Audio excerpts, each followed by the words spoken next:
I ran over here because Wally, I'm gonna get you. I hope the sound is okay. Let me see. Is the sound okay? Okay. Wally, I'm gonna get you. I thought you were on my side. I was gonna be late until I saw that because I didn't even finish my hair. Okay, let me make sure you guys can you guys hear me? Oh, 100's gonna be late too. Wait, I gotta. You guys. I can't believe it. And you guys ain't even here. All right. Ugh, I need my glasses. I'm gonna get y'all. I'm gonna get y'all. Done. See, I'm here and y'all ain't even here. Hmm. Hmm. Okay, wait, I can't find my page. Oh, it gotta be an easier way. It got to be an easier way. Oh, okay, here. Okay. Hey, do you hear the sound? Can you hear me? Okay, I can hear me. Hi, you guys. I'm gonna get them. Hi, Princess K. Hey, girl. You see what these guys say about me? You see them betting a Snicker. Ooh, I love Snickers, though. I really do. You see them betting on me, and I'm here, and they not here. But truth be told, I would have been late because I wanted to put a little more curls in my hair. I have one earring because I refuse to be late because of the comment that Wiley said betting, excuse me, guys, betting against me. Never bet against me because that alone, I'm here on time with one earring. I'm gonna put the other one on, and the fellas are not here. That's okay. I didn't finish. It did put me on the spot, and I did intend on probably being about 10 minutes late, but I saw that. Don't put me to the test. I'm going to succeed. I'm always going to do my best. So it came out okay. I wanted a couple more curls, but hi, it's me, Just Kaya, Real Talk Daily. Did you miss me? I for sure miss you guys. I did not go live yesterday. I did some housework. Did I cook? Oh, I cooked me and my daughter some T-bone steaks and yeah. So, but I did miss you guys. I really did.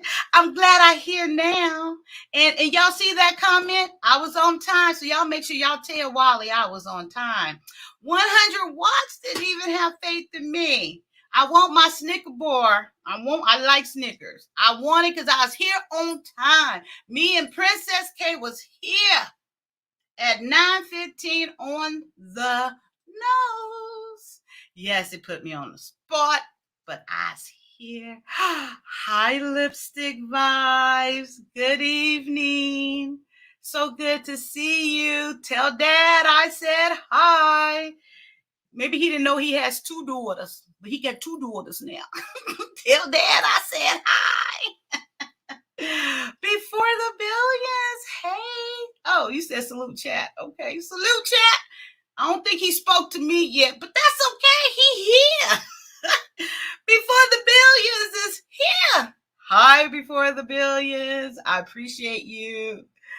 Look beautiful. Don't worry. Thank you. I try, girl. I wanted a few more curls. I had to switch it out. I washed her. This is one of my favorite ones actually because it's done. I think it's the latest one. Yeah, it's like the last one. So I like it. It's cool. I don't want, yeah, it's good. But a few more curls. Mm, mm. Mm, okay, it's cute. I like it. Thank you. Thank you so much. Okay, I will have your. Oh, thank you. Thank you. You will have my intro Wednesday. I'm so blessed because I see the work you do. I do. And I tell you, I didn't know you, like I was saying, every time I mention your name, you was popping up. I'm like, she got a bug in my house. How she know every time I mention her name, that here she comes? So she shares with me. She was in the background. So you know it's authentic because I didn't even know you there. I love your work. I love your platform. I love those men on there talking their real talk. You can tell that's what they believe in. You know, I love that JB. And at first I was like, her body, her choice, but I'm all in with JB and who else? I think it's Harris Media. I went over to his page and saw a couple of things with him and his wife. So I love your panel over there. I really do. I will say I haven't got into the girls yet. I've seen some of your shows with the girls. Maybe I'm kind of picky with girls. I don't know. But I'm gonna look at some more of those and hopefully give you some feedback on what I like about them as well. No shade. No shade before. I mean, no shade, red lipstick vibes. But I see you got the men's. I like the men's talk. 100. What's happening? What it is, party people? I want my Snicker 100. I don't know how you gonna get it to me. I want the big bar Snickers. I was here on time.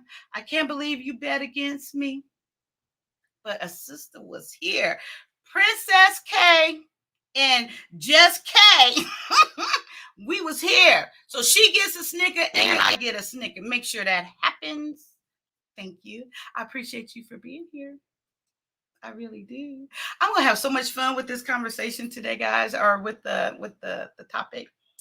Laugh out loud. He's sick. Oh, some lemon, some tea, some Vicks vapor rub, and do him like they used to do us. Make him swallow a teaspoon of Vicks vapor rub. Make him, that's what my mama, that's what they did to me. So put the Vicks vapor rub all in the nose and in the ears. And I hope he feels better. Good morning, Jessica. Thank you. I had to beat him out of him, but he said hi to me. Hey, before the billions, I appreciate you. Thank you. Oh, I didn't even finish saying what I was saying. So with Red Lipstick Vibe, I love your graphic. It's between me and you, girl. It's better than any men's I've seen on in these YouTube streets. That's just between me and you because we don't want to make them feel inferior like they stuff ain't. Girl, but your stuff is vibrant. It's the color, the splash, the creativity. I love it. I love it. And I seen like that was part of your business. I was like, well, I'm gonna love it for a distance for a minute until I can afford it. But I'll tell anyone it is well worth it. And yeah, you got some skills over there, girl. I really appreciate it. And like I said, I didn't even know you was in the background. I just love your platform. I love your graphics. And yeah, I'll promote it every time. Thank you for, I can't wait to see it. I have no clue yeah, thank you. Amen. Ain't God good? All the time. All the time, God is good. Mm-hmm. I agree. Yep. Hashtag Team JB in the hands. And he talked just like Cat Williams. I know he probably hear it all the time, but I love it. And he funny. Team JB. I can't wait for the next installment of don't tell my memory. The next is Blueprint of Black Men or Blueprint of Men. Blueprint. Yes. Oh, Blueprint. Girl, I'm gonna mess it up. Blueprint Black Men hear their thoughts. He asked them questions. Blueprint. I love it. One point, what's his name? WTP Funk. He told me stop, because you keep messing up the name. He told me to stop saying it was a name. He wanted, that I was saying about the video. He said, stop saying the name because you're just messing it up. You're making it worse. My bad. I'm sorry. Go see Red Lips Vive channel. It's amazing. I 100% agree. Yes, pass the Snickers. 100. Me and Princess K want. I said we want the big one. Don't get that little one that's overpriced. We don't want the little. We want the big. They got like 3 or 4 in the pack, and they thick and big. Those are Snickers we want. Hook up with us. We'll give you our address, and you can go on and send those to us, and make sure it is sent in a package that is temperature control. Because I don't want no melted Snicker. I don't want no smash Snicker. I want a Snicker just like it came out the stove. Thank you. And Princess too. We appreciate you, brother. And make sure you keep your word. I won. We won. We was here. Hit, absolutely. I can't see that. Yes, absolutely. Hit the like, hit the subscription. I got 124 subscribers, and the subscribers that I want. But hey, I want the ones that's gonna be here. But yes, if you rock with me and you like my content, also hit that subscription button and come when you can. We appreciate you over here. Absolutely. We talking that real talk. You see the title. Just Kaya. Real talk daily. We ain't talking all that. We talking real talk. We talking like we on the couch. We all family at the barbecue every day. Couple of beers over there, some spades over there. We got some domino games behind us. Yeah. Maybe a little weed smoking over here in the corner. You get that little contact high. You know what, guys? Y'all know my ex-husband smoked weed, right? I think sometimes he would blow more smoke in my face because I get quiet. I just sit there like, oh, this is nice. I just get quiet. So y'all know if I'm around at a party and there's some contact going around, if Kai get quiet, y'all gonna see in the conversation today about personality traits. If I get quiet, y'all be like, oh, what they didn't gave Kai. She ain't said but 5 words. By now she would have said 55. But yes, and the name of the show is Blueprint of a Man's Thought. Yes, I love it. I love, and then there's this beautiful woman up there, and she's like running all of this, or she's the head, and then she got her handsome father peep in, and he'll forget sometimes though, but that's okay. We're not gonna hold that against him. But she got these 5 nice looking black men married, I think all except for one.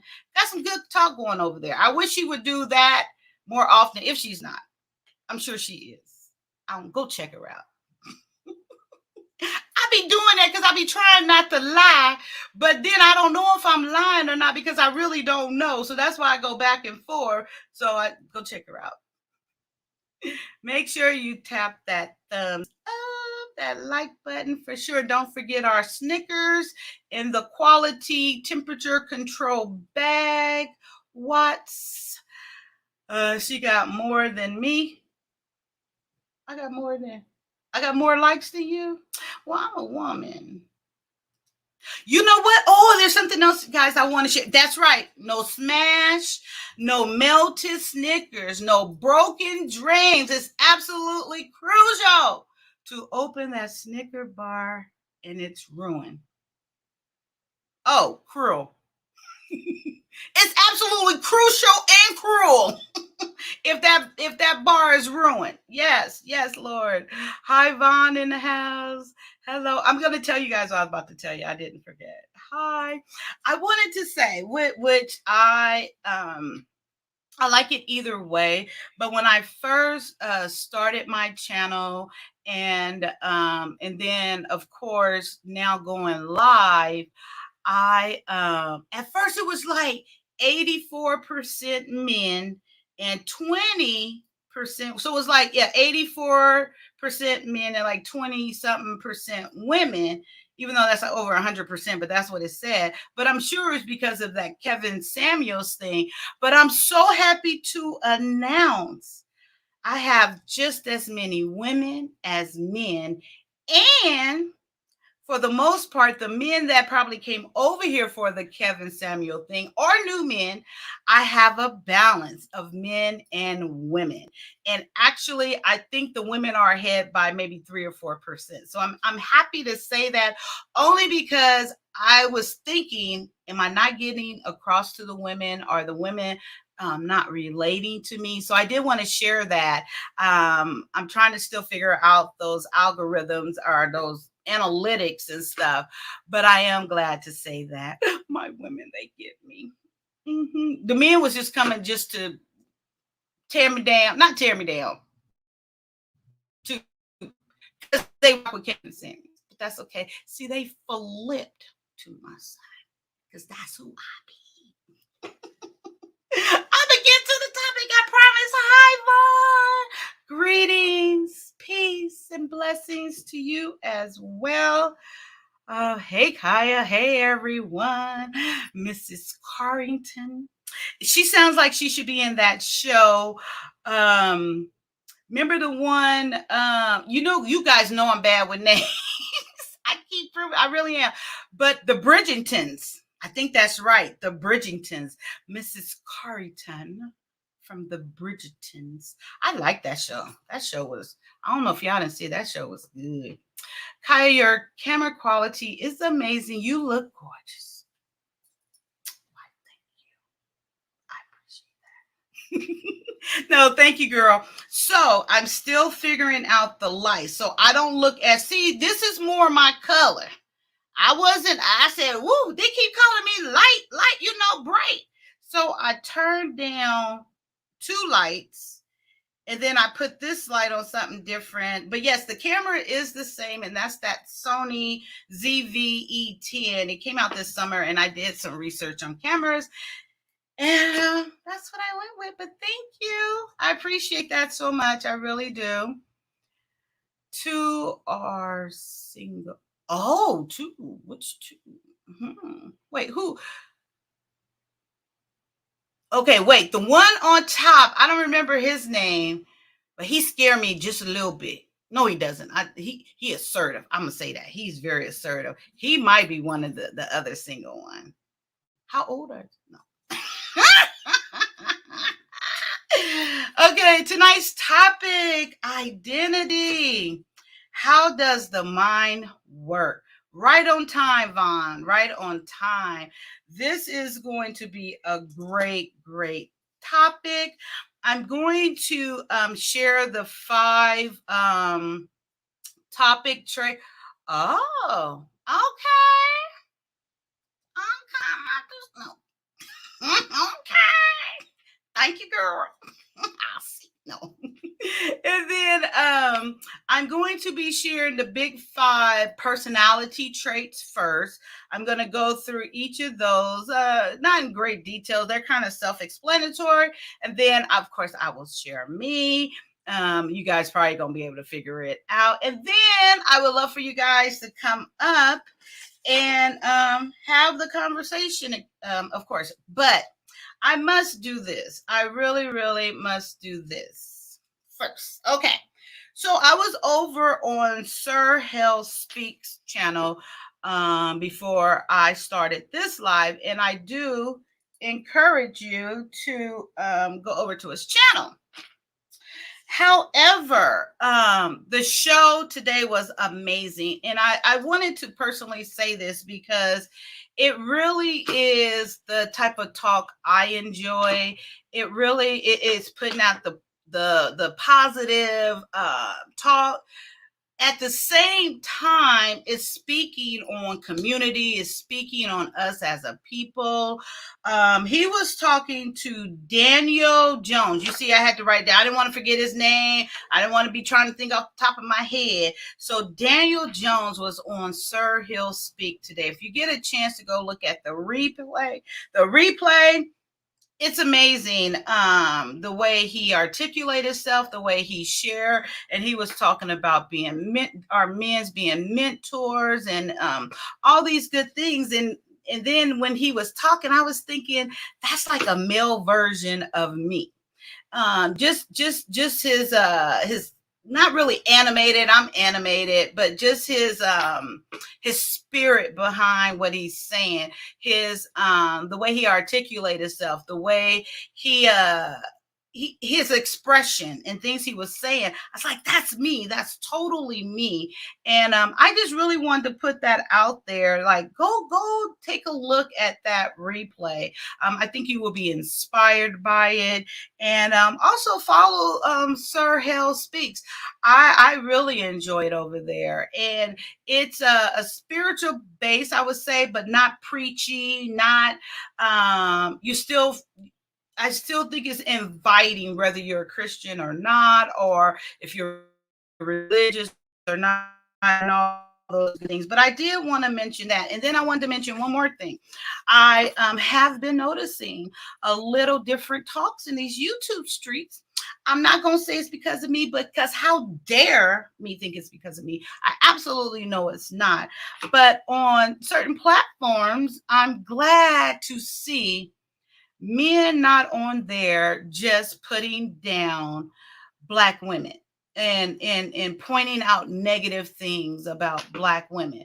Because while you take the time to point out these so-called negative things, and because you got to take so many things into consideration about why these women are the way that they are, as quick as you can do that, I'm sure you can find some positive examples to speak about and to highlight. So I say all that to say this. I am glad. I think for about two streams now on a platform, I've seen this reverse of talk from these men that are camming on these platforms. And it does tend to be, from what I can tell, some positive speaking and uplifting and spotlighting of positive women, and possibly what could be the issue with the so-called, all the other things they call women, which, that they create. But I just wanted to highlight that. So enough about that.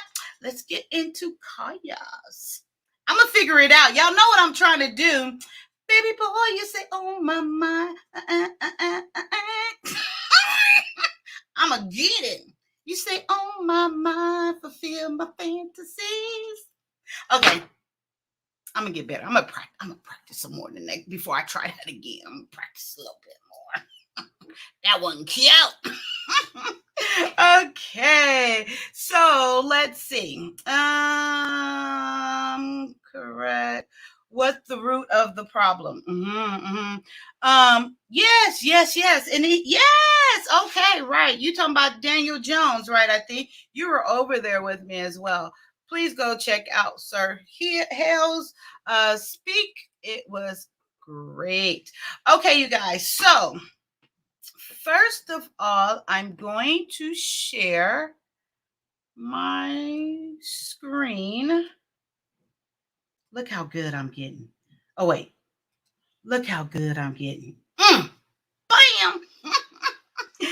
Okay, so the 5 personality traits. So like I said, I'm going to go over these. And so I read a little bit of history of this before.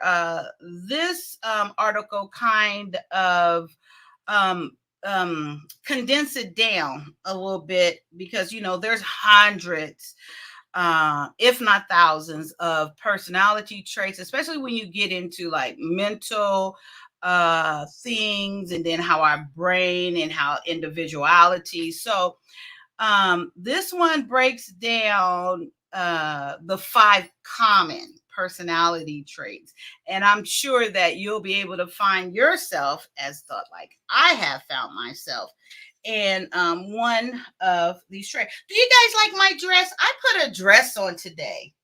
This is like my y'all probably prairie on the house on the prairie, little house on the prairie. So I put a dress on today. I was feeling dainty.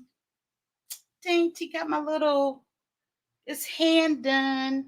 My little, these, I don't know if they're roses. But yes, I put a dress on for you guys. And I really did it for you guys. I was thinking of you guys when I put this dress on. So tell me you like it. Just tell me whether you do or don't. Just tell me you like it. Okay. Thank you very much. I appreciate that. Yes, Kaya, I'm definitely hearing a shift in how men are speak. Right? Right? I'm loving it. I think we are beginning to understand each other better. I am so here for it. I'm so here for it that seeing that happen even more. Today also before I came on here, Lapeef, Kayla and Kay. I was kind of liking what I was hearing over there. I was kind of liking it. I really was. Thank you. Yes, thank you. I appreciate it. It's cute. It's comfortable. Thank you very much. Okay, so let's get in. Wait, let's see. Oh, that's even better. That's a better view. I can see it.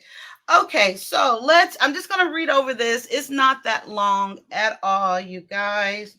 Let me pull my pad up close. I wish I knew how to make that bigger so I can read it right on the screen. But anyway, okay, so here we go. The big 5 personality traits. Okay, so do I want to start at the beginning? Let's see, how much is it? Open this. Okay, it's not that long.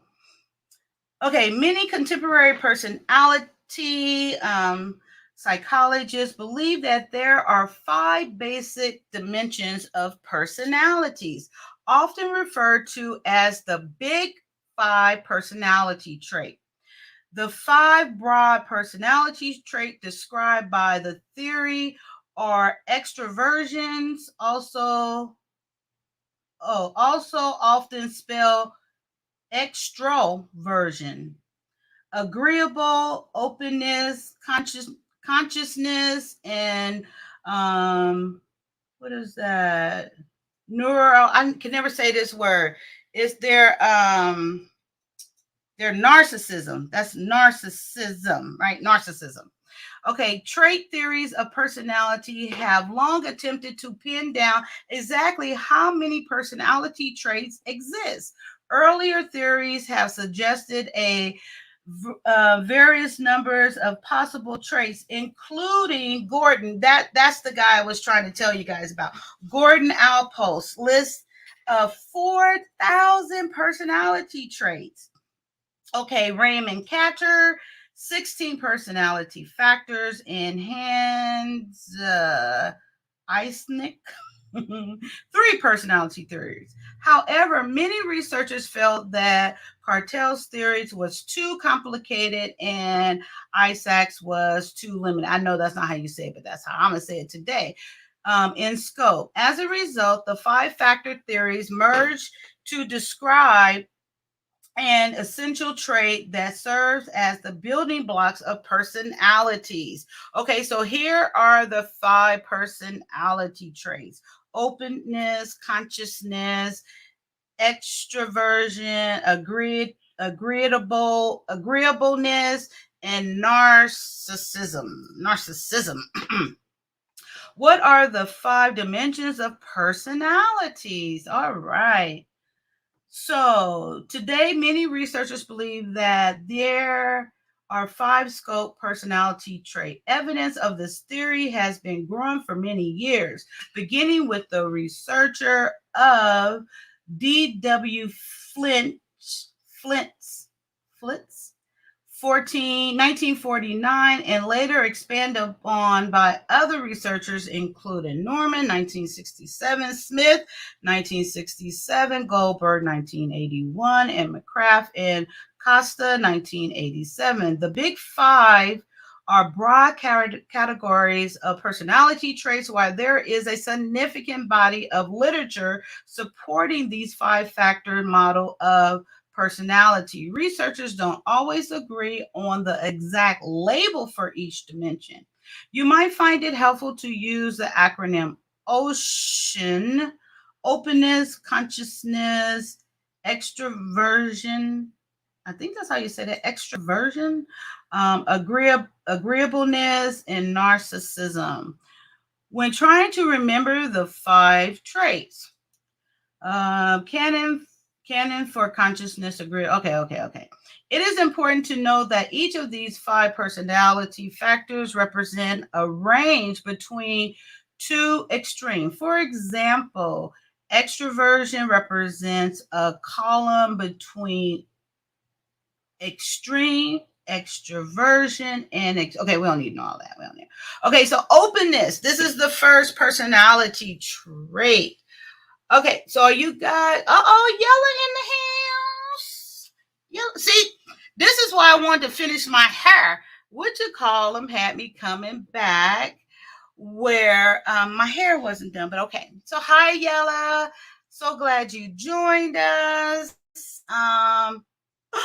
Where'd my thingy go? Woo! Oh my gosh, you guys. Amen. See, God is good. Oh my goodness. See, Yella, this is your fault. You brought your high yellow butt over here and caused too much light. I'm just playing. I love you, Yella. Thank you for coming over.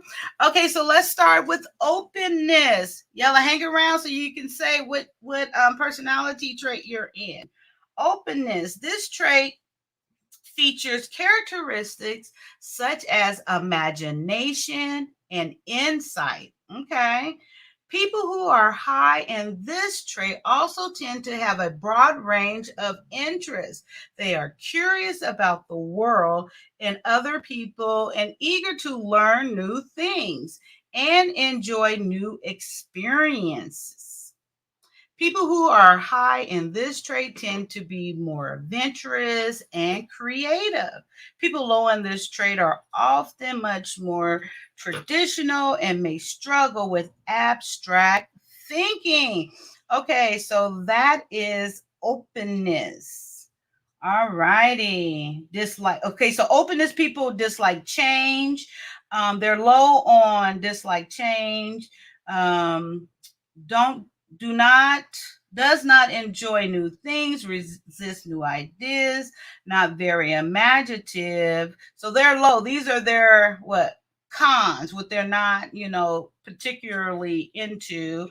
Where they're high at is open and trying new things, focus on tackling new challenges, happy to think about abstract concept. I thought they said they weren't. Okay, anyway. So consciousness. This is trait number 2. I should have put it in that thingy, but trait number 2. Standard features of this dimension includes high levels of thoughtfulness, good impulse control, a goal-directed behavior. Highly conscious people tend to be organized and mindful of details. They plan ahead, think about how their behavior affects other, and are mindful of details. Ooh, okay. I think that's kind of me. That sounds like me a little bit. Spend time preparing, finish important tasks right away. Well, kind of, yeah. Pay attention to details. I absolutely do that. Enjoy having a set schedule. I do enjoy having a set schedule, but flexibility. So maybe this is not all the way me. The lows are dislike structure and schedule, make mess and doesn't take care of things. No, that's not me. Fails to return things and put them back where they belong, procrastinates important tasks, fails to complete necessary or assigned tasks. Okay, that's not really me. I hope you guys are thinking about you with each of these personality traits that I'm breaking down. And please be prepared to come on up and discuss maybe your personality trait if you don't mind. Okay, so extroversion or extrovert, that's version, okay. version is characterized by excitability. Uh-oh, that sounds like me. Sociability. Uh-oh, that's me. Talkativeness. Oh Lord, I think we found Kaya. Assertiveness. Yep, that's me. A high amount of emotional expressiveness. Now, who y'all think that be? Huh? That's me. Is it not? Is it not? I think that's me. I think we found Kaya. Okay, I lost my space. Expressiveness. People who are high in extroversions are outgoing, yep, and tend to gain energy in social situations. Do I not gain energy? Do I not get more and more excited? Huh? I sure do. Okay, we found Miss Kaya. People who are, people in social situation, being around other people help them to feel energized and excited. That is so me. When I get around people too, I'm loud now. In person, I'll be like, okay, Kaya, back up. We can hear you.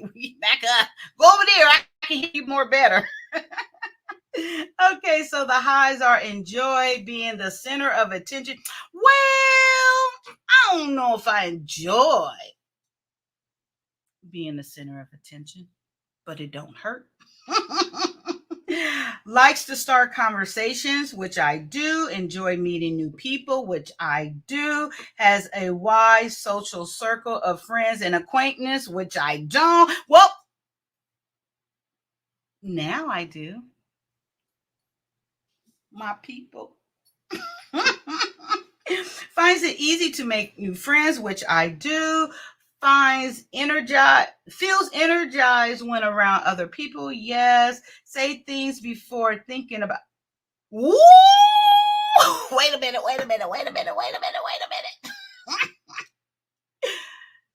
That's me.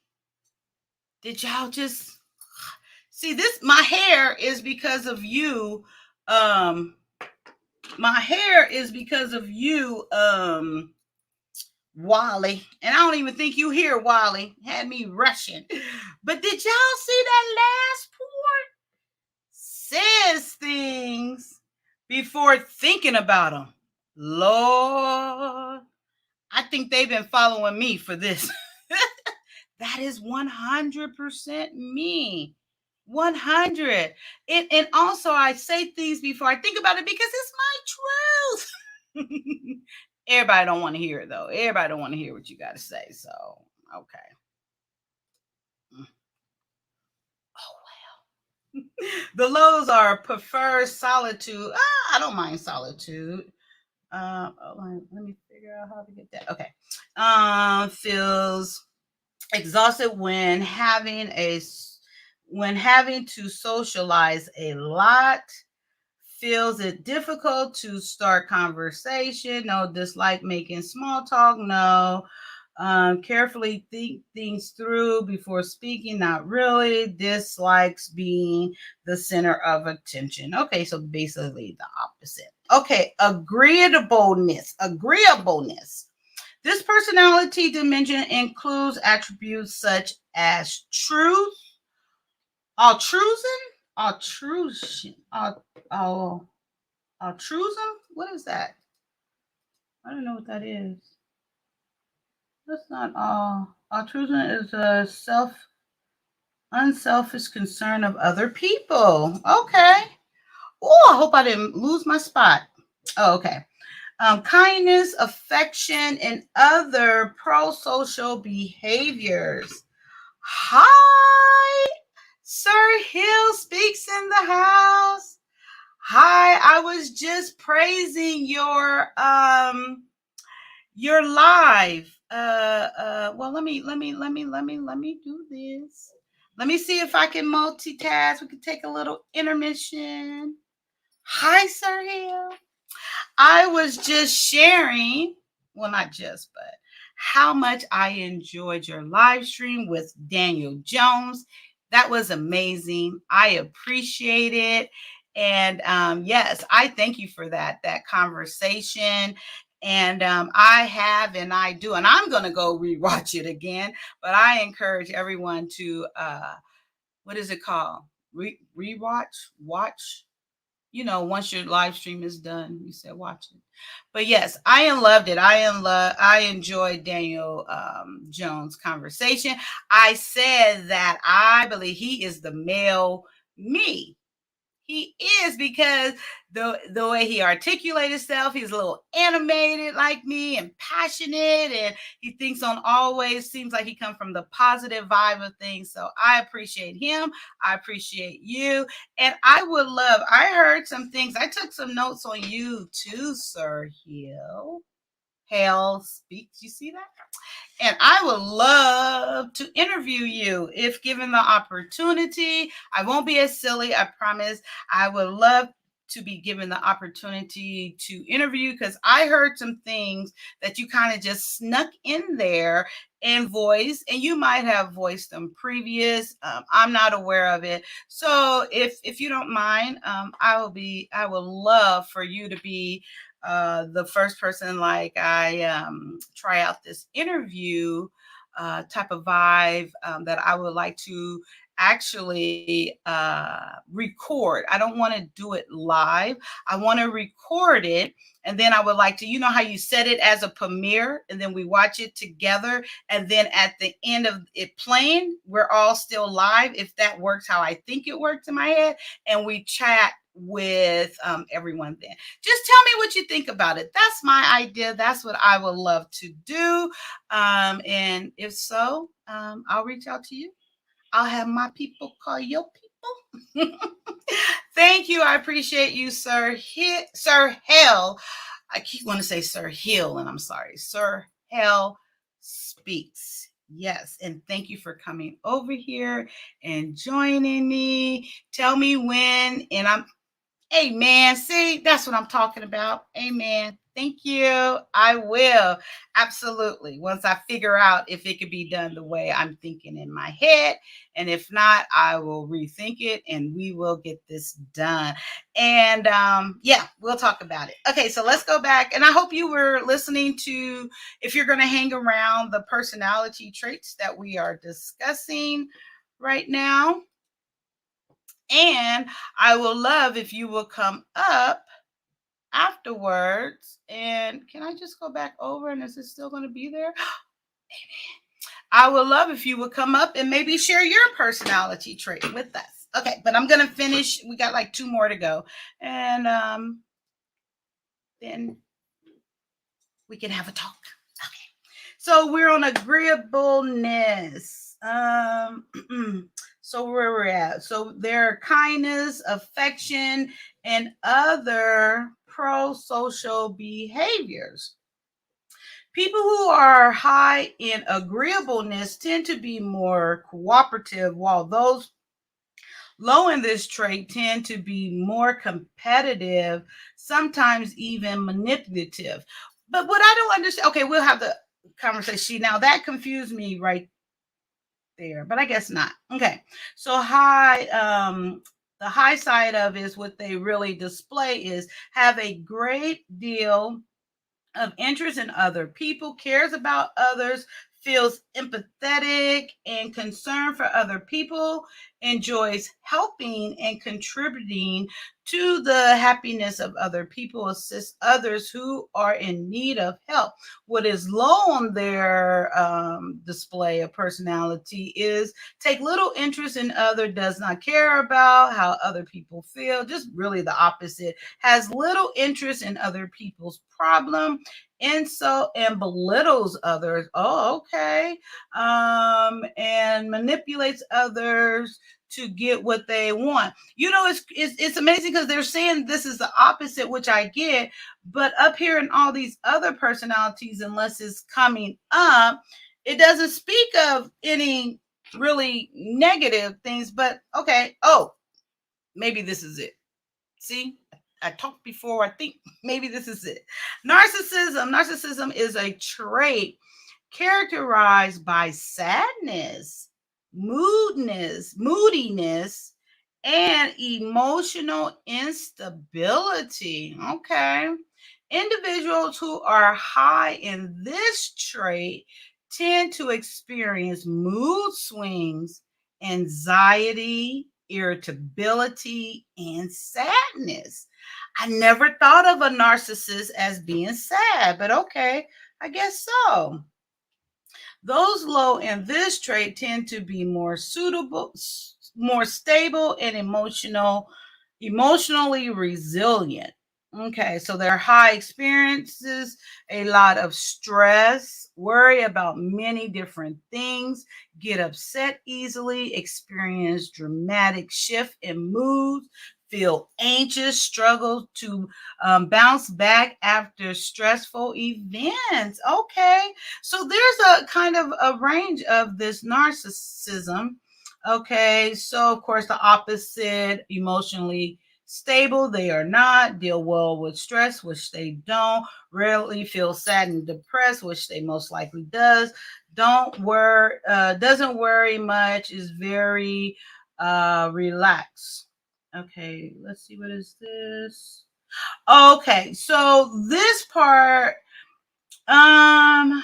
I read this. Let's see. So right here, what factors influence the big five traits? So what they did, as far as this part, what it's saying, they studied 123 pairs. You can see it right here. 123 pairs of identical twins, where the research to me is like, it really didn't say anything, because in the end it seemed like everything kind of came out balanced, and the factor was, is it nurture or nature, and then it's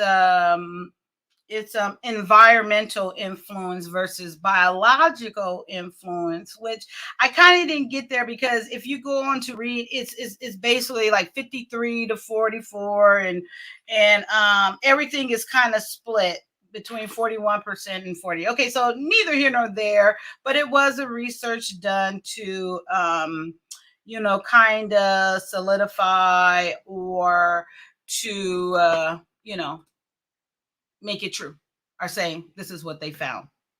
All right, guys. So I'm going to talk a little bit more about it, but however, I will put the link in for you to come up, and I would appreciate if you would come up. Of course, I would like for you to come up, but like I said, I guess the safe thing is, you've been up here before, and I know you, it's no problem. And if not, oh, I'm pronouncing it wrong. Neuron. Okay, so it's neuroism.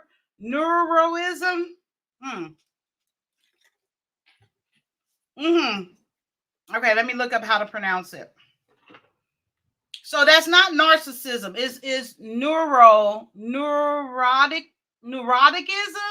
Is it neuroticism? Is that how you pronounce it? Oh, because I'm thinking of narcissist. Oh, okay. NAR is NAR. NAR. Hello. Okay, I told y'all I'm not a good. Okay, thank you. Yeah, neurotism. Not narcissism. Thank you. Hey, see, never too old to learn. I tell y'all know. Thank you, Vaughn. I appreciate it. Okay, so replace all those words in your thinking. Two is not narcissism, nor hello, NAR. Okay, I never had phonics. Okay, I read by memory. So it's neurotism. Neurotism. Am I saying it right now, Vaughn? Or Sir Hill? Neurotism? Y'all could have corrected me earlier. Oh, I guess I wasn't looking up. Amen. See, See, and that's another thing that Daniel Jones was expressing over on Sir Hale's platform. He said that we should be learning something every day. As leaders, we should continue to learn and to continue to feed ourselves, knowledge-wise. Amen. Okay. So, not narcissism, neurotism. Am I saying it right? No one's saying, am I saying it right now? Is it that much of a delay? Are we still here? Did I go away? Hello? My YouTube went away. You guys can cam up as well. What happened? Why isn't no one responding? Is it just me? Am I here by myself now? It's been like 2 minutes. Am I still live? I'm scared. I feel like I'm here by myself, you guys. Let me know you're still here. Why nobody's saying nothing?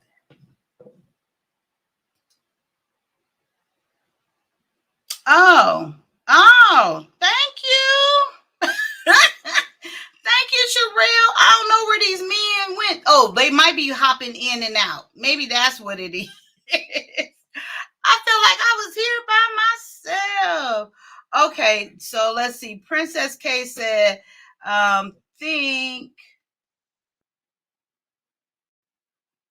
neuroticism. Neuroticism. Oh, here comes Jay in the house. Maybe he knows. Thank you, Jay. Mm-hmm. Hey, Jay. How you doing? Good. How are you, handsome? I'm all right, man. Yeah. Were you asleep? Yeah, a little bit. I'm up now. Trust me. Oh, you heard the way I was mispronouncing that word? Okay, don't worry about it.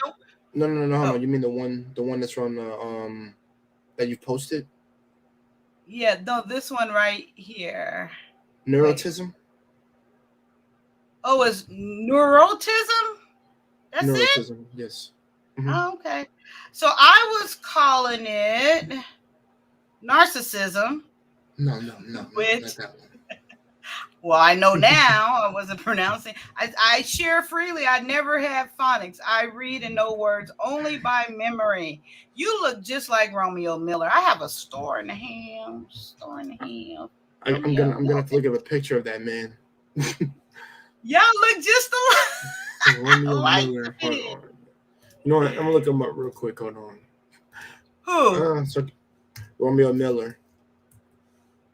You don't think you look like him? I haven't. I'm trying to remember who that brother is. Romeo Miller. Romeo. I look like. Wow. Okay. I don't know if I look like him, but. Yeah, you look like him. He's handsome.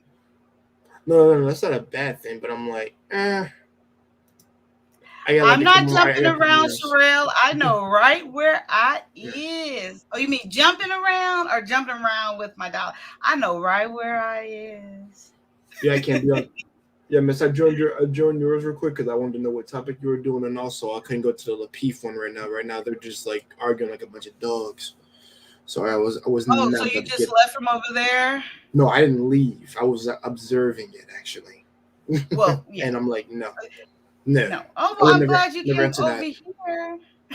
Yeah, because it's peaceful, and I don't like noise. Yeah, I don't like noise ever. I tell people all the time. See, look at here. See, he does look like Romeo. Wow, I told you look just like Romeo. You really do. Thanks. And then neurotism, yeah. Neurotism. Okay, so, I got it. Yeah, so the title of your stream is for identity. Basically, I did a stream. We're talking about what helps cultivate to what has had a hand in cultivating you to be the person you are today. And I've said literally what has shaped your childhood. And for me, it was a factor. It was a factor of many things. Like I think everybody's had a hand in it more often than not. Even now, they're still shaping my character because I'm not content with staying where I'm at. Do you Continue. know So yeah. the five character personality traits? That's what I just finished reading. I just finished reading the 5 personality traits. Or Here. what are those 5? Because I just left for a little bit. What are those 5 that Okay, you mentioned? no, probably. Here we go. Let me go back here and then let's share. Okay, so in general, I'll bring them up and I'll see if I can basically remember them. So here they are: is openness, consciousness, extroversion, agreeableness, and neurotism. Okay, Uh-huh. agreeableness, So, neuroticism. All right. do you know about these 5 already? I just read I this know whole 4. thing. Yeah. Yeah, Yeah, I've so heard some like that openness, before. you have, so for openness, you have imagination and insight. And then for consciousness, you're more so thoughtful, good, impulse control. Introversion is excitability, sociability, talkative. Oh, this one is me. And then agreeableness is attributes with kindness, affection, and pro-social behavior. And oh gosh, neurotism? No, neurotism, right? Neurotism is moodiness, moodiness, and emotional instability. So, are you any of those? No, Well, I'm you not have to be. stable. I mean, Huh? now? No, I would say now, not anymore. No, that no. I Well, think that's these plain. personality traits. So you don't think you're not none of the 5 personality traits? Mine would probably be more openness and Openness. conscious. Okay. Yeah, I'll probably say. Well, it used to be conscious is probably more openness now more than what I am now because I'm able to share things. That's the thing. Oh, That's the great. difference. Okay. So open Now to if there's trying ones that new are different. things, focus on tackling new challenges, and happy to think about abstract concepts. Okay, so let me remove this and then I want you to share. So my ability on openness, I think it came as I got older, but more often than not, I was always a person that as soon as I got out of my shell, I used to be a person that was very introverted, and then I got very extroverted, is what it was. So Oh, the more I went, I think the more I started speaking to people, the more I come out of my shell in college. High school and college was the biggest benefactor for me to start speaking, to the people, because I always had a bubble and I never really talked to anybody a lot in middle school, and that was probably a key factor of why people just wanted to. I guess I wanted to, test me to see if I was really a person worth talking to or a person just that they think they could bully, and they were vastly mistaken to do that. So, it like I said, it was a combination factor of different people getting me to talk, getting me to do certain things that I didn't want to do, to things where I don't mind doing now. So that, like I said, then I had a Romeo. Oh my I God, told you. funny. So you knocking me off my game. Sorry. Okay, No, go no, ahead. no, no, no, no, no, not you, man. but but yeah, like those things help cultivate me. All the people that I ran into, and then little by little, I started getting out more. I started talking more, and then after that, I started reading a lot of books to help me deal with certain things of what this was. Because I did have a counselor to work on my anger, and then also I had something to be a conduit to guide me. Even though I had my father and he was disciplining me, there were some things that he couldn't take account for. So Mhm. it was just a matter of aiming it and putting it towards something constructive, which was like sports. I think boys should all do sports literally because it can do a whole lot of different things for you. It's a confidence booster, it's a motivational booster, and also it ups your ego a little bit. I'm actually Mhm. proud to say I don't have an ego personally, but it did it upped a lot of things that I never had before, that I was in like a little bit of a happier place. So I would say I would say it is a factor in of itself when you're growing up and all the time. Whatever you show your children when they're first young, they can emulate anything that they see. People need to be reminded of this. This is not something you can just well lounge about like they'll get it on their own. Yeah, Yeah. you're a crappy parent. You're a crappy parent to me if you do that. So you have to be a little But bit smarter and wiser about what you show them and how you're guiding them. Like, let's be real. right. Would you want to put your daughter in? Honestly, I'll be honest. I would put if I had a daughter, I would put her in freaking. I would put her in ballet lessons personally because I want her to be more feminine. I want her to be fit, and then I want her to exert that energy of what a woman actually is, of what her mother was, if anything like that. And I shouldn't speak about it as if the mother's not in a relationship, so I shouldn't speak like that. I'm talking about in terms of like the best emulation she's gonna have are her grandmother, two grandmothers from her mom, from her mom, and then from my mom, obviously. So Mhm. and then it's going to be from her, my actual wife. So as she grows up little by little by little, she's gonna probably learn to be open towards people, which me and the wife have talked about, which would be something that will help her get out more and more, and actually just to be more open with certain things. She doesn't tell everybody much. She doesn't tell them mom and daddy's business, but what she Right. can do is tell little things that she like, and that's where it all starts.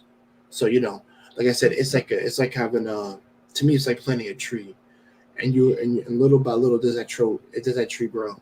So like I said, there are factors that go into this. It's just a matter of you perceiving it and how they're receptive towards it. So you know, Exactly. within, yeah. Awesome. Awesome point. Can I? Can Vaughn, I? did you have Can I? something to say? Yeah. Hi, You know what? Vaughn. Hey, Hey Vaughn. peace and blessings, everybody. Listen, I just wanted to step in just for a few seconds because I wanted to help you stay on track. But that you have openness, but then the other word is conscientiousness. Conscientiousness. Conscientiousness. And then the last one is neuroticism. Oh, was I saying Neuroticism. consciousness wrong? Yeah, so it's conscientiousness. And then the Conscientiousness. Oh, I left out a and then whole the vowel. I mean, a whole and then syllable. the last word is neuroticism. So that's different from Neuroticism. narcissism. Yeah, it's different from Yeah. narcissism, but neuroticism. So I Oh, just that's wanted to point that Neuroticism. out because I'm in the No, back trying to no. moderate, Amen. and I just wanted to keep you on track. But I will be back up Amen. later. Okay, Okay, is that wait. all right? So consciousness. Wait, No, consciousness, right? conscientiousness. conscientious. That's how I pronounce it. Conscient, Conscientiousness. The Yeah, conscientious, conscientiousness. conscientious. Conscientiousness. conscientiousness. Yo, that's the one that get my tongue twisted. Lord, that's a Conscientiousness. tongue twister. Yeah, that is a tongue twister. Conscientiousness. Okay. Conscientiousness. So Conscientiousness. conscientiousness. Conscientiousness. Okay, You and know? then the other one is neuroticism. Yeah, neuroticism. Neuroticism. Yeah, Neuroticism. Thank you, Vaughn. Yeah. neuroticism. Mhm. Neuroticism. Okay, Neuroticism. I'll be back up. I'm just gonna be in the back. Conscientiousness. Okay. Conscientiousness. There you go. Conscientiousness. And neuroticism. Conscientiousness. Now that one you gotta Yes. Conscientiousness. practice. Yeah. Yeah, the Okay. conscientiousness is kind of hard, but Yeah, no, I got Mhm. it. Conscientiousness. I okay, gotta well, roll with it. Conscientiousness. okay. Thank you, Vaughn. I appreciate you so All right, I'll much. be back up later. Okay, thank you. All right, bye. And Jay, I did, and I think you kind of touched on it a little bit, but let me bring up 100 watts first so he can join in with us. Hello, 100. Hello, good evening, morning, wherever you guys may be in the United States or in the world. Absolutely, thank you. And Thank you. I hope you had a chance, also 100, to hear me either read or have looked over the 5 personality traits. But Jay, really quick, and you kind of touched on it when you were speaking about what your vision is as far as your future kids, and how you and your wife and your parents, you and your wife parents will play a role into this. But let me bring it back to you for a minute. You said out of these, most likely you're most close to openness. So but then you were describing actually how you were, I think you were saying you were kind of an introvert and quiet and those, and I'm not sure how long of a span that is, but do you think that that was embedded from your upbringing, or like the influence of your environment, your parents, your household, and things like that? Or do you think that was innately like what it is, that's what it was going to be no matter what environment, for the most part, that you grew up in? Honestly, I can't say for sure if that's how it always would have turned up, because it probably more so had to do with the upbringing in of itself. Because like I said, because more often than not, and everybody can know this because everybody should know my story a little bit.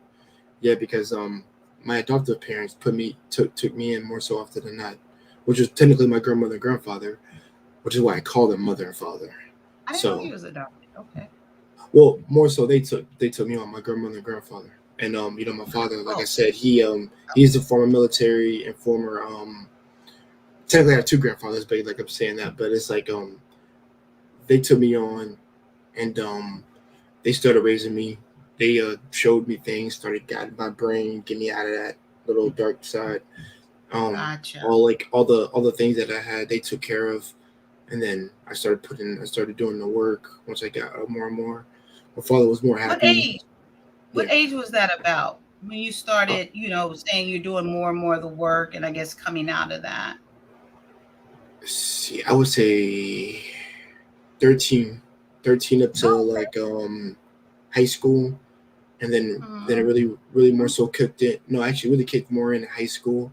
At least my last 2 years, which was junior and my senior year, where I probably was I was probably the most happiest around that time. At least around that time, because there's people who were starting to talk to me.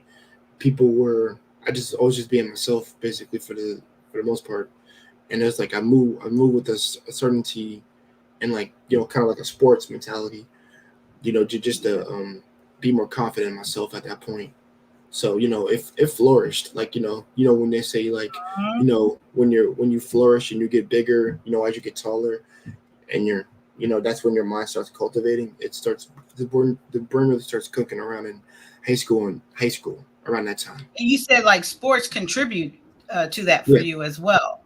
Is it so? It's more like the structure, or is it the organization, the structure, discipline, or is it about being around the discipline? Okay, amen. Discipline. Yeah, I didn't join the military for that. I just got it from my father. Then I got it from sports too. So even in the summer when I was being homeschooled, I literally did sports. Like I said, I literally did sports with them. It was just another form of discipline. So it helped put my head on track. So it was a factor. And how old are you now, Jay? You're 6 now? Oh no, I turned 30. I was 30 last year. Oh, you're 30. So technically I'm still 30. Yeah. 30. Okay, I'm coming right back to you. I'm gonna bring 100 because I want to go somewhere else with this after you became an adult. But I want to ask 100. Hello, how are you? It's another beautiful day. Amen. I did, for the record, I did hear your monologue about the Snickers. Oh, amen. Okay, so yeah. We gonna handle that towards the end for me and Princess K. All right. But did you hear about the 5 personality traits? Okay, which one are you, if you don't mind sharing, and why do you think that one is you? And if you need me to bring it up or highlight what it is, I can. No. I actually because I did see when you were talking, I pulled it up while you guys were talking, just to make sure that I am on the right track. But conscientiousness is probably going to be the one that I relate to the most. That is okay. Wait, I want to see. Okay, let's go back down to it. All right. So share why. Conscientiousness. I think growing up as the oldest of 3, right, there was a certain responsibility that was required of me. So it required me paying, like I'm looking at it, says high attributes is paying attention to detail, finishing important tasks right away, spends time preparing. Those are things that I had to have, right? You know, the kitchen need to be clean before moms get home, right? Mm. Make sure you pull the beef out the freezer before she get off, right? It was Mhm. certain tasks I feel like as a kid that I was required to have, which kind of put me into that space. Um, Okay. and and I think with my creative brain, it puts me in a space to where I have to, you know, I have to pay attention to what I'm doing, right? When it comes to editing videos and stuff, I have a certain attention to detail when it comes to doing stuff like that. So I think of the ones that are on the list, that's probably the one I relate to the most. Okay. And so you already kind of touched on it. That's like from your upbringing. It was almost really expected of you to like pay attention to those details, spend time preparing, because of course it's a responsibility. What is it like role you've been placed in because you're the eldest, your mom's at work, and certain things you have to do. And so that's environmental, the way you grew up. So let's go from what time, how long before you moved out or was no longer in that leadership role like that as far as your immediate family? I moved out as soon as I graduated high school. I went to basic training, so Oh, okay. probably three months after I graduated, I was in basic training. Okay. Wow. So do you think you continue to be consciousness? Um, I I know I'm not believe saying so. that. I believe so because Oh, especially looking at the other ones, mm-hmm. Mm-hmm. like openness is probably the only other one that I may have.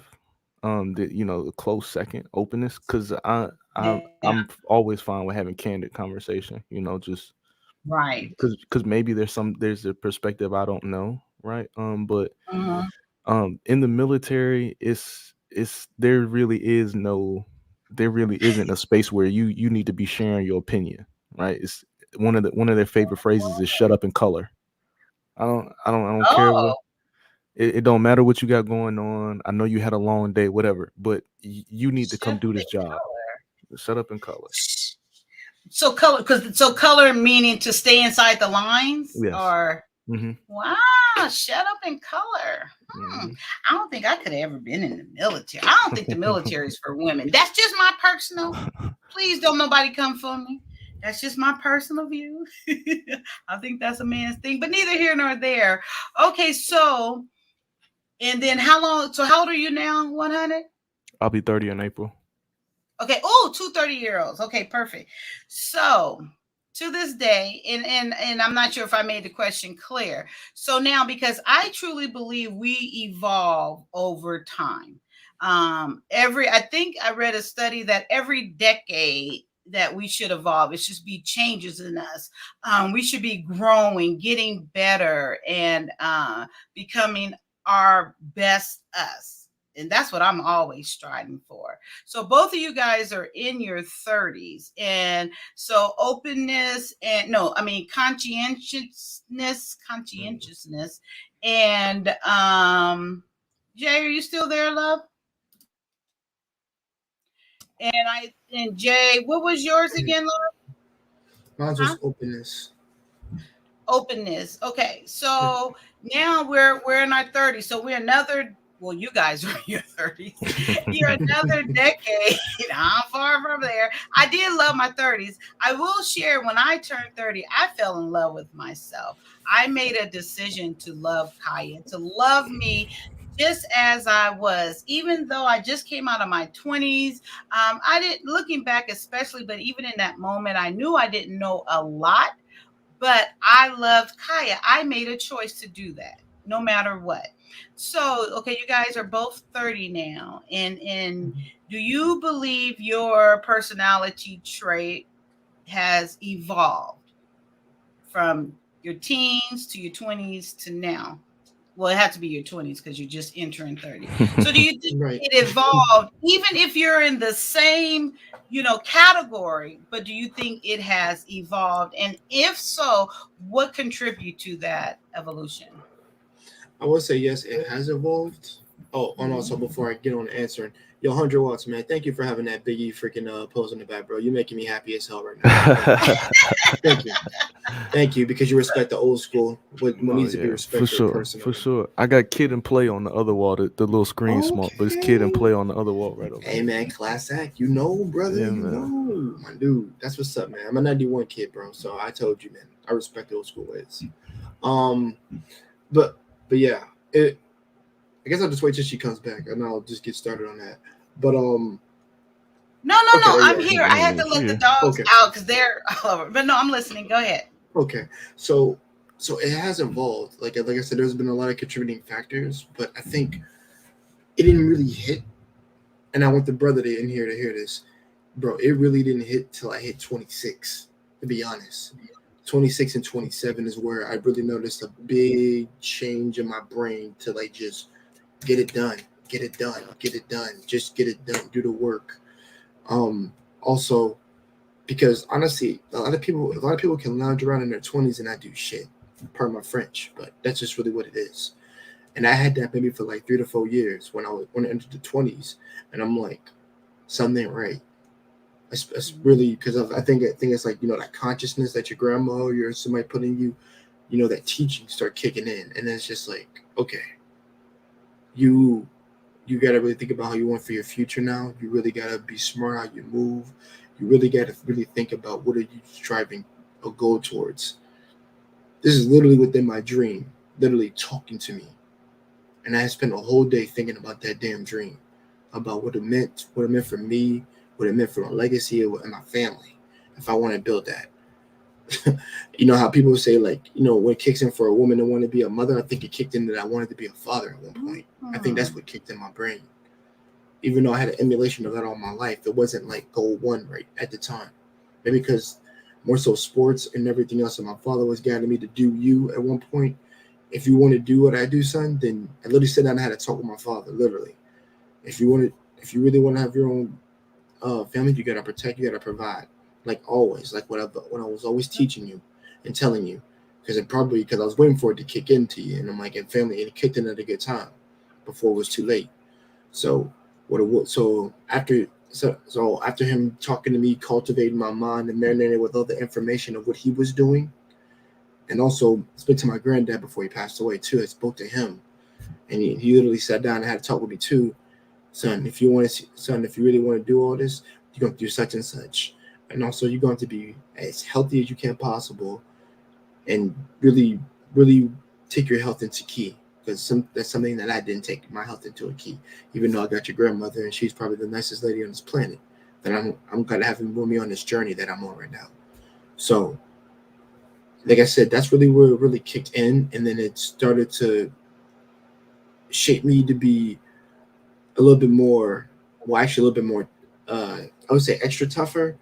And I still share a little bit. I don't share too much, because I think the problem now, more so with the openness, I'm too truthful. I'm too direct. Man. Really? You think you're too truthful? Yeah, I'm too direct. Okay, so, not to get off top, but just why? Real quick, why do you say that? Because I consider myself so truthful, like 100%. But why do you say you're too truthful? And then please just take us right back, and nothing too long, real quick. Okay, just to shorten it out, because because one of the most fascinating things of that you can restrain a man's, you can restrain somebody is by restraining their mentality and their thoughts. Like yesterday when I talked about, you know, policing people on their thoughts, I was literally at the point where, like, if I cannot say what I'm allowed to say, then I might as well be a drone. And I said I will not be silenced. So I just started telling the truth more often. But also, it was always in there for my grandmother to always speak the truth and don't lie. I'm done lying. I want to tell the truth. I want to be truthful to people. So I just started telling the truth and just started talking to I started with my homies and my boys first, the brotherhood of brothers I could speak to. And then that's where little by little did it get better. And even when I started dating other women, I literally told them, look, this and this and this and this is going to have to happen. If you want to be in such a relationship, this is what I'm coming with, and this is what it's going to be. That's just me. I'm laying out all my cards. Why did that become a problem? I thought you said you were too truthful, like it was a problem. Well, Well, yeah, it was a problem because they're not used to being, because some of the people that I interacted with are not used to being people being direct. That That's what ain't it your Mm, was. fault. That's not your okay. Yeah. fault. Yeah, No, it's not. right, I know right. it's not my. No, no, no, no, no. I don't think it's my Like, fault, but I'm Yeah, always the okay. impression if I'm doing something wrong. Let's be real. Like I said, I'm humble myself like that. I might be wrong. Okay, now jump right back. I hope you can go right back where I interrupted you at. No, no, I know where it's at. Okay, So literally perfect. before my grandfather passed away, I literally had one more conversation with him, and he said, "Son, one of the best things you can ever, like, this is probably one of the most beautiful things that a man has ever told me in my life, son. The problem with these modern day brothers right here, they because he's speaking to old timers, Tom, but he said the problem with these younger timers now, they don't know what it's like to have a woman on their shoulder, an actual genuine woman to have to be on a journey with, to share their entire life with, the good and the bad. But also, the difference was I had a lot more good than we did bad. Maybe remember time you and my grandma, me and your grandmother, you probably noticed. Maybe we had maybe one disagreement about something, but we sat down and said, but we sat down and have a conversation about it like civilized people. I want you to always take that to the grave with you. If you ever find somebody that you're able to hash it out, not don't deal with sassiness, but deal with the lady who's going to be reasonable and is going to actually listen to when you guide her, because you got all the qualifications of a leader, son. You don't even know it, and you probably thought for the longest time, sitting around your father and raised you, about you probably weren't. And I'm like, I did. I don't know how the hell you. And I'm like, I don't know how the hell you knew that, granddad, but it's freaking right. Because the thing is, you have your father instilled the ability of not disappointing your father, not disappointing me, and it's still in here to this day. Not wanting to disappoint my father. I think that's what keeps my head on straight, literally every day. Not wanting to disappoint my father, literally. And I think that's kind of what's needed now, more in the boys, more than ever. At least on the men's side. I'm not speaking on the women because we get on them enough.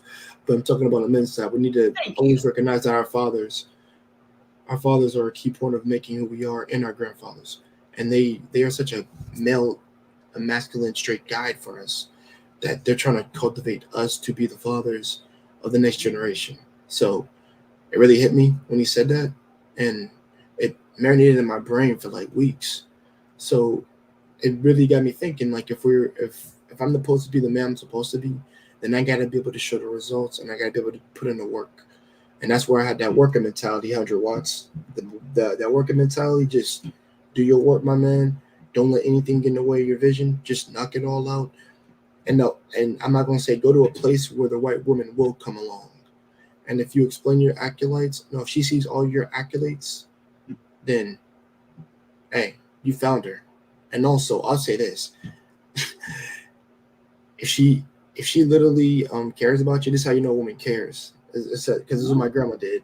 This is how she went over my granddad. I don't know how, but she pretty much literally told him, out of all the men, you were able to actually come up to and talk to me as if I was a person, not an object. Once she said that, she was like, "Yeah, that's why." She said, "That's why I went to him." This is what she said. That's literally what Man, she said. So like I yeah. said, I think it's really my grandparents who have the most impact on my life. That's really shaped me and really understood what it means to be a human being and as a person and as a man. Because I'll be honest, we brothers such as 100 watts and me, maybe we meet up one day and we can chat and talk, about like each other's struggles or like each other's upbringings. I like hearing the brothers' input. That's why I've always said I care about other people's perspective, because I'm not knowing my way is just. I'm not saying my way is the right way. I'm I'm saying there are other factors that contribute to brothers because I've talked to them on the streets. I've talked to them everywhere. I don't treat them any differently as if I would my mother and father. The only difference is they're a higher authority figure, but like I said, be able to hear their own their own struggles, or to them from struggling to where they are now in a good place, it means a lot to me. I think that's beautiful personally, because like I said, life ain't peaches and cream. I think 100 watts knows that too, and I think you know that it ain't peaches and cream. Hmm. It's work. Like the I people think love the people work. should give into that. I mean, yeah, I love work, and work keeps me busy, to be honest. No, So I maybe that's love what. the work of life. I really do. I enjoy every aspect of it, especially where I'm at now, and even getting the opportunity to know and talk with you gentlemen here. I really do love the process of life, but no, it ain't easy. But whoever said it Hmm. would be, but I enjoy No, it even in its hard times.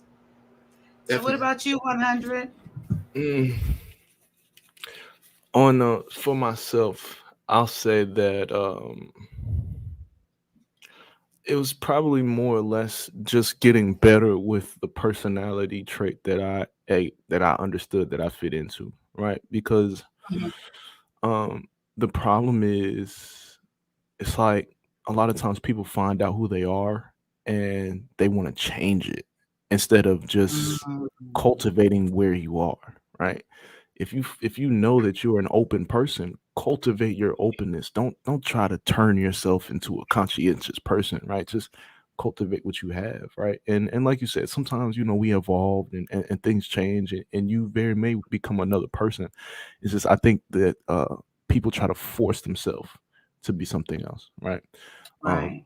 for myself, similar to what he's saying, at about 20, at about 26, I remember I I uh, I wonder if this is like a male thing because a lot of men that I spoke to, they always say that it was just like one day they woke up or something happened, and then it's just like they seem to get this big rush of consciousness or a big rush of understanding. And I remember this specifically. I remember getting my daughter off of the bus, her when she was in kindergarten. I remember getting her off the bus and we were walking home and I was talking to her about her day at school, and she was telling me about how she had a bad day.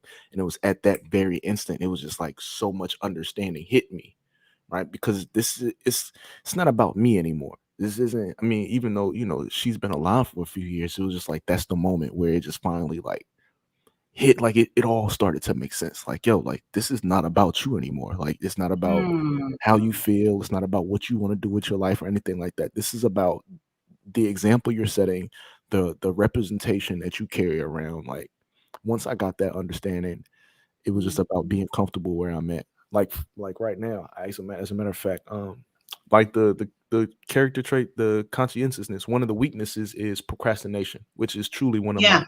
which is truly one of my weaknesses, right? I've always been that student. Like if I know I got an English paper due on Monday, I'm gonna do it all on Sunday night. And I bet you I still get at least a B on it. Right. And it's like Yep. now, like over here, I have a board, a whiteboard over here, and on the top of it, it says the way to 10 mil. And it just because Mm. to prevent the procrastination, it's all of these tasks that need to be accomplished. Um, and and and I'm in the process now of putting dates on everything. Right. Okay. So by this date, we need to have the DUNS number. We need to have the bank account. We need to have the website. We need to have all of that done by this date right here. By this date right Mm. here, I need paperwork to come back from the State Department to say you're now a registered LLC. Like I'm at the point now where it's about putting dates on it. So Mhm. just getting better and cultivating the personality that I'm in right now is important because and another thing too, because like you mentioned, you can possibly switch. So if you have a good understanding of where you are right now, you'll notice when the switch is coming. You'll be aware of Yes. when that change is coming for Yes. yourself. So Or you even create that switch. that as well. Because if you Mhm. like he was talking about, like if you feel like you're too open, if you're too honest, you know what changes you need to make, right? You know what Right. changes you need to make. But my thing about that though is me personally, if some especially if somebody's coming and asking my opinion or asking for my advice or something, it's my responsibility to keep it a being with you and keep you accountable. Because one thing I'm not going to do is have somebody calling me, man, my girl over here tripping, man. I don't know what to do.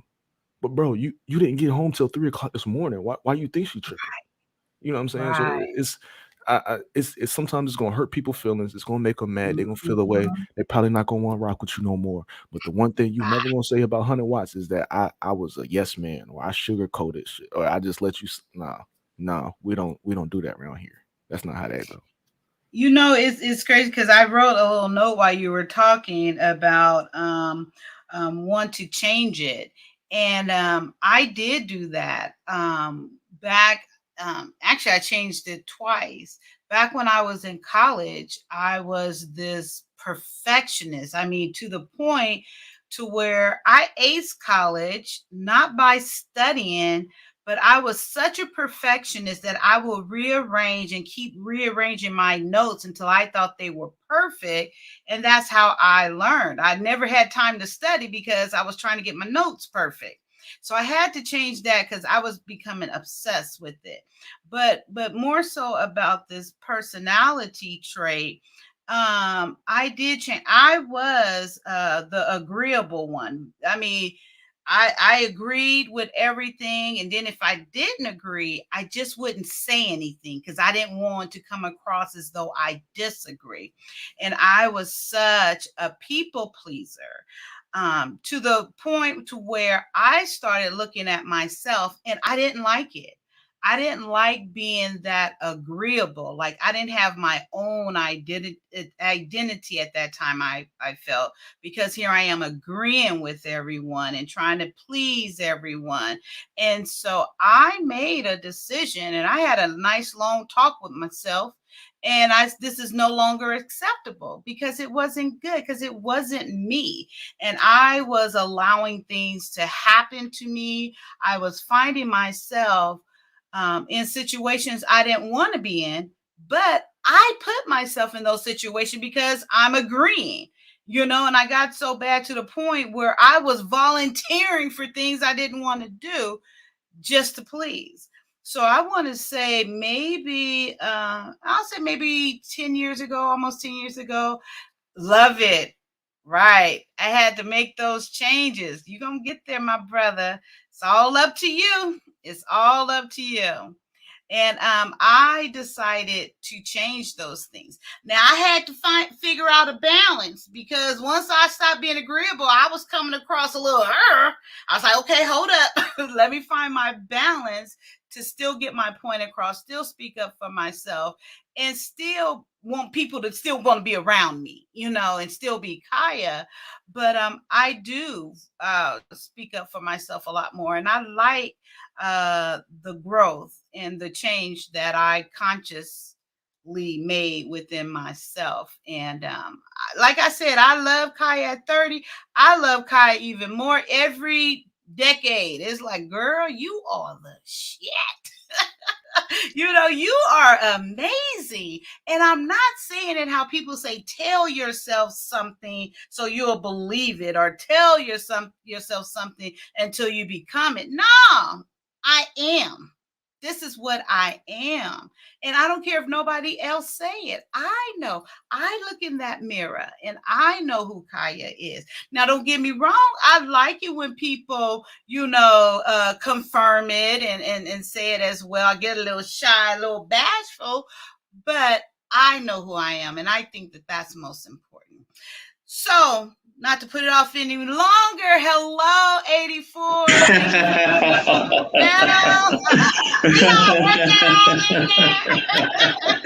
Nice. Thank you for joining us. You look very nice tonight. I like orange is definitely your color. You know what I mean? If that's orange. Thank you. I put this dress on especially. I don't know if you heard the beginning, but I picked this dress for you guys, especially tonight. It is a dress with nice details. I don't know if you missed the beginning, but yes. Okay. I see you flexing. I see you. You know what I mean? Definitely to 100 watts. You know what I mean? 100 watts, man. I feel like I just seen you, bro. Shout out to Jay. Jay, what's going on, man? You know what I'm saying? Jay, I definitely know you want a link behind the scenes, man. I don't know if you took my number in the private chat last time. I'll leave it again. Oh, no, I got you, bro. I took it. Okay, you got me? Okay, cool. And yes, so Kaya, if you're gonna stream, Monday nights, what you can do is before you get on, you can jump on, because we stream Mondays too. What you can do, you can get on before we come in. You know what I mean? Like before we close out our show, you can come in real quick. We can let everybody know that your show's coming up next. You can jump off, and then boom, you can start your stream. So it's funny you say that. It's funny you say that. Two reasons. Okay, if you've seen at the beginning, I put this up I put up this live stream before I realized, and I said, "Oh, they're live." You know, you were going live, and I had already put it up. And then Mr. Smarty Wally comes in and say, "I bet she's gonna be late because remember the last time? Yes, the last time I was like an hour or so late because I said I'm staying over here hanging out, and then." Actually, that is exactly what I realized tonight, that you guys go live on Mondays, and I was making a note of that. But yeah, Wally, I was going to be late, and I said that. And Wally, they bet a Snickers and 100 watts. Oh, me and Princess K some Snickers, a big Snicker bar, because I was right on time, because I don't let nobody put me to the challenge, for one. But I am aware of that now, 84. And yes, most definitely, I will make changes there on Monday for that reason specifically. Absolutely, that would be my pleasure. And yeah, I love to talk. Definitely, and we'll promote you before you get on. So we'll promote you and make sure everybody come in, support you. Everybody definitely subscribe. I definitely got to thank my man M3. I see you in the comments, bro. Vahan Brown, I see you. Vahan Bryant, I'm sorry. Sunbreeze, I see you. OG Patrice, hey, OG Patrice, what's going on? Good to see you, sis. Yeah. So what's the topic of discussion, Kaya? What are we talking about? Okay, so yeah, I got both the guys answered. Okay, so the topic is we're talking about the 5 personality traits, and just to bring you a little bit more up to date, I read this article here, and wait, I gotta do this, and it breaks down the 5 personality trait. Ooh, okay, let's see. Openness, conscientiousness, extroversion, agreeableness, and neurotism. I hope I said those right, because I was saying them wrong all night, 84. I was saying 2 of them wrong, but I had a nice grammar lesson. Like I said, I never learned phonics. I only read from memory, but I embrace who I am. Please. So Vaughn, my main man, came up and he said, "Sister, I want you to stay on track." And I just had to come correct you with these 2 words. And it was conscientiousness.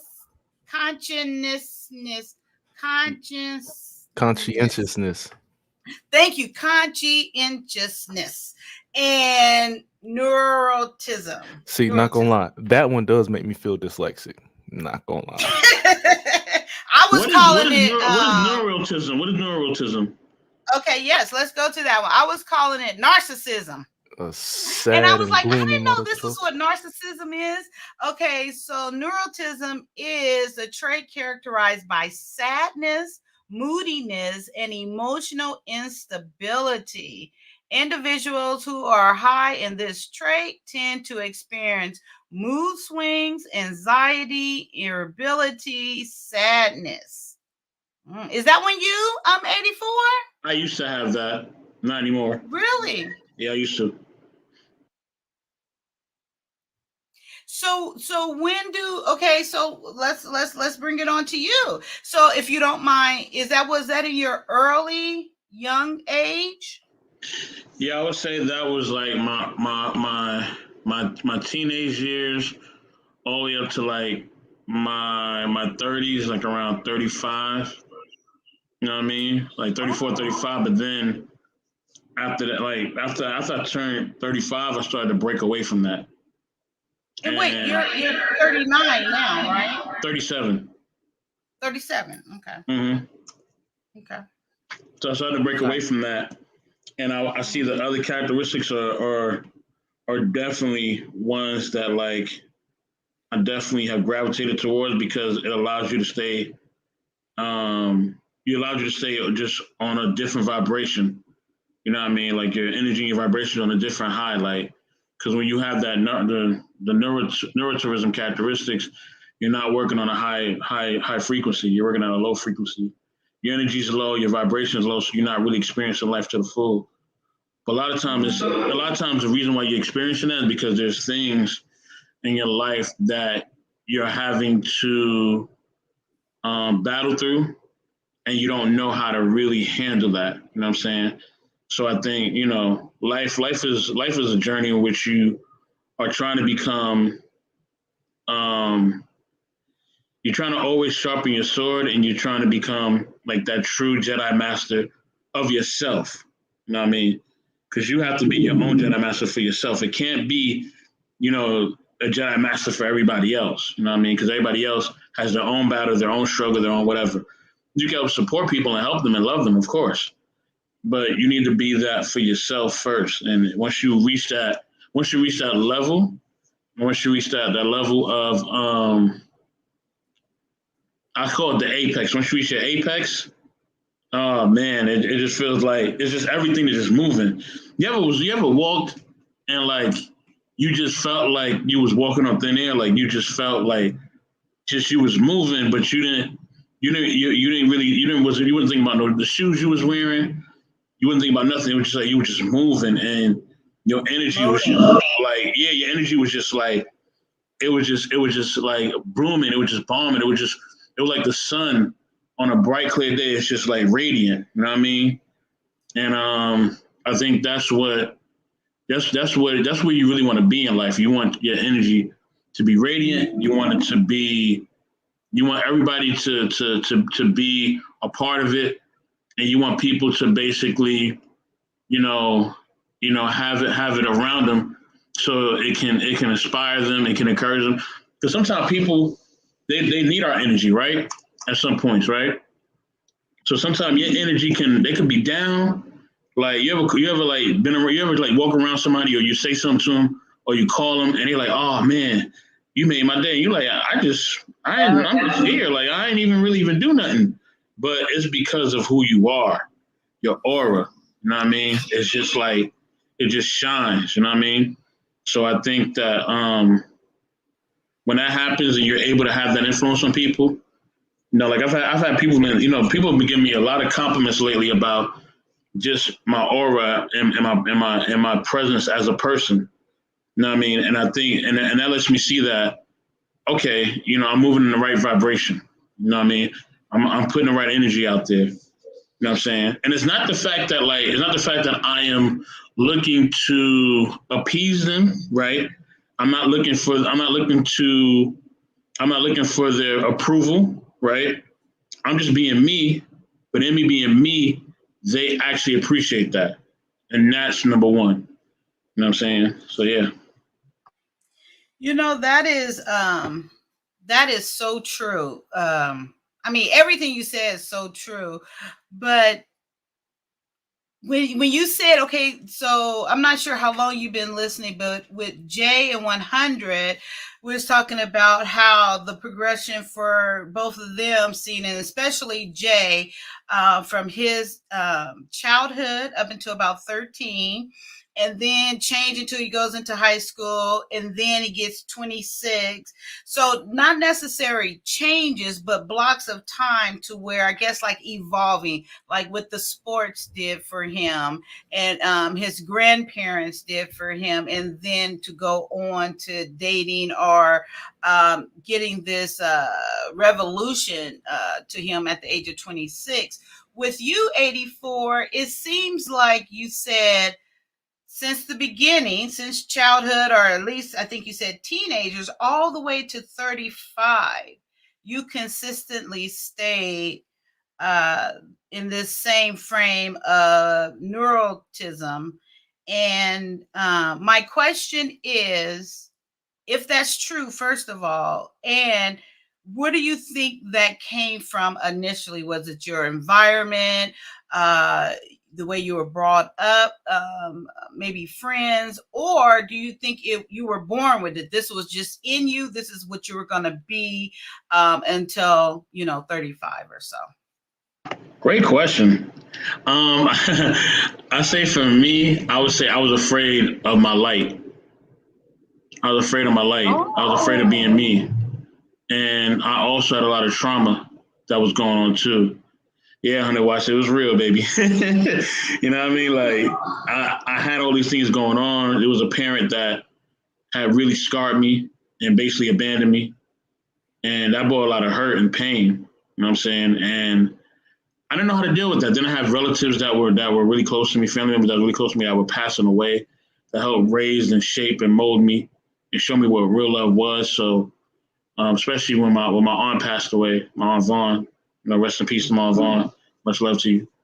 When that happened, I just didn't know. I couldn't. My whole world crumbled. You know what I mean? So I think that with all those things coming at me at once, and me dealing with things like that on a random, like I had a cousin when I was younger at 12, like they died 2 weeks before my birthday. Like there was just a lot of things that was happening to me just early on that were just planting these seeds. And then when you're being bullied in school, when you're being told that, oh, you don't meet the standards of certain people, or they don't approve of certain things that you do, and that's being told to you, and even family members are telling you that you're not going to be nothing, that you're dumb, and all that sort of stuff. So you keep hearing these things over and over again. It plants seeds, right? Because kids, and that's why kids are so innocent and sensitive. And that's why when kids are being bullied or the family's not supporting them or different things are happening, it definitely shapes and molds their personality. Because that child wants to be themselves, right? They want to be themselves. They want to be happy. They want to play. You know what I mean? Well, most kids, you put them in a room, right? You know what I mean? Especially if they haven't really experienced any trauma, you put them in a room, you put on any type of children's cartoon, whether it's CoComelon, and you give them like a snack, and you give them some toys, man, they in heaven. They don't know up from down. They chilling. You know what I mean? You can't tell them nothing. They're not thinking about the weather. They're not thinking about fashion. They ain't thinking about politics. They ain't thinking about none of that stuff. None of these things cross their minds. You know what I mean? They're not thinking about social constructs. They are simple, creatures, but they also are complex because you also have to shape and mold them in order to be functional, healthy members of society, and just healthy amongst themselves and healthy within themselves and with other people. So, yeah, so I think because of all those different things, that's what made me gravitate towards that. But then once I started to see that if I stay there, then I would die. If I stayed being, neurotourism, I would die. I was like, oh nah, I ain't checking out. Let me embrace my light, and let me embrace it to the full. And whoever is with it, they'll be with it. And whoever's not, they won't. And that really allowed me to see that, sometimes we got to realize is that when we're not being ourselves and we're not truly embracing ourselves, we basically are killing ourselves, basically. You know what I mean? And I had to see that. I had to learn that. So, yeah. Was it, one more question, if you don't mind. It was very intriguing to me. I'm open book. Go ahead. Let's get it. Was there, okay, so when that switch came in, like, you said, I need to embrace me, I need to embrace my light. Was there a moment that something happened, or was it kind of gradually and then you made it to the light to where, okay, I need to embrace it? Or was it just a moment, this happened and something flipped, a switch was flipped within you? Oh, something definitely happened. Yeah. I mean, I had a life-threatening thing that was challenging my health and just my overall being. And I had to switch up my whole lifestyle, and I'm still recovering in a lot of ways. But, once that happened, I was like, okay, yeah, it's time to change up. And I think for a long time too, I was trying to, in that state, I was trying to seek approval from certain people, right? Because, a lot of times you're trying to cope with all your pain and whatever. So some people, they run to substances, which did happen with me sometimes. Or sometimes they run to people, or they run to different outlets, or they run to their career, which I did too. I was a workaholic too at times too. Like I would just work and work and work and work and work. Like it was nobody's business. Like it was like I would do crazy amount of hours throughout the week, and I wouldn't be thinking about like my overall health. You know what I mean? I'm just like, all right, let me grind, my career. And I had to grind in my career, to become a computer technician, and become certified as a computer technician. But it was like, I still should have hit the brakes at certain points, but I didn't do that. I just slow down. And I think once I seen that wall coming, once that wall was coming, I was like, oh snap, the wall was right there. Jedi Mike, what's good? The wall was right there. Oh, all right. Let me chill. let me. Okay, let me take care of me. Matter of fact, let me go walk outside and look at the sunlight. Let me take some time for myself, because before I went to do that, before I'm like, nah, I gotta go work. Nah, so and so need this. No, and then all of a sudden it was like, you about to hit the wall, and I thought I had control, but I didn't. I really thought I had control, but I did not have control. You know what I mean? And it wasn't until I seen that I didn't have control, man. I was definitely on a crash course, you know, to death, really, literally. So, yeah. Yeah, I'm gonna come right to you, Jedi Mike, and thank you so much for joining us here. Quick question, Jay. He 84 mentioned something that I think you mentioned as well, if I remember correctly. You had mentioned your health, your physical health as well, that you had to change and get it right. Am I missing the inside joke? You had to change and get it right as well to better yourself. Am I missing something? Don't be making fun. I want to be in on the joke. It's in the private chat. It's in the private chat, man. Oh, I forget about that thing. Okay, I'll get to later. Okay, so Jay, so am I correct in that with you had mentioned something about your health as well, right? That you wasn't paying attention to it, just like 84 was saying. Yes. Yes, I think one of the key factors that needs to be labeled here, especially for my brothers here that are in here, shout out to all y'all, Jedi Mike, 84 and Watts. The one thing I want to preach to you guys that needs to be said enough. You guys got to worry about your mental and physical health, not just physically, mentally too. That mental health is a thing. I cannot stress that enough right now. And brothers need to be in a more need to get out of this idea of fear of like going to the doctors, like, taboo by law. I'm like, no, get that shit out of here. Pardon my French, but get that shit out of here. I don't want to hear that nonsense. Yo, bro, one of the best things you can do, especially to the brothers who are like you, show them that getting your head checked and corrected is not a bad thing. Because like I said, if you want to lead your own family and also live a good life, man, make sure your mind is not like a hazard right now. Make sure there are things that are not a hazard to your health. And I use that term a lot. Anything that is a hazard to my health or to my growth, I have to I have to be away from this. That technically Jedi Michael just came back from it just now. Being in that situation Kelly he was in, that's not good for one's mind. I like discourse as much as the next person, but we need to have civilized conversations. And if you can't be civilized around me, you got to get away from me. Because you're coming off with negative energy. This is that reverse flash nonsense I'm seeing. Like, nah, I gotta be antagonistic. No, stop that. That's not how it goes. You gotta be able to utilize the unity that you have, or the brothers that you talk to.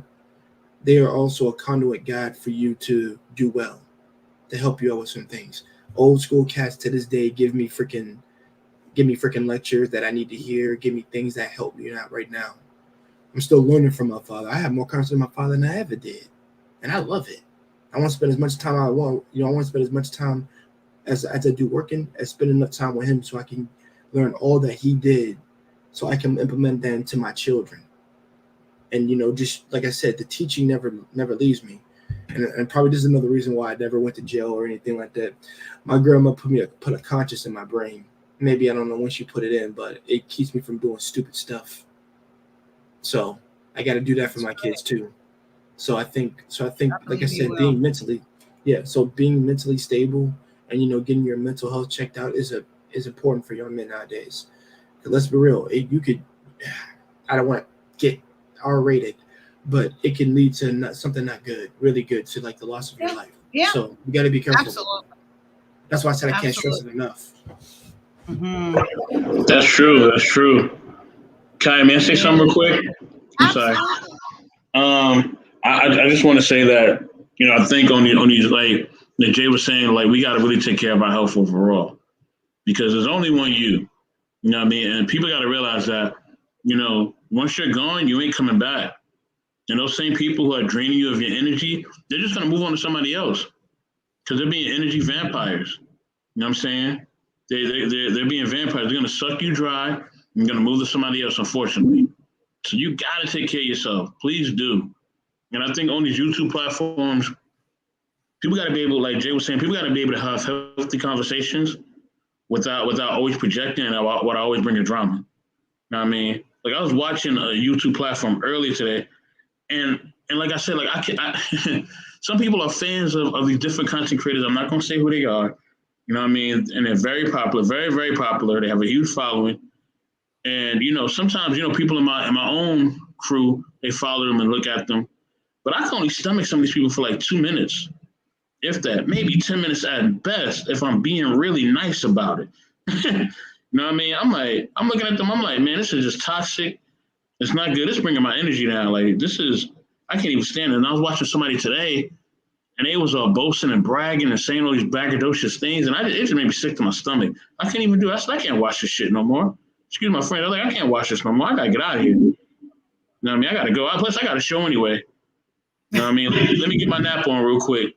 You know what I mean? And get ready for my show. You know what I'm saying? Like, but some of it is just so disgusting. It's degrading. They're degrading men and women. They're degrading our culture. They're degrading us as a people, and they think that it's funny, but it's not funny. You know what I mean? It's not funny. It's not healthy. You know what I mean? So a lot of them need to stop the BS, need to stop the cap. You're not all that.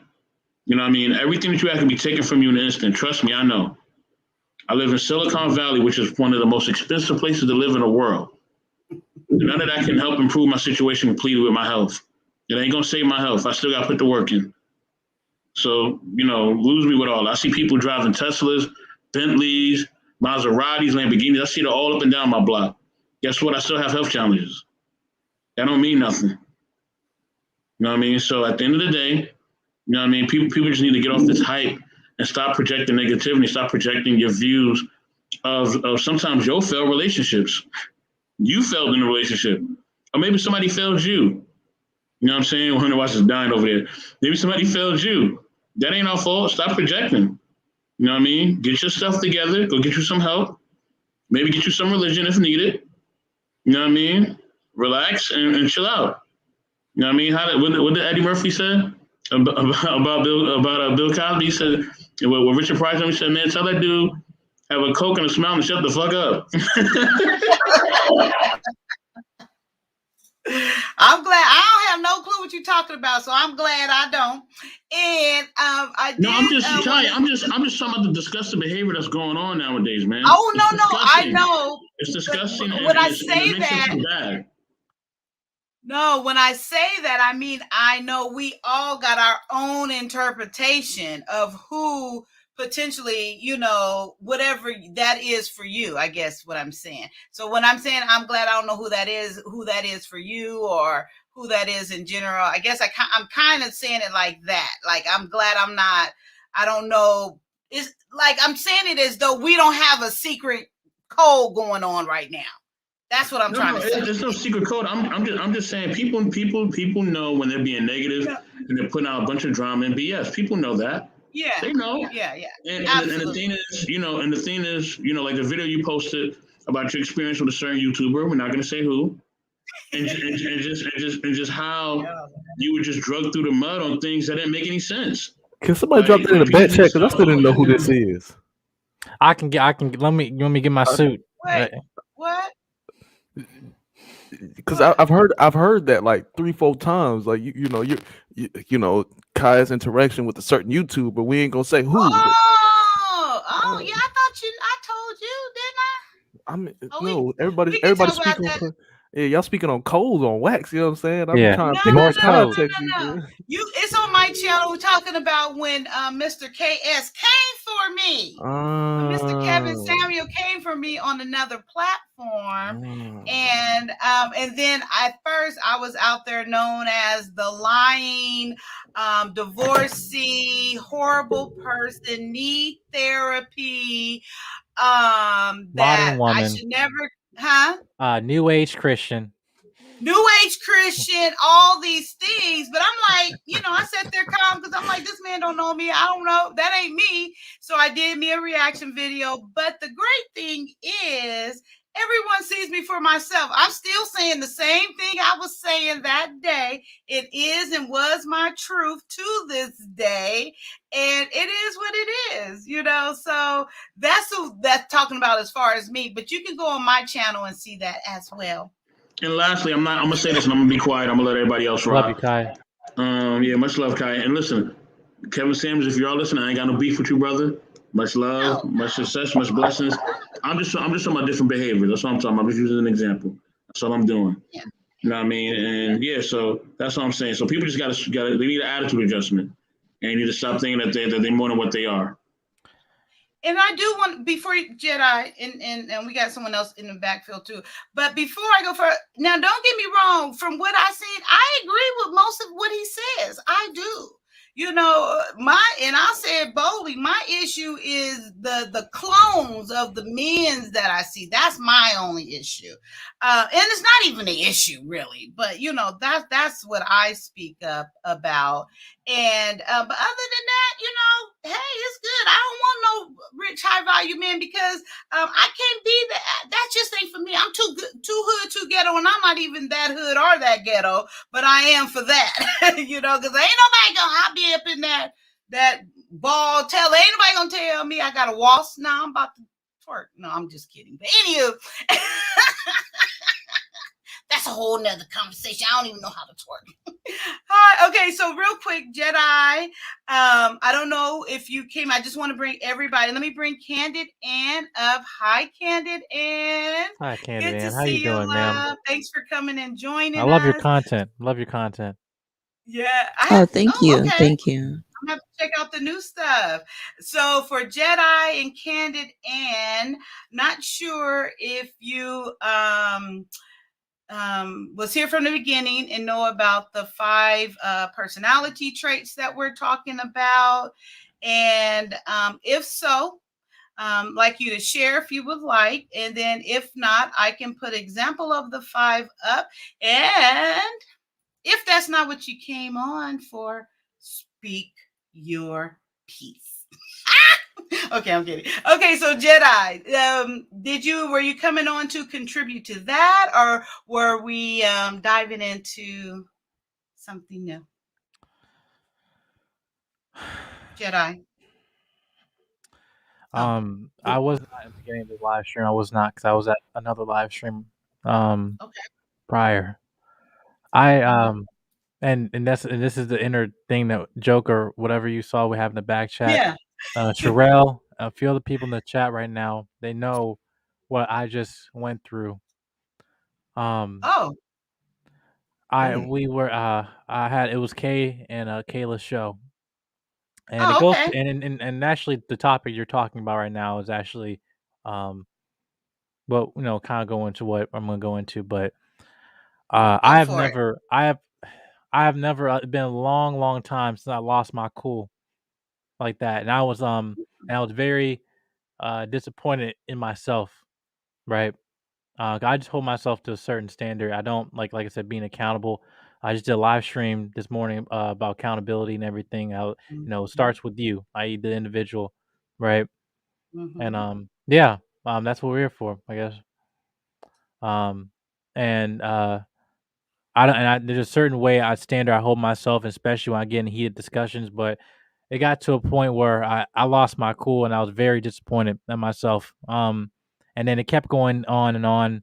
And it was mentally, I'm right now mentally exhausted. Okay. And I just want to say that in people that have seen that, I want to say I offer a sincere apology that I should have conducted myself way better. That as a man, especially just during conversations like that, because it dealt with one of my other friends, Cam, who's on the Broken Dusty show, with Jonathan and Cheeky, and I did not like the way. Show? Yeah, that's what it's called. Okay. Whatever, but okay, it's called the John Bearville Show, whatever. But no, I know. Yeah. But wow. But I did not like the way Kay and Kayla was going at Kamara, and also Janae. The pretty dark-skinned girl that's on you. Oh, I love her. She's and so it was just a way that they were talking to her, and they weren't attacking her, but the way they were communicating were to me, just a lot of us said, some people say it was attacking, but they're asking questions, what they always do. To the point, some point gets like disingenuous, and it's kind of putting her to a corner. And this is just with me, just as with Kaya, anybody on this platform, with Black Man Unfiltered, Sir Hale, Uncle Stu, other folks. You mess with my fam, you mess with me. And I don't care. You call me emotional all you want. I don't give a crap. I'm from the 757. You already know what's up. We don't play that mess, right? And I just felt there was a way that we talk about what Jay was saying about protecting your peace as a man. I've not done that to the best of my ability. Obviously, stuff I share with you, Kaya, about. So we're on topic. Okay. We're on topic. Okay, we're on topic. Okay. Amen. Thank you for sharing that, brother. Yeah, and I just want to. Spoke him up. Spoke him up. Wow. Oh. And you know what? I feel like the mother. Everyone has come home.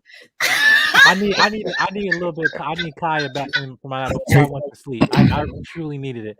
Good evening, ladies and gentlemen. Being serious. I didn't. We were just talking about health.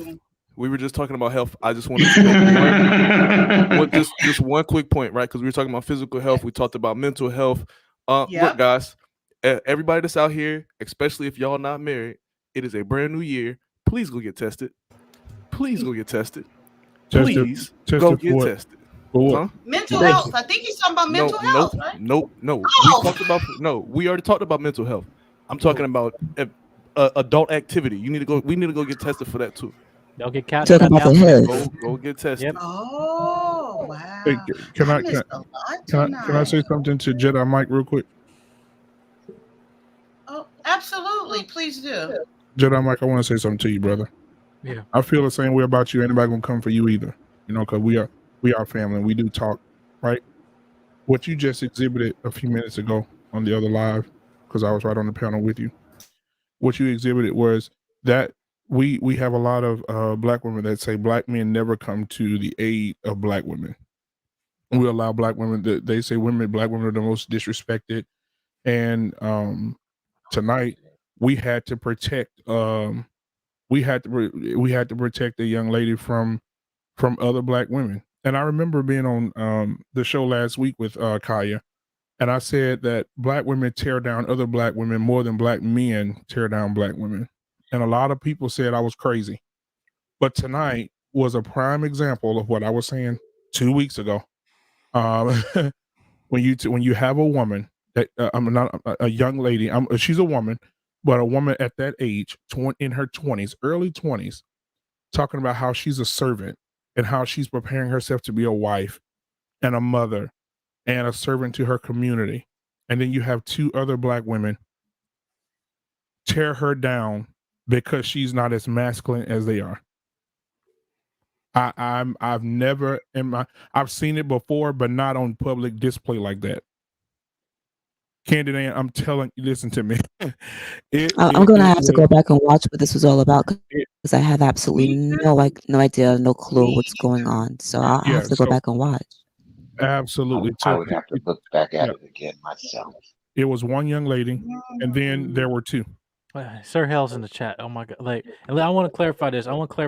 She was, and you're right. And and people in the chat, she's right. She was not in danger. Not in danger. No. However, she was being put in a corner, and I felt that was very disingenuous. Exactly. Very disingenuous. Right? She didn't need saving or anything like that, but it was a little brother because she's older than me. She's only about 2 years older than me, but it was like a little brother, and a big brother, where I just had to no, you ain't doing that. No, and then giving bad advice. You don't need to be that way. You need to be to the point where if you do something for somebody, somebody always have to do something for you. If they're not doing that for you, then you don't do that. And she was like, that's not who I am. She said, I'm not looking for reciprocation. She said, I'm looking just to do good by people. And I think good will follow me. It will find me. I'm not out trying to say, oh, just because I'm doing something for somebody to come in. No, that's not the way you need to be. You need to be trying to get something in return. I'm like, what? I mean, and the way I'm gonna use this, I'm actually gonna use Kaya for example, because you have spirit about you, as we mentioned before. That is like I said, very motherly, very kind. Like you're not a nice person, you're a kind person, right? Niceness is an act, kindness is who you are, right? And Cam Kamara, she exhibits the same traits like you. Like her presence come on, we might have disagreements, just like we have disagreements with you. but when you have come on this panel, you have a level of peace that you bring as a woman, right? That only women, there's only women can bring. Us men, we can't bring that type of peace. We can't. But women, that's the one thing that the gift that God's giving you, the ability to give that sense of peace to atmosphere, right? In terms of your behavior, your demeanor, but more importantly, your spirit, right? But when you have folks that come up here and basically saying that calling you, but you basically being too nice, and almost in a way it kind of just insinuated that, oh, you're being a pushover. You shouldn't look at people when you're just caring about your image as an individual, right? Because not only that, I also care about myself in as an individual, especially a young black male my age. I know that I'm not trying to think as a more macro level, but I know that I have a certain image. I have to care of myself, not only for me, but also just for as black men in general. God don't want to feed into the stereotype, right? And but with you, it's same thing with black women. It's like certain type of things we need to emphasize more about protecting our ethnic image as men and women, right? And because I don't want us as black people being so indecisive, right? And us to just feed into this, because this whole gender war thing, I don't like. To me, I'm not on the battlefield. 'Cause I'm not in war with my women. I'm not. And I'm not in competition with them, right? And I just think that when we had those conversations like this, I'm holding myself accountable. I didn't like the way I conducted myself, and I had my age belittled at that panel. Just because I know I'm 23 years old, I don't stand before you act like I have all the answers. But when you come at me at a certain point where I'm trying to defend something, I know I'm coming from a place of truth and integrity, and he's like, "Oh, you act like a man." Nah, that to me, that's why I got disrespected. Like, you don't talk to me like that, and especially like, and I know, I give people who are above, who are older than me, I give you all the respect and credit, and when it's time for me to shut up and listen, I shut up and listen. Right. But Jedi, just to that, and I do want to share this, and I thank you for saying what you said, but that was it. It doesn't sound like no means of what was going on with what's her name? What's the young lady's name? Kamar. Yeah, there's an echo. Yeah. There's an echo still. Hello. Okay, good. So I don't know if you remember. Black man, I think that's you. Let me see. Okay. Yeah, it was Black Man. I muted you like that. I had two speakers running at the same time. I bet. There you go. Oh, okay. It's okay. So I can remember. What's her name? The young lady name? Kamara. Kamara. So I'm sure it was no means of. I can only imagine what she went through, especially if it was Kayla speaking. But neither here nor there. When I first came on and was saying, they just was calling me naive. It couldn't be true. The things from my perspective, how I view things. So I can only imagine what this young lady went through, Kamara. But the thing of it is, I opened up this live tonight saying, I guess before all that happened, but I was really talking about the men, how I was enjoying hearing like the conversation is switching a little bit, that men are not just on here and out here stating what they deem bad traits of women or bad views of women, that I just opened it up tonight saying that I was seeing these talks changing and seeing more men talking positive about women and saying like it could be this and different things, and here this come. So I say that to say this. I hope that especially with you guys' passion coming over here and sharing and what you experience over there and what Kamara experienced, that it could be shown that this person or these women that put down other women, which I have no tolerance for that either. I have no tolerance, especially for putting down black men. I speak up every time I'm in the presence of that. It's not acceptable around me. I just hope that, sometimes you got to see it for yourself. So maybe let's just hope that these individuals, Can you whatever pull up? situation is, Sorry, I'm see not it gonna for cut you off. themselves. Can you pull up Convo Chill like Tommy B's comment right here? It says Yes. sorry, I apologize to cut you off. Oh, up here. No problem.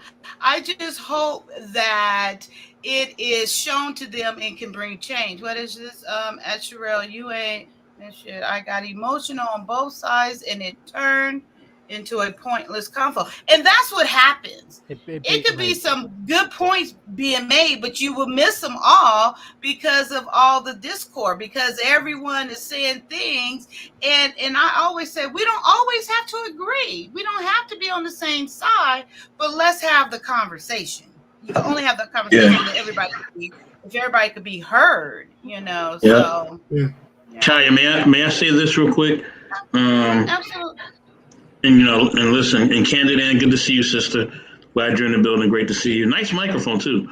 I know. I said the same thing. You know what I mean? Jedi Mike, we definitely got your back. Black Man and Filter, what's good, bro? What's going on, man? man? You know what I mean? Much love to you. You know how we do. You know what I mean? With that being said, I got everybody back. I got Jedi Mike's back. I got Black Man and Filter back. I got everybody back on here. You know what I'm saying? I also got the women on that panel got their back too. I speak to some of them offline as well. With that being said, we got to start to hold each other accountable. You know what I'm saying? Talk about that this morning. Accountable in these YouTube streets. Enough is enough. You know what I mean? We got disagreements, but we don't need to be disagreeable. You know what I mean? That has to stop, and we got to hold each other accountable.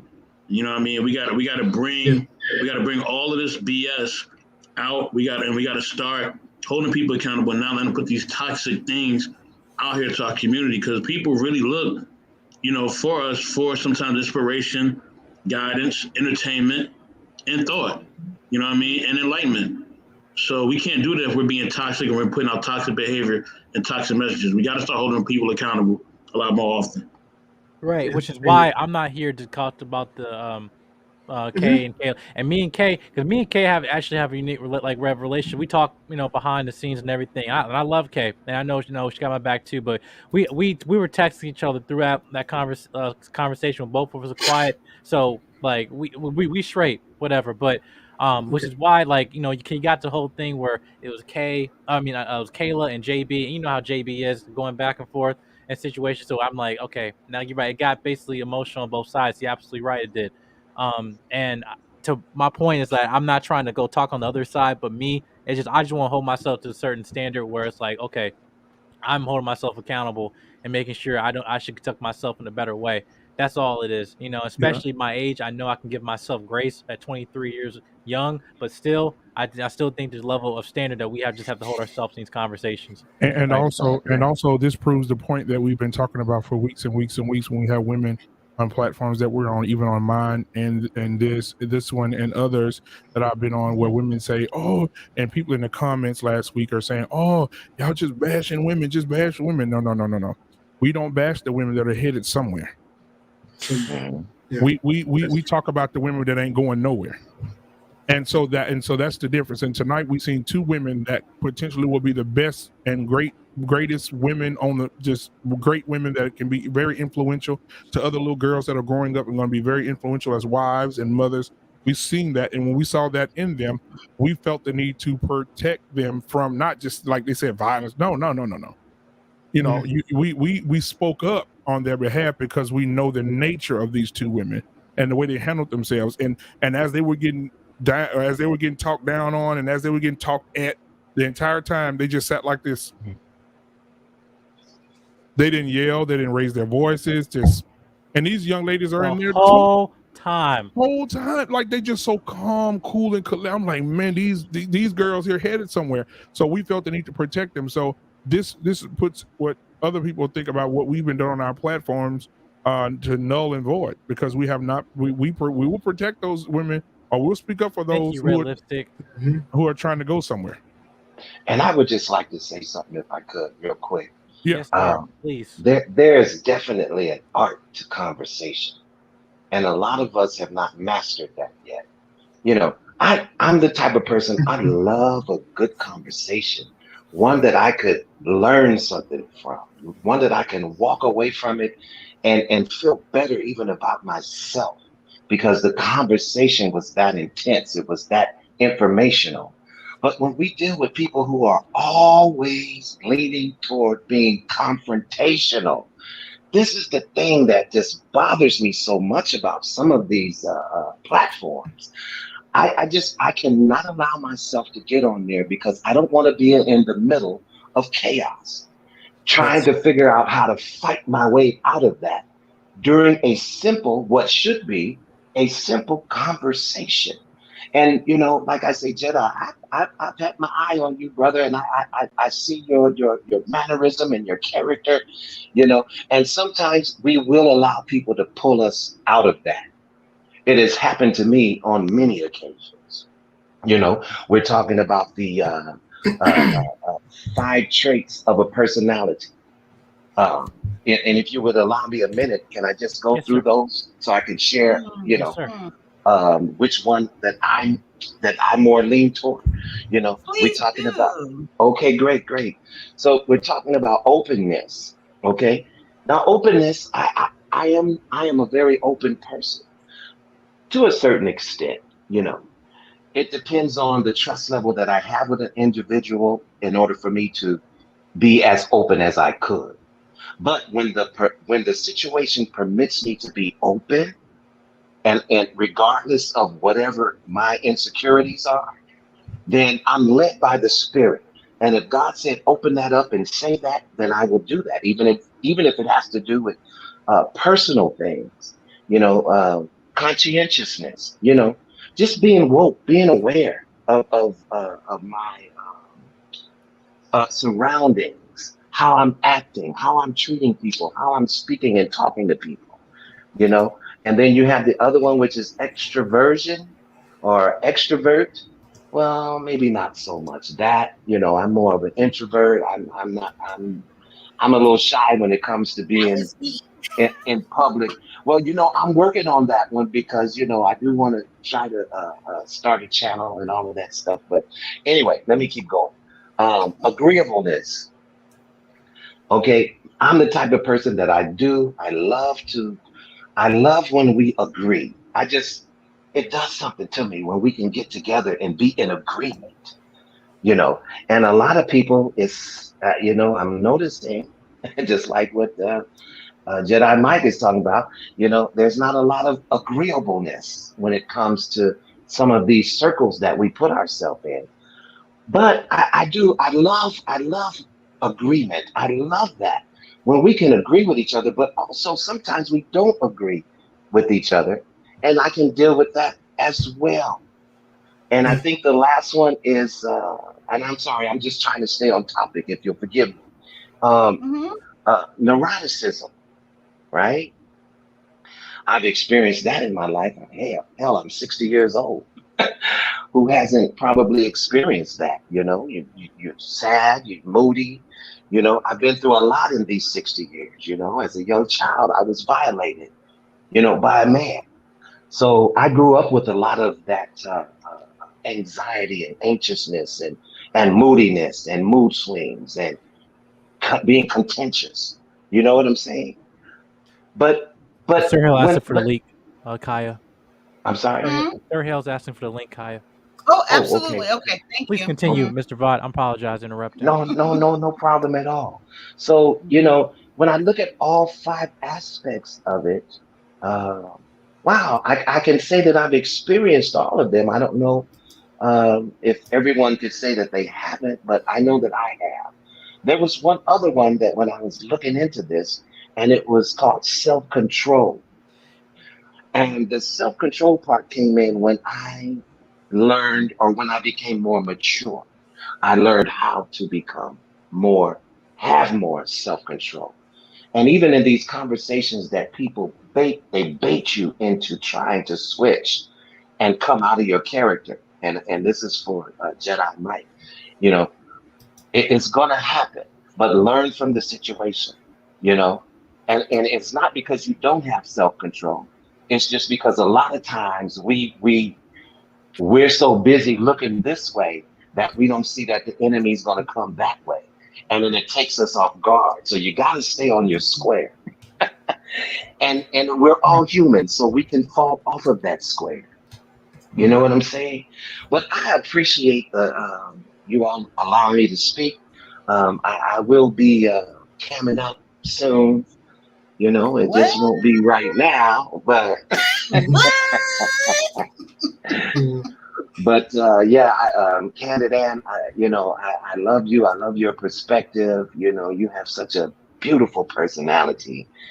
And, everyone on the panel, 100 watts. I mean, I admire this young man. His perspective is awesome as well. Very good temperament this young man has, Jay, you too as well. So I'm not Uncle Stu, but I'm the old man too. But I see what you young people are doing. And it does my heart well because, you all have so much substance. So much substance, and I see that, and I just want that to flourish, and I want to be in a place where I can encourage that. You know what I'm saying? Thank you. That's it. That was it. Thank you, Vaughn, for sharing. I really appreciate that. And, breaking down the 5 personality traits. I absolutely thank you for that. Candid Ann, I'm going to come to you right now, but there is one thing I want to piggyback off of that Vaughn just said to Jedi. I'm posing this to Jedi. I truly believe, everyone knows I live in my faith. I love and die hard. And I truly believe once, like how you shared how you felt today, and you said, I just did a show on accountability. That proves to you, in my opinion, you are on your purpose. You are on your grind, doing what it is meant for you to do right now.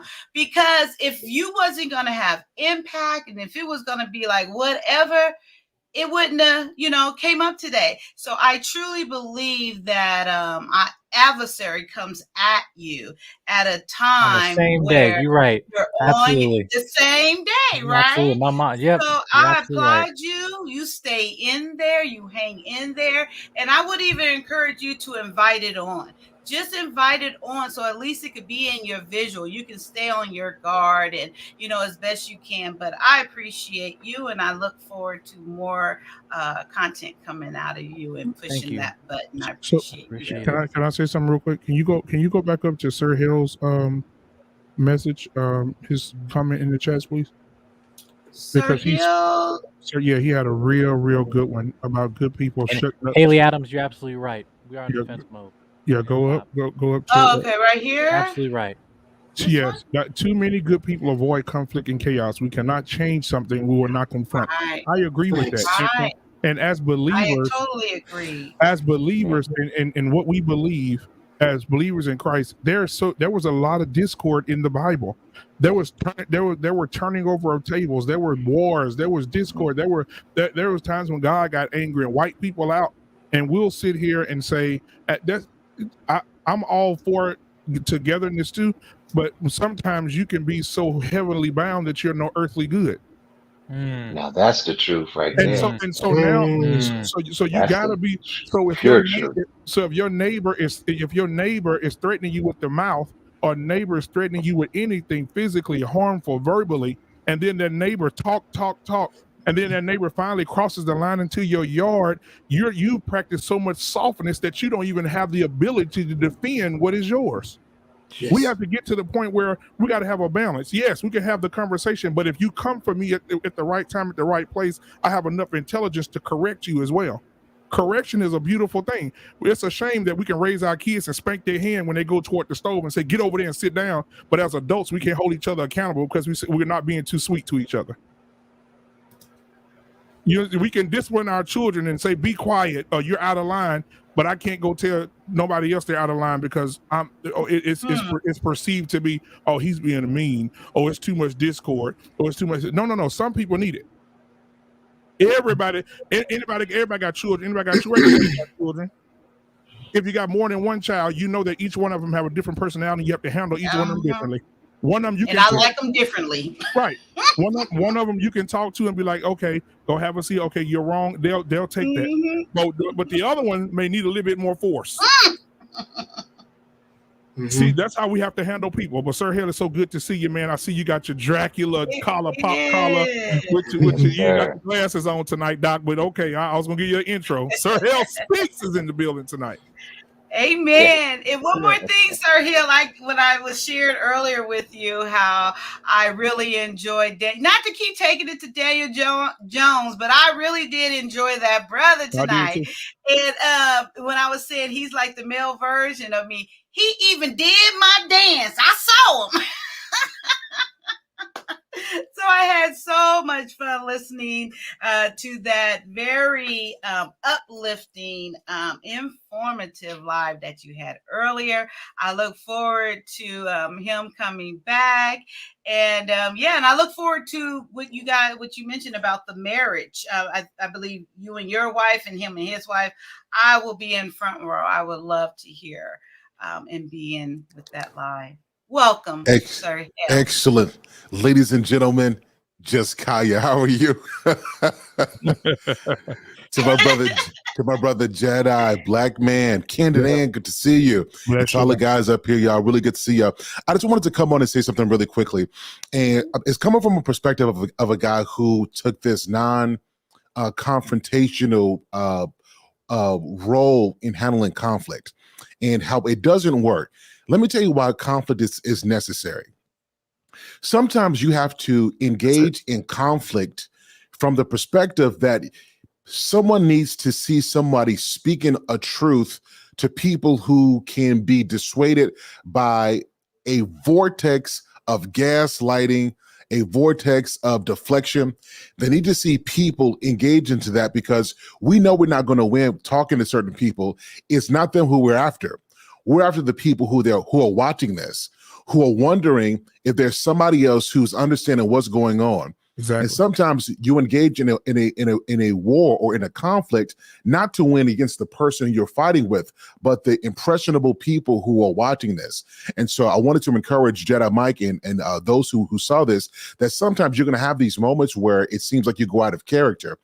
But I would rather listen to somebody who is willing to go out of character because they believe in what they're doing that much than somebody who cannot be moved or cannot be impassioned. That means that the conviction that you have is not deep enough. So I want you to encourage yourself, and I don't want you to beat yourself up, because the way that you express yourself just show how deeply connected you are to what you're doing. That it's not for show, but that this is who you are. So this is part of the human experience of a leader, and you're developing, man. So keep your eyes on the prize. Don't be too hard on yourself. People need to see that type of realness. Heck, I had that moment on the show, and I never lose my cool. right, Black Man, right? I've had a moment like that too on the stream. So absolutely. Yeah, and it's okay. Yeah, you talk about the situation with you and Tommy B. And I forgot what it was, because we have so many moments on your show. It was one of the moments. Let's select one, and we'll go with that one, right? Absolutely. I just don't want us to beat ourselves up because we have a moment, and you don't have to apologize.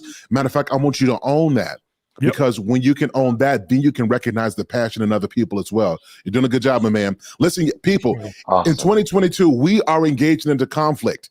I am sick of people who are negative, who are toxic. They're the loudest ones, and we are waiting on Jesus, kumbaya, waiting on the moment. No. Yeah. Jesus, when it was time, Jesus will walk on water, but when it was time, he'll flip a table. And I think that this is the generation now where, whether you're religious or not, you've got to know when it's time to flip a table. Not because you're trying to be violent, but because it's a moment where you got to step in and you got to do what's necessary for the people in the environment. So I wanted to get on to that point. Let me go to sleep. Exactly. Jesus turned over. I want us to put tablecloths on them. Go ahead. Let me clarify. Yes. No, real quick, Sir Hill. So you say you just wanted to come in and say that real quick, and you about to go to bed, right? Absolutely. So I feel honored. You changed clothes for me because you did not have that on earlier. I did. That was just for my. No, you didn't. I did. Just go along with it. Am I wrong? I didn't have this on. I put this on just to be here. So I thank you, my brother. I appreciate you for taking that time out, especially for my job. You didn't really have that on earlier. Yes, I did. Sergio, can okay. I I'm go sorry. ahead and tell him, 84. Sergio? No, I think 84 wanted to say something first, Black Man, before I interrupted, and then. Okay. Yes, let me clarify, my statement of disagreeing without being disagreeable. My grandmother, who turns 80 this year, taught me the power of words. I had two parents I could have learned from. I could either learn from her, I could have learned from my other parent, who loved to boast their chest out, and they wound up doing over 20 years of Fed time because they wanted to boast their chest out all the time. There's a way that you can use your words and be powerful. You know what I mean? There's a way that you can say something, convey a message, and you don't have to even touch anybody or do a thing. My grandmother taught me that. She taught me that as a kid who, in elementary school, I had a real hard time reading within the first grade. I had a very, very hard time reading. They thought that I may have been dyslexic. They didn't know what was going on. But my grandmother would do these little study methods with me, and it taught me how to read. It taught me how to use my words. And from that, I realized that my words had power. And then once I realized that my words had power and I could change people with my words, it allowed me to see that I can say things or make arguments. I even was on a debate team in high school, and that showed me how to use my words effectively and fluently, and allowed me to actually shape arguments and use arguments without me having personal attacks. You know what I'm saying? I think a lot of times on this platform, there's a lot of projections. People are projecting things that they really feel in their real life. So what we got to do is that we have to be responsible. We have to handle that, know how to handle that, use our words effectively, so our arguments are held. And I think for people of color, that is so essential. And I'm using another analogy. I've used an analogy of my life for how words are impactful. I'm using another analogy. I don't know who ever seen the movies Great Debaters. If you have, then raise your hand or give me a signal. Okay. One of the best movies ever. The whole thing about Great Debaters, right, was that they felt that people of color was too dumb, too savage, and just too basic. They felt we were too dumb, too savage. You know what I mean? They felt like we were just always assertive. They just always demonized us. They felt like nobody in the Great Debaters, the team that Denzel Washington, his character, put together, they felt like nobody on that team could debate. They always, shunned them. They didn't want to give them credit. They didn't want to, and that was racism too. So that was mixed on racism. But they always have tried to demonize us and make it seem that we're unintelligent. We can't talk. We don't know how to use our words. All we can do is just fight. You know what I mean? And just be violent and just do violent acts of sex and of just physical things and everything else. That's what they always want to put us as, right? But in that film, it showed how they were able to change that narrative, use their words to be impactful. And man, these kids went on to win. Y'all seen they went on to win tournament. They was even beating the kids of other races and ethnics, destroying them with words. I don't like where this is going. Right, I don't either. Let me. Here's the thing. This is what I'm saying. The bottom line to the story is you can use your words effectively, convey your message, and show and change the narrative that we as people of color can use our words effectively. I don't like that. I don't like it. Because every time, the point is well taken. The premise is terrible. Right. Hold on. Really? Yes. I missed something then. Every time they want to paint the narrative that we cannot use our words.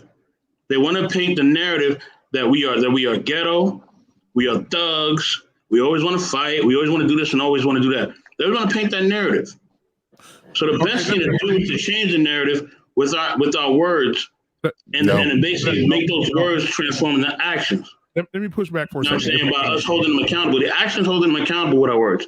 So we have our words, we have the verbal, but in those words, we are showing that we're holding them accountable. I'm not saying not to say anything to these people. That's not what I'm saying. Yeah, stand on your square. Say what you need to say, but know how to say it. It's not what you say, it's how you say it. Okay. But then, let me just say something very quickly here. Now, there is a time, and those of us who are Christians, we're very quick to throw this out here where, a kind word, it turns away wrath. A kind word does that. But there's a time and a place for everything. There's also a time for you to cry loud and spare not. Yes. There's a time for that. It's a time for it sometimes. Yeah. There is a time. There is a time for that. But we need to have that spirit of discernment to know when to cry loud and spare not, Excellent. and when not to. Because a lot of us are crying loud and sparing not, and we're not being led by that spirit. But at the same time, there is a time. I agree with what Sir Hill is saying. Yeah, there is a time where, no, you're going to have to stand flat-footed, and say what needs to be said, regardless to, there's no buttering it up. That's a cry loud and spare not, And can I say these words real quick? After Black Man, I got something I want to say as well. Yeah. So I want to say something to Mr. Best in the world and everybody on the panel. Reverend George Lee, Lamar Smith, Emmett Till, Willie Edwards, Mac Charles Parker, Herbert Lee, Corporal in the Army, Roman Ducksworth Jr., Paul Gilbert, William Lewis Moore, Medgar Evers. Y'all know these people? Yes, Virgil Lamar Ware. All of them were very impactful. Martin Luther King, Malcolm X, all were very impactful in their words, and they died for it. Watch this. For everything, there is a time. There is a time. And I don't like to misquote scripture. So I have it pulled up here. And it says here in Ecclesiastes 3:1-8, for everything there is a season, for a time for every matter under heaven, a time to be born, a time to die, a time to plant, a time to pluck up what is planted, a time to kill and a time to heal, a time to break down and a time to build up, a time to weep and a time to laugh, a time to mourn and a time to dance, a time to cast away stones and a time to gather stones together, a time to embrace and a time to refrain from embracing, a time to seek and a time to lose, a time to keep and a time to cast away, a time to tear and a time to sow, a time to keep silence and a time to speak, a time to love and a time to hate, a time for war and a time for peace. Exactly. Ecclesiastes, that's the word that we believe in. So when we sit back here in the corner and we looking and we saying nothing, the Bible also says, speak for those who can't speak for themselves, speak for those who are unjust, who are dealing with the injustices. You speak for those who can't speak for themselves. That's what the word, that's what it says, that what we believe in. So that's what it goes back to the point that I make. So we believe in God, but we don't believe God because his word is true. He says word is the same yesterday, today, and forever. And if we believe in that word is saying right here, I just read it to you. So we can't sit here and cower in the face of people that are delivering the wrong message, the people that are saying the wrong thing. They need to be corrected, and I'm here for it. My platform is here for it. Sir Hale is here for it, right? Jedi Mike is here for it. We're here for it. And so, I go ahead, Sir Hale. I didn't mean to stay that long. You said here for it. I'm here for it. Absolutely with you. I want to say this though, y'all. I'm so sick of us talking about they. I don't want to hear they in 2022 no more. They see us this way. They see us this way. We doing this because we don't want them. Let me tell you something about Black people. Let me show you how awesome we are. Taken away from our native land, our language was stripped. We didn't have access to read and to learn. Yeah, we found a way to communicate, whether it was through words, through sounds, through hymns. We found a way to bridge and bring a language together. We found a way. We've never had a problem with knowing how to talk. We've had an issue with being bold enough to say the right thing to people who are in power. This is the issues that we have. And where we're at now in 2022, we're not taking any prisoners anymore. We're not afraid of anybody anymore. And I'm so sick of the narrative of we got to do something to prove to someone else, name it the man, name it a person, and change their perspective. Listen, because I'm saying I don't want to say what I want to say, but let's just say forget that perspective. My job is not to live my life to change somebody else's narrative that I didn't have a hand in shaping. So you can believe what you want to believe. So as long as you have that, that's fine. What I'm saying is that when it's time to speak up and say the right thing, then we can't be thinking about, I've got to say this because I want to change the narrative. Because if me telling the truth makes you see me in a different way, then that speaks more about you than it does me. Come on. Amen. So I don't want to hear in Amen. 2020 more that we got to do something different because they see us as ghetto, because we ain't never been ghetto. We've been able to survive slavery, been able to survive poverty, systematic injustice. We've been able, with our pants sagging or with our pants pulled up, with street clothes or suit clothes on, we've been able to build it up. So let's quit saying we got to do stuff because they are watching us. Forget they, it's about us. What are we showing and what are we demonstrating? Yeah, I'm here for the smoke tonight. I'm here for the smoke too, dog. I'm here to hear it. Okay. No. I'm great at this. Thank you. I'm great at this. You hear what I'm saying? Real quick. Let's get rid of the they. I'm not the best in the world. No more they.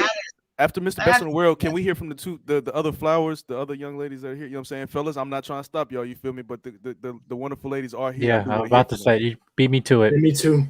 Hey, hey, Candid. Like I stated, I'm not saying for anybody not to say anything. I'm not saying to not say anything. I'm saying definitely stand on your square. The only thing I said was it's the way that you say it if you want your message to be received. If you don't want your message to be received, then say however you want.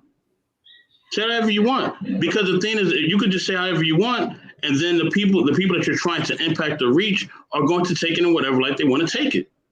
But now people who want the truth will find a way to hear it. Hold on. If you want your message to be received by the person that you're conveying it to, you have to bring it in the format that they want you to bring it to them in. If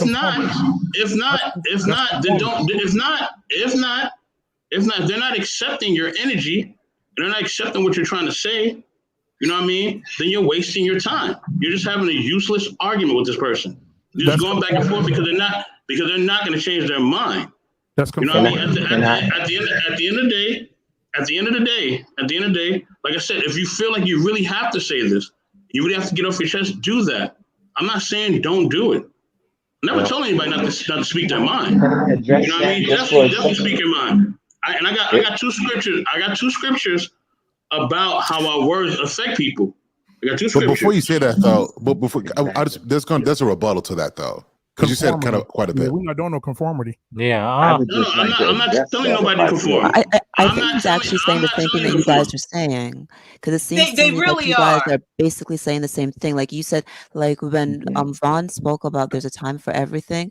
That's exactly what I was going to say. Like I literally had that scripture in my mind, and I don't think I am nearly as I don't know if I say religious or connected to the Christian religion as you guys are, but that scripture spoke to me. And I think what he's trying to say is that there's a time for everything.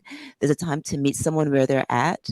There's a time to cater your speech to the person that you're speaking to. There's a time to come out full force. I think he's saying basically the same things you guys are saying. I don't think that there's much difference in what he's saying and what you guys are saying. I think that we're saying the same thing here. Exactly. She's completely right. I don't. And thank you, Candid. Thank you. I definitely appreciate that. Let me tell you why I differ from that. If I may, Mr. Best, let me tell you why I differ from that. See, one thing is you're not letting me finish my point, sir. So you're not going to get what I'm actually trying to say. No, I'm responding. My point completely. I was responding to Candid about what you're saying. Like I was saying something at first, but I just want to. It's not that I disagree with what you're saying. Is that I've been speaking about the scripture since I was 14 years old. I've been doing this for a long time, right? What we do is this is what we've always done. We use scriptures in a way that we're fearful. When people want the truth, it doesn't. When people don't want the truth, it doesn't matter how you say it. What we spend most of our time doing is trying to shape it to be perfect, to say it the right way, make sure we're doing it the right way. Let's learn the audience. We spend so many times contorting ourselves, and sometimes you can't do all that. You got to say it exactly as it is. Yep. And I think that's what we need to do now. We've got to get out of the politics, get out of trying to be politically correct. We've done it the right way. We've got a lot of platforms of people who are articulate, who try to say it the right way. In this generation, you can't go with the eloquence of words. You got to go with the rawness of the truth. And if they can't hear that, that speaks to their intention on not receiving it in the first place. So I hear what you're saying, and it's fantastic. If we want to talk about the words, I can talk to you from John talking about what the word is. I can pontificate. I can expound on that. If we want to go to Proverbs and talk about the wisdom, I can tell you about that as well. If we want to deal with Ecclesiastes, I can go there as well. I don't need any scriptures. we have to be able to speak the truth in as raw form as possible. Otherwise, people are not going to hear it. So I just happen to disagree. I respect your perspective, and I cannot speak about the scriptures the way that you can. I will not make that claim at all. I just feel like if we're from what I haven't seen this video and I haven't been a part of that conversation as to what they're talking about, but I've seen a lot of the exchanges here on YouTube. And although I respect your ability to want to lay the honest truth on the line, because that's what I'm getting for you. You want to lay the honest truth on the line, and whoever is going to receive it will receive it because they're open enough to receive it. But I feel like, and I think that's appropriate sometimes, but I don't always know that that's helpful sometimes if we're just battling all the time. I feel like just like he spoke about where there's a time for everything. I think there's a time to temper your speech. I think there's a time to go hardcore. I think there's a time for everything. You know, I'm not disagreeing with you. And I appreciate the fact that you're like, listen, I'm tired of this. But just because I believe in Malcolm X doesn't mean that I don't believe in Martin also. I believe that we need both. I don't think that. I agree. You know, we just need both. So in that perspective, I'm just saying that, like, I agree with you, but I also think that there's space to meet someone where they're at times, because I can tell you, like, if you come to me and you speak to me in a disrespectful manner, I'm just going to click and boot you off my platform. I'm not going to be able to listen to you. I can't receive the screaming and the hollering. Like you're speaking so, not you, but in general, when people speak so loud, I can't even hear them. All I'm hearing is the screaming. You might be saying something wonderful, but if you are loud and just screaming and obnoxious, you don't even have to be cursing. I can't hear what you're saying because it's just too loud for me. It might be great for someone else that's used to going to battle. It might be great for someone that's used to, I'm just not from that. So, and on top of that too, like, I've often heard about return the energy, right? I'm from New York. I'm from the Bronx, you know, Wu-Tang. Okay. I'm not like a soft flower, right? From But New York I as don't well. believe in returning energy. When I was younger, I did believe in returning energy, but at this stage of my life, I feel like when I take the time to return energy, I'm a puppet, because I'm not allowing the other person to lead whether I'm going to be angry or not. If the person's angry and I go ahead and meet them with anger, then I'm just a puppet. If they're being calm and meek, and then therefore I decide to be calm and meek, I'm a puppet. I believe in creating my energy, and if you cannot respect that, then maybe right now is not time for us to have a conversation. Maybe later on, maybe I'm not the person for you to have this conversation with. Maybe Sir Hal Speaks is who you need to have the conversation with. I'm not everything. I'm not going to be everything to everyone, you know, and I respect that. I might be able to have a few conversations with some of you guys, and I might not be able to have a conversation with others, and that's okay. You know, we're all needed. I feel like there's a time and place for everything, and so we need Sir Hal Speaks. We need someone to come back and tell you, listen, this is how it is. This is what's going on. But if you spoke to me that, not you particularly, Mr. Sahars, if someone spoke to me that way, I might not receive it. I'm just being honest. I might not be able to receive Sir, it. can I say this real quick? I just want to say this last thing, and I'm done. I'm supposed to be asleep, but just Kyle platform is just too good. Go ahead. I said speak truth. I never said disrespect. I never said yell. Yes. I never said scream. I am amazed that when we say raw truth, what comes to our head is argumentative. It's this acidic, what's the word raw? This venomous. Raw. Because when truth, when you say, so you can say I speak the truth, and the truth is what it is. But when you say raw, then you're adding some flavor to it, and therefore, I guess I'm giving some interpretation. So no. Listen. Right, raw is flavorless. See, that's what I'm saying. So what we've done is just what we do as a culture is we try to mince words. See, we always talk about I love the truth, give me the truth, and then when somebody gives it to you, then I can't take that truth unless you're the one giving that truth. What I'm saying is anybody that's on this platform, we've tried to do it one way. And what I mean is giving people the raw truth.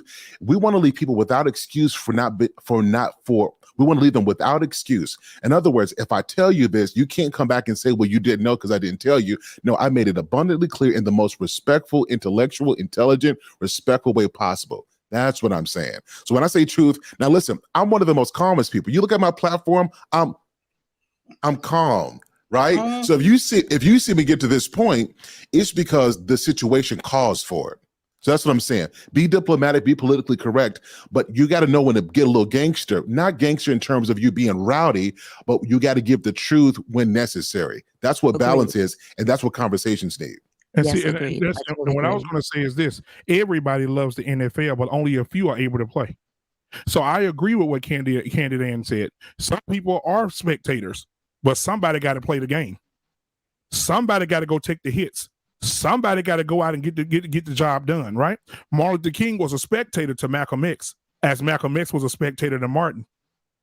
That was the balance, right? That's the balance that Candid Ann was talking about. So yes, I don't blame anybody that may be in the comments. I don't. He's so helpful. I mean, hopeful. Please, Cam up. I don't shy away from saying, "Hey, Candid Ann, you got to be like me." No. Some people were not created to do that. You were not created to do that. You were created to do something else. Some other people were created for the field. Night, Sir Hale. Yeah, so I agree with you, Candid Ann, 100%. Thank you so much, Sir Hill. Yes, thank you, Hill, Sir Hill. for coming up and Thank you, brother. Thank you. sharing those wise words with us and keeping the conversation going. I really appreciate you. And someone was trying to get Esau. Yeah, Esau Hopeful. Bring him on. Yeah, but yeah, good point, there's Candid. room Really now. good point. Yeah, really good point, Candid Ann. I appreciate it. Thanks. And as I said, Oh, again, yes, I wasn't telling anybody not to speak how they feel. Okay, so But that's- I wanted to be understood. Oh no, you good. You good. But Yeah, I bro. think Yeah. that's You what good, I man. said. Candid Ann brought it right on home when she said you guys are really seeing the same thing. You're saying two different things, but you're really saying the same thing in the end of it. So I don't think we thought 84 was saying, be docile and don't, do this. Of course, come across and be you and going back to that raw truth. So ultimately, I think we're saying the same thing. But in the end, I do see what Sir Hell was saying about sometimes you got to get a little hood with it. I can't be cute right now. I don't want to be cute right now. I got to put some passion behind it. I got to let you know how serious this is. So in the same sense, I do agree with 84. Yes, I still want to be a lady, and I do want to sit there not looking crazy like these other people are looking crazy. But so I really believe and know you guys are saying the same. And while we're waiting on Esau Hopeful to come in, Big Bad Bull said some men just want to spend the next 40 years combating women, and just like the women spent the past 40 years combating men, shaking my damn head. Big Bad Bull, I love you, but I'm going to keep you. Big Bad Bull, I love you, but I'm going to hold you accountable tonight, sir. Because tonight was evident that we did not bash women. We were not combative with women, but we corrected two women that was trying to destroy another. And I think right now you're becoming very trollsome on everybody's platform, spewing this type of energy on everybody's platform. So let me go ahead and check you. And if you want to get on the platform and cam up, we can hold each other accountable, and I'll give you a hug tomorrow before 12. But for tonight, I want you to know that we ain't combating women. We combating anything. If a man get out of line, we talk to him. If a woman get out of line, we talk to them. And just because you ain't out doing it does not mean you have to take your laziness in the community and put it on us, because I'm doing the work. I'm going to hold a man accountable. I'm going to hold a woman accountable. I'm going to hold a little girl accountable. And I'm going to hold a little boy accountable. That's what we do. That's what I'm going to do. So if you have like today, I saw you on a whole bunch of platforms today spewing the same thing, adding people in the platforms. I saw it today. But okay, so what's the question? Black man, let me. Okay, who is about to speak? Queen. Okay, real quick, Queen. I don't want to speak for Big Bad Bull, but I will say this because I'm not going to speak from any. It's not my place to do this. But if Black man, I challenge you to take yourself out, even at all the other platforms, and peep out what he's doing. Just peep it out. I would challenge you to do that. It becomes troublesome. It's one thing to correct. It's not well, you haven't been on these platforms. You didn't see it today. I was on the different platforms all day today. He's been in everybody's platform spewing the same stuff, trying to get attention. Now, it's one thing to make some corrections. It's another thing to be a troll. And so stop being a troll and cam up. Everybody else cam up, and stand 10 toes down. Until then, you're a troll to me. Okay. Well, we're going to leave that for right now. Okay. I have different. Yeah, we'll leave that for right now. Go ahead, Queen. What do you have to say, my love? Sorry it took so long to get to you. Oh, it's fine. I got to hop off anyway. I'm about to get out of work and head home. But what's the question? What was the question? Oh, okay. So at this, the topic of the live was I'm gonna drop personality off. I'm traits. sorry, just so that Issel can come up. I'll stay in the back in the green room. No, I'm about to drop off Candid Ann because my Wi-Fi don't work in my car. Oh, So okay. I just wanted to say what I wanted to say, and now I'm dropping out. I just wanted to come on and show love. Thank you, and I do appreciate that, No problem. Queen. Really do. So, if you're talking about the 5 personality trait, that was initially what we were discussing, and then here we are now talking about kind of debate. Well, you've been here for this part, so Yeah. whichever one you want to speak on is fine with me. And if you want to go over the 5 personality trait, we got Vaughn up here so eloquently, who kind of summarize the 5 traits, or whatever you would like to discuss at this point. Well, I wanted to talk about, what was just happening about, being so caught up in your point, you can't hear what the other person is saying. And I think this was a perfect example of it, that 2 people were saying the same thing, but because they were so caught up in the way they were driving down their lane, they couldn't hear the other person was saying the same exact thing. And that's the problem, is that because my words don't match what you think my words are, you think I'm not flowing with your words, but it's actually the same exact thing. There's a time and place for everything. And unfortunately, what I feel like personally, the field I'm in, I can't always speak my raw truth, because the raw truth will maybe get me fired, maybe get me canceled, maybe get me blacklisted. So I have to come up with a way to speak my truth, get my point across without bringing that other part of me that not everybody can handle. It's not that I don't speak it, but I have to move differently in the circles that I'm in. If I'm at the homegirl's house, I can speak differently than I can in the boardroom with CEOs and founders that don't look like me. I can still speak my truth, but I can't speak it the same way. I can't deliver it the same way. My mother always told me, and all my friends have always told me, it's not with what you say, Queen, it's how you say it. People cannot get past the way you're saying it, what's coming across. What you're saying is very true, but people are not, and this has happened to me at work with people who don't look like me. But what I said was exactly what the next person say, but it was my delivery. So I've had to learn how to deliver my food differently. I have to. There's no way of getting around it. Or you lose so many people. You lose the audience. What makes you draw into someone who's publicly speaking? It's their delivery. If they came at you a certain way, you will shut down, and they're done. They lost you. They're not even following you, and you're wasting the next whatever, how much time you're going to sit there in the seminar, or you leave.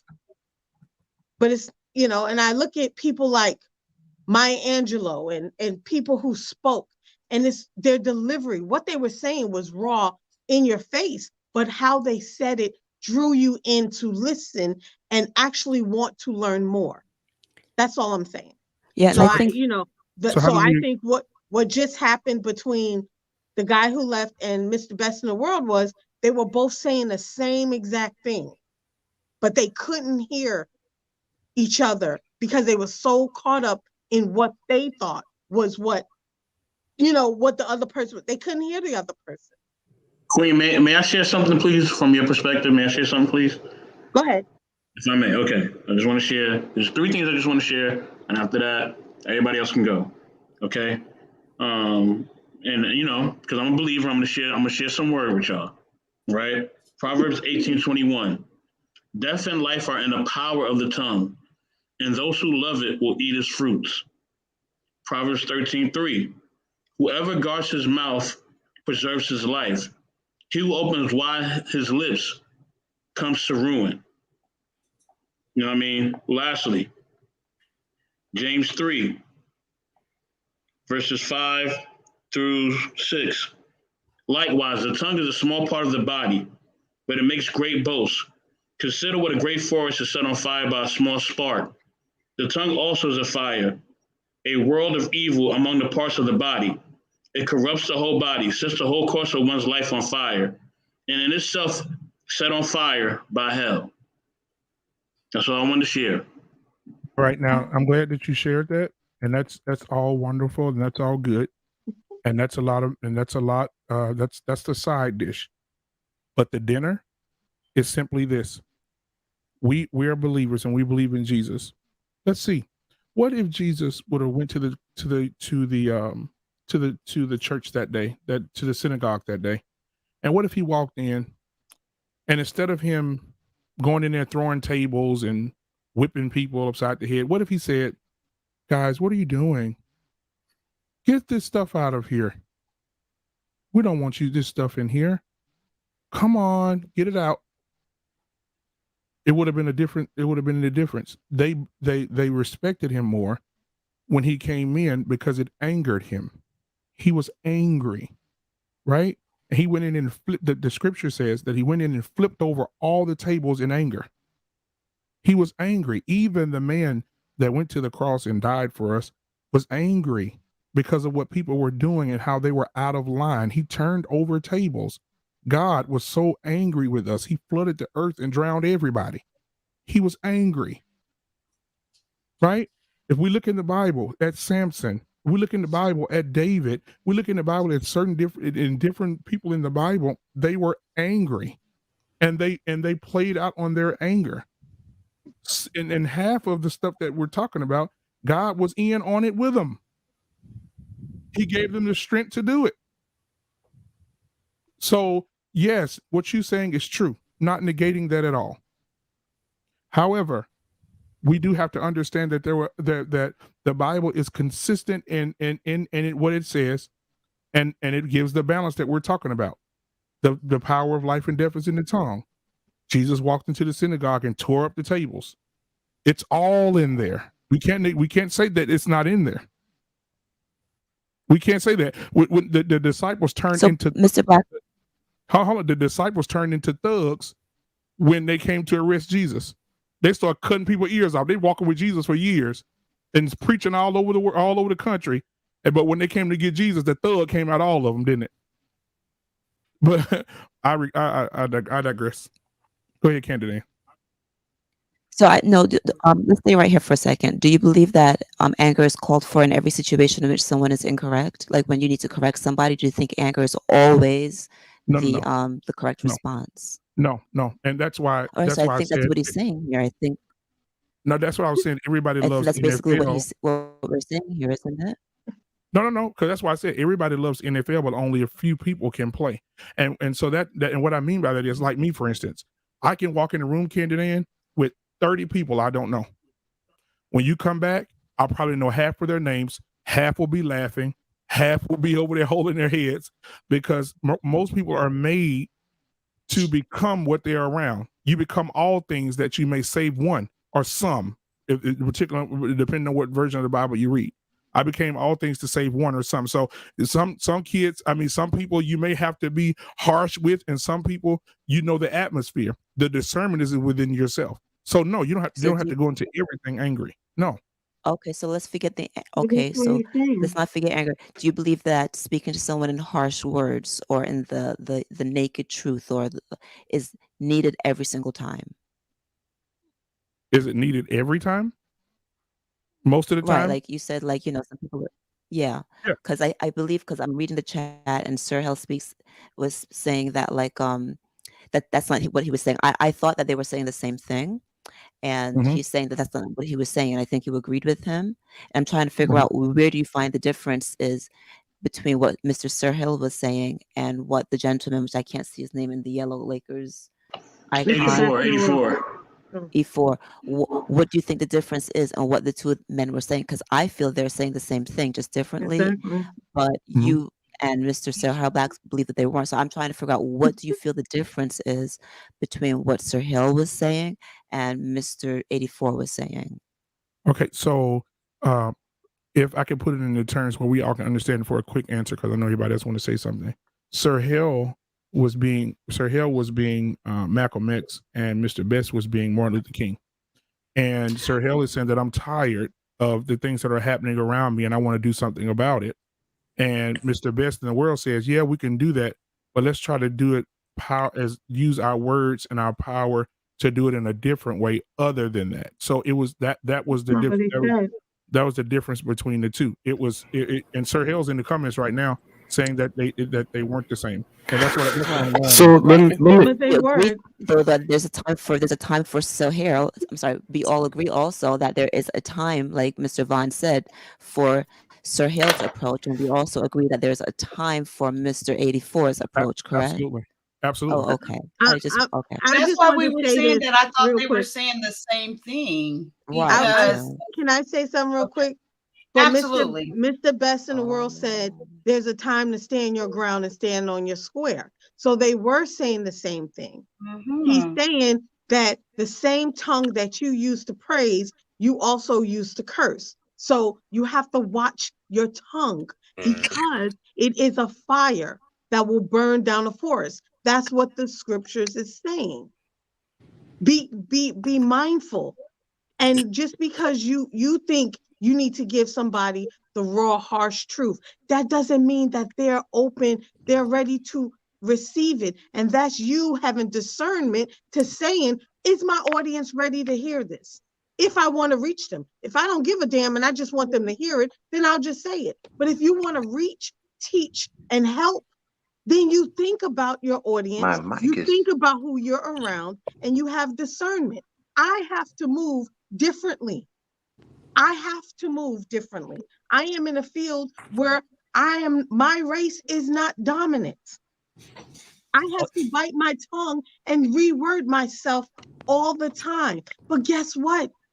I'm able to reach more people that way, because when I didn't, I shut the doors and I shut people out. They stayed narrow-minded and I was not impactful the way I could have been. Now, I'm not saying I got to switch up who I am for anybody, because that's not true. But I can't wear my boots, my Timberlands, my booty shorts to the boardroom. I have to switch my outfit. I can't go in there the same person. That's the same way with your communication. When you communicate, people, you have to be mindful of who you're talking to. And not everybody, just like Candid Ann said, when people yell and raise their voice, you already lost her. Yep. Right. You already lost her. So we have to be mindful of who we're talking to. Some people just want to argue. So why am I giving you that energy? Some people don't want to hear the truth. I'm not wasting my time. You're not going to switch up who I am, just like Candid Ann said. You want to match energy. Well, match this. Because I'm passing you. I know not everybody deserves my intelligence, my worth, and who I am. And I know that. And that's the discernment. That's having discernment of the tongue. That's having discernment between Queen, hold on, Queen. Well, I gotta go, so I'm gonna try to see you when I get home. Okay, Queen, just listen to this, Queen, real quick, if you can. Queen will tell you, my mouth was off the hook before. She'll tell you, I had one of the most foul mouths ever. So, trust me, this is something I had to learn to do as far as just finessing my speech and how I talk. So, and I'm saying, yes, still convey your message. Still stand 10 toes down on what you believe and where you stand. Stay on your square. You know what I mean? But also, say it in a way where you like she said, your audience can receive it. And yes, Sir Hill Speaks is all love. Big Bad Bullets all love. Go ahead, everybody. I ain't gonna say nothing else. I'm good. But I think the thing is that we have to understand. Oh, I'm sorry. I just want to say this real quick because I got to go I'm sorry. What we all have to understand is that just because I don't walk like you, I don't talk like you, that don't mean I'm not making an impact. And that's the problem. If it's not what someone else thinks it is, and that's either side, whether you think it's harsh and raw, or you think it should be kind and sweet. Just because it's not what you think it is, that doesn't mean I'm not making an impact. If my butter is all butter, but if my butter is packaged in some cellophane paper with a pink bow tie and yours is just in some plastic wrap, it's still butter. It's just packaged different. And we have to respect how each other packaging comes. It's not you, Malcolm X, Martin Luther King. They were both powerful men. They decided to walk and talk differently, and they made the impact they did. I don't think one was better than the other or one was worse than the other. They stayed in their lane and they did what they did. So for me, I don't believe in being harsh and being harsh, conveying truth doesn't always have to be harsh and raw, because not everybody can drink that. So on that note, I'm out. Happy New Year. Drop the new Happy New Year, Queen. Forever 2K. No more 21, and you see me in the streets. I'll see you in these streets, girl. Can I just Okay, wait. Multiple people are talking. I need to respond to her. Can I respond to her? I'm gonna go right ahead, but I would like you to allow me just a little bit of time, and I don't want to force myself into the conversation. Okay. So I will digress and sit back for a minute, but just allow me a space as well, because I hear a lot of people talking, and it's like Patrice hasn't been able to say anything, and it's just like, let's interact with each other throughout the conversation if we're gonna have one, and we shouldn't have to talk over each other either. Because I have a point that I would like to make, but I didn't mean to interrupt the person that was speaking. Okay, so it was Candid and Black Man. So who wants I to was going speak to say one first, thing and really then quickly. Yeah, that I'm done. Go I ahead. was going to say that I'm wondering if perhaps Sir Hale and Black Men Unfiltered, if they're coming from a slightly different perspective because they were part of the previous conversation on the other panel, which they know that a certain approach was needed in that situation, as to where I didn't see the conversation. I wasn't part of the panel, so therefore I'm just talking about this esoteric, like, everything isn't always needed at every time or whatever, because I'm just not aware of what happened before. Because so that's all I was going to say. I'm not aware of the prior situation with Jedi Mike and what occurred. So I'm not like, I'm just talking about in general. But I'm sure you're probably very correct in that whatever happened earlier, it probably was needed the way that you're describing it. I just wasn't there to know. Right. I don't think half of us was. Well, yeah. Half of Yeah. us wasn't there, but yeah. And the thing about it with me is, like, to the people in the comments, people on the panel, I'll have a debate with you. We can have a conversation at the end of the day. When the conversation is over, once I sleep tonight and wake up in the morning, I didn't reset. I'm gonna come right back in here tomorrow and laugh and talk with you, joke with you, go to church with you, whatever the situation may be, because that's what it is. Now, if anybody else take it more personal than that, then they got their own issues to deal with. But I reset every day. So salute to Sir Hill, Big Bad Bull. Everybody got an opinion. I love different opinions, because if everybody thought the same, we wouldn't be worth a damn. So, I wanted to address what she said about how she has to move differently and for her job and things of that nature, and that's fine. I agree with that. Yeah. Okay. Go ahead. 1 minute, Black Man Unfiltered. I don't suspect that you're not leaving anytime soon. I would hope not. I got something else to share with you. But can we let Vaughn and Patrice speak a little bit here? Because as eloquent as Vaughn came in, and it is true that, OG Patrice has been here hanging out quiet, and then we also got Hopeful. So let's get them in, and then after that, everybody got to jump in where they fit in. Just saying. But go ahead, Vaughn or Patrice, whoever would like to go first. Patrice, you have the floor. Man. Hi, girl. Hey, Happy New Year, everybody. I just been waiting patiently. Happy New How's Year, everybody doing? Much love. Hey, Happy New Year. No, I'm listening to the conversation, and it's juicy. And everybody knows that I speak with conviction a lot of times when I'm passionate about something. And so I get it. I understand both ends of the spectrum, because I'm down for the nonviolence like Martin Luther King was, and then I'm also down with the by any means necessary, the way that Malcolm X was. So I can do it however, whenever it's needed or whenever it's necessary. And sometimes it's not for everybody. And if it's not for everybody, you don't get it when you don't get it.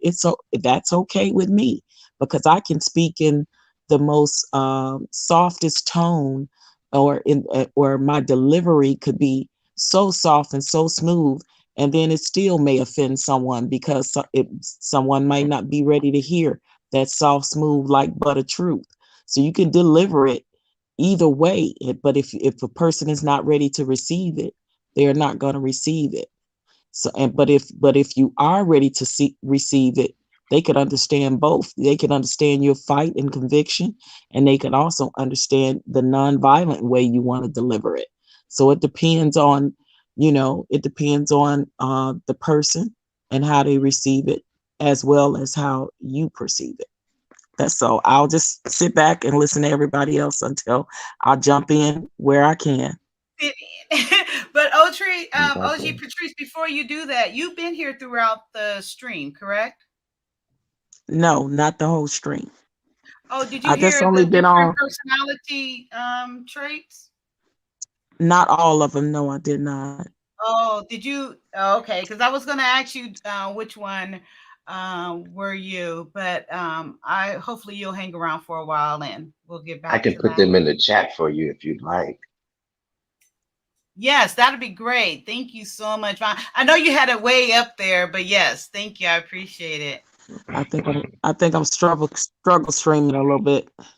Oh, okay. Okay. Well, Vaughn's gonna put the 5 personality traits in, and if you get a chance, I would like to know when you get an opportunity to share which one you are, and also Candid Ann. I don't think she shared, but I'm not sure if she was here from the beginning as well. And then once if ever we take a pause, I'll put them back up, and I would love to know you two ladies' personality traits. Okay, well, Vaughn. I just want to say this very quickly, and like I said, I appreciate the conversation that we're having, and like Candid Ann said, sometimes we're on the same page, but we're not really hearing each other, And to me, this is just my personal opinion concerning the truth. The truth to me is something that I don't need to argue with you. I'm not going to debate with you that 1 + 1 is 2. We're not going to go back and forth about that. The truth stands by itself. The truth stands alone. You know what I'm saying? But what we do with the truth is we weaponize it. The truth that is spoken to anybody without love becomes a weapon.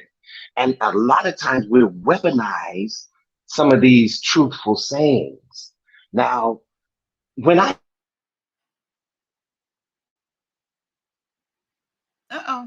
Vaughn.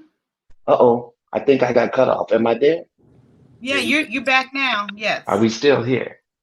We still here, brother. Can you hear us? Wait a minute, something's going on. Can you hear me? We can hear you. Yep, we can hear you, Vaughn.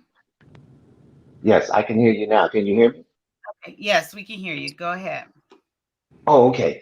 Yeah, I don't know what happened, but something happened with that. But this is my opinion when it comes to the truth. I can yell it to the top of my lungs and it's just as effective. I can speak it calm and softly and it's going to still cut like a two-edged sword. I don't believe that the truth will ever leave where God is, come down here, and not accomplish what he sent it to do, but it will return to him. It won't be void. So when we get into these type of conversations, and I get it, there's a time and a place for everything, but we need to be really led by God's Spirit. And a lot of times we speak out of turn. Oh boy. We I hear oh boy, somebody saying. Hold on, hopeful. Hold on. I'm sorry. I'm sorry, but I'm just sharing my opinion. A lot of times we are not governing our speech. we speak off the head. We speak off of our feelings and our emotions, but we're not being led by the Spirit. And that's where we go wrong a lot of times, because a lot of people, they do end up in these quagmires with each other, and you get a yelling and back and forth match. I don't believe that this is something that that we should always engage in. There's a time and a place for everything. Just like I said earlier, there is. There's a time for you to say it bluntly, and then there's a time for you not to say it as blunt. And I think that we just need to know the difference. It's simple as that. I don't want to make a big deal out of it. Thank you, Vaughn, for that. Appreciate you so much. Okay, Hopeful. Hey, how y'all doing? Hopefully good. How are you? Glad to see you here back. It's good, Hopeful. What's good, brother? Yes. I appreciate y'all letting me on. I'm gonna just say a little bit. I know I can be long-winded also, so I'm gonna try and keep it brief. Okay. But what I was going to say is I know y'all talking a lot about religion, and it's well, I mean, we bringing up the Bible quite a lot, and I understand. Well, that's kind of most of our foundation here. But if you've been here for a while, it really hasn't been about religion, or for the most part. I think it might come across that way because that's a lot of our foundation. But I'll let you finish. But because we've been talking about personality traits, we've been talking about how men speaking up for women, and how things are changing a little bit. We're talking about 2002, and so we're talking about a lot of different things. And don't get me wrong, I do love faith and religion and spiritual, but I just want to make sure it's been a lot that we've been talking about here today. So share freely. All right. Well, yeah. So yeah, I feel like a lot of times people will have their opinions on things, but will try and push it off as facts. And a lot of times when people say, what facts are. Oh, can I say one thing right there before you go further? Because I'll forget. So if it's something that someone believes in, couldn't that be their facts, or is that not true? No, if we're talking about faith and things, couldn't that be their facts or no? No, see, facts are facts for everyone. Okay. So if you, but two things can be true at the same time. 100 watts, teach him today. Yeah, that's 100% agree with that as well. Like, we can have two truths. Okay, and so no, it's this is the thing from your perspective, yeah, but the truth is true for everyone. So what's your truth? It's not. We're going to let them finish. I'm sorry. I did started that with interrupting you. So I will apologize because I did set that up, that trend, and I apologize. We're going to give you your few minutes to get your point across, and then we'll get you. No, I'm kidding. Go ahead. And so, yeah, pretty much, we was talking earlier, and I heard a Black Man Unfiltered when he was speaking earlier. And he was bringing up, what was that, Ecclesiastes or whatever that was. And, Ecclesiastes? Right, whatever. And so it's like, we have those parables and those idioms. And that's how the Bible speaks, is in kind of parables. But there's also other stories that kind of push that same point of how you can speak truth to power and empowering your tongue. One of those stories being the boy who cried wolf. I'm not sure if everybody's heard this story, but pretty much what happened was he was kept saying there was a wolf coming and it was no wolf. And then when the wolf finally did come, nobody came. And so what these stories and a lot of these stories try and tell you is, yeah, you can yell wolf and people will come. But once you start having these stories that are fictional, and saying things that are not proven facts. Wait. I'm sorry, you're losing me now. Okay, I'm sorry. I'm trying, because I want to stay. So when you're saying things that are not proven or not factual, am I understanding you talking about Christianity in the Bible? Because you brought up Ecclesiastic and what Black man shared. So is that what you're talking about, or am I might have missed the point? Correct. So correct. if Okay, they're one more thing, and I'm gonna let you go. So, just so we all know your point of view alone is that you don't believe the Bible is true, correct? And I think we had talked with you about this before. So, is that that's your position, correct? so like we said, two things can be true at the same time. Yeah, absolutely. No, I'm just asking you your opinion. Yes, the Bible is a book. Yes, but is it the word of God? No. Just answer this one question, then I'm gonna leave you. I'm gonna let you continue on without being interrupted. But I just want to make sure I understand what you're talking about. So to you, from what I just gathered, that you're saying that you don't believe the Bible has been proven or is true. Yes or no, and then you can continue on with what you were saying. Correct. Hasn't been proven. Has not been proven. Okay. Okay. Go ahead. I just want to make sure I was understanding you correctly. Right. You because can finish your point. When you have a belief, I believe it's true real quick out there. Okay, but go ahead now. I'm sorry. Right. When you have a belief, you can say, oh yeah, it's the word of God, right? And so if you believe that God wrote a book and stopped at just one, then you're gonna easily be persuaded. You know what I mean? If somebody says, God said this, then it's in the book. So does that mean that everything in that book is true? In the Bible. Mm-hmm. Right. So I mean, I don't know. When you look at the stories. I don't know. Who do you want to answer that question? I don't know. Anyone can answer it. I didn't know. I was trying to let him continue on. Can I hop for a second? Can I rock for a second? If he want it, he can get it. I show him, give it to him. Okay, one moment, Black can I Man. rock for a Let's second? 100 go, and then I think Vaughn has something to say on that as well. All right, so as I understand your perspective, because I'm not a believer in the Christian faith either, right? But what I don't want to have happen is to discredit the value of that book for many people across this country. Because even if you don't believe all of the stories that is in the book, which I honestly feel like that's where you at, right? The stories that are in the book, the tales that are in there are sometimes hard to believe.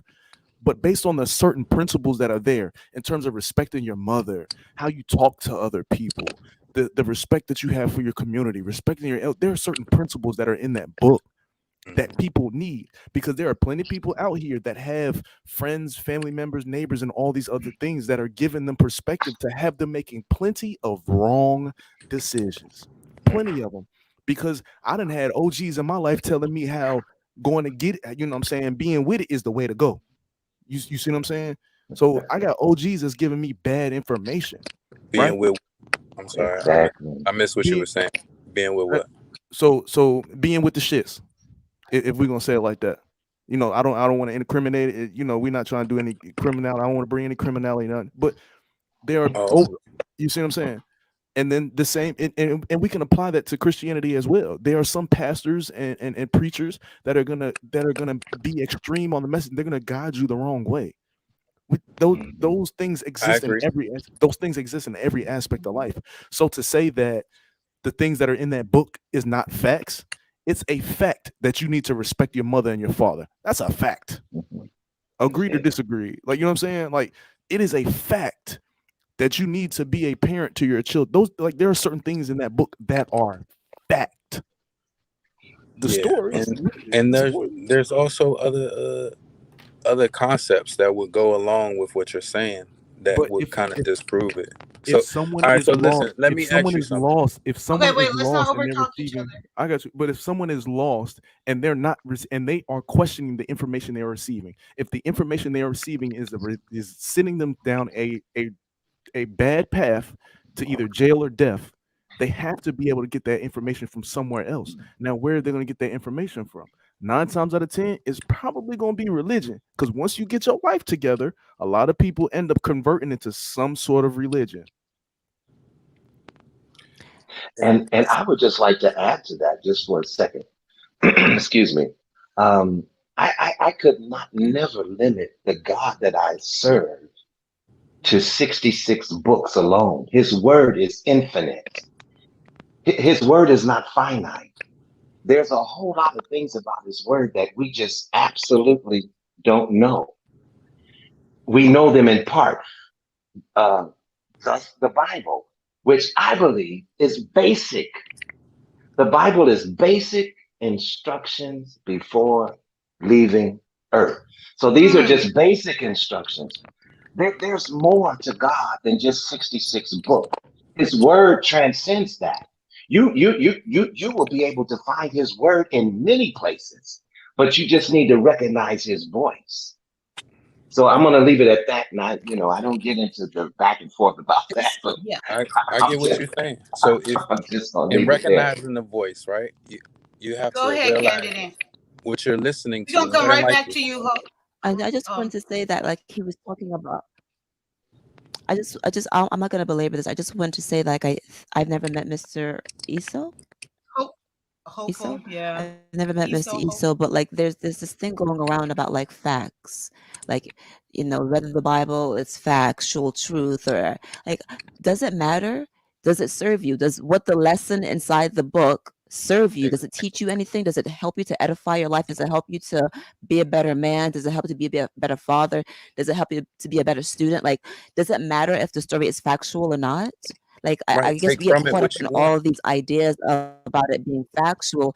Whether you decide to believe in the Quran, whether you decide to believe in it. This is why I'm not like a big like I don't have to like I believe in I believe in I don't want to say it doesn't have to be Christianity for me. It doesn't have to be a Muslim religion. I believe It's about the in, is this message. serving me to be a better person? So Mhm. this idea about like, is the Bible factual? Now we can go on and on and on and on and on. Does it Right. serve you?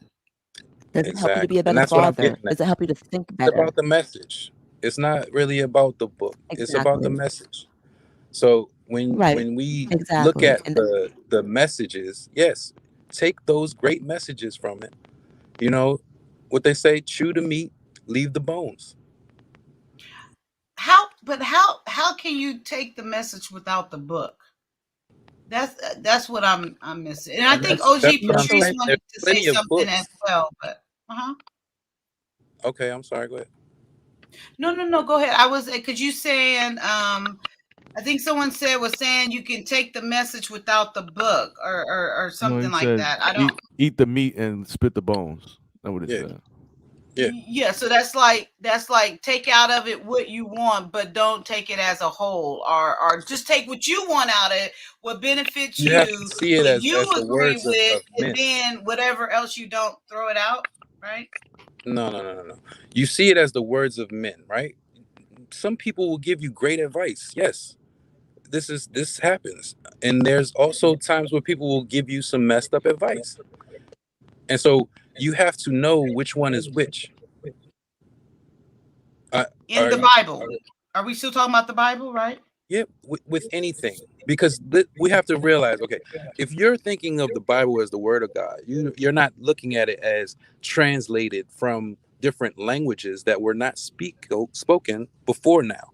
These languages we're speaking now, the book has to be translated into. So, and meaning can sometimes be lost in translation. So, forgive them for they know not what they do, right? Or is it forgive them not for they know what they do? Now, if I want to make it what I want to make it and it sound better, I'm going to go with the first one and not the latter. So, what I'm trying to say is you have to Are take we from splitting it. hairs there? Am I hearing correct? We're splitting hairs? No, we're not splitting any hairs. It's still the same words. It's just said differently. so what are you getting to? Okay. Like, what is your point? Yeah, I don't get I'm a little bit lost there. So is it the I'm sorry. I'm just translation trying to of get a it little bit is of the problem? clarification. No, the Yeah. translation is not the problem.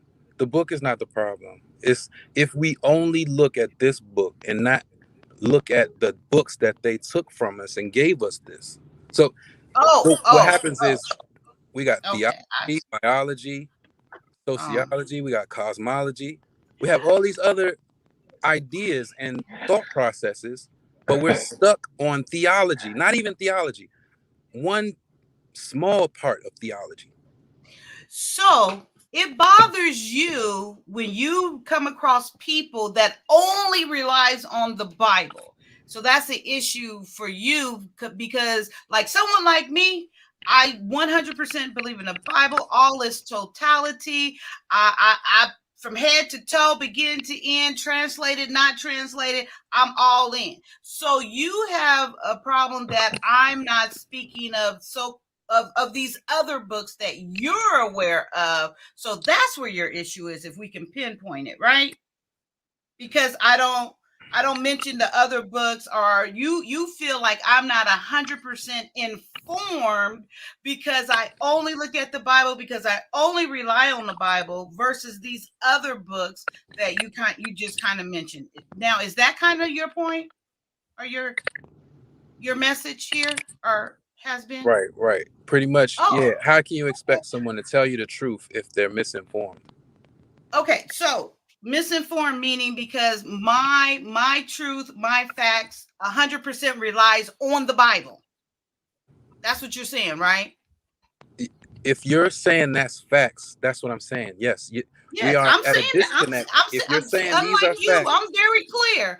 I'm saying it's 100% facts to me. Okay. I'm saying 100% I believe in that in its totality. I'm saying 100% there is no other book except for the Bible as far as my faith goes. I'm saying quite clearly what I'm saying, but you're kind of hesitant, and I'm asking you directly, is that what you're saying? You're saying that because I am a person, or your issue is with people that only relies on the Bible instead of relying on the Bible and these other resources that you're speaking of. I think you said the Quran, and I think you said something else. So that's your issue when someone say my facts or my faith and my belief comes from only the Bible, right? Okay. Just yes or no for that part, if make sure I'm understanding. So when you say facts, your facts are coming from only the Bible. Okay, yes, that's what I'm telling you. I'm very clear. We're in a disagreement what facts are. That's what I'm saying. We're in a disagreement about what facts are. No, but okay, I think let me I get excitable. Okay, let me bring it down. Okay, because we was talking about getting you what you're trying to say across. My question for you is, it seems like the message that you're conveying and that you have conveyed before is that you are specifically speaking to people and trying to get your thought process across. If a person says, like me, for example, I 100% believe in the Bible. I do not look to another book for my faith, for what I believe in. I only, and I'm saying this is what I'm saying. I only go to the Bible. I only rely on the Bible. And I stand 10 toes. Wait a minute. Wait, I'm saying 10 toes down on it. That is factual to me. Okay, that's what I'm saying. So what you're saying is people like me that only relies on that, you're questioning their facts based on faith and other things in life and stuff because they don't incorporate or have read these other books that you speak of, like the Quran and things like that. Yes or no? No, I didn't say anything about the Quran. So okay, other books. You said there's other books written.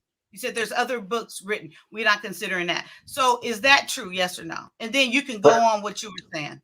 But you have to let the brother make his point, right? So that you can fully understand it. Yeah, he let him. He did, because he keeps saying that. What you're trying to get is a concrete yes or no. But you have to wait. I'm sorry. I just wanted to answer first. Okay, but you have to allow him to do that. You have to allow him to do that, just like me or anyone else. But I wanted a yes or no first. I understand. The Christian thing to do is a yes or no. Do you think it's facts or not? Boom, yes or no, right? That's what you're saying, right? Yeah. And so I'm telling you, we have to agree what facts are. What is factual? Is it something that you can prove? Does that make it a fact? Or are you saying you don't need anything to prove it? You believe it, and that means it's facts. Is that what you're saying? Are you saying because it's in the book, it is a fact? I'll say it again, And just like I keep saying it, yes, Yes, and that's what I'm saying. 100% So facts. what is a 100%. fact? Yep. What is a fact? What is the facts of the Bible? What is a fact? What is the definition of fact? Something that is provable, that is you can prove it. Okay, so if you are Oxford saying that language. the Bible is facts, then that is saying that you have found maybe 2 people with no belly buttons, one of them missing a rib. You also have to find a boat big enough to house 2 of every animal. I don't have to. Or I how don't about? have to find it now. Yeah, you don't need any You know, proof. there's a such thing as history. There's a such thing as history. And Things history don't is go on forever. history is provable, babe. Yes, I believe it's been proven. And so then you have also belief. Belief is not proven. You can believe anything. Okay. So we have stories of Saint Nicholas, Easter bunnies, of all these, things that you can say maybe it did happen in history. Or you can realize that there are such things as fairy tales. And a lot of these stories, parables, have been passed down from generation to generation and haven't been questioned at all. They just been, oh, that's facts, because it's in the book.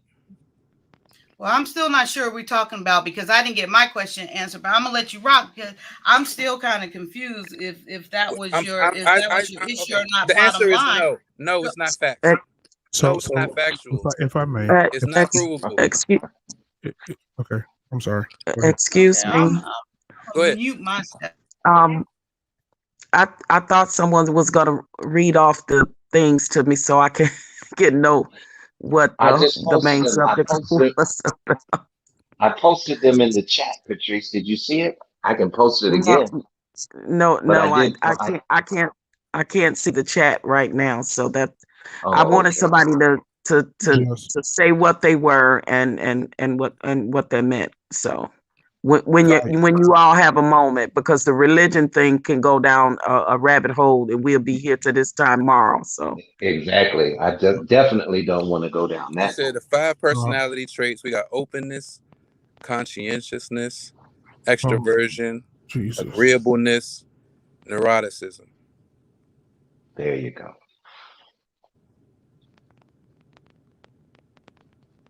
I guess so. The question was, I think if you can give a summary of each one, or actually I can pull them up.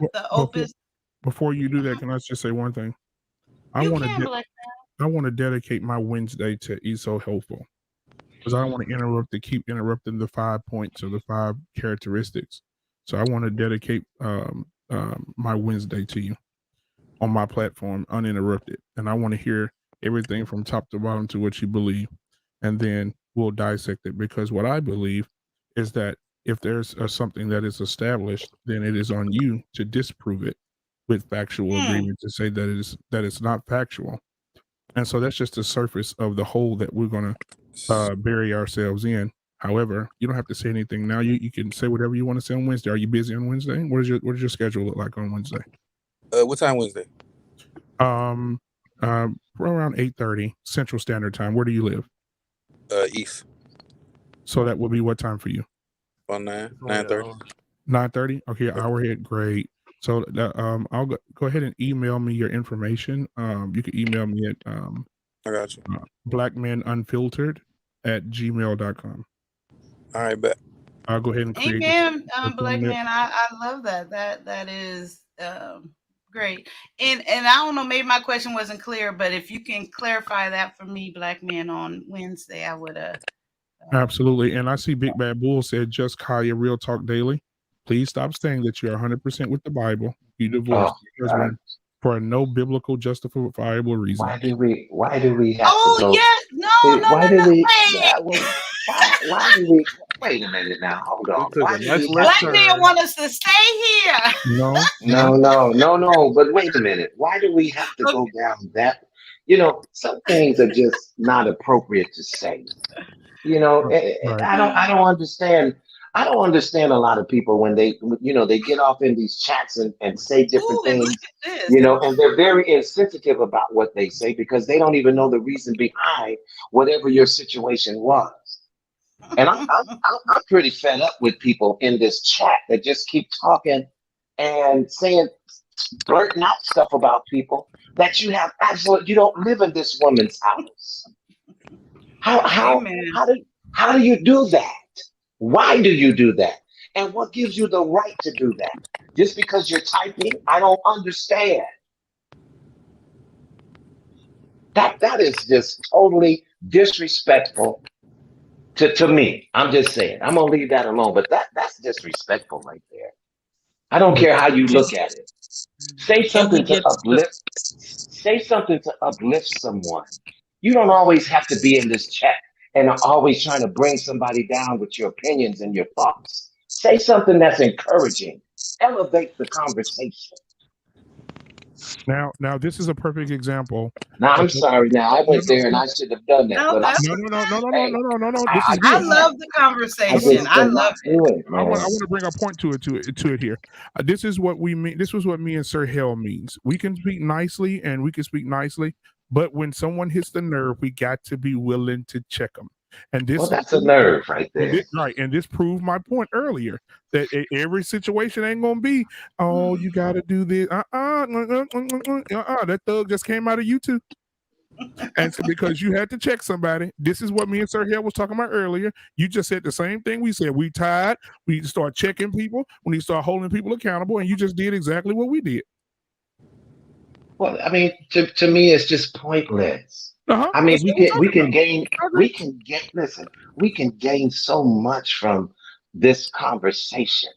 So why is it that we're trying to be so contentious with each other? We're not trying to see eye to eye. Well, let me understand where you're coming from, or let me understand where you're coming from. We're not trying to have any understanding, and it's ridiculous. And here it is, a new year, same stuff, new year. So real quick, Big Bad Bull has a question for me, and I think Sir Hell has a question for Ann. So I'll go first. It says, at Just Kaya Daily, if you feel disrespected by my comments, please let me know. No, I don't feel disrespected at all because I know me, I know my situation and why I got divorced. More importantly, I feel disrespected I appreciate as a person that's on the panel. I feel disrespected because there's no reason for me to talk about your personal life on here. This is not the place for that. Mm-hmm. So yeah, I'm offended. I'm offended by that, if I could say that, because it's unnecessary. Why don't you give this sister some gems? If you're going to write something in the chat, write some gems, something to uplift this sister, something to help promote her channel. And if you don't agree with what she's saying, then kick rocks or go to some other space. And Big Bad Bull, we can't be I'm holding you accountable too, Big Bad Bull. We can't be in here talking down on women now. I was just about to say, because you said you're gonna dedicate your Wednesday. He did. You said you're gonna dedicate your Wednesday to ESO here. I need somebody to dedicate a day to me to tell me what feminine activities come from men, because there are some men that say, "Oh, you acting feminine," and then you turn around and do some feminine. I just need somebody to explain it to me. I want to hold. And now, Big Bad Bull, I love you to death, Doc. But what you just displayed by putting that comment up there, you can't be talking down on women. You've been on everybody's platform talking about. It's 2022. We got to stop talking bad on women. But you just did it yourself, sir. Go look in the mirror, clean it out, get you some Windex. Look at that guy. You just did it. Okay, well, Uncle Stu said that. Uncle Stu said that he thought that I made his statement too personal, and he was just joking. Okay, we're in a particular quagmire in this conversation, and the people in the chat need to follow along with that. If not, they need to do something else. That's a disruption to me. That's just a disruption. We're up here trying to make a good point. We're up here trying to learn something from each other. Mm-hmm. And for somebody to continue to do that, and this is what's going to happen in the chat. And this is just my opinion, Uncle Stu, but some things need to be addressed, whether it's a joke or not. You know, there's a time to joke, and then there's not a time to joke. What'd you say? Some things what? Some things need to be addressed. Oh, you walking down my street now. You know, and you can't address it next week. What bad You he need said. to address it when you see it. I missed it. That's just what I'm saying. But yeah, listen, I don't mean any harm about that at all. But to me, it's like, oh, well, you're being judgmental. So maybe she did have a divorce and she put it out there. But what did you have? Let's talk about your personal stuff and what happened with you. Mm-hmm. Let's make a joke about that. Yeah, he's not in a relationship. Big Bad Bull said he's been in 4 failed relationships. Okay, I'm done. I'm gonna be quiet for the next month now. I don't even think I need to be on the platform for the next month or two. I'm gonna stay moderate. Can we get to the subject so I can know what? Okay, real quick. I just can we talk about? Mm-hmm. Go ahead, OG. Oh no, OG! I'm glad OG on here. Oh my God, OG! Hey, what's up, boo boo? I wanted Candid. How are you? OG, I think OG, are you there? I'm here. I'll wait. Do what you got to do. No, OG. No, I just wanted Candid and Sir Hal because this kind of goes back to, and I just wanted to give Candid an opportunity to respond to this. Yes, so I do 100% agree. Yes, sir. I do see what you meant by that. And in regards to what Big Bad Bull said, I believe on some note that he knows what he's talking about. Just because someone puts their life on display doesn't mean that you know everything. Like as a content creator, and I'm not sure if you're a content creator or not, you know that he's not? No. Just in the comments. So as a content creator, you would know that you only have so much time. You only want to share with so much, and so when you tell someone, and Miss Kaya can speak for herself, Lord knows, but I'm just responding to Sir Hal speaks. Yes. When you say you divorce, I 100% understand how sometimes things can come across harshly, and you need to address it harshly as it pertains to what Sir Hal is talking about. And for Mr. Big Bad Bull, when you divorced your husband for no biblical justifiable reason, you don't know that. You only know what she said to you or what you've consumed here on the internet. You don't know that. So when you make a comment like that and you say, well, you put your relationship on so I can comment on it. Okay, yes, you can comment, but your comment is not helpful, respectful, and doesn't act like there's none of us, whether I believe in the Bible or not, whether you believe in the Bible wholeheartedly, and I'm not sure if you do or don't, everyone has made mistakes. Everyone has gone through ups and downs. I've spoken about my relationship, and as great as it is, it's not perfect. I am certainly not perfect. And so when you say that you divorced your husband for no biblical justifiable reasons, how would you know? How would you know? Because only her and the person in the relationship can attest to what needed to happen. So that's the only little thing there that I wanted to address. And I believe in respect. I do believe in respect, and I feel like at times, Mr. Black Man Unfiltered, we need voices like him to hit the point home and be masculine while I can sit the hell on back. Let him do what he do, because it might.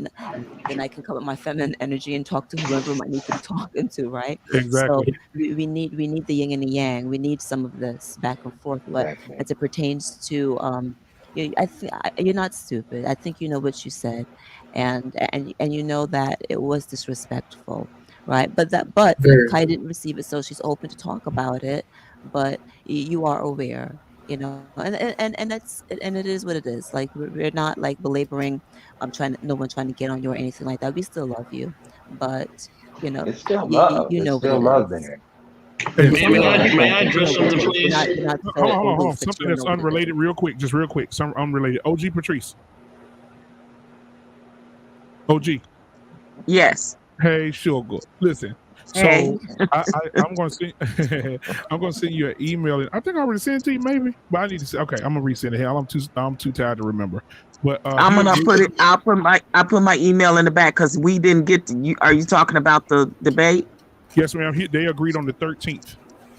Okay. Oh, okay. So, Yes, the 13th. What time? I got your email, the P Garner.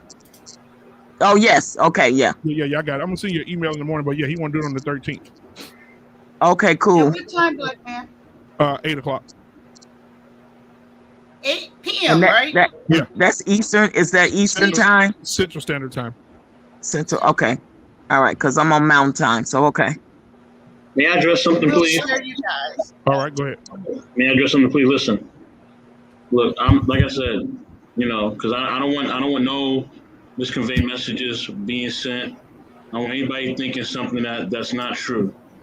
Okay, so let it be known there's nothing sweet about Mr. Best in the world. Most of my family has priors. All right, my dad did 20 years of Fed time. I'm not putting that out there. Ain't nothing sweet about me. Okay, I can be just as masculine as anybody. I just know how to be tactful based on different life situations. So don't get it twisted. Ain't nothing sweet about me. You know what I mean? I just know how to move in different areas and different arenas. You know what I mean? I still feel like we should hold people accountable. There's just a way to do it so that we are able to reach people, check them, and we're able to move on as adults. That's all I'm trying to say. What's wrong with being sweet? Hey, what's up, Trash Can Waves? Jay, welcome back to the Thank you, bro. Thanks for having me. And I did want to say a few things, just a couple real quick, because I know OG Patrice was here.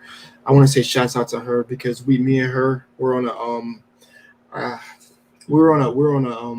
like a live stream I think 2 days ago, literally, and we were talking about like what's needed in relationships and things like that. And I love that she was there because she's originally from Kaya's live stream, so it was good to have that conversation with her. Us and the men, we really hashed it out. We talked. And it was just a nice atmosphere. And the thing is, what people got to remember is when we're on somebody's platform, granted, some people can take stuff you say about them, but let's be real. You got to freaking come in with respect, literally. Because if you come to my channel, I'm going to tell you right now, I don't tolerate disrespect from anybody. And trust me, I get very angry when people try to put nonsense in something that I'm trying to make a positive stream around stuff. Trust me, I will block you like the insect that you are if you try to do any of that. So don't do that. Don't do that here. That ain't right. Because guess what? If I was your grandma or your mama, trust me, you would have got backhanded by now. So don't be doing that stuff here. That's all I gotta say. Miss Kaya, continue. Yes, he's talking about days in the days when you would walk past your grandma after you said something you wasn't supposed to say, and you get a hand in the mouth so quick you don't even know where it came from. You just go to bed confused. That's the times. Oh my God! Amen. We need to bring those days back again, where these kids got to go to school with some swollen lips. Okay, you guys, just being a little silly there. I think honestly, hopeful I have not forgot about you. I wasn't trying to come across any type of way. I was really trying to just understand and make sure before you go on, I understood what was being said, but we already got a platform coming up Wednesday for that conversation. So I look forward to Wednesday and truly hearing your perspective. But the way my mind works, I understand better with that foundation. Make sure I understand what you're talking about before you get so far into the conversation where I'm totally lost. So I look forward to Wednesday. I will be in attendance. Yeah, I want all y'all to come through. I want everybody to come through. Even you, Candy, all y'all come through. We can make it up. We can make it up. This week. I'll be there. Okay. I got time. We'll be there. I look forward to this conversation. Like I said, I love this type of talk. Huh? It's at 8:30. 8 o'clock. Where everybody go? Why can't I see these black beautiful faces? Where is everybody? I can't see Romeo. Oh, there go Romeo in the house. Watts, come on, honey. I like to see that beautiful face as well. Black man unfiltered. What you hiding from? I'm putting Let's I'm see putting these hey, black beautiful hey, faces. hey, I'm putting baby oil on my chest. I'm gonna go strip. Okay, stay. Yeah. Don't. Okay, but I think Miss OG Put your Patrice cash app was in there, bro. trying Put your to. cash app in there. Right. Y'all send it to him because y'all might expect a little bit more. Yeah. Yeah, I kind of wanted to hear what Wealth Talk was going to say. Oh, was he okay? Who said that though? Wait, who said that? I was trying to see what OG Patrice personality like. I'm trying to see what's one of the Yeah, five she me got. too. Okay, so we'll go because I didn't know Wealth Talk was saying Wally was saying anything in the chat. But yes, let's go back and then Vaughn, if he doesn't mind, if he could give a summary recap on all five to Miss OG Patrice, and then we can find out what personality trait you have, Patrice. Thank you, because that's what I was trying to get to. Hey, Uncle Stu, I check your email. I think I emailed you back about what you sent me today too. Okay, Vaughn, you ready? Vaughn in the house. Yes. Okay. So let me get back to the smoothness. Here we go. Here we go. So no, it's just 5 points. So you have openness. Okay, these are personality traits. Openness, conscientiousness, extroversion, agreeableness, and neuroticism. So out of those 5, I guess the question would be, Patrice, which one do you identify with? Do you identify with openness? Do you identify with conscientiousness? Do you identify with extroversion? Do you identify with agreeableness? Or do you agree? Are you agreeable with neuroticism? Okay, can you give me the definition? Here, I'm there we go. Okay. Yeah, she can pull those up for you. Yeah, here we go. I thought Vaughn was gonna give you off the dome, but I forgot he mentioned he's like almost 60, so he might can't. He did it once. I'm just playing, Vaughn. You wanted me to explain them? No, I thought you was gonna give a quick summary like you did before, but that's okay. I was giving you the summary on how I identify with all of them. Oh, okay. Well, gosh, that shows you how much I was listening. And basically, I was telling you that I can identify with every single one. It just depends on what time of my life it was. You know what I'm saying? Remember, we spoke about neuroticism. You know, I went through that in my youth with some traumas that I went through, and agreeableness. You know, I'm that way when necessary. So neuroticism is, Patrice, this is for you, a little summary, characterized by sadness, moodiness, emotional instability. Individuals, it will help if I look here. Individuals who are high in this trait tend to experience mood swings, anxiety, irritability, sadness. So that's neuroticism. And then we go to agreeableness. Personality dimensions includes attributes such as kindness, affection, and others pro-social behaviors. So has a high deal of interest in other people, cares about others, feel empathy and concern for other people, enjoy helping and contributing to the happiness of others, other people, assist others who are in need. That's agreeableness. The other one is extroversion. I think I'm saying that one wrong too, but y'all get me. It characterized by excitability, sociability, talkativeness, assertiveness, high amount of emotional expressiveness. People who are in People who are high in extroversion are outgoing and tend to gain energy in social situations. This is totally me. I think everyone probably would agree. Enjoys being the center of attention, except for that part. I don't know if I enjoy it. I don't know. Likes to start conversation. Yes. Enjoys meeting new people. Has a wide social circle of friends and acquaintance. I don't have that, but I have it now with you guys. I would say find it easy to make new friends. Absolutely feels energized when around other people. Say things before thinking about them. That is me. I say things before thinking about them. Conscientiousness.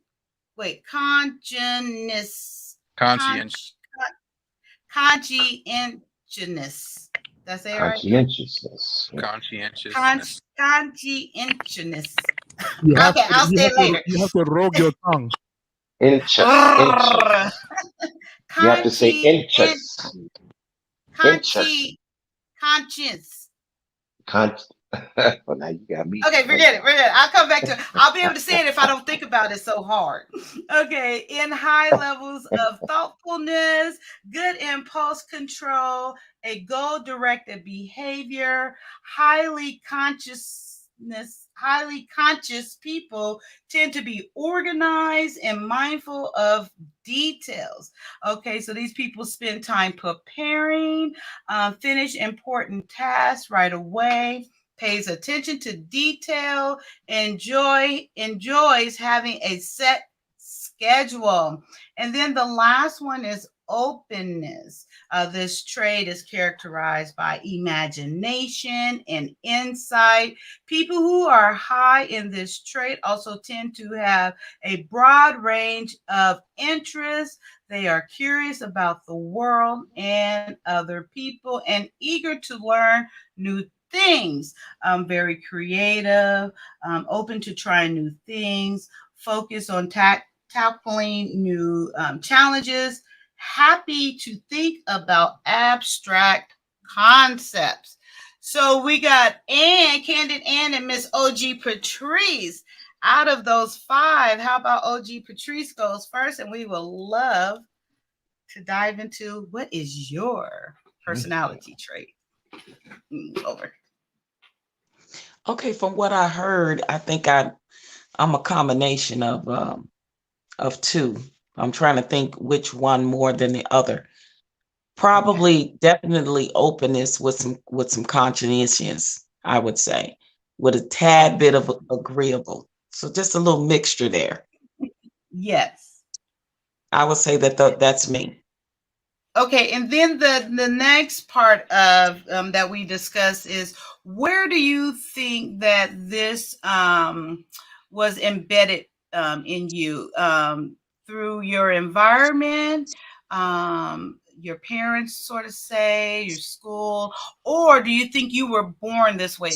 It's innately in you from the beginning. You're born with it. I think it's a little bit of both. You know, my environment that I grew up in, the time that I grew up in, the things that were instilled in me.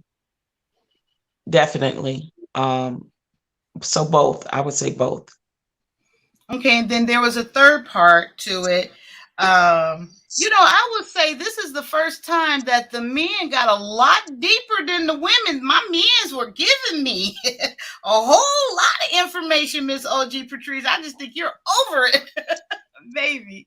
But okay, so the next part that I asked the men, I truly believe that we evolve over time, that even if you still have those personality traits, or if they change, did they change with your evolution of evolving, getting older, experiencing life, or if they stayed the same, why do you think that is?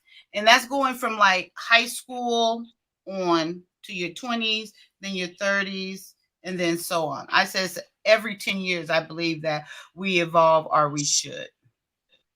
Absolutely. Definitely for me, I think a major change came for me in high school. I definitely became more of an extrovert in high school. because I was like really popular. So that part for me, always being an extrovert, openness, I have no problem right now meeting new people, being open about things in my life, my experiences, being very conscious of the world around me. So that's why I said a little bit of the openness with the consciousness, definitely, and some extrovert for sure. A little bit of all of them. Like, I'm agreeable, but like I'm not gonna agree on the BS. So that's why I said a little bit of agreeableness in there as well. Okay. So going to your 20s, what did it evolve to then? When I was in my 20s, I definitely became a little bit more I would say a little bit more open. I start to open up more in my 20s with people based off of my experiences, because those were my 20s and 30s was the time when I was doing a lot of touring. So I was like open to a lot of different things, experiences from places that I would visit and go, and people that I would meet in the entertainment industry, people that I end up working with or working for behind the scenes, kind of like indirectly. So definitely caused me to be a little bit more open, because now I'm seeing a whole nother side of the world that I didn't see when I was just, growing up in high school in my neighborhood and being in that environment. Now I'm in a whole new world of entertainment in my 20s and 30s that I saw that was like from this grand scale. So that totally goes to the environment, kind of evolving your personality traits at that time, correct? If I'm understanding you correctly. So let's get into, if you don't mind going further, or we can stop there. Just in your No, go. I'm good. I'm okay, good. so let's evolve into your 40s. I know you said your 30s and your 40s, but let's go to the tail end of like your 40s. Okay, so my 40s was like a awakening of a more conscious me, which is what has brought me to where I am today, because of experiences. When I started experiencing activism and some political stuff that I started doing behind the scenes, and learning the history of my two uncles that were Black Panthers. Then I got more, I got a little bit more of that power to the people. Then I started researching the Black Panthers. I started researching more about the difference that was between Martin Luther King and Malcolm X, and learning other Black historians. So I became very inquisitive of that in my 40s, which led me to where I am today. And what personality trait are we in here in your 40s, and what led you to today? I would say a more consciousness, a more consciousness. Okay. Yeah, definitely, for sure. Okay. And you said that's on into now, into your 50s and now. That's where you're at now? Absolutely. And realizing that, back then, a time for me, realizing that Black people had more culture and had more a code of conduct, and realizing that today we don't have either at all. Like we don't have Black people don't have a culture that is nourished in a code of conduct anymore. Me realizing that now brought me back to a level of consciousness of how the needle has moved from generation to generation. And we've grown up now in the last 20 years for sure without a code of conduct. We don't have one. And I don't think we had one. I don't think we've had one since the days of Malcolm and King, because all those great leaders are no longer with us. Now there's a specific code of conduct in certain religions, but not just as a whole in the Black culture. We don't have a code of conduct. Right.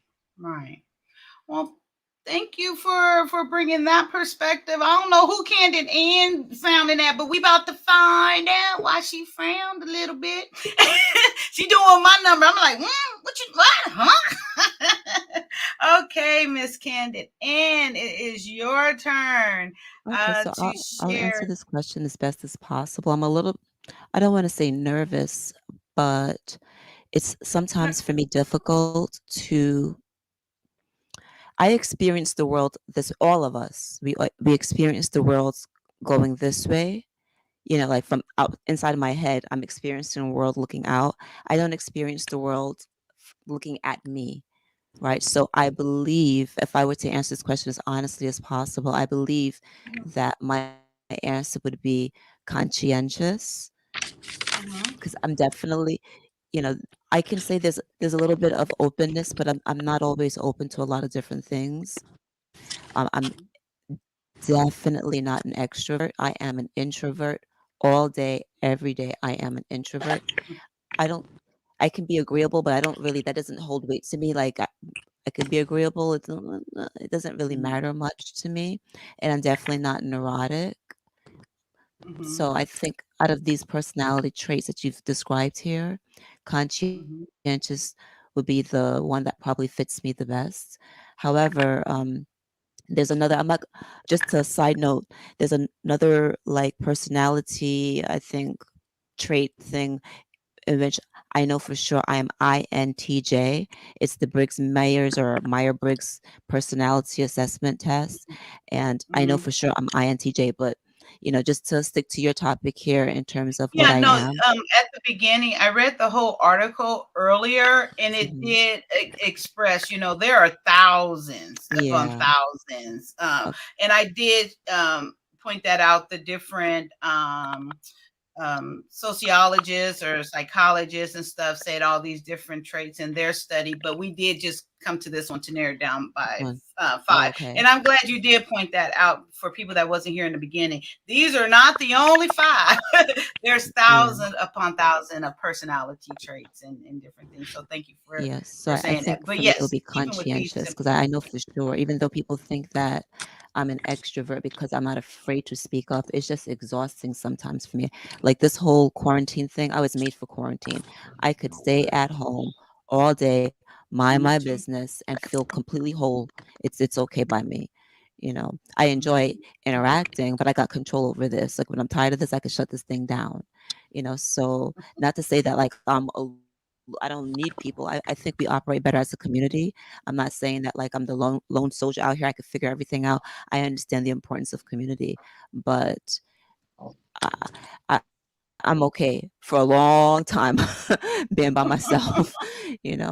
So Okay. what was Okay, the so other I part want you to put it asked this way about? with you. I'm gonna put it this way with you then, Ken, since you express it that way, and because you do, you already know this on a different level of going deeper, and not to say others not, but since you brought it up, going deeper with these personality traits and maybe not completely fit into one of these 5. So I want to ask you the next questions this way then. How do you see that you evolved, if you did, relying on these 5 that we're talking about? How did you evolve from, like, let's say your teens, your 20s, your 30s until now?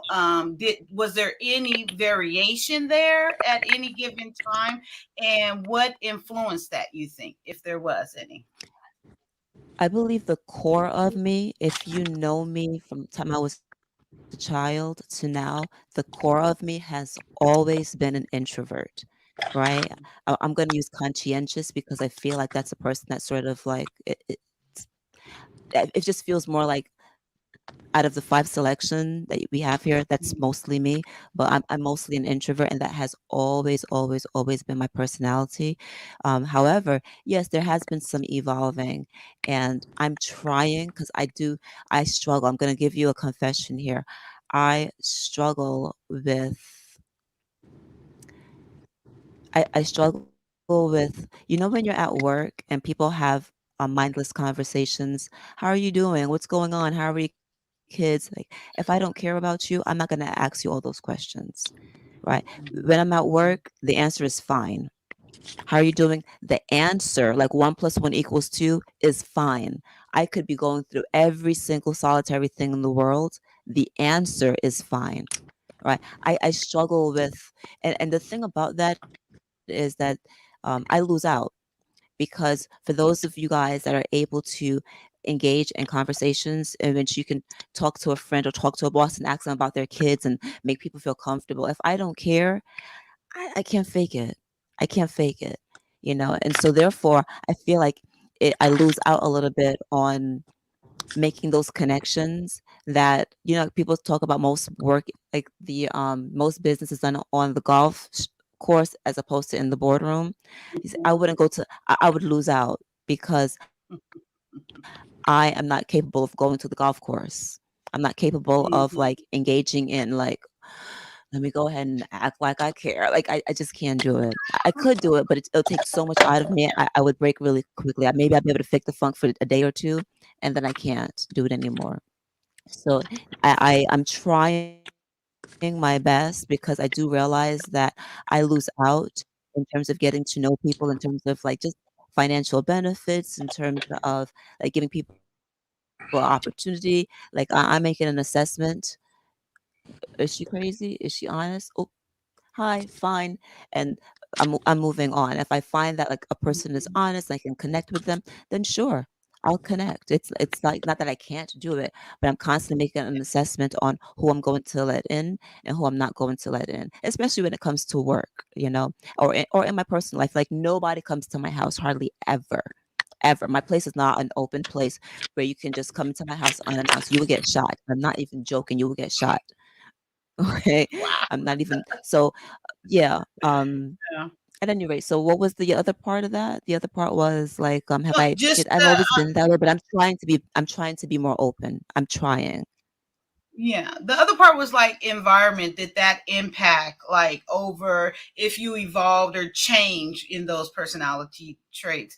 What impact that, if anything, the environment? But it doesn't seem like you I feel stayed like kind of consistently I'm the pretty same much, according to yeah. I these mean, five. yeah, but I am trying to change some of that because I feel like I could, like for instance, my husband is the complete opposite of myself, and we can go someplace. Like for instance, we can go. Like I remember we were on like this railroad train excursion just to nowhere, just in Arizona, just going about, and the chairs were faced this way. Where like him and I were. It was a couch, a table, and another couple was here. I did not say a word to the couple in front of me that's facing me. I'm not interested in talking. You I'm didn't say just here with my husband. No, I'm not interested. wow. I'm I just would have not caught interested. that girl. And as soon as I left Yeah. to go to the restroom, they started talking to my husband. When I came back, they knew, like, and I wasn't rude. I'm just not open. Yeah, I was there to spend yeah, time and to they love knew it. up on my husband, to spend time with my husband, to like engage with my husband, to talk to him. I really wasn't, not to say that, and I know I lost out because who knows who they could have been. They could have been awesome people. They could have been like, they could have helped me in a variety of different ways, right? But I was just focused on spending time with my husband, loving up on my husband, talking and joking with my husband. And that's all I cared about. I wasn't in the spirit of getting to know anybody. I wasn't in this. So Right. I can be very closed off. So like I said, I'm confessing that like I know I'm not perfect. I'm confessing that like I have space to grow. I have space to grow. I know that I have space to grow because it doesn't always serve me to be so Right. closed off. Yeah. Right. Well, thank you for sharing today. I appreciate that. Yeah. And I know I try you're to be not, honest. yeah, no, absolutely. I Yeah. respect that most of all, the honesty. You know me, it's like I hold strong to my truth, whether it's the popular or not. But I do appreciate you, Candid, for being honest and open and sharing that with us. And I will never come to your house unannounced because I don't want to get shot. Yeah, nobody comes to my house unannounced. It's not a place to hang out. Like even my little brother, Yeah. he'll text me. But I live in the woods too. It's like you can't see your Yeah. face. Like you can literally And then, stand yeah. outside and go like this and you can't see. So then like why are you on my property? There's no sidewalk on here. There's no reason for you to be Right. walking Well, along there's the house and there's the street. So this is not an area to be walking about. Right. and thank you again. And I wanted to, Wally's up here, and I like to apologize. I know you've been up here a while and haven't said one word, but Wally, I do want to say this. I was on time, and I already got a Snicker bar coming from me and Princess K. You didn't put your bet up there, so I don't know if I get to name it or if you want to speak on that. But I was on time, and you wasn't here, Mister. So, and I did it purposely. Don't put me to a challenge. I'm gonna win. But how are you doing? Thank you for coming up on the panel. What would you like to contribute at this point? Hello. How everyone doing? Y'all can hear me? What's happening? What's going on, bro? What's going on? What's going on? Well, I guess Issa left because I was gonna I actually came up for him, but I guess yeah, but no problem. Okay. So for the topic that you guys have, what is it again? Oh Lord, wait, hold I on. walked out. Not So only y'all was I on time, You've been asleep this whole time. right? And you've been communicating in the chat too. So and I came late, so Can we drop a link for okay, him? go. Can we drop the Yes. link for the place where you got the article so he can catch up on like the 5 personality traits without us? I don't know, I'm just making up Ooh, without us I going dropped over the it maybe link. again. So I don't know if that would help he out a ain't little gonna. He bit. don't care.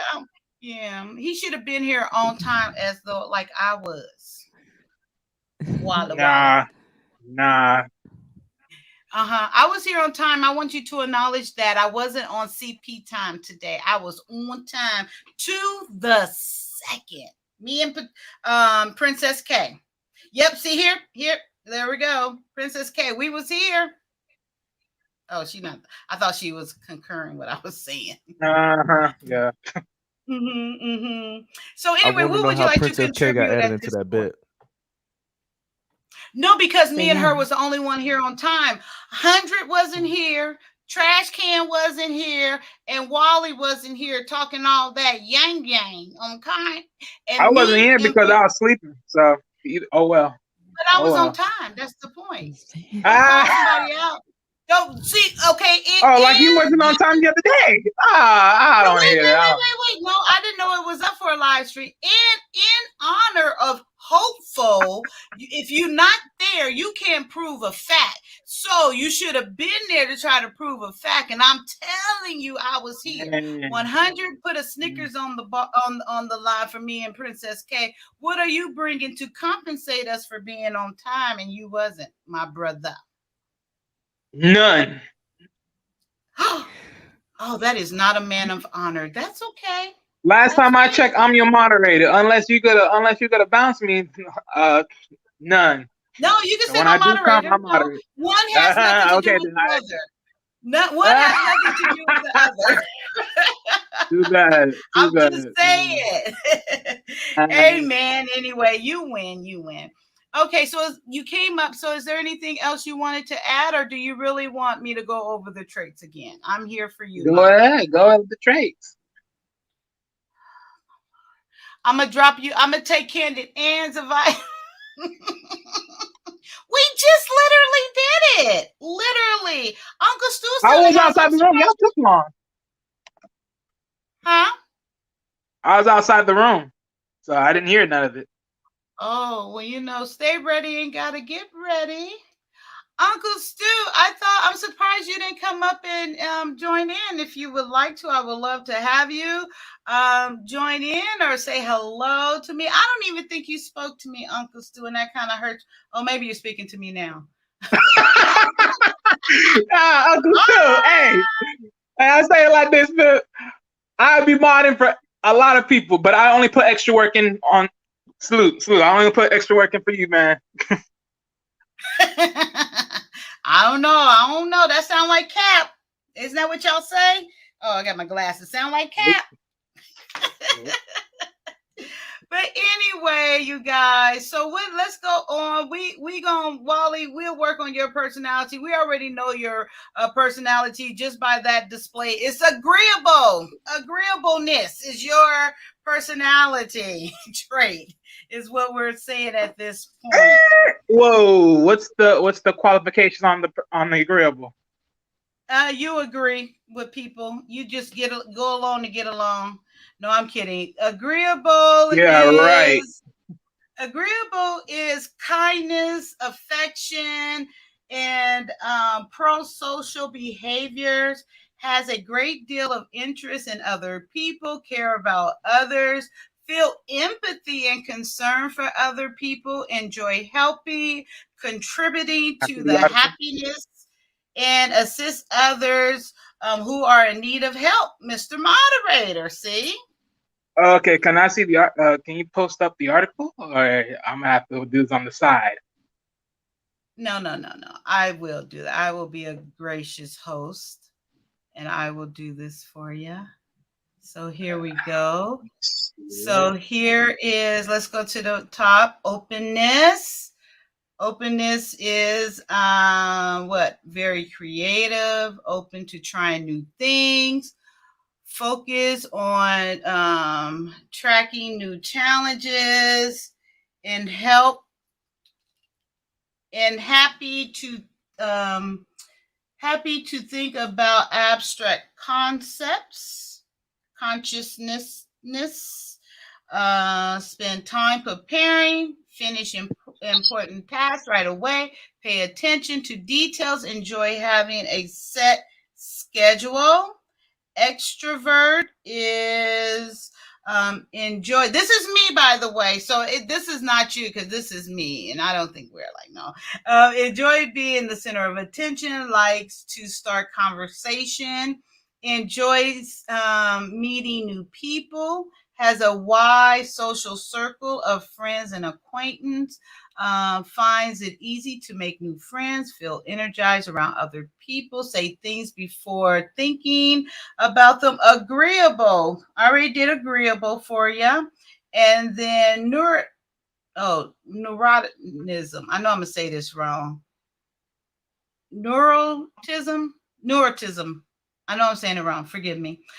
Experience a lot of stress, worries about many different things, get upset easily, experience dramatic shifts in mood, feel anxious, struggle to bounce back from stressful events. So which one would you say that you are?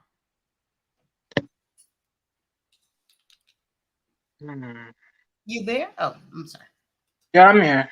So just looking at that, I mean, as far as the broad, as far as what I can get, so openness, right? Openness was the first one, right? Yeah, well, yes, it was the first one on the list. Yes.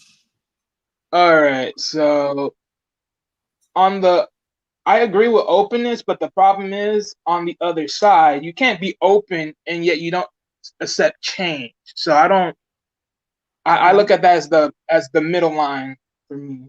Conscientious, I say I'm up on that. Agreeable, here and there, yeah, mostly here and there.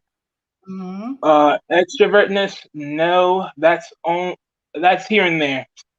And then neuroticism, whatever that is, I feel like that's here and there, but it's not the highest. Mostly conscientious and mostly agreeable and openness around there.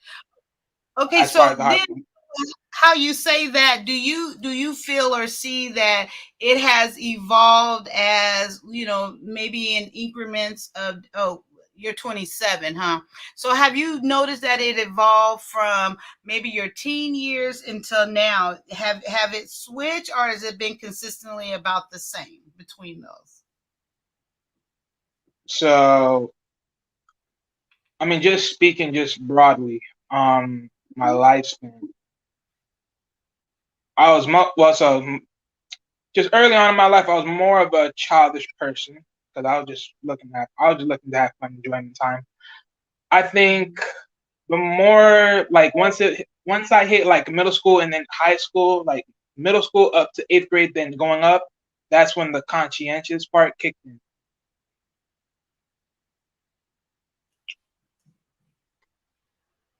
You still there? Yeah, do you hear me? Oh yeah, the conscientious part kicked in. You said 8th grade. I mean high school. Yeah. Yeah, high school. Yeah, that's mainly it. So yeah, there was a switch, of course. Yeah. Yeah. So can you share with us what impact that switch? What was it? The environment? Do you just think it was in you, or what brought about that switch? I wouldn't say environment. I say life situation, basically. Yeah. Oh, yeah. So would you like to elaborate or no? I'm just saying, I don't want to be like I'm pushing, but that's a little bit too much overall to elaborate for me, honestly. Amen. Thanks for having the conversation though. But yeah, just share what you like. Okay, would anybody else like to add to this amazing conversation of speaking and sharing our traits? And I will share this real quick. The reason why I even came up with this, I wanted to go deeper, but I felt that this was far enough to begin with. I don't know if you guys have seen that movie Identity. John Cusack is in it, Ray Liotta, and I think those are the two most famous ones in it. So has anyone seen that movie Identity? No. It's an amazing. I have not seen it. It's an amazing movie. Me and my daughter, I've seen it before, but as a lot of people know, maybe that listen to me, me and my daughter, we spend time together. We like watching movies together. So I watched it again with her a few nights ago, and it is an amazing movie, and it's about multiple personality disorder, basically, and it's the broad spectrum of it. And how they tell this story, I don't want to give much away about it. I would encourage. I think it's a great watch, and I don't want to give anything away because the way the story is told, you really can't talk about it unless you've seen it. But I would encourage you. That's where I got the idea from. How your mind works and how your personality plays into things and into what you believe and what you see and different things like that. So I think you guys would enjoy that movie if you go see it. It's kind of gruesome. Me and my daughter, we like killing type of movies. So you see, it's kind of graphic and showing, but it is a good storyline. It is a good storyline for real. Wait, Kaya, you said Salada is gruesome. It's really gruesome. Yeah. It shows. You're gonna see blood in it. I'll pass. I want to see that. Yeah, I knew you were gonna say that. That's wild. You literally said we like what? You like killing movies? Is that what you said? Yes, I must admit I do. Look, I love those doc series on serial killers, and it intrigues me, like all those things. And then my daughter, she enjoys it, and sometimes she'll tease me on watching another killing show, whatever. But the reason why I like the ID channel, Kaya, but I don't like the actual gory murder movie mysteries. I don't care for those with the bloody stuff, but I do like the ID channel though. It will show you, but you're just gonna see blood. Well, yeah, you do see some. Well, it's a good movie though. I don't want to tell any parts of it because if you tell any parts of it, it can ruin the movie, and I don't like people to ruin movies for me. Okay, so if anyone's gonna go watch it. And then there's a twist in it, a couple of twists. Actually, there's like 3 twists in it. So it's really good. But back to, I like that type of thing because the mind is so fascinating to me because there is, who was that? Jordan Peterson. He's a psychiatrist, he's a clinical psychiatrist. Yeah. Yes, thank you. Yeah, and he talks about he did this one seminar where he talks about you can never say what you're going to do, what your mind. You can say all day, every day. You're not going to kill someone. You can never do it. You can never do it. And he said, you just can't imagine. You can't put that limitation on your mind because your mind could take you places that you can never imagine. So I just think the mind is so amazing. And that's what made me come up with these 5 traits and things like that. What, Vaughn? What's so funny?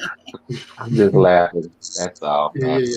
Well, let me ask everybody on the panel 2 questions. What's the last movie you watched or went to see, whether it was on cable or at the movies? And what's the oldest movie you think you've ever watched? Like an old school movie that you think you've ever watched. And it don't have to be a movie.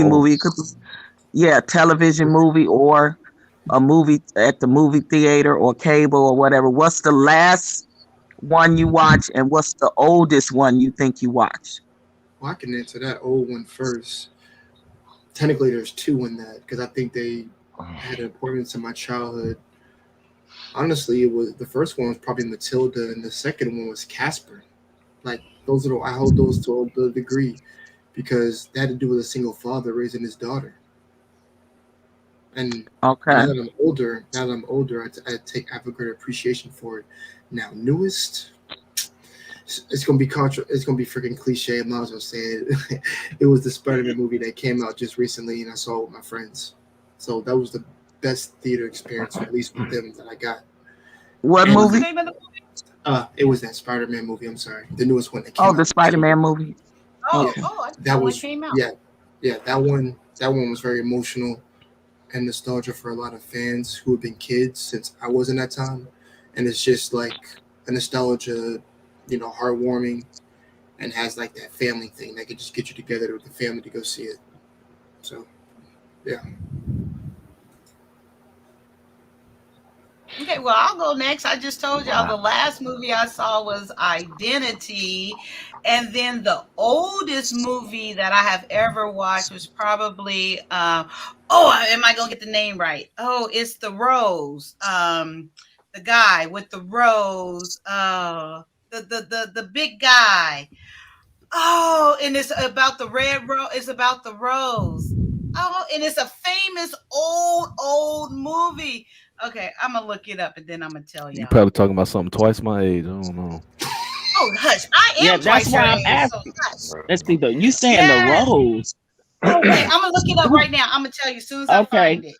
And we can go on to somebody else. So 100 Watt. What's yours? The last movie that I watched it earlier today. It's called The Best of Enemies. It's on Netflix. It's a movie with Taraji P. Henson. What's his name? Sam something. I enjoyed it. It was a movie about it was a school that ended up catching on fire. And this was when schools were integrated and they had to figure out what to do with the students. And, of course, they wanted to integrate the school so the students could finish out their school year. And it was a conversation between a woman who's an activist in the Black community and a leader of a KKK organization where she lived at. It's a great movie. The Best of Enemies. You know what? I was intending to see that movie and I forgot. I know what you're talking about, that Taraji P. Henson. What's the name of it again? The Best of Enemies. The Best of Enemies. Thank you. I'm writing that down. I forgot all about that movie. That's a true story too. I'm gonna check that out. Yeah, exactly. I'm gonna check on Netflix. Thank you. Candy Dan. The oldest movie. You ain't go to the oldest one probably off the top of my head, I'm gonna say Crooklyn. I think I watched that like 2 weeks ago. I watched Crooklyn like 2 weeks ago. That's the 80s. Off the top of my head. But that's 80s, but that's about right for him. You gotta remember. I am a 90s baby, so right. You need to go older than that. My mom. I know. I'm getting ready. I'm waiting on everybody to go around because I'm gonna get the youngsters up here a couple old movies to check out. Old movies. Probably ain't nobody gonna know about them, but Vaughn and Just. All right, Candace. I think we might be close to the same age. How old are you, Candy? No, we in a different decade than you, Candy Ann. Candy, you in your 40s, right? Yeah. Mm-hmm. Now, honey, now, yeah, I'm a decade plus probably older than you, honey. I'm 57. Okay, I'm closer to 50 than I am to 40, though. But anyhow, Okay. No, you're the closer to old, the 40 than oldest, 50s because you're in your 40s. yes. Honest to God, I do not remember the last movie that I watched because I really don't watch television. I have Netflix, but I keep falling asleep whenever I try to watch a movie. So I can't even tell you the last movie that I watched. But I remember What one of the about very theater? first movies What's that the I last watched. movie you went to see at the theater, maybe? That's before the situation here. I don't even know. I know I do want to see Spider-Man. I'm going to check out that movie by Taraji P. Henson. I'm going to check that out. But I don't know. Yeah, me too. It was before the So what's the whole oldest? situation. But the oldest one I believe the oldest one is I'm looking it up right now. I think it was called The Worms. Hold on. I think it was by Steven Spielberg. It's a super, super, super old movie. It came out back when HBO was an actual box. Okay, when Yeah. HBO was really an actual box, and I remember having to Yeah. turn that thing, right? Mm-hmm. And so I remember my mom and her family, my friends, we were living in a house, and I remember my mom, all of my family came over to watch this HBO box and this horror movie. I love horror movies. This horror movie came on, Squirm. It's called and it was called The Squirm. Worms. And Squirms? Oh, Is that Squirm. what it is? Squirm. Squirm. Squirm. Oh, okay. I was super young, really super young. And no, it was called Worms, wasn't it? And the worms were coming out of the shower, and out of the toilet. They were coming out of everything, and they were attacking everybody. No, I'm Do you sorry. remember? You're right. Is it Squirm? They were right on top of each other. Squirm and Worm. There's two separate movies, but they came out the same year though. Oh, okay. Yeah, I remember that movie because I was watching it with my family, and I remember the worms coming out of the toilet. I remember the worms coming out of the shower, and I had to pee. And I refused to go to the bathroom. I Ew, was like, see, I can maybe watch 4 or 5 the movies years like old. that. I I peed cannot watch myself. the movies like that. Yo, I got a question. I got a question for you. Seriously. I How you couldn't go to the got bathroom traumatized because I was afraid the worms were gonna come and get me. So, I thought I was gonna get a beating for that, but my mom was like, "You know what?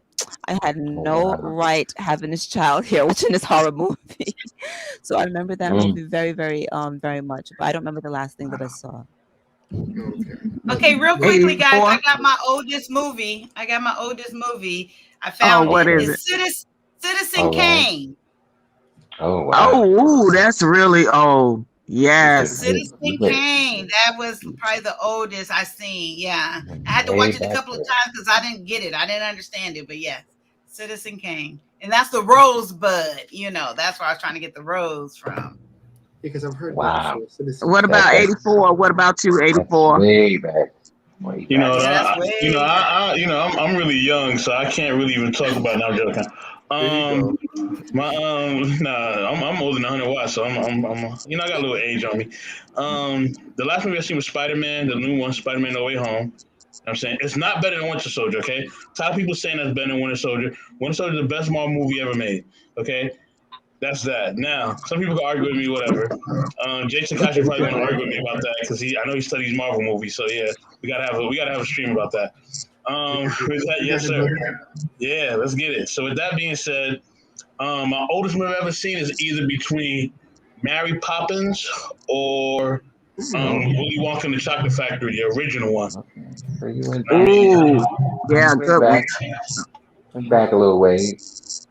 Yeah, both of those are old school and good ones too. Yeah, Mary Poppins is probably, I don't know, between Mary Poppins and Willy Wonka, I don't know which one is actually one I like more. I kind of lean more to Willy Wonka because it just made like this really magical world, and it had chocolate, and I love candy and all that. So yeah. All right, what about you? But I went back further than Cooley High. What about you, Wally? Cooley High, my movie. Back in the 70s, 80s, Cooley High was considered a movie for us. Okay, go ahead. I'm sorry. No, go ahead. Wally. What happened now? Oh my God, No, Wally! I'm playing you with you. I'm playing with you. I'm playing. Y'all just talking too much. I'm playing. But the oldest movie at the time when I was thinking that I've watched was like Leprechaun or Chucky. But then when Mr. Best said Willy Wonka, yeah, that was probably the oldest I can think of as far as going back. But And the the latest last? movie that the last movie that I've seen up to date actually was recent. It was John Q. Oh, John Q. That's not a recent movie. Oh, you just that's saw not that. a recent But that's the movie. recent that I've seen. You talking about the latest? Gotcha. Okay. No, I meant like not necessarily the latest, but is that the most recent movie you seen? That was the last movie I seen when I was watching TV. Okay, so so what's the last movie you went to the movies to see? I can never think of it. Oh dang, it's been that long since you've been to the movies? No, I'm not gonna think about that at all. Okay. Well, in So that then case, it- Patrice, the last movie at the theater was the new Matrix Resurrection. Oh God. Oh, for you, Kaya? Yeah. Thank God for The last one for me, was I went to see Respect. I saw that at the movie with Jennifer Hudson playing Aretha Franklin. Oh, that was such a disappointment. I know, and the oldest movie I just watched it last night, and I know the youngsters not gonna probably know about it, but it's a movie called Imitation of Life. Oh, I forgot Oh, my about mother that. made I've me watch seen that that. one. I've That seen one. that. My mom That, really. oh, that's a good Is that what City one. 48? Is that what City 48?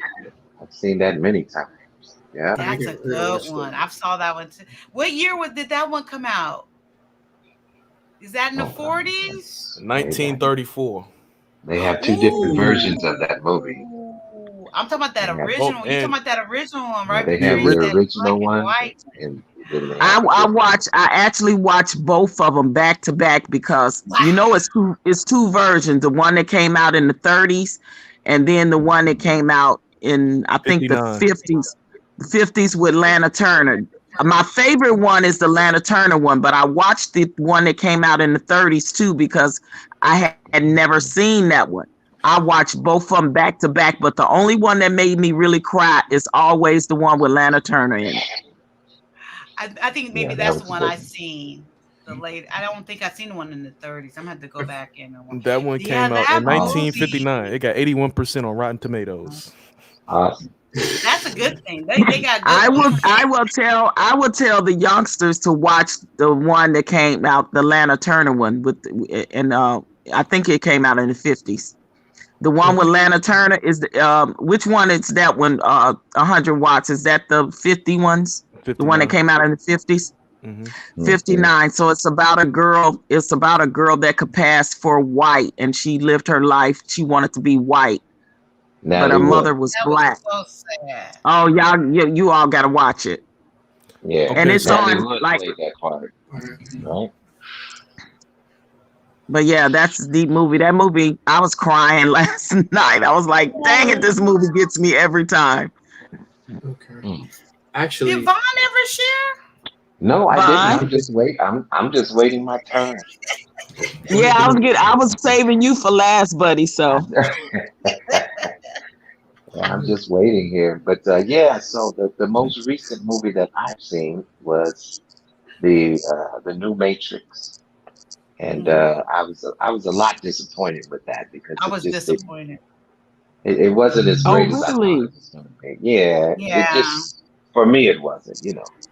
I thought it started out good. I thought it was going somewhere, but yeah, it just. Sorry, Mom. But the oldest movie that I can remember seeing, well, there's so many different old ones because I love classical movies, but this movie's called Carmen Jones. And, yes, love that. Yeah, Dorothy Dandridge. And I mean, Harry Belafonte Jr. Yeah, Diane Carroll. Yeah, Diane Carroll, Pearl Bailey. Pearl Bailey, right? Uh-huh. A great story. And you know they redid that. Beyonce and them Yeah. redid that story. Yes, I saw that. So yeah, I don't know if the younger people saw that version of I don't know what they called it, but it was kind of excuse me, a hip hop fashion. But it was awesome though. But yeah, so I mean I know some old movies. You know. Okay, Yeah. I got a question. What's your favorite movie though? There you go. Ooh, I know Ooh. my favorite movie. I know one of My them. favorite Color movie is Purple. True Romance. It's my favorite movie ever. And mine Wait, is who's starring True Romance, mine Kaya? True Romance. Christian Slater, and Arquette. What's her first name? Arquette. Rosette Arquette, Roseanne Arquette, or something. Okay, you got to explain Patricia to Arquette. Kaya. Is it Patricia I think. Arquette? Yes, Patricia Arquette. Yes. Y'all got to say what's your favorite movie too. So what's your favorite movie and why? To me, it's my favorite movie because it's like that's love. I really feel like in its own I never way, saw that movie. that is I true never love. saw that Patricia, movie. it got blood in it. It got blood in it. So. Well, yeah, that may be why. she takes a beating, but I love that movie. That's my favorite because it's a display of true love to as far as in the movie. Well, one of my And favorite it's movies. One of my favorite movies is Lady Sings the Blues. You know what? You were just that was mine too. That was mine, and yeah, that was the story of Billie Holiday. Yep. Yes, I cannot count the number of times I've watched Lady Sings the Blues. You know, Diana Ross and Richard Pryor and so Billy many D. others. Williams. Billy D. Williams, and just the story was good. Yes, a classic. Yeah. One of my favorite movies is something by Robin Williams. It's called What Dreams May Come. Have any of you guys seen that one? I never saw that one. All right, there we go. No, I never saw that one. Amazing movie. Different. If you have time to go look at it, because it's about this man. I'm not going to ruin it for you because it's just so much deeper than what I'm going to tell you about. But long story short, there's an incident that occurs, and this man literally goes to hell. He literally goes to hell to go find his wife because he loves her so much. And you really got to let go of your idea of. I'm Say again, sorry. Miss I'm Kaya? sorry. That is amazing the way you. I think I'm on a delay. That is amazing the way you put that. I didn't get that out of the movie, but you are so right. That's why I love watching movies and talking about movies with Like other he people when they literally watch goes it. to hell because hell is not what we conceive here as fire and brimstone and this this heavenly cloudy place. He literally goes to hell. Like the love is that strong with him and his wife, and it's a really emotional movie because it touches upon like these deep. And you know how I feel about my husband and relationships and that deeper connection, those nuances of like finding someone even when they they're beyond depressed. It's just an amazing. I don't want to ruin it for you if you guys have an opportunity. And the graphics in that movie was amazing. Also, like the graphics, how you'd look at a painting and the painting would all of a sudden move, and it would just be like the graphics in there was really, really, really amazing. So if you have an opportunity, look at What Dreams May Come. Great movie. And I'm What gonna watch Dreams May it Come. I again. heard of that movie. Yeah, I heard of that movie, but I never watched it. But I'm gonna have to check it out now. It's a great You movie. are so right. I didn't even think that he went to hell. I thought of it in a whole different way. So I have to rewatch that. No, he literally went to hell. Yeah, it was literally hell because hell was whenever you die, whatever your mind state is at that moment, that's basically where you're stuck. And so she, I don't want to give the movie away, but she was stuck in a bad space. And so when she passed away, he literally had to go into that mental space of hers to pull her out. And so it talks like, if you really think about the movie, he literally went to hell, but don't we do that also for the loved ones? Like we mentally go there to get people out of the rut. Like that movie is just so, when you really look at that movie, you think about it, that movie is amazing. Wow. I'm gonna That's have really to good. revisit that. Yeah, Yeah, I'm gonna revisit I'm not that. sure if a lot know, especially the younger generation, but I know the probably Candid and maybe Kaya and for sure Vaughn and I know. But the reason why I brought it up because I just read recently that Max Julian died. Anybody know who he was? Max Julian. That name sounds familiar. Max Julian played the Mac. He played the Mac. Oh yeah, I know who he is. Yep, I know exactly who you're talking about. Okay. Oh From the wow, 70s, the old movie The Mac. Yeah, was he that just recent? passed. Oh wow, I didn't know that. Yeah. Wow. Yeah, people are getting So up do you guys out of have a here. favorite book? My favorite, Wait, I hold on. didn't think everybody said their favorite My movie favorite, yet.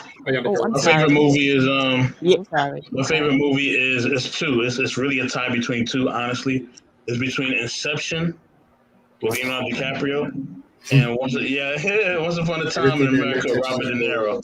Those are my two favorites. I mean, Like they're a tie, literally. yeah, 84. We got to do that stream, bro.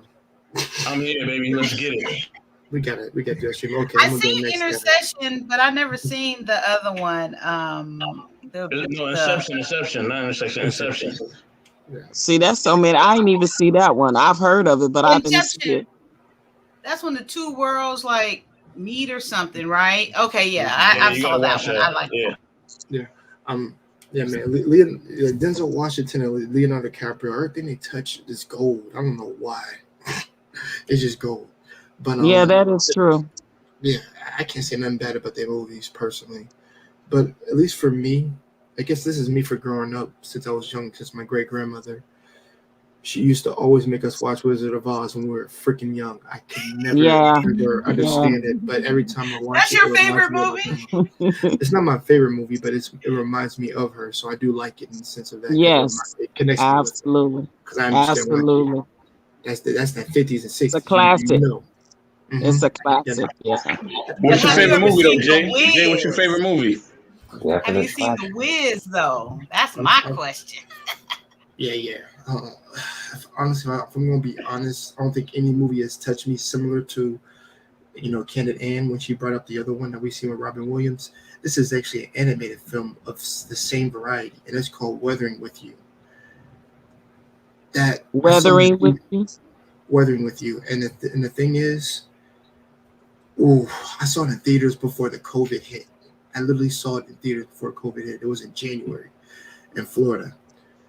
I ain't never had a movie that made me feel so connected back to my childhood, but also made me understand the respect for life, the way that it showed me.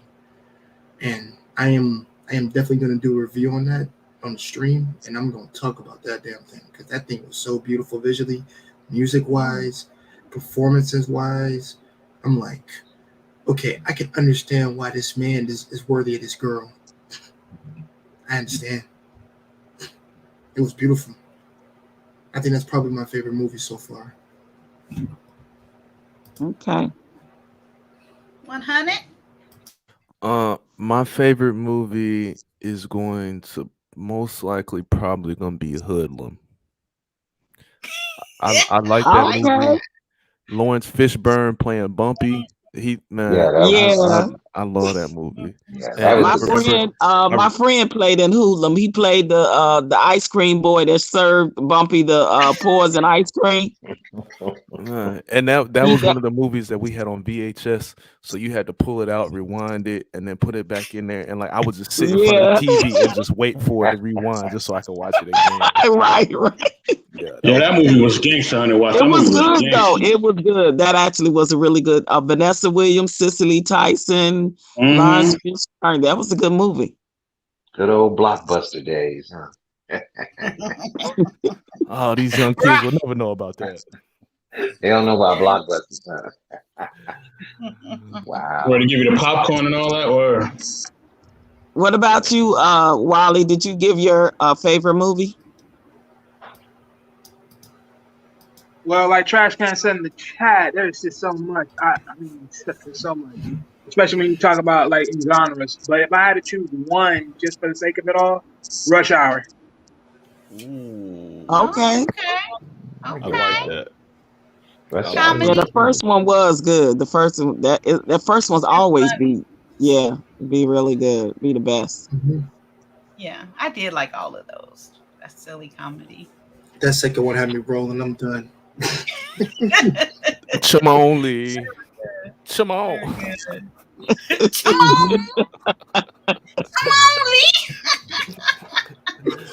I'll be Okay, right back. I can't wait for the best book. Okay, come on with it, Ann. I can't wait. I already got my best book only because it was. I'm gonna go ahead. pull You're on up mute. Kevin Samuels. You cannot say the Bible, okay? Huh? Yeah, Kaya, you can't say the Bible, Kaya. You can't say the Bible. I wasn't gonna say the Bible. Okay. Amen, girl. You know a sister. Amen. And that is my favorite book now that she said it. I loved it. I love it. So now that Candid Ann has revealed she knows me very well, she has already mentioned my favorite book. So my second one, I'm kidding. But what I was going to say was Exclusive by Sandra Brown. It's not a in-depth hard read or anything. The reason why I said that is because that's when in my first year in college, and when I realized how I pronounce things, and I'm like, well, I didn't learn no phonics, that type of thing. And this teacher just kind of reached out to me. She said, just read books, just read. And that was one of the first books. Well, that was the first book I read that took me on this amazing journey to fall in love with reading. And I've been reading and loving books ever since then. So it'll be Exclusive by Sandra Brown. And that's why. And that book has a lot of twists and turns in it. And I enjoyed it. So that's my favorite book. No, go ahead, 100 Watts. What's your favorite book? My favorite book is it's actually a 3-part series. It's called True to the Game, written by Terry Woods. That for me was probably the first time I actually sat down and finished a book. And to know that it was like 2 more after that, like that was my introduction to actually finishing a book. Because I mean, of course, in English class they give you books, but Romeo and Juliet, I fall asleep to stuff like that. So that's why that's my favorite. And so why'd you connect with that book? What was it about that book that made you connect with that book? Well, I mean, it's a street novel, so reading it was a lot of understanding. Because I think I was probably, because it came out in '97. I think I read it probably in like 2004, 2005. Right. So again, like it was hard for me to read books, and that being a street novel and the way it was written, the characters that was in there, the story, it was like I could that was when I was able to visualize the book. Like I could see the book in my head. So that's probably why that's my favorite. What's the name of the book again to watch? True to the Game. Unfortunately, BET made it a movie, and they did. I was getting ready to say that. I was ready to say, seemed like that was like a mini series on BET or something. Yeah. BET did that wrong. Unfortunately, they did that. Yeah, when I watched the movie, there was so many details. It was so many good details they left out, especially the second one. Like, it just hurt my heart so much. Donald Goines? Huh? I was gonna ask, was it similar to Donald Goines' Slim, Iceberg Slim? That whole series, was it by Donald Goines? No. That was written by Terry Woods. Terry Woods, you said. Was it similar to Donald Goines though? Similar, that street novel type thing? Yes. Have you ever read anything by Donald Goines? Yes, I haven't finished any of his books, but I am familiar with it. It's similar. Okay. It's similar in that space. Yes. I see. What about you, Miss OG Patrice? What's your favorite book, and why did you connect with that book? I'll give you one. I had a couple, but one was Sister Soldiers, The Coldest Winter Ever. I was just thinking about that book. And why'd you connect with that book? I connect with it because it was a lot. It reminded me a lot of what I saw growing up in my neighborhood, just from the times, and kind of touched on some people's lives that I knew. So yeah. Coldest Winter Ever by Sister Soldier. I remember that. Well, Mr. Vaughn, what's your favorite book and why? Why'd you Well, connect with it? well, the title is probably going to be very strange, but it's called "I Hate My Life," and it's written by Bishop Jacqueline McCullough. And it's a book that deals with a lot of spirituality things concerning life and how to cope with different types of situations that we find ourselves in. And it's very, very insightful book. Wow, I never heard of that book. I Hate My Life. Huh. Real quick, because I'm looking all of this that we're talking. I'm looking it up because I want to be able to go back to it later. But I Hate My Life. What does it say? Winning the war against contentiousness and discontent. Is that it? Is it by Jacqueline McCullough? Is it written by Jacqueline McCullough? Yes, it is. Yeah, that's it. Okay. And Wally, is it Wealth Talk Productions really named Wally? Yeah. Well, that's what he goes by in the chat. Yes. Oh, okay. And what's your favorite book, Mr. Wally? If I would have to say, Is he still here? Right. Yeah, I'm here. Yeah. Do Yes. do you know the topic? No, I just went Go ghost. ahead, Wally. Shade. No, but if I had to choose a favorite book, honestly, it would have to be the book series, Urban Underground.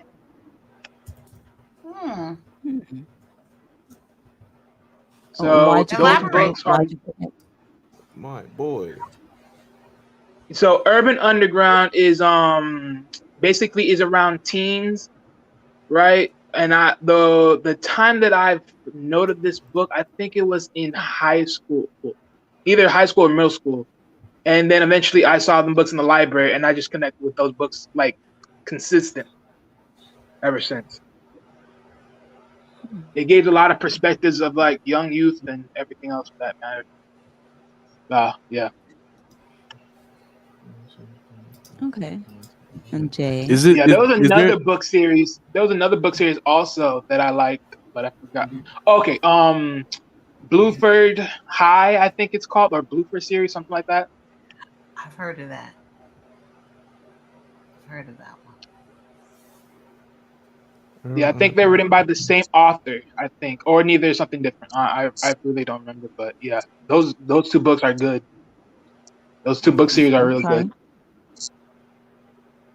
Okay, let me see. So I actually have the book here, but I'm a little guilty pleasure. Sun Tzu, whoever said that in the war, I actually read that entire book all last year. It was really freaking good. I loved it. I learned a lot of things from that book. Which and book? I'm Sun Tzu. I'm saying to the person in the comments. They said one of their books is Sun Tzu. Like, I actually recommend that to people. That's really good. So this particular series, it is Japanese based, but it's called Berserk, and it deals with the struggles of a man that literally had the worst betrayal done to him, and his upbringing literally cultivated him to be the person that he is today. And it's the struggle that lets him keep on.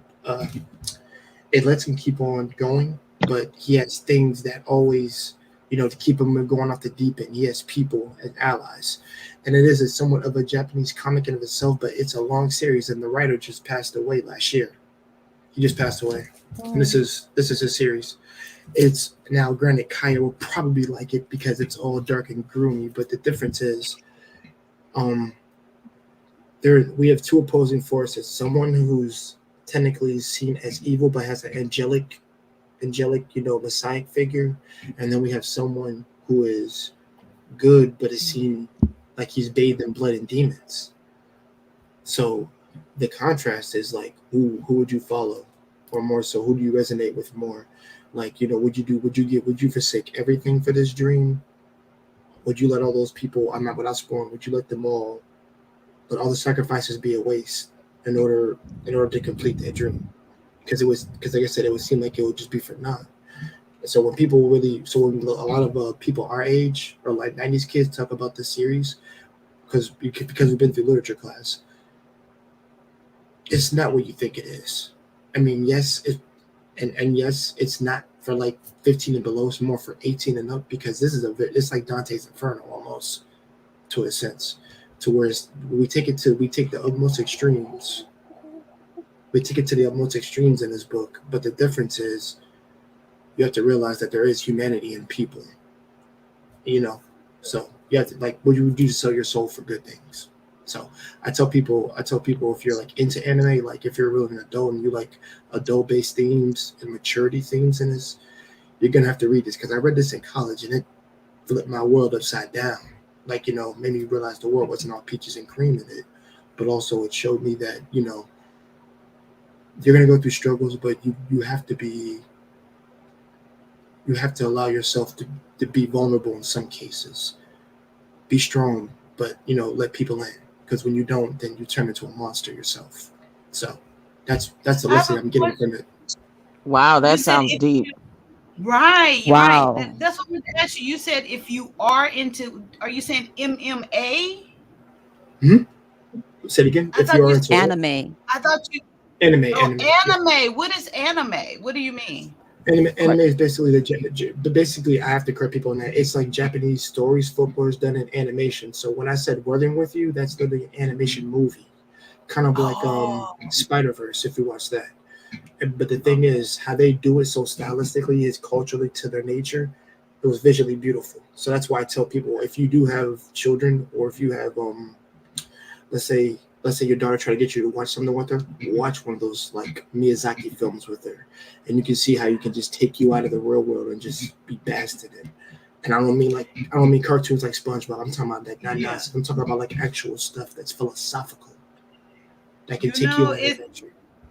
It's amazing you said that, and how you just said if your kid wants to share that with you. My son, out the blue, I was like shocked. It was not a couple of weeks ago. He comes and I'm just kind of relaxing, and we was having a conversation. He said, "Ma, I want you to see something, but I don't think you would like it or get it." And I'm like, "Well, no, let me, share." He had a conversation. He was trying to describe it kind of just like what you were doing, Jay. And I'm like, "Huh?" And I said, "Well, just show me." He's like, "Well, I want to prepare you for it because I want you to like it." And I was like, "Okay." He said, "But you can't think this way, Ma. You can't think you can't think the way you think, be open to it." So he kept going. I said, "Boy, if you don't put it on." So he put it on. I think it's exactly what you're talking about. It's like Japanese, it's an animation, and it's these stories, and some of them are short and longer. And I sat up and watched. He was right. I got it. But I don't think it was, to me, as deep as it was to him. But I enjoy sitting and watching it with him. And just for you bringing that up, Jay, it is amazing how he viewed how deep that was, the storyline. And he even went to show me 2 different versions of the same one, because I guess they have voiceovers. And he's like, "No, this voice, you got to hear the same storyline, Mom, in this voice." And I was like, "Okay. Yeah, thank you." I didn't hear a difference. I didn't get it. But through him, it was amazing, like how it's such a different time, like his perception and how, because my son, he doesn't get like passionate and sharing these things with me. He's kind of like, "Okay, Mom, whatever." But he was passionate about it. And I was trying to get I was faking a little bit because I wanted him to stay longer and share it with me. I was like, "Wow." And I was like, "Okay, explain this one to me." But that's exactly what he was talking about. Yeah, he came and shared that with me. So what's the name of that book? I'm going to share that with him. Like, "Look at Mama, I'm here." Wait, actually, quick question. How old is your son by any chance? He's 17. Oh, yeah, he could read this. Yeah, he has no interest. Yeah, okay, what's the name of it? It's called Berserk. Oh, my bad. Oh, you got to put it up. Yeah, this one. Oh, I can't see it from. Yo, Jay, I heard about that joint, man. I heard about that. Oh, okay, Yes. Yeah. Like Jay, listen, Jay, put your number in the private chat, bro, please. We gotta converse, man. Okay, I got you. What is? With that being said, go ahead, on watch. I wanted to know what is a TV show or a movie that like got you like emotionally. Like it probably, I don't know if the men are gonna admit that they cried watching something, but I'll admit to I it. definitely will. I gotta tell you my favorite book first. I gotta tell you my favorite book first. Go ahead, bro. It's all good. It's all good. My favorite book is Wild at Heart by John Eldridge. And I've read it more than once. It's actually on my book list that I gave Kaya. It's called Wild at Heart. And it's basically a personal journey through manhood. So it walks you all the way from birth all the way to you being a senior. Like it walks you all the way through it.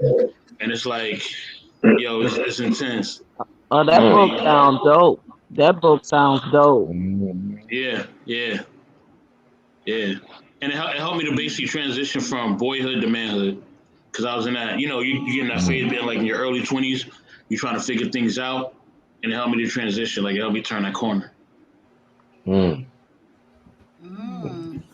thank Yeah. I'm definitely interested in checking out some of these books. Thanks you guys for sharing. Thanks for the topic, Candid. The TV show. You're welcome. That got me. It's called 7 Seconds. I brought that up on the live the other day. That was so amazing. I never even heard of that. 7 seconds. I brought it up the other day. Regina King did her I think I saw that thing. too. Yeah, I saw that. 7 seconds. Put that in the back chat. Y'all giving me stuff I have to watch now. What was it? What was it about? What was it about? Okay, You gotta so go experience it for yourself. Don't tell her. I'm not gonna tell her a lot. It's a TV show. It's 10 episodes. It's a series. 7 seconds. Okay. Oh, it's a series. Okay, cool. They're about an hour long a piece. But basically what happens is Don't say too much. I'm not gonna say much. Basically what happens is she needs to find her son.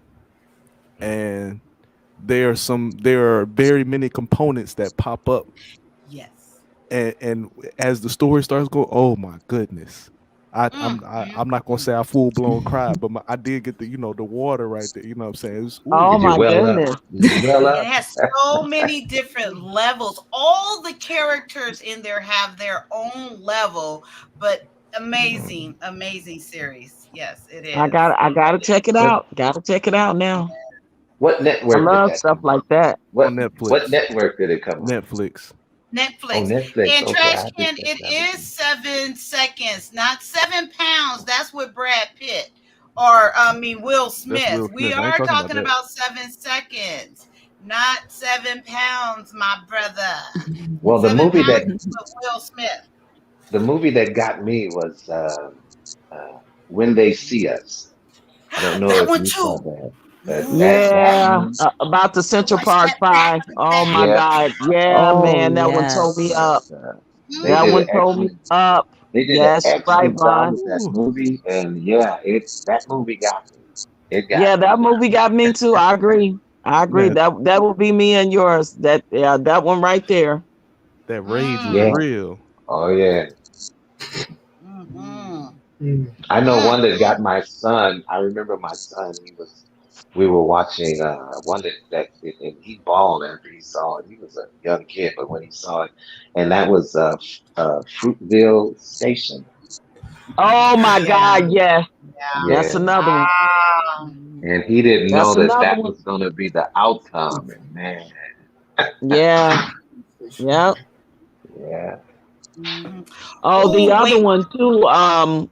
What's the one about the young man in New York that got locked up as a teenager for stealing accused His of stealing the storyline. book bag? Yeah, that's The broader, the something broader. Yeah. His last name. Oh my God, that was another one. That one I there. tried to get Yeah. my son to watch that with me. Yeah. A TV show that makes me emotional is The Wonder Years. The Wonder Years with Fred Savage. Yeah, that makes me emotional. I'm Really, sorry. the Wonder Years. Oh my God. Yeah, 'cause that reminds me of my childhood. Like it reminds me of my childhood. That's why. Like, Have you I seen Right. the new? Yeah. Have you seen the new Wonder Years that they came out? I can't watch that. I can't watch that, Brian. I can't watch it. It makes me upset. What movie, Vaughn? It's the Wonder Years, but it's with a black cast. Khalif. His name So is it's Khalif. I don't want the black cast. Oh, I want the okay. black cast. it's about Sorry. African American characters, and how they grew up in the 70s, and same kind of stories though. Yeah, it's not that bad. I thought it was good. I've watched a few episodes. What movie is that, Vaughn? I believe it's the Wonder Years. Yes. Oh yes, They the Wonder redid Years. it. They redid it. Oh. Yeah, they just redid it. With the all black cast. So yeah. No, oh really? They Oh, yeah. redid Check it out. they The redid the stories they are good. redid Steel Magnolias with all black cast too. I love Steel Magnolias, and they redid it with all black cast. But they did Yeah, it I mean, word for word. That was Well, this one is kind of based on how we came up. So it's quite interesting if you ever check it out. I haven't Yeah, seen anything Princess K, negative you about right. it. The Green It's Mile. pretty good. The Green Mile was another one that got me. The Green Mile. Ugh. That's a great movie. I got one for you guys. It's like a twist. Through His Eyes. Have you guys seen that on Netflix? It is one of those you don't know it until the very end. Yeah, I've seen that. Oh, did you like it? Nah, it was just kind of all over the place for me. I couldn't do it. Did you go to the end? Did you watch it till the end? Yes, I did. It just. I think I saw that too. I think Wasn't I my saw cup of that. tea. I'm sorry. Sorry, I'm sorry. Really good. I watched it back to back. That was a really good one. Okay, what movies are you looking forward to see? Like, it could be like an old movie, it could be a new movie, but what movies are you looking forward to see? The Dream movie. Now I want to go back and watch that one. What dreams may come. Hold on. Hold on. Well, in terms of the show that you mentioned earlier, this came out 2011, and it had 3 seasons in it. And that was the revamped Spartacus at the end. The last season really got me because, and I'm gonna say this right now, I'm gonna do a stream on that whole freaking series. I'm gonna let people know right now. Those were men. They knew what they wanted. They knew what they wanted to free people. Spartacus had a dream, and they fought for it. I love Spartacus, and is that the one with the 300? About the 300? Yes. Yeah. Oh, yeah. Yeah. Mm-hmm. You talking about going to war and fighting for something and dying for something? Yeah, that was dope. Yeah, because Spartacus was really, really good. Yeah, the 2011 one, the series from season 1 to season 3, it's amazing. I ain't gonna lie, man. Listen, to me, Spartacus was a black brother just trying to free the slaves out. Like, I ain't gonna let nobody put us in chains. His dialogue, his speeches. Yeah. They got me every time. I'm like, I love this. Yeah, dude, that's man. when they fought, man. They fought for something. They like, well, no, we gonna die for what we believe in. Like, no, he said nobody will ever be in shackles and chains ever again, as long as if they rather die than to be enslaved. Yeah. Oh, these are black people. Are they a black? Well, no. They're not black, but they did have black people in there. There were black people in that. You talking about the Spartacus Blood and Sand series? Yes, that series. There were hell yes, that movie was that series was the best. And there was a black brother training them. There was a little brother named Ananias. No, I don't think that's on. Actually, it should still be on Netflix. Check it out. It might still be there. It's on Stars. Oh, Stars. Okay, I don't have. Hey Wally, are you willing to share your emotional vulnerability and let us know which one of these TV shows and movies got you? See, that's the thing. I can't even think of one, honestly. I mean, we're talking like deep emotions, like it had you in tears throughout the whole thing. No, it didn't have to be the whole thing, but maybe it made you cry. You felt a certain rage. Maybe you got up and danced. Something. It moved you. Something. Okay. Based on that, as far as TV shows go, always Martin. Yeah. Okay. Just as far as TVs, always Martin and Fresh Prince. Always. Always. Oh, maybe I shouldn't laugh. Maybe there's a meaning behind it. Yeah. Have you never watched those TV series? The version of the Fresh Prince that got emotional was the one with Will Smith when he supposed to go with his dad and his dad. Hell yes! Yeah, Oh my goodness! That one Oh right my there. goodness! OG Patrice, why you gotta go there, OG Patrice? OG Patrice, why you Yeah, gotta go there? You gotta go there. Yeah, you're right. There's one movie I can't really watch. I try to watch it, but it always gets me emotional. It's The Notebook, man. I can't watch it, man. I'm sorry. I saw that. I can't do it. The Notebook. Wow. I didn't see The Notebook. I can't do it, man. I'm sorry. I can't. Stop trolling. Stop trolling. I'm messing with you. Actually, I'm gonna say this right now. I got a recommendation for y'all. Actually, I think this is for the ladies more so often than not. I think you ladies should check out Everything. Check that out. I think y'all would like that. Y'all should watch. Yes, that's a movie. I think y'all should watch that with your daughters. Mm-hmm. Everything. It seemed like I heard that before. Everything. Okay. Mm-hmm. Who's in that? Who stars in it? Forget her name, but it's literally the cast is like predominantly black and there's like one white kid in there, but it has to do with a black mother and her daughter, and she literally has a disease where she literally cannot go out and interact with anybody. So her only means of interacting with people is her mom and people online. But there's a big there's a big twist in the movie. It's on Netflix too. Okay. Also, There's a lot of good stuff on Netflix that I don't know about. I'm about to check it out. Everything. Yo, kudos to Netflix. Netflix. Sure. Yeah, they go. Wait, who was amongst that movie? Let's see. Actually, looking at it right now. Everything. Yes.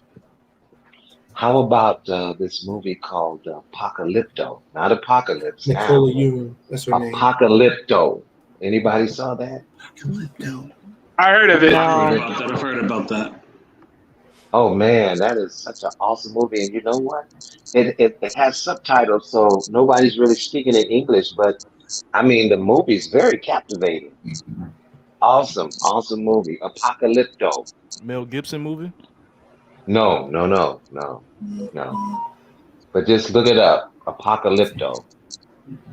Okay. I don't know if it's on Netflix or where it's at, but really good movie, man. Very good story. I'm surprised at you guys' answers. I thought people were going to say things like Game of Thrones and. I'm not gonna say Game of Thrones now. Really, I thought so. For some reason, I thought you was going to say something like that. I thought you guys were going to talk about like I did see some people mention The Godfather. I thought people were going to say some of those movies. Okay. But I'm surprised you guys got these deep, like. Now I did like Candyman. I did like A Bronx Tale. I love A Bronx Tale. And I love Godfather. Bronx Tale is good. Goodfellas. Matter of fact, I'm gonna set I love the gangster movies. I'm gonna set the standard. Godfather 1 and 2. Godfather 1 and 2. Yeah. Come on. Oh, you know what? That's right. Mel Gibson was the director of that movie.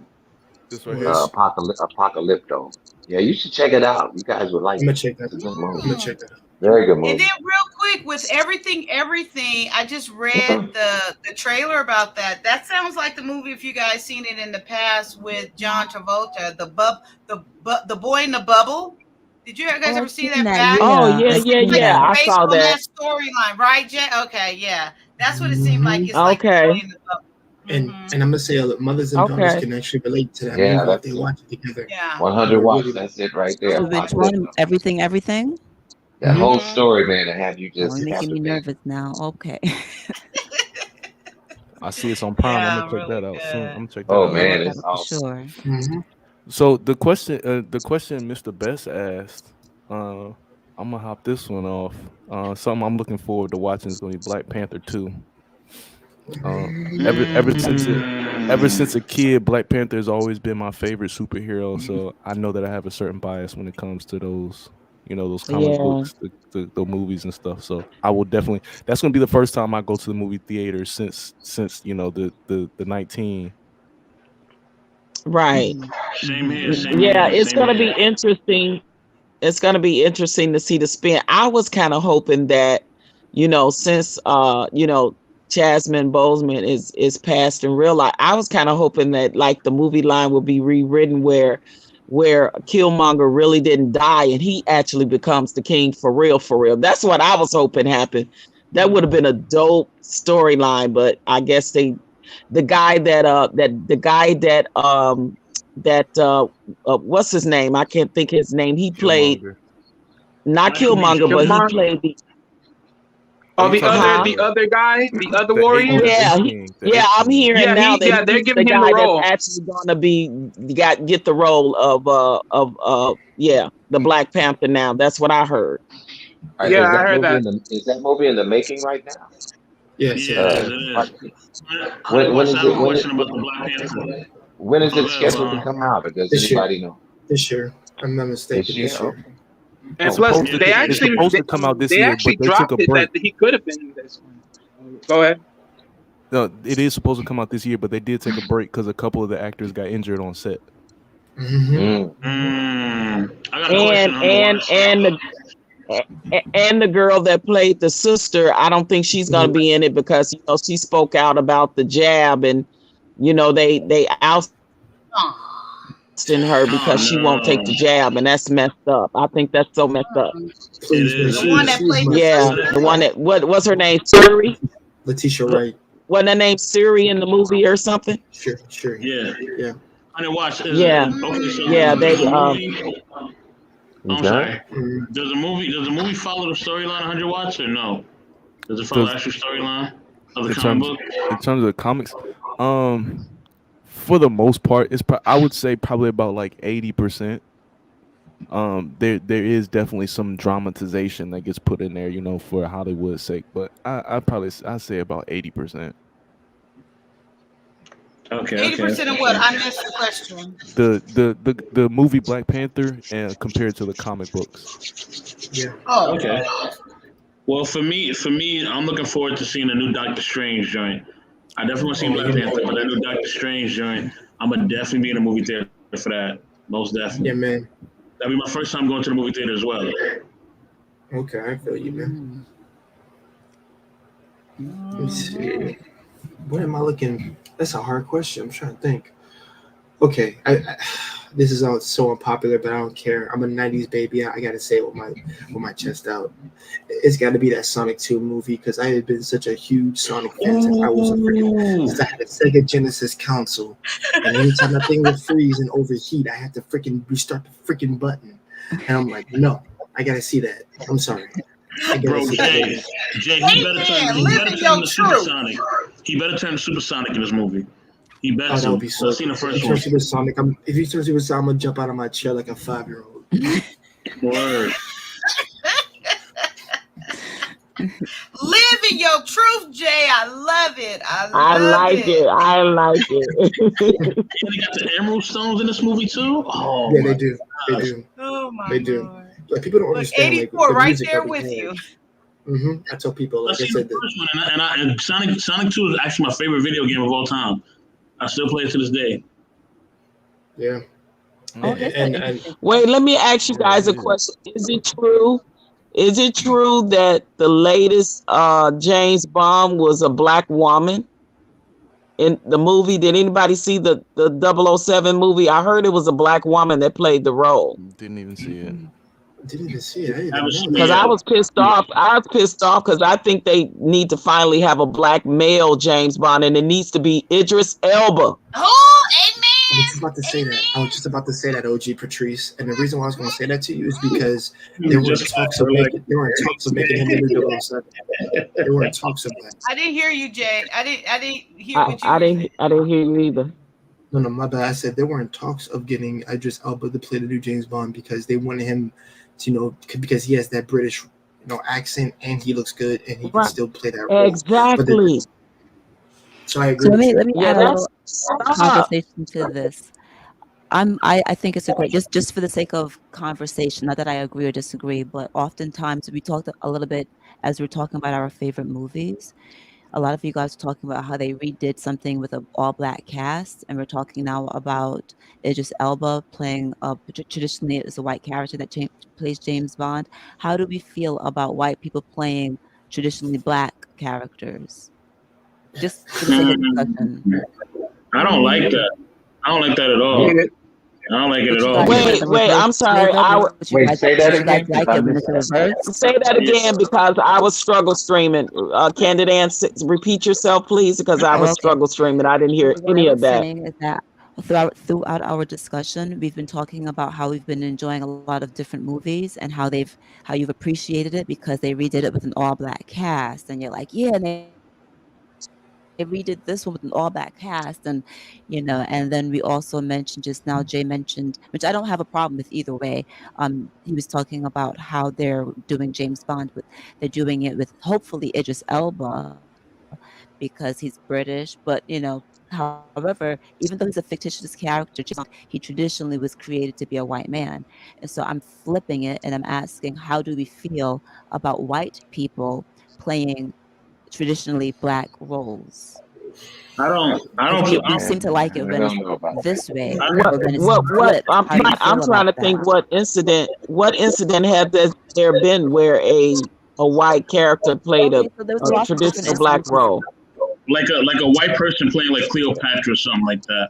Like, I mean, exactly. It all depends. Like, it could be done, and I'm gonna tread lightly because I know Kaya really wants Idris Elba as James Bond, so I'm gonna tread lightly. Look at her, she's smiling. Now, if I'm not mistaken, didn't a white person play Michael Jackson on one of those movies? A white person played Michael Jackson. Oh, didn't a white person do that? And yes, and listen, Elizabeth Taylor played Cleopatra, so they've been portraying a lot of black characters for a long time. Yeah. Right, and so we kind of feel some way about that, right? I mean, I think the consensus is, Go ahead, Candy. I'm sorry, I was just saying, Candy Ann question. Well, how do we feel about it? I don't like it. I want to know why are we okay when black actors are playing the traditionally white when it's flipped in our favor, but why do we feel uncomfortable about it when it's flipped the other way? I'm just for the point. We're more entertaining. I know what she means. Because it's not always portrayed in our favor, but it's always been portrayed in their favor. Like Elizabeth Taylor playing a Cleopatra. I mean, they started that. She was playing Cleopatra in the 40s, 50s, 60s. So they've always, had roles where they played our characters. I think then you have to go back. Isn't that blackface thing? Isn't that an insult for when they were doing movies with the blackface portraying black people and all that thing? So even if you want to go back that far, but I just think that there's a different flavor behind the story itself that a white person in that role couldn't portray it, because it would be a distraction, I think, about just because of the person in certain roles of a black character. But that I go back to even that blackface of them, Well, they had there was a lot of flack. I don't know if you all remember the movie that was about Nina Simone and the young lady who played the character. Yes. And she was kind of fair skinned. Black herself, but apparently she wasn't black enough. What they she did wasn't. They darkened her face, for that particular role, and people were in an uproar about that, Yeah, because of the whole colorism thing, and they should have just got a darker skinned actress. Because why get a lighter skinned actress and darken her face when you could have got a darker skin? And she actually ended up coming out speaking about it later, saying that she rolled or got that role. I thought she could have just she played did the speak role. about it. You went out a little bit, why Patrice. she couldn't just play the role with her regular skin. I mean, Right. It's Yeah, I obviously would have rather her did that than to make her skin darker. You're right. I would have rather they just went on with her skin instead of just darkening her skin. Because to me, that's a form of double, like you're double being colorist now, you know? But then if they did that, you But she guys did would a say good trying job, to though. lighten the role. She did a great job, though. I think the other problem with it as well is that I think there's a general consensus that it really doesn't take much to keep black people happy, right? So just making small gestures. For example, Candid Ann mentioned Game of Thrones earlier. I have watched that show in its entirety, right? And I remember in its entirety just sitting there thinking, like, you have 7 kingdoms and none of them were black. Like, you couldn't give us one black kingdom, not a one, Right. not a black None of them village, are black. nothing, a black colony, nothing. It just, you couldn't give us one. Yeah. So yeah, it really, like, that. I think that's the problem. Like, we're not asking That's y'all still to, the little problem that Yeah. you know, in the entertainment industry, that we fall so deep under, but they devalue us so much and so little. And we be like, could we just get one black person? Could we just have one black this? Could we always have to end up? And why does it for us always have to end up being the first black this, the first black that? This is No, the first black role. This is the first black. You know, it's always the first for us. It's like, why does it? It's always that way. Now, the other part, the other end of that spectrum as well, is that I think that we do ourselves a disjustice, because what's the name of that movie? It's Idris Elba. It's the Wild Wild West movie that's on Netflix right now. It's Idris Elba, Regina King. Oh, the one with Regina King, yeah. Yeah. So Mm-hmm. we started amongst ourselves doing, well, why is she playing that? She too light skinned to play that. Like, we also do that to ourselves. Like, we do. Yeah, that's the colorism. That's the colorism. Yeah. We have to make sure we stop doing that to ourselves as well, because you can't be talking about we don't have enough black people, and then as soon as you have an all black cast, you talking about how somebody light skinned. Bro, chill out. Yeah, they need to chill out, because we did it in Black Panther. We had different colors of every of our people in there. We had light black, we had dark black, we were all in there. So people got to stop that nonsense. But also, I will touch on this just so that black people know that this is why you're in history. For example, I told people, I said, when there's a scene in Django that nobody likes to bring up, but I always have to bring it up. Yeah. I told my friend, listen, what is that harpist playing in that study? When he's talking to Calvin Candy about Alexander Dumas, which is black. Another thing that I pointed out that most people wouldn't get, because a lot of white folks don't notice, when that harpist was playing the so-called song Beethoven, a lot of people, white folks, don't want to acknowledge Beethoven was Milano. Beethoven's grandmother was black. Now, when you look at the brother with the type of nappy head that he had, it's pretty freaking obvious. So one of y'all favorite musicians that I claim is white, he is not white at all. He is black. Yep, that's and true. I had no clue. Oh yeah, research it. Yep, that is absolutely the truth. That's our music. That's why I said we've been getting, despaired for the longest. They've always did that to us. You know. Wow. Thanks for that, Jay. Interesting tidbit. I like that. Mm-hmm. Oh, Yeah. okay. So Yeah, too many research it. historical facts in Django. Cool deal. And I think a lot of those characters in The Harder They Fall, that's the name of the movie with Idris Elba, Regina King.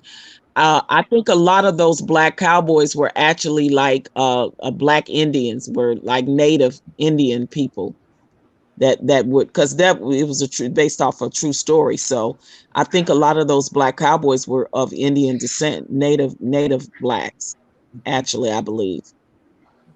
Oh, and O.G. Patrice. Yeah, he's right about Beethoven. Oh no. Well, I do want to say this.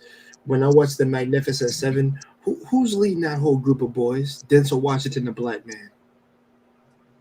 What's that? I said The Magnificent Seven. Who's leading that whole group of cowboys?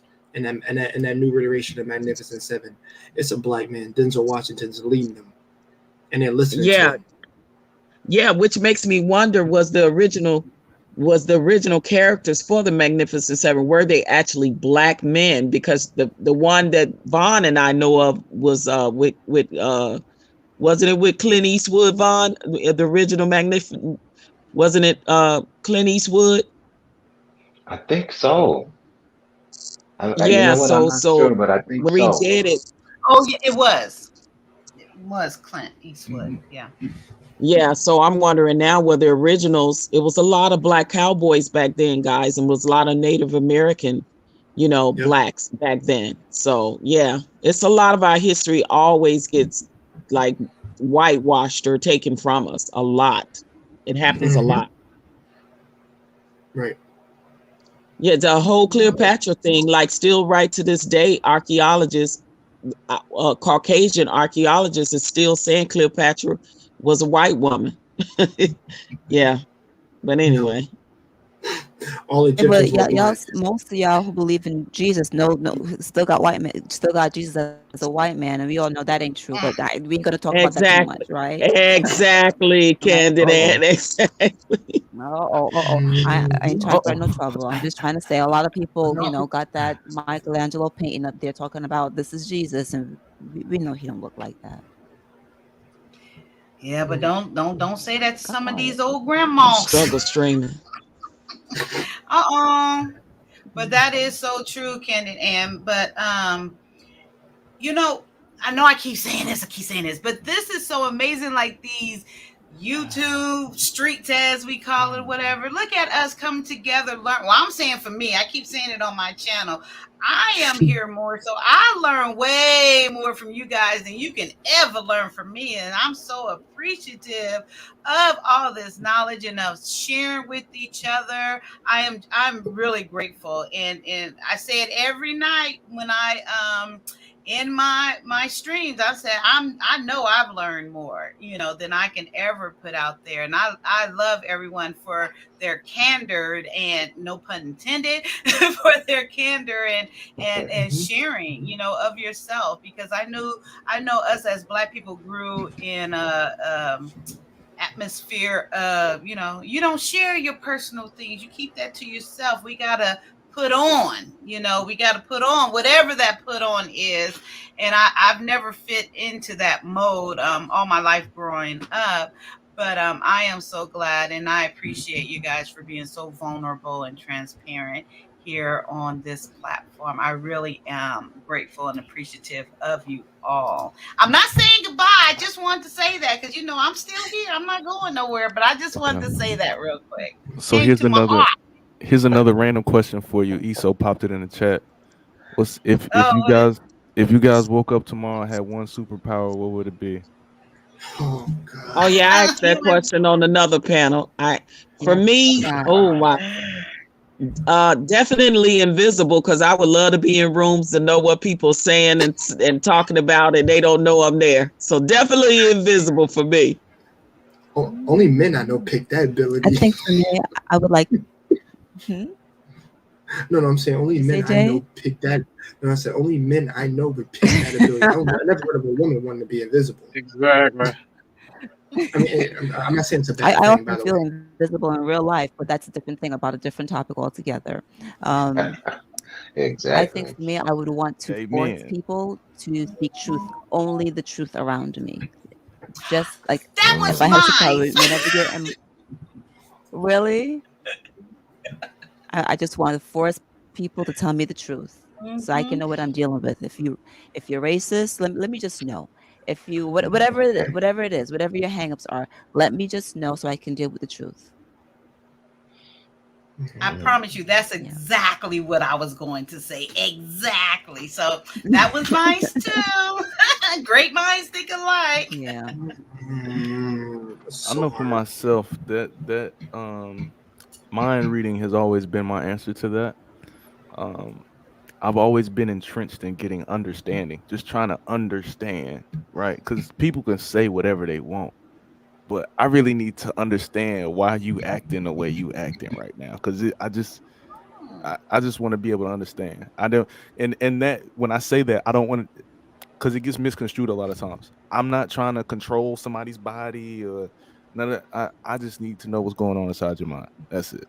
Mhm. I agree with that, Watts. I agree. Hmm. Yeah, I'm gonna go last. All y'all cats can go. Because I'm All us cats can go. hey, old school lingo works for me. A woman power. Trash can makes me want something. I don't know. Yeah. Mine would be to be invisible as well, to be able to, appear and disappear on command. Okay. Kid, I see what you're saying. I just saw Trash Can's one. He's talking about Wonder Woman's whip. That's funny. That's funny as hell. Imagine disappearing and popping up on your kids. Like you catch your kids in the middle of something. Oh man, that would be Yes. amazing. I'm telling you Red-handed. that invisible is dope, man. That invisible. I'm sitting I don't thinking want to about pop it now. up. I don't want to pop up. I don't want to. No, I ain't trying to pop up in the locked room. If the door locked, don't go in. Okay, and you got a Well, son if the too. door is If the closed, door you shouldn't locked, go in either. If people don't know you're not there, you shouldn't. I'm just saying. I'm just saying. Every now and I then, your gotta. son locked the door. When he locked it, just let him. Yeah. What if you have to be naked to be invisible? I don't mind. I could be naked. What's going on? What happened? What I Mm. did? What is Who he so said that? confused Trash talking can about? waves. No, It he's has to be so trash helpful. can. Bring your butt up here, trash can. You saying all Patrick this Easter and Trash nonsense. Can. They got this thing in the chat. Let me stay away from the chat because they say you should go to the chat. Candy, you better not mess it in the chat. You better not mess it in the chat, honestly, because some things you don't want to know. What? Okay. No. I really told her there's some things that she don't want to know. Oh, Candid Ann. Candid Ann's not that delicate. She can handle it. I'm telling you, under that Candid Ann niceness, I'm sure she can get crunk under there. Don't be twisted. Don't be Yeah, fooled. I don't know I'm why. good. I don't know why, but Candid, when I look at you, I just feel like you have a mean jab. She said don't show up at her house A mean jab, like a straight punch. Bam. Oh, really? A straight punch. Like I don't know. I don't know. Yeah. I'm skinny. I don't got a mean jab. I'm skinny. Ooh, I'm mad please skinny. don't do that. I'm skinny Yeah, don't do too. that. I'm probably Yeah, don't 140. underestimate. I'm probably 140 on a good day, and I can still I can still get my work in. Oh, yeah. I'm not far behind. I'm like 130. 5'7". What? I'm 5'7". Oh, you're 5'7"? Oh, that's not bad. You're fine. Yeah. Oh, we the same height, Candid Ann. I'm 5'7" too. Yeah. I'm 5'1". You a shouty. You a shouty. You a shouty. And You a shouty. I got a mean jab. Bam. You a shouty. I'm a shorty. I Honestly- am 5'1". My Honestly, daughter I went to always Disney teaches. for him. Yo, drop taller the than link you. for ESO, please. Drop the link for ESO. I don't know what they talking trash, man. I don't know. Trash can always drop. How many Oh, people? I'm missing it. Come on up, guys. What? Come on. Wait, who's Talking all talking that mess? trash. Who's talking all that? Ocean. That's get under his skin, Candy, and you call him Ocean. His name is Ocean Waves when he getting under your skin. Oh no, Yes. I don't. Oh no. I ain't trying to offend I don't- nobody. I just know ain't nothing sweet over there. Like she Yeah. she been cool, but ain't nothing sweet over there. I'm just Yeah. knowing. Yeah. I tell people, underestimate I'm people. cool. I'm good. It just like OG Patrice. Y'all ain't never seen her face, but I know she ain't. Don't sleep on OG. Mm-hmm. As long as they're not disrespectful, Yeah. no one's being disrespectful, I right? know. Right, Everybody- right. Now he listen. put a laughing emoji at the end. It's all jokes. We all just having fun. Okay, cool. Right, We all right. just having fun. But listen, listen though, 100 watts. Listen, Linda, listen.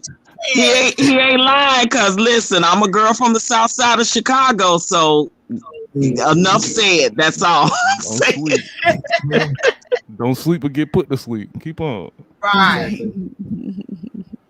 You Yes, get real good I with am a waking up that. 5'1". Yo, Vaughn, you ain't gonna give me no. Vaughn already told me.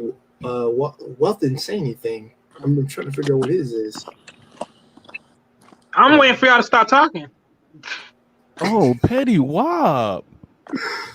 Wow. See, it's Well, hard for hey, some y'all have people the floor. to Y'all have the floor. I'm just waiting. Wait, it's your turn. Go. So yeah, what I was gonna say is with every Hold on, Issa, hold on, superpower, because you Wally gotta was have a about to go. weakness. Well, hold on, wait, because Wally was about to go, and he made sure that he put the air in his chest for that. Let's make sure he go. Yeah, that's what you go. We'll let you go. You can go. I really don't care.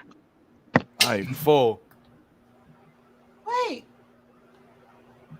What's going? I totally didn't miss something. I feel like I'm like clueless right now. No, Wally, go. You're good to go. Go. No, he already started talking. Sorry, I said he started talking. I said let him go. Oh no, you're good. He was just waiting on you. That's all. Go ahead. All right. Well, if I had to think of a power, I'm really narrow between two of them. Fire, as far as pyrokinesis, as they would call it in the comic books, or neither teleportation. I know everybody picks teleportation. I know. Okay, good man. Me? I mean, this is very controversial. I mean, but the ability to fly. I think the ability to fly would be a beautiful thing, personally. Just to be above the clouds or be with the clouds and see like the life around you and look at the world as you fly around. So I think flying is really one of them. My Puerto Rican brother got me on that, and I see what he means. Yeah, that would be a nice ability, the ability to fly. I take that one.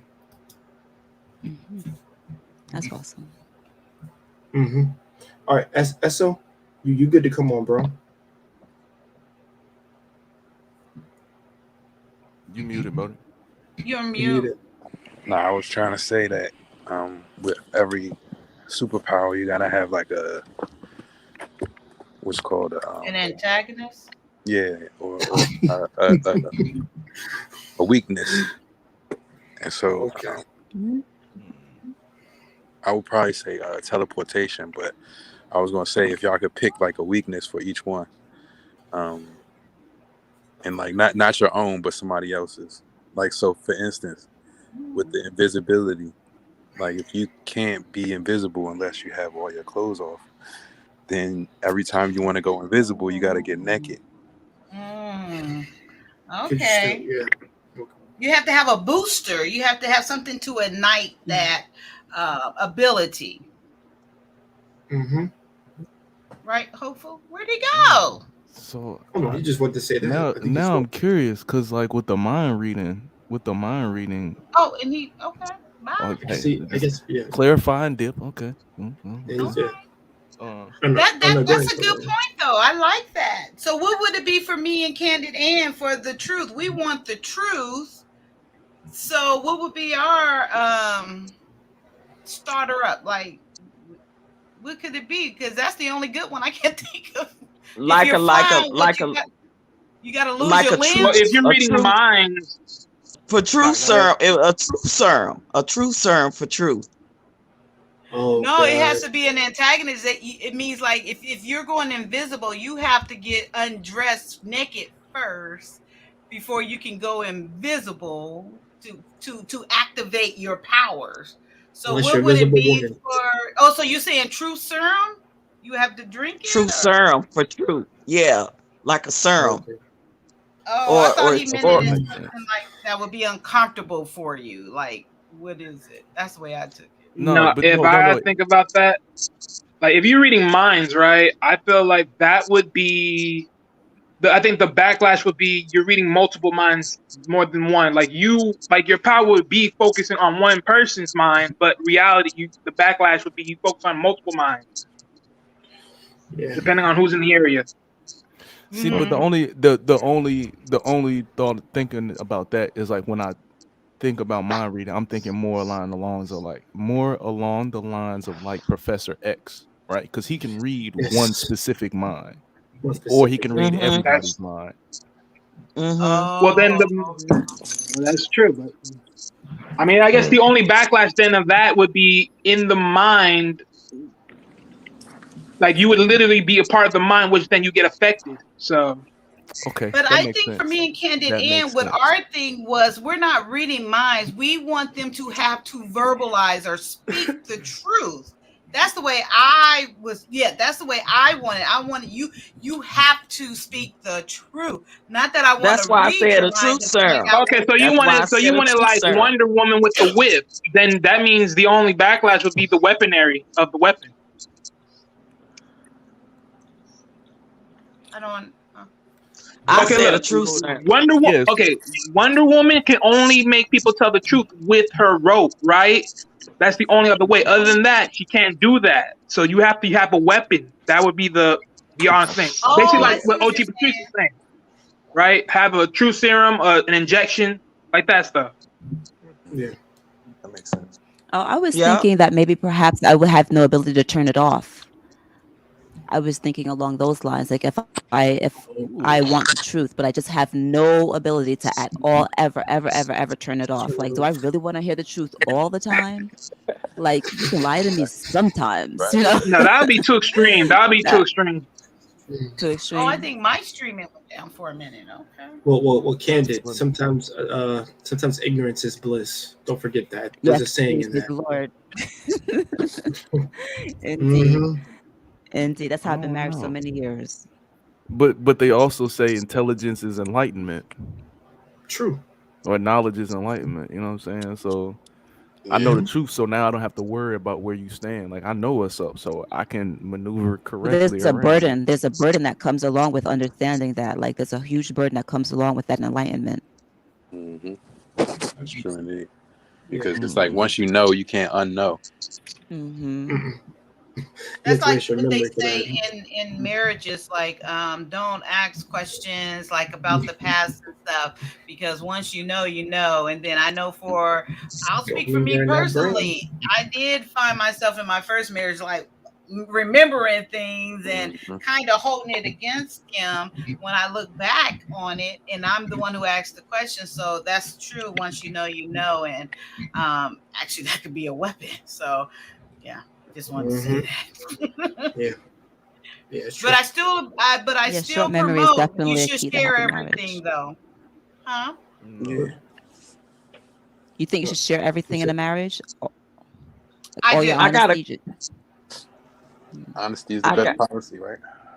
Yeah. I don't know if that's always true. This kind of gonna lead me into my next question. That was actually really good. You said that, Candy, and just I want everybody to give a yes or no, and I'm almost sure that I know what this answer is going to be, but try to be as brutally honest as possible, because I wouldn't just say in a marriage. Is there something that you know that you either know or done that you are taking to your grave? Yes or no?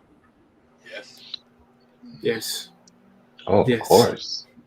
Yes. Oh man! Of course. Yes. Something that I I think know that or might I've be done. yes for everybody. Like for real, for real.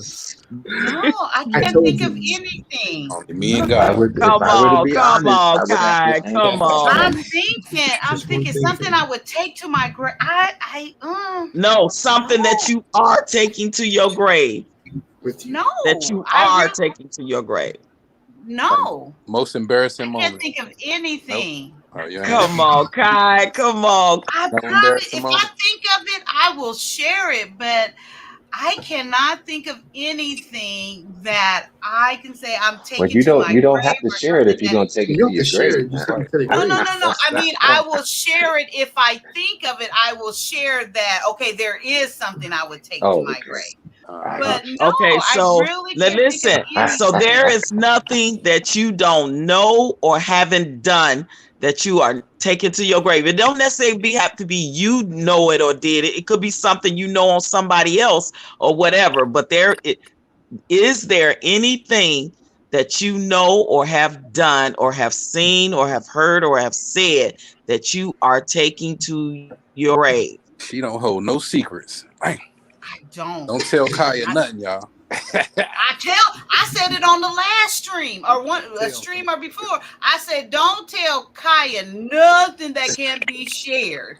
nothing, because I had an incident where this girl told me not to tell something, and I didn't tell. She forgot, she got drunk and told it and blamed it on me. So I said, don't tell me nothing that cannot be said. I low key hate when people do that. Yeah, I do I know, right? I mean, it's stuff my friend said. I'm taking it to the grave with me, so I'm just like, okay, I got you. Because there is certain stuff that there's a mutual understanding, like, hey, this is your personal business. I can't be telling people stuff like that. But hey, don't tell nobody. But I heard such and such said whoop de whoop. I don't want nobody tell me nothing. I don't want to know nothing about you that can't be repeated. I don't want to know. Yeah, I don't want to know, man. Like, I don't want to know. What? No, I don't want to. Sorry to hear that. Oh my, Miss 2 Cents, I'm really sorry to hear that. Jesus. Yeah, absolutely. You haven't been here, and I couldn't think of your name because you are a moderator for me. Oh my gosh. Well, I'm so glad that you're back and took some time, and thanks for sharing with us. Thanks for yes, and prayers and condolences go out to you and your family. Absolutely, Miss 2 Cents. Yes. If it would make you feel She kind better, of has please. that disposition like you, Candid and Mrs. 2 Cents. I don't know if you heard her up on the platform yet, but you guys have like similar disposition. She's been married, I believe, for 6 years or 7 years, something like that. But she has that calm and mellow, Is demeanor everyone as well. is everyone else here married? Is anyone else here married? Oh no, I'm not married yet. No. Is Vaughn married? No, yeah, I'm the only Vaughn's married. person on here. No, Vaughn's married. Oh, okay. Oh yes, I'm married. I'm sorry, I was daydreaming for a second there. I'm sorry. What was the He question? was watching the back of his eyelids. How long have you been married, Mr. But Vaughn? Vaughn, I was waiting on him to answer, but I was like, okay, maybe he fell asleep, so I just go ahead and let I'm her sorry. know. No, that's my bad. What's the question? How long have you been married, Vaughn? Oh, How long going have on you been 20 married? years now. Yeah. Ooh, Long time. yes. Yeah. Wonderful. You've been together Oh, you just wanted to for know how long? yeah. How long have you? So you've been married for 20 years and together for how many years? Like before the marriage? I think maybe a year, maybe 2 years actually. So yeah, we've been together longer than that, 20 years. Hey, But yeah. Congratulations. I've been married. Yeah, I've been married for 16 years, but I've been with my husband for 24 years. See, that's good. Oh, that 8 facial years. expression with that. Yeah, I can't believe it. Like, when you're young and people be like, oh, I'm married 50 years, I'm married 80 years. And I'm like, that seems so long. Now I'm like, That time goes 24 by years. I pretty don't feel quick. that old. It goes by. Yeah, it goes by doesn't pretty feel like I just fast. met him maybe 5 years ago. Yeah, it It's goes been by pretty it's been quick, more and than half my especially when you have life. kids too. The time really flies after you have the children. I don't have any children. I've been married all this while. No children. Okay. Which is funny because a lot of people have that expectation that if you are married, that you're gonna have children. But I feel like often an outsider because I'm married all these years and I don't have children, or we don't have. He doesn't have kids. I don't have kids. We don't have kids together. There are no children. Oh, okay. What's up? It's a choice. Yeah, it's a choice. But life is different for every individual.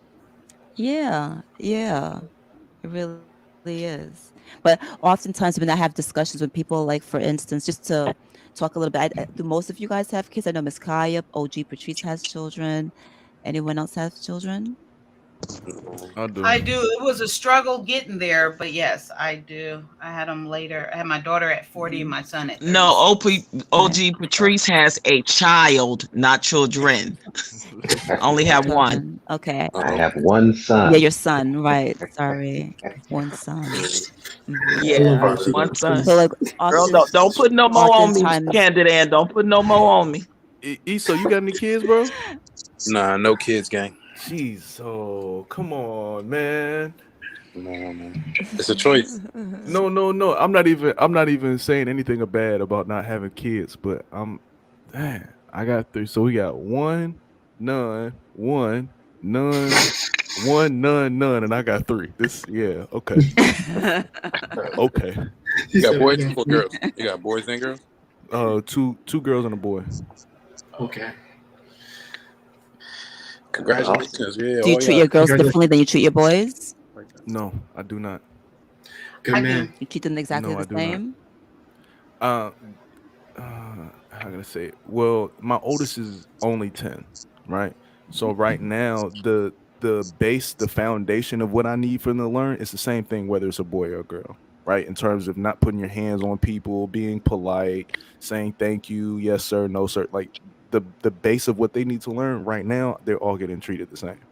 But I do understand that just because there's 3 separate individuals, I'm gonna have to treat them different on that premise, more or less their gender. So what about teaching your daughter to be a wife? Do you subscribe to that? Honestly, I'm really not. Okay, so for me, it's really not about teaching her how to be a wife. I'm trying to teach her how to get to her best understanding of herself. Okay. Because the reality is, it's very possible she might not want to be with a man. That's a reality that I have to carry with raising my kids right now in this kind of time frame, right? So with that being said, I can't force what I want for her, pretty much. But right now, is she around any female role models? Yes, she has her mother, she has her grandmother, she has my mother. She's been on a cheerleading team since she was 3, so she has parents, other people's parents and stuff like that. Yeah. So she definitely, she definitely gets a lot of insight from other women. But in terms of me as her father, like that's we not there yet. Well, shout out to you, Watts, man, for doing what you're doing, bro. I appreciate that. How do you raise a kid to be a wife? I don't know. That's why I was asking, because I don't know, because a lot of the talk that I hear in the manosphere, there's a lot of talk about like raising daughters to be wives, and how men are going over to other countries because they raise their kids a certain way, and because they're groomed to bring a man a plate, because they're groomed to be submissive, because they're groomed to be certain ways. And I'm just asking the question. I'm not saying that something is right or wrong. I was just asking the question for those that have children. I'm sorry. No, go ahead. And I think the problem with some of that, right, because we're teaching women to be wives, but not teaching sons to be husbands, right? So you're separating stuff based on gender, right? Like my son needs to know how to fold his clothes and make his bed just like my daughter does. My son needs to be able to wash dishes and be able to cook just like my daughter does. My son needs to be able to know how to change the tire and change the oil, I feel like, just the way my daughter does. Because if she doesn't have a boyfriend and she's stranded on the side of the road and daddy at work can't get to you, she need to know how to change her tire. Yeah, exactly. So do you feel that would make her masculine to know some of those things? If it does, then it's cool with me, because I don't want her with a cupcake anyway. Respect. Respect, man. I mean, I was very feminine, but when I was married, my husband definitely taught me how to change my own oil and fix a flat tire once I got married. And I'm a girly girl, but he was like, no, you need to know how to do this, and always carry like that extra thing of gas in the car and the first aid kit and all of that. Like I had like a packing bag, like always in the car with me, and the fix a flat and all of that. Like he showed me how to do all that stuff, and I'm a girly girl for real. But it came in handy, that I learned how to fix a flat tire. Yo, G Patrice, shout out to your man for that. That's awesome. Yeah. I think especially with all of last year and the whole genders war thing and all of that was going on, I feel like the biggest problem, I'm saying that was because I'm being hopeful here that maybe we can be a little more productive. Okay, I'm I would being hope hopeful so, right man. now. I would sure hope so. Oh yeah, But I'm not subscribing to it at all. If I tune on any channels and they doing the gender war stuff, I'm automatically out. Like I'm not Patrice doing been it. ducked off a couple of times. She was like, hop in the private chat. I'm not doing gender wars. She left me. I'm out. I'm out. I'm over it. No, Get over but that. I think the biggest problem with that is that it's oversimplifying too many things just to say you're a woman, so you should do this. You're a man, so you should do this. Like I just feel like it's oversimplifying way too many things because context matters in so many different things. You can't just yes and no your way through life. There's no way to just yes and no your way through life. You know what I'm saying? So that's my thing in terms of raising the sons versus daughter because that gender stuff is just too basic. And I believe too that if the man is walking in his purpose and the woman is walking in her purpose, when purpose meets purpose, then you can move on to destiny, because we're both moving and operating in our purpose, and you know that when you see it, if you meet a young lady that's truly, you can tell if she's not walking in her purpose, she may not be for you, and vice versa, But when it comes to the young ladies, if you see that the brother is not really walking in purpose, then he may not be the one for you. So, I don't Mr. think Vaughn, I we have have a to. question for you. Okay. Mr. Vaughn. I struggle. I'm going to be honest here. I have so thankful that I have a very good relationship with my husband, but I don't always know that, and I'm not the most religious person. I know you guys are. I don't always know that I know what my purpose is. So when you guys Well, talk about somebody walking in their purpose, I'm not exactly sure I understand that. Like I know to be a good person. I know not to lie. There's some fundamentals that I understand and that hold true to me. But walking in my purpose, I don't always know that I know what my purpose here on earth is, especially because I don't have children. And let me just explain that for a little while, just to oftentimes when people have children, their purpose is to raise their kids to be, I don't care about nothing else. My purpose is to raise these kids. My purpose is to get my child to, a lot of people that have, I'm not saying this is true for everyone. I'm just saying that oftentimes the experience, because I watch you guys, I watch a lot of different people, and I'm very good at listening. Like I observe so much by listening that I hear a lot of people and my friends and family, just so much of the feedback that I get is about people, their purpose has a lot to do with their children. And so I don't have kids, right? So I often think that what is my purpose? Am I a dud? No, What is the purpose? What is my I don't purpose? believe that means you're a dud. I just No, believe so that. I'm not saying that's what you're thinking. I'm just raising this question of like, what then is your purpose? What then? I don't always know. Well, right now, you're a wife, right? Are Yes. you're a wife, Yes. and your purpose is to be a good wife, I'm sure, right? Yes. And But that's and not my life's purpose. That's not what I want written on. well. I mean, there's different things, as far as, are you talking about as far as like a career, or like No, what when you you feel say like you should walking in be your doing in purpose, life? when you talk about walking in your purpose, when a man walks in his purpose, or when a woman walks in her purpose. Can I share to this question? Because I do speak of that a lot. I share that I truly believe, and not to cut you off, Vaughn, I'm sorry, but No problem. I truly believe like I'm walking in my purpose and have for a while, most of my life. And for me, Candid Ann, and it does go back to my faith. It does go back to my Christianity, the Bible, and all that. My purpose is not my children. For my life, that is not my purpose, because just like you pose, you don't have any children, so that absolutely is not my purpose.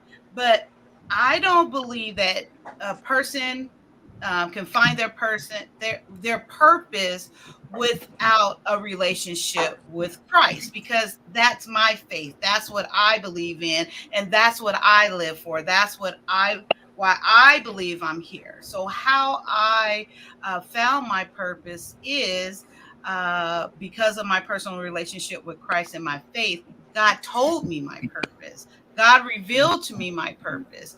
And right now, my purpose has always been, and I know you kind of squint at that, but No, I but have a I didn't squint. I was just trying to. I was thinking about what you said, and now I'll tell you why I squinted later. I don't want to interrupt your thoughts. Oh, okay.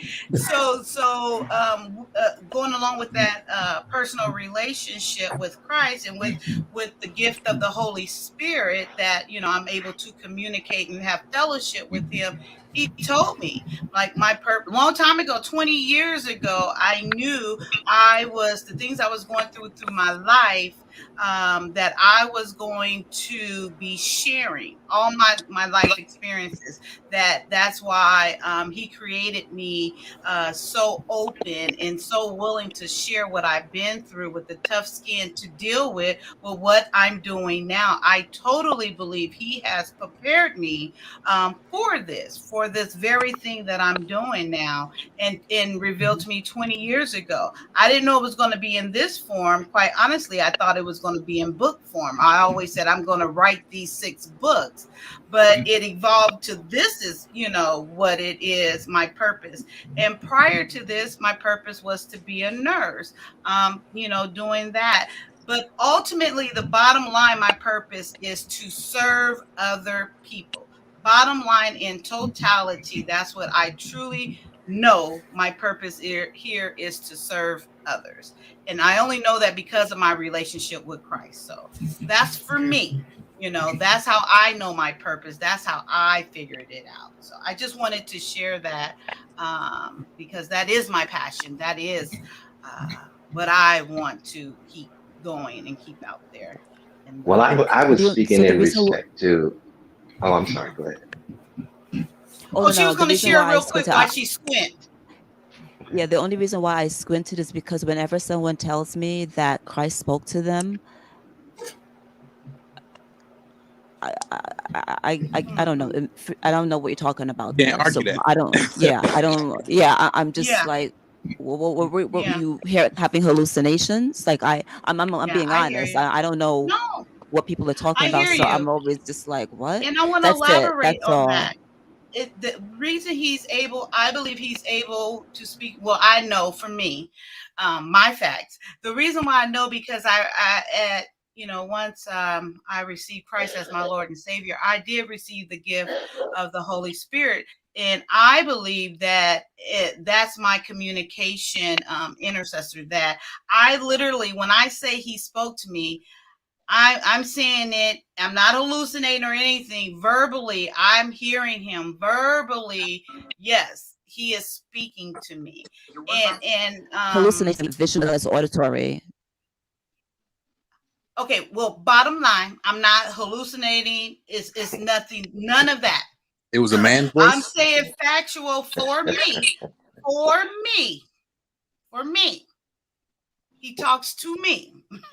I receive that. And it's no form of hallucination at all. And it's a man's voice? It's no voice. It's a spirit. It's spirit to spirit. And please don't come. One thing I will not allow. You're not going to come on here disrespecting my faith and my belief, okay? For one, because I'm not going to do it to you, even though I don't believe. Wait, even though I don't believe or subscribe or whatever to what you do, I'm never going to disrespect that, and I'm not going to tolerate making no fun of my faith, making no fun of when I'm sharing about that, because I'm speaking for me. Okay. And I'm not going to tell, and I think that was you, Hopeful. I'm not sure. I'm not going to tell you what I feel about what you think that I disagree with, because I can go there, but I'm not. But I'm not going to allow you to go there with me and make fun of my faith. So you taken to the grave. Huh? Come on, brother. I'm here for it. What do I have to take to the grave? You say you ain't going to share it with me. Go ahead, share. No. Because I choose not to, because you have no control over what I share or not. Because I'm not going to belittle myself to come down to your level here, okay? And that's what I want to say. Okay, I'm not. And that's your last chance. I promise you. I will say bye-bye, okay? I'm not going to play this immature game. You're not going to antagonize me. You're not going to be egging me on, okay? You can go somewhere else with that, but it ain't going to happen here. So that's it. You have no more chances tonight with that, okay? Thank you. I appreciate that. So anyway, Candid, and that is what I'm sharing about, you know, him communicating and him communicating with me, him being God, him being Christ, him being the gift that I received, the Holy Spirit. And that's just my perspective, Candid. And I'm not trying to push it on anyone else, but that's what I believe. Right. I've heard that before because my mom has told me that before. And I feel kind of bad because I didn't mean for this to do this. I just was trying to get some understanding. I'm glad it happened. I appreciate all conversation and everything that comes up. No need to apologize at all. I promise you. Okay. Well, I was basically, you know, and I feel bad now that I even said the word purpose, but I was speaking in terms of when it comes to gender wars. That's what I was speaking about. You know, oh, the woman is not this, and the man saying that the woman is saying the man is not that. And, you know, if we fulfill our purpose as men and women, when it comes to relationships and marriage and getting together with one another, then I believe everything should fall in place. If the man is being in his role and the woman is definitely being in her role, that's kind of what I meant. Now, it goes beyond that. I mean, purpose. I mean, that's very vast. You know what I'm saying? Because you could have a purpose to do other things other than just be married. So that's kind of what I meant by that. And as far as someone made a good point. Mm-hmm. Yeah, and then as far as you know, does Jesus or God speak to me? Well, I believe that the Lord does speak to us, and I don't believe it's in this audible voice of hello, this is God. Right. You know, no, I believe that it's a sometimes it's a small, still voice. It's annoying. You know what I'm saying? And it's hard to explain it. But there's a guidance in it, involved in it. You know, it's like God, you know, just like the scripture says that a good man's steps are ordered by the Lord. You know, so he guides our path. If we're in tune with him, you know, he'll let you know, hey, don't make a right. You need to make a left right here. You know, but you just have to be in tune with that spirit. Now, as far as, you know, Jesus said this to me and I heard it audibly, you know, I don't know about all of that. Okay. You know, I don't really know anything about any of that. You know, I just know how I relate as far as hearing God speak to me or getting a word from God. And, you know, a word could come through another individual. Sometimes we have to notice that too. You know, God speaks to us through a lot of different methods, you know, and sometimes it can be through your kids. It could be through a neighbor. It could be through the bus driver. It could be through the bum on the street. You know what I'm saying? So, but we have to be in tune to be able to know when he's trying to get our attention. So, you know, I don't believe it's like a hallucinational thing. I guess for me, it's not, you know. So. Okay. Thank you for explaining that. Because I always wondered, like I've heard my mom is very religious, and she talks about how the Spirit of God spoke to her and she heard his voice and stuff like that. And I've always been like, you know, what are you talking about? I just didn't understand. So now you've kind of helped me out a little bit to understand like what you're experiencing. I think I have a little bit of a better understanding. Yeah. Okay. So yeah, I mean, because you know, we're always getting information from a lot of different places. You know what I'm saying? And some of it's good, and some of it's not good. And you know, we just need to be able to decipher between, you know, what is the good thing and what is not the good thing. You know what I'm saying? So, you know, it's and to me, it's a personal thing. You know, and your personal relationship with God may be different than mine, but at the same time, it's your own personal relationship with the Creator, or as some people refer to him as the Most High. You know, I do have a question. And I'm not a religious person, by the way. You know, I just happen to be a believer, but no, I'm not, no way. I'm not a big fat church goer. I don't subscribe to a lot of these churches and what they're doing. I'm not a churchy person at all. So don't, don't get it mixed up. You know, I am a believer, but I'm just not a believer in this modern day church. I do have a question. So and this is really a question of gathering information. But the moments that you're referring to, is there, like, when God talks to you, is there a difference between receiving that message and maybe instinct? I'm not sure if I'm asking the question the right way, but is there a difference between, like, personal instinct and getting a message from God? I believe that it has to do with the instinct as well, you know, because I believe that God reaches out to everyone, not just because you're a Christian and not just because you're a Buddhist or, you know, the creatorial God, the one true God. I believe that he tries to reach all of us, you know, and so it could be through an instinct. It could be through a premonition. It could be through, it's so many different ways that, you know, he can approach you. Visions within your dream. Sometimes it could be in a dream as well, you know? And it's not a superstition. Like some people say, oh, well, you laid down and you dreamed about fish, so somebody's gonna get pregnant. It's not that. You know what I'm saying? But it could be a dream just like Joseph had.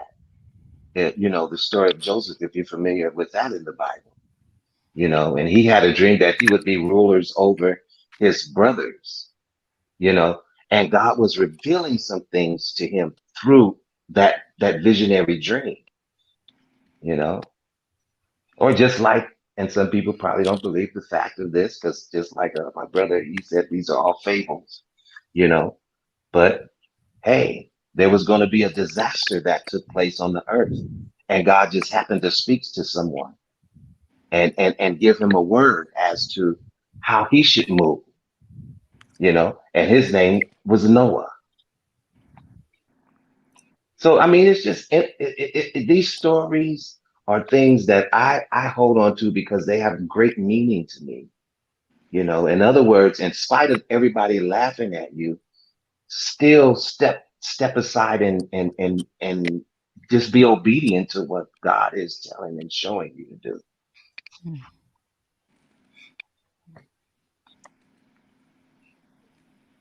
I understand that. That makes sense. You know, and then this is how I was raised as well. So when you become an adult, you question it. Believe me, don't think I don't sit here and question everything that everybody ever taught me because I grew up in the church. But these are things that I had to discover for myself. You know what I'm saying? I had to know that God really is, not just because you said it or your mama said it or your great grandmother said it. I had to have an experience with this God that they're talking about. And he proved himself to me on many occasions, you know. All right. Thank you for sharing that. For me, I didn't always grow up. My parents, particularly my mom, she grew up Baptist, and so she like had us going into the church. But like how you guys talk about the red pill rage, how are you guys familiar with the red pill rage? I feel like I've had a version of that as it pertains to religion, like this. So the red pill rage, if you guys are not, just do my best. Please correct me for those that know more about this than I do, or how to explain it better. I believe the red pill rage is like when you think that you know how women are, they're all things nice and soft and delicate or whatever, and then you have this experience in which you realize that basically women are human and they are capable of being mischievous and rude and grimy, and you have this like awakening, and basically it refers to the matrix in which you can continue going on living in your ignorance, or you can live and see the actual truth. And I feel like as it pertains to religion, I've had moments in which I felt like there was this rage, this being upset with God, being pissed off with this idea of religion. And until I had to get back to understanding that people's use of religion isn't always the way that it has been intended. Right. So I had to get back to that. But I've had these moments in my life where just growing up and believing what's been told to me, and people like using the Bible, trying to get me to be under control, or to weaponize the Bible against me, to make me do whatever they wanted me to do. And until I realized that they were just misusing or misquoting, or just, like I said, weaponizing the Bible and to get me to control me, as opposed to using the Bible to control themselves, which is what I think the Bible and the lessons, whether you believe they're fact, whether you believe they're fable, whatever you believe in, I believe that those lessons are there for you to help yourself, not necessarily so much so for you to point the finger and say, my Bible says this and you're supposed to be doing that, and the Bible's and pointing it, which is what I found was happening, and which is why I get frustrated sometimes when we're talking about religion, because religion doesn't seem to solve anything. People are still fighting, killing, there's war. How long are we going to fight in the name of religion? It hasn't solved anything, although I do believe in love, I believe in God and stuff like that. But when it gets to religion and people's use of religion and people doing things in the name of God, it starts freaking me out. It starts freaking me out because we do these horrific things to each other in the name of God. So that's where I was just asking, that's where I was kind of like just trying to get a little understanding and because I've heard my mom talk about, like, she'll say, I'm not going to bore you with this story, but she'll say things about like how something happened. I won't even get into it. And the Spirit of God spoke to her. And I was looking at her like, what are you talking about? Because she was wrong. What she was talking about was just wrong. So I was like, if the Spirit of God spoke to you, what were you hearing? What were you listening to? Because it was just wrong. Right. So yeah, see, my thing is I Eli wasn't doing. really don't like to force, my belief on anybody. And I never want to make people feel uncomfortable because I'm sharing about, what my belief is. And a lot of times we can come off, as quote unquote Christians. You have a lot of Christians, but you don't have a lot of Christians, but I'm just saying. And a lot of times we come off the wrong way to people. And it's like we're trying to browbeat them over the head with our belief. And to me personally, my relationship with God is a beautiful thing. So I don't mind sharing it when I'm asked about it. But I'm not gonna go down the street and pull you by the hand and say, come on in here and you need to be doing this and you need to be doing that. That's not my purpose. Right. I don't believe that that's my purpose to do that. My purpose is just to share with you, when asked what my belief is, and maybe you can gather some type of wisdom or understanding from that. Yeah. And we can speak more on it on Wednesday. We going on Black Man Unfiltered. You know what I'm saying? Oh, I'm gonna that's go there right. too. I gotta speak to I'll him. be But there. 8:30 Candid. Central. Yes. Miss, I will speak to you a little bit on this because I don't have any kids currently. Like I said, I'm building myself, so I will take care of family. But my thing is, I've had the emulation of what. I will speak. Well, hold on. Let me get to that lastly. First of all, congratulations on you being married. Number one, I want to say that because that means a lot to me. I'm glad to see a Black woman getting married. That makes me happy as hell. Hello. Instead of just being by herself. I can't stand that. I can't stand that for the life of me. But also, even though you don't have kids, some people, I want to say this right now because people need to understand this, especially some people in Japan. There's some people in Japan who have kids, but that means that it's just those two doing the journey right now.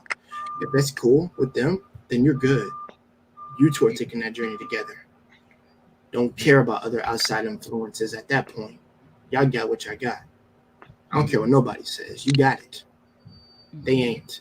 So, and the second thing is, for me, when you said about raising your kids or stuff like that, how I would do it, I would raise my girl to be like a girl. I want her to be a girl, but I want her to mask in her femininity. I want her to all the pleasures of her the joys of being a woman. I want her to experience those things with my grandmother and my mother and my wife. She gonna have that group that I talked about So yes, she will have that, but also I want her to know that she can also lean on her dad if she needs to ask her something that, okay, only daddy can definitely answer this. But I want her to know that, yo, listen, it ain't just me, sweetheart. You got your mama, you got your mommy, and you got your grandma, and you got you got, you know, your mom's like sister. So you have people that are going to be there for you. And trust me, no one listen. If anybody tries to steer you from doing something wrong, just remember the teachings that we told you, because there will be a point in time where we're gonna let you up there in the field. We gotta let you marinate and actually be around these people. But trust me, we're gonna let them corrupt you. But what the thing is, we want you to be able to interact with them. Because there's gonna be some people who don't jive with what you're doing. Don't worry about them. You worry about what we have taught you, what we have raised you to be. That's how I would implement that. Ain't nobody gonna tell them otherwise. Because like I said, you ain't gonna touch one of mine. You out of your damn mind if you think you do that. So, you know, because that's how serious I take. That's how serious I take it. Because I got old school implemented in me.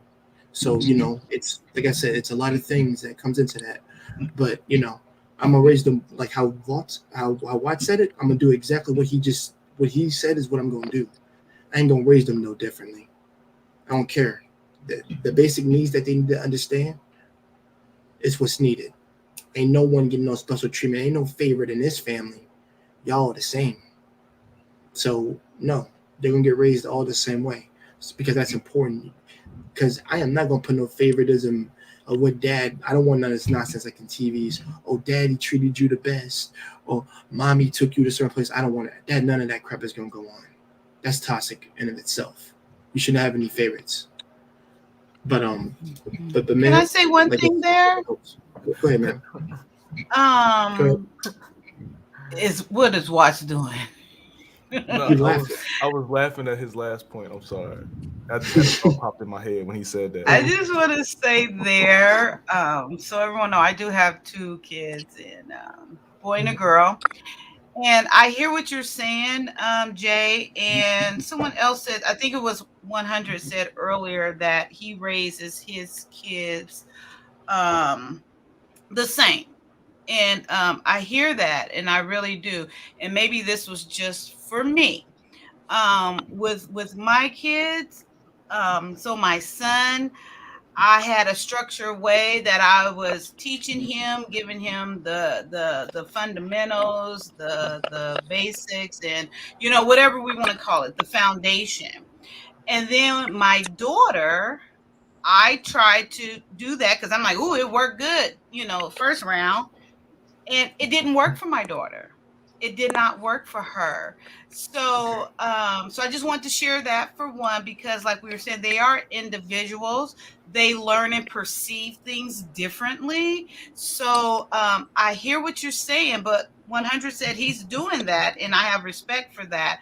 But for me, in my example, it didn't work. And then another thing, I know we keep hearing like there's going to be no favorite and this and that. To me, I do have a favorite, and I share that with my kids. I'm like, you know, and I say it jokingly, but they know.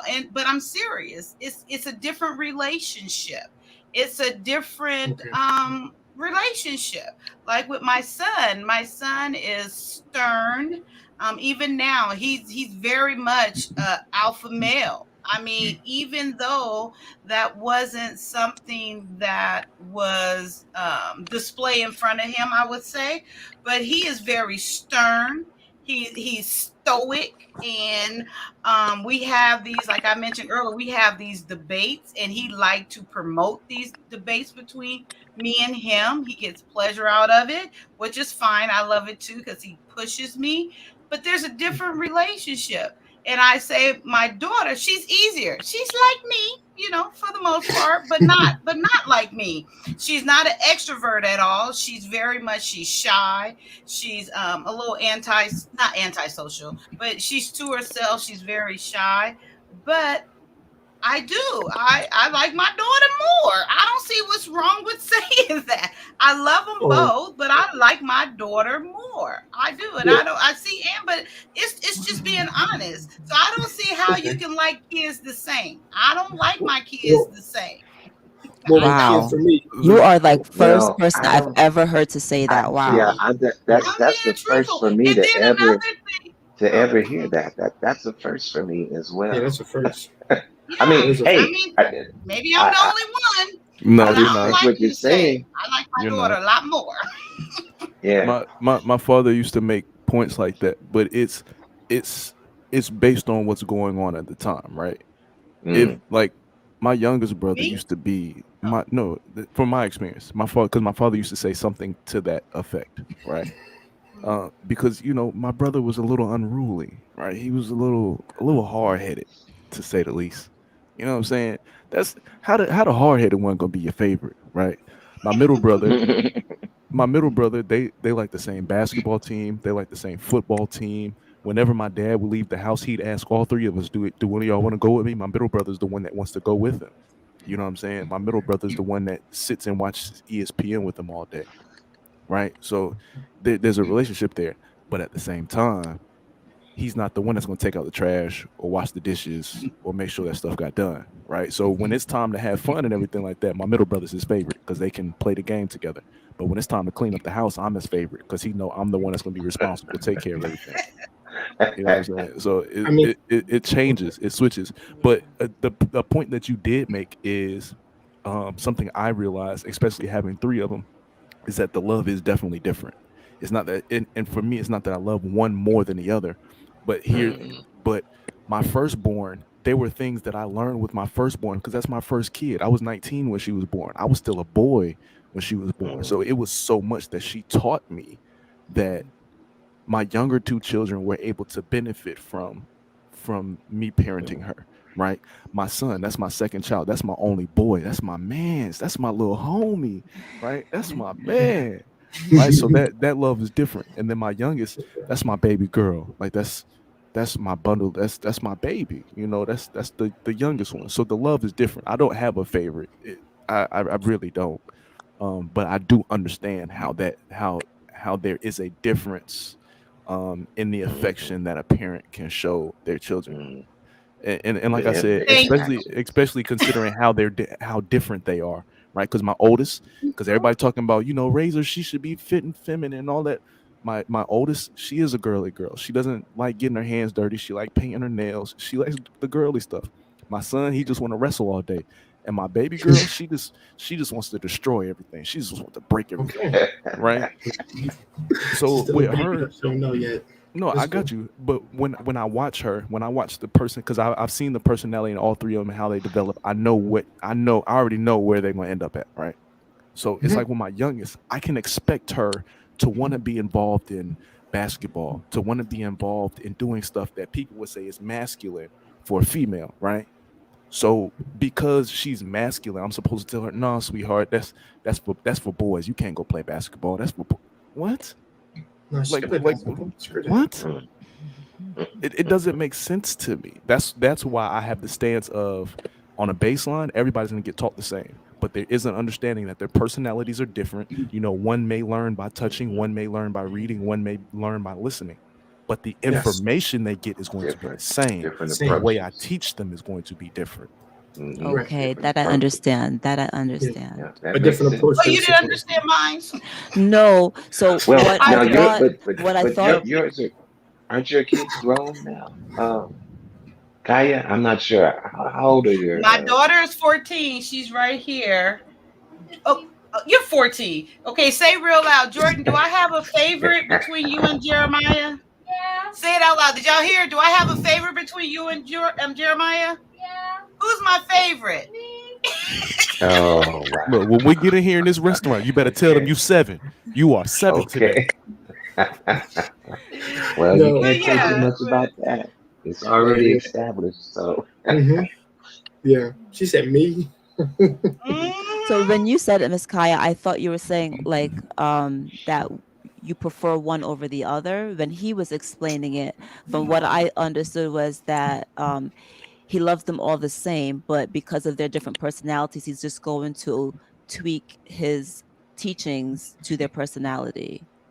I said the same thing. I said I love them both, but my son is more stoic. He is like that alpha man. I was just describing, and he likes to go, and challenge me. So that's kind of what I was trying to say. Maybe I didn't come across clear. No, I get it. But Now I understand then better. I said my daughter is more like me, but she's really not like me because I'm very outgoing. She's shy and stuff. So I thought that's what I was conveying. But yes, I do. Yeah, there is a difference. It's a difference, but I love them both, of course. I would never. I would go to the end for either one of them, of course. Yeah. But I do have a preference. I do. I have one that I like more than the other. That's the part. That part right there. That's the part right there. I do. I like my daughter more than my son. That's the part that I'm responding to when you say that you have a preference. Right, just that little. Right, so that's fine. That's fine. That's the only part that I'm responding. Why is that a bad thing to have I didn't say it's a bad thing. Why is it like? That's where I have the problem at a preference. Yeah, for me, I was just like trash can waves. He was like cold, blooded. That's how I felt. That's how, whether it's right, wrong, or indifferent. That's just how I felt. Well, I'm curious. So why is that? I'm really trying to understand. No, it might not be a bad thing. It might not be a bad thing at all. It was just for me.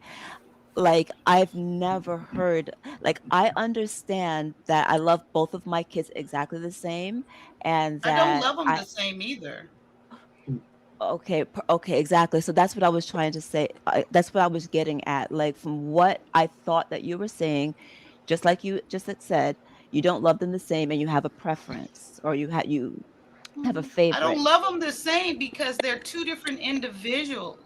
So I can't say I love my son the same way I love my daughter. Just like I can't say I love my mom. You love them equally, even though the love is a different type of love. What does that mean equally? How do you? What are we measuring it on? Well, you said that you would go to the end of the world for your kids. For both of them. So are you saying you would take more bullets for one child than the other? No. That's it right there. I ain't taking a bullet for neither one. No, I got you. But you get. I'm just saying, though. Okay, thank you. Yeah. But you would do for both of them. You're not gonna leave one to be homeless. You know what I'm saying? You're gonna do for both of them. But see, what does that have to do with love and a preference? You also have to understand that she is asking the question, like trying to gather understanding from not having children. Right. She's just trying to understand. Exactly. I know that, but I'm confused. I'm like, I guess I don't be understanding. That is for any. It's just it's the certain words. It's the certain words that you use. It's just right? the way that you phrased it. Only like, it's honestly in the entire sentence. I don't hear too many people phrase it that way. In the entire sentence that you said, it's probably only 3 words. It's probably only 3 words that somebody can pull out to say, "Oh my goodness, what's?" It's only 3 words, right? That's really as small as it is. But the thing is, because people don't have a certain understanding, they can't. The connection doesn't come together. It just doesn't come together, right? You know what I'm saying? It's just that's all it is. Because what you're saying is not wrong. Because if you ask somebody who's looking from the outside in, it looks like you're setting your kids up for one to be favored over the other. The other gets more affection than the other.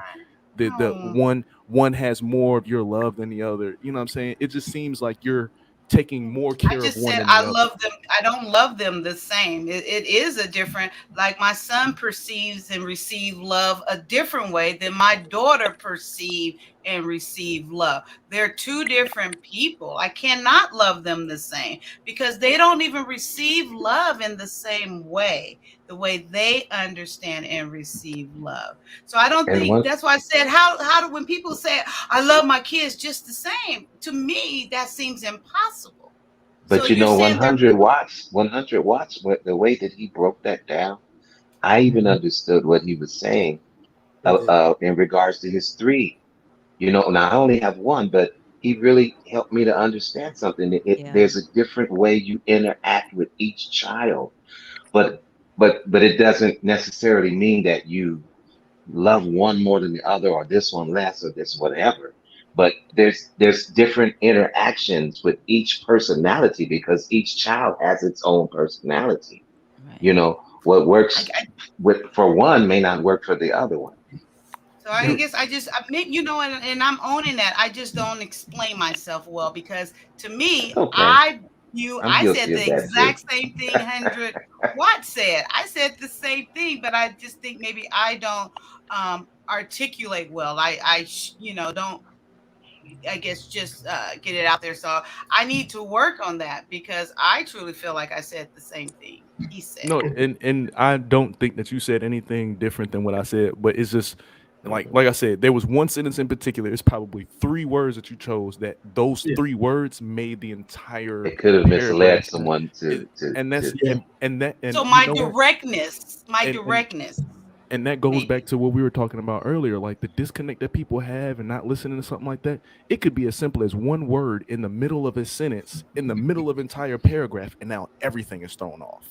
Yeah. You know what I'm saying? It's but it something seems as like my small as that. directness is what's not coming across. Like I own this. I'm not that person that I'm gonna wrap it up in a bow and try to deliver it. Well, none of us are always on the mark. No, I'm Now, not none of saying us. that. I'm just Yeah, saying it none of us seems are. like, and I am asking this or saying this really to help me because I do want to get across, what I'm saying and articulate it well.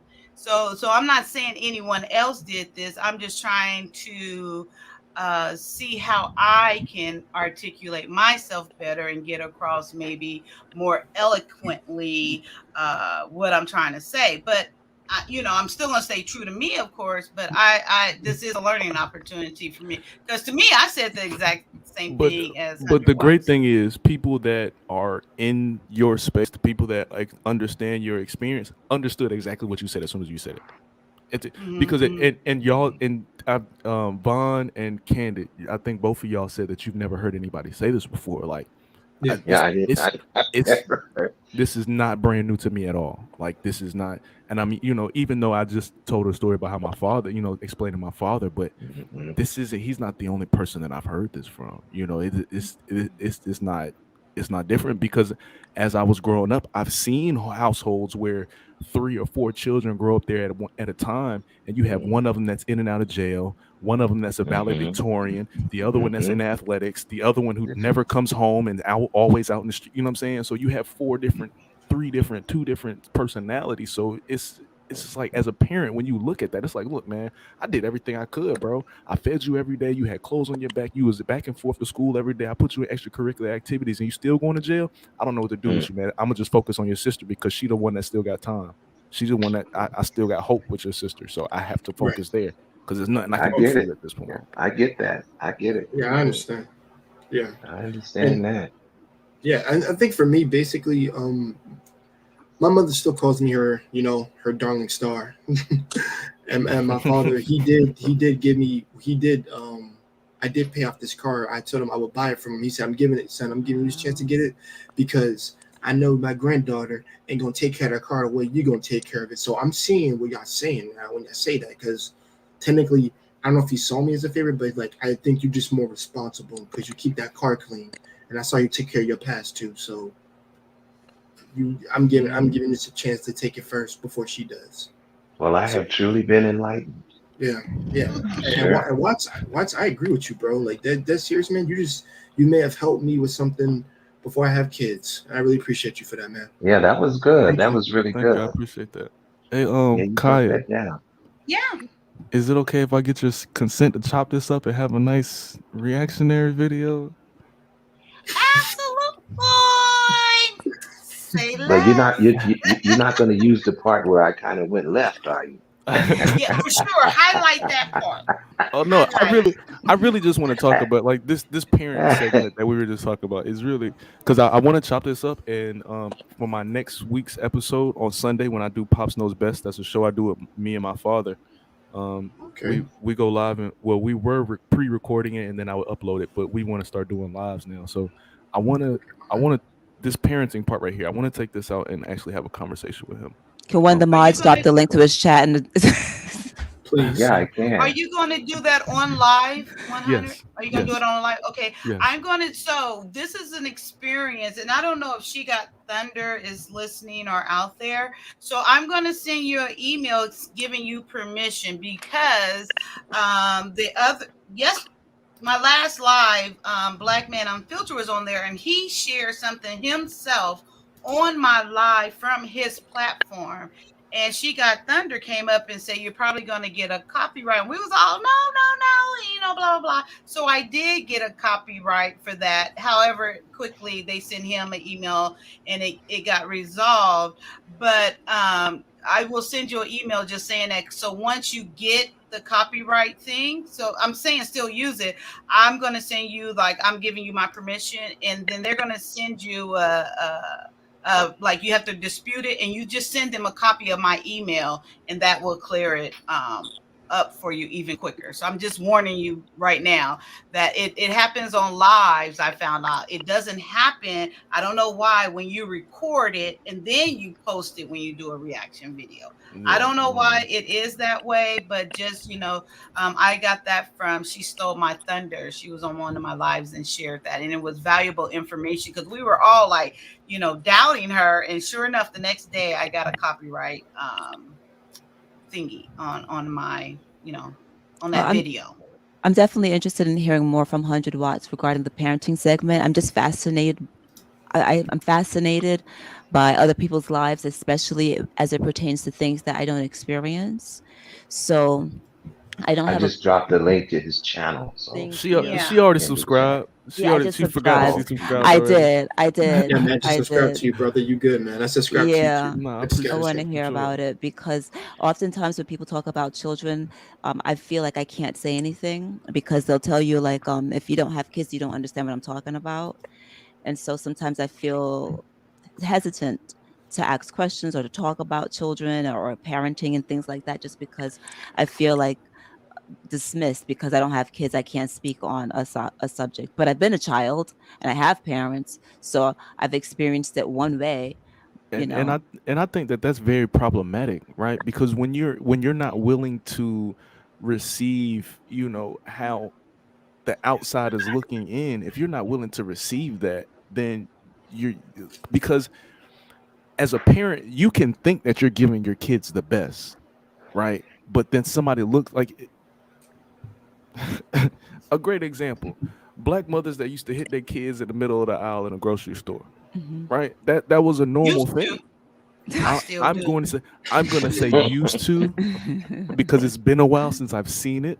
Right. It's been a while since I've seen it, but there was a time period where that was a normal thing, and someone had to come out and say, hey, this isn't right. You shouldn't do this in public.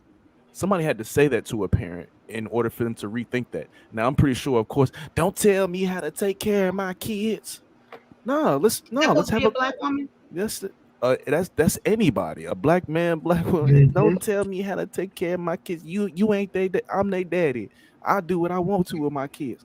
Nah, bro, calm down, because someone is seeing something that may not be in the best light, for one, and for two, maybe someone is planning on being a parent, and because they're not right now, they want to have some kind of understanding before they walk into this lifelong journey. Because just because they turn 18 and you push them out the door, that don't mean you done being somebody's daddy. That don't mean you done being somebody's mother. That's true. That's right. I'm about to be 30 years old, and my father and I are working on building 3 separate businesses right now. Like, just because I'm almost in my 30s don't mean that he's not my father no more.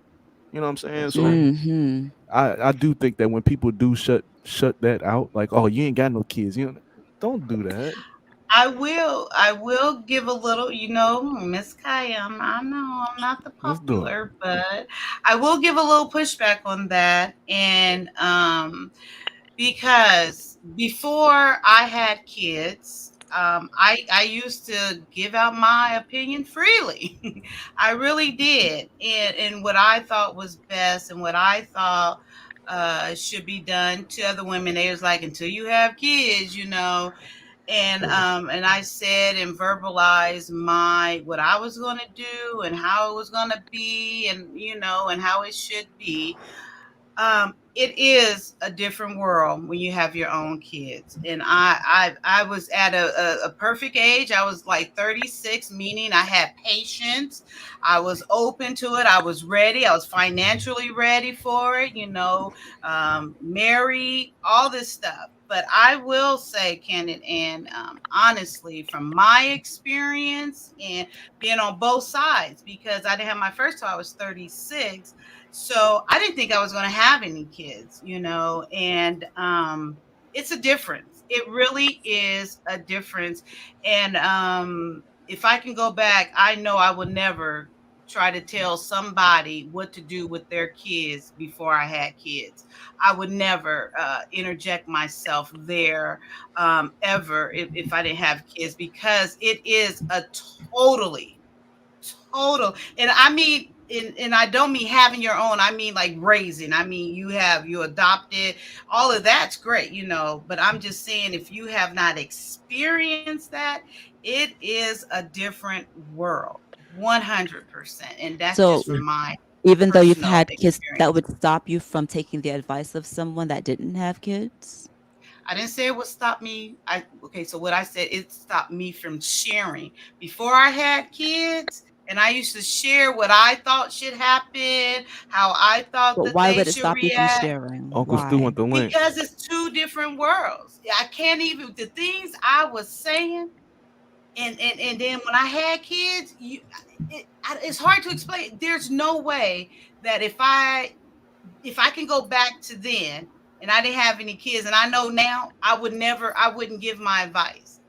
I wouldn't even chime in, because it's two different worlds. It's night and day in my experience, to me. So there's no way. But I won't say now where I'm at. No, I wouldn't take advice from a woman that never raised a kid from beginning to wherever. I would not take advice. I would listen to it. I would, but I wouldn't rely on it if it was something that I knew nothing about. If I was seeking advice of something I knew nothing about, no, I would not take it from a woman. The reason I want to push back on that is because right, you can never know what someone else's experience was, right? So for example, not a single one of my children have ever been touched with a belt. Now that's not to say that I don't pop them. That's not to say that they haven't been, smacked in the hand or caught a quick flick to the leg or something like that. But I have never touched my children with a belt, right? Because I've been able to have conversations with other people, and we talk about what their experiences was getting beat, right? The whole switch situation, the extension cords, the brooms, the all that. Yeah. I had to have and some of these people that I spoke to weren't parents, but because they were able to speak to what they experienced as kids and how it affected them as adults now, which in turn made them not want to have kids, because there are plenty of people that didn't want to have kids based on what their parents did to them. Yes. So to just say because you don't have any kids, I just feel like that's kind of dismissive. Yeah. Wait, you said because she didn't want to have kids, or because she doesn't have kids? Because of what they experienced as a child, it has deterred them from wanting to have children. Wanting to have kids. Yeah. I get that. Yeah. Absolutely. Let me. Can I speak on Hi, this? Uncle Stu. Good morning, how you Uncle doing? Stu. How's everybody? Good morning. Good morning to you, sir. Yeah. Let me come at this from two different angles. I have to the agree background. with Jeff. Oh, there's a. Oh, there is. Oh, hold it. That's me. I'm sorry. All right. Is it clear now? Yes, I want to hear everything. Sorry. Okay. I agree with Just Kevin. And let me explain why. Just who? Just Kevin? What did I say? Just Kevin. I didn't say just Kevin. See, that's You did. you. Yes, You're you did. paranoid. You said just Kevin. You said just I Kevin. did. Oh, all right.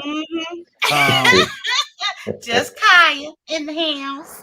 But let me speak and let me give real background information to that, to what she said. I'm a father. I raise daughters. And I've had those so-called people who attempted to try to interject their so-called thoughts, views, and opinions, even those that claim to have a degree in childcare. And the reality is they was totally off. Each one of my daughters has their own personalities, and each one can grow up in the same home, and guess what? They all see, reflect, and will do polar opposites of each other. Book knowledge and personal experience does not match. That's why you can never really find a book on how to raise a child any more than you can really find a book on how to be married, because those things are personal relationships. It's easy if you're the person looking outside and your finances is together and give all kinds of opinions. But what do you do when your child comes home and it's a Monday and they need $70 Tuesday to go on a trip? What do you do when you're the parent that got to work a second shift job in order to finance the home? You can't afford no one to be watching over your kids while you at work. It's easy for society to say what someone can do. It's easy to give advice to people when you're not in that experience. And until you really have that experience, it's very hard to give advice. Now, what can an adult do that don't have children is to either A, relate to what the parent is going through and educate the child. Because what happens is a lot of people come in, influence the child against the parent and not the other way around. Meaning, if I'm gonna use Vaughn. If Vaughn's son came to me and started talking about my dad this, my dad that, my dad this, well, what is your dad doing? Because if you're not telling me that he's doing all kinds of evil things, what is he doing? Well, he don't take time with me. He don't do. Yeah, but don't your dad work 12 hours a day to put food on your table? Isn't he doing this? Isn't he doing that? You know, so a lot of times what happens is we get suckered into children's stories and never knowing the reality of what's really going on in the house. And many kids has rebelled off of adults that don't have children. Many have. And that's what, and in the 60s, there was a book called by Dr. Spock is his actual name. Dr. Spock wrote a book that people took for Bible law. Don't spank your kids, don't do this, don't do that. And everybody ran after his book. Man ain't never raised a child. And you know where he got his information from? A child saying that a spanking hurt. So he wrote this big book. Everybody did it and then wanted to know why all the kids went and rebelled.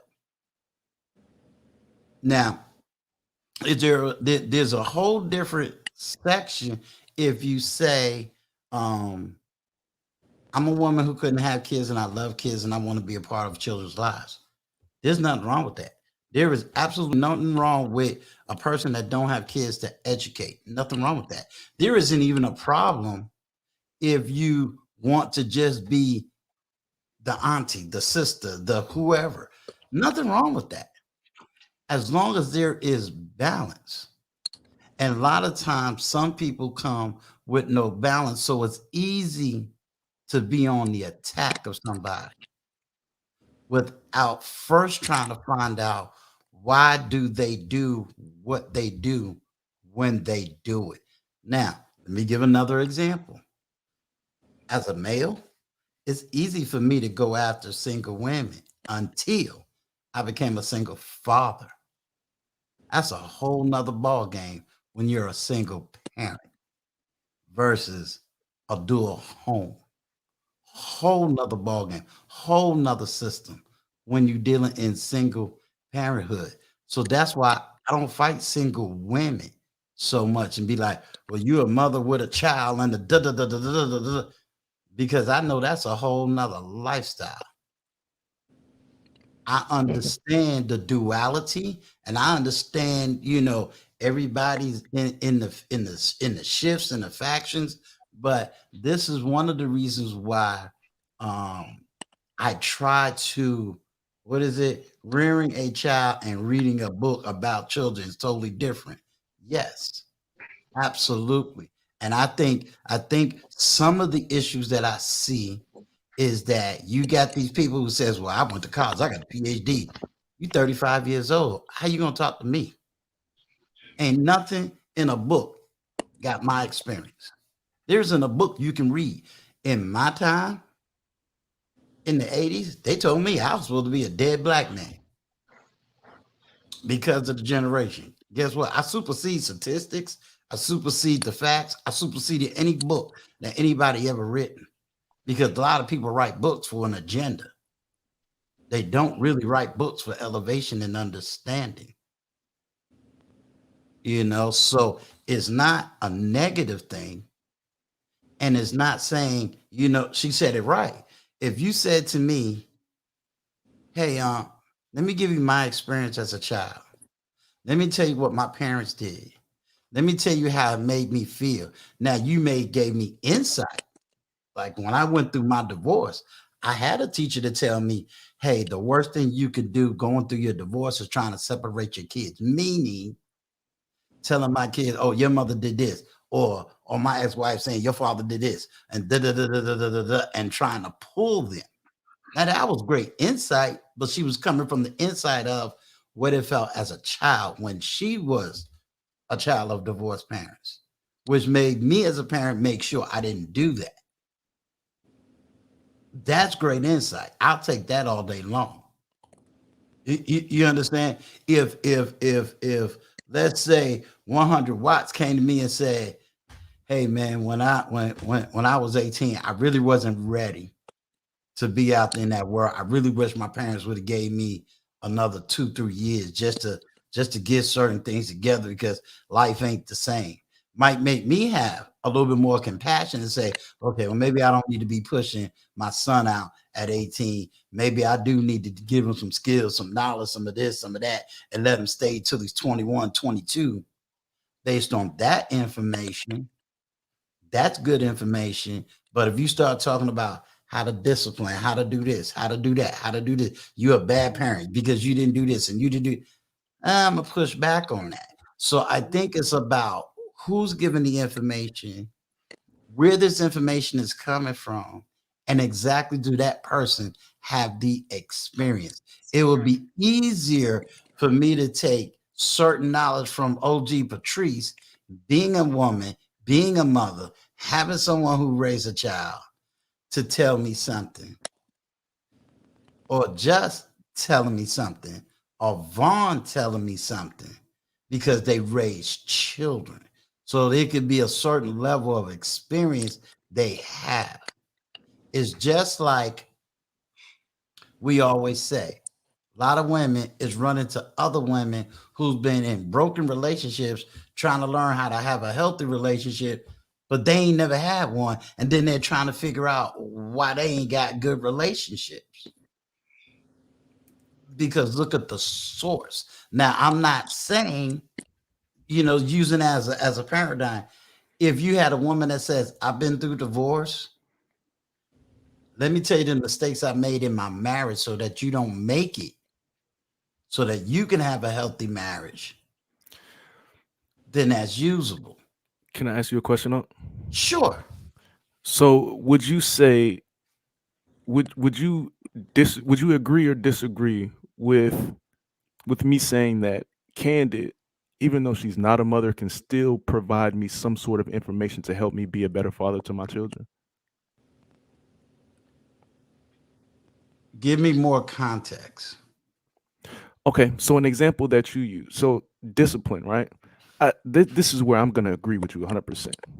If you've never been in a room with a 2-year-old trying to get them to stop crying and you don't know what's going on, you don't tell me how to take care of my kid, right? That's where we can agree.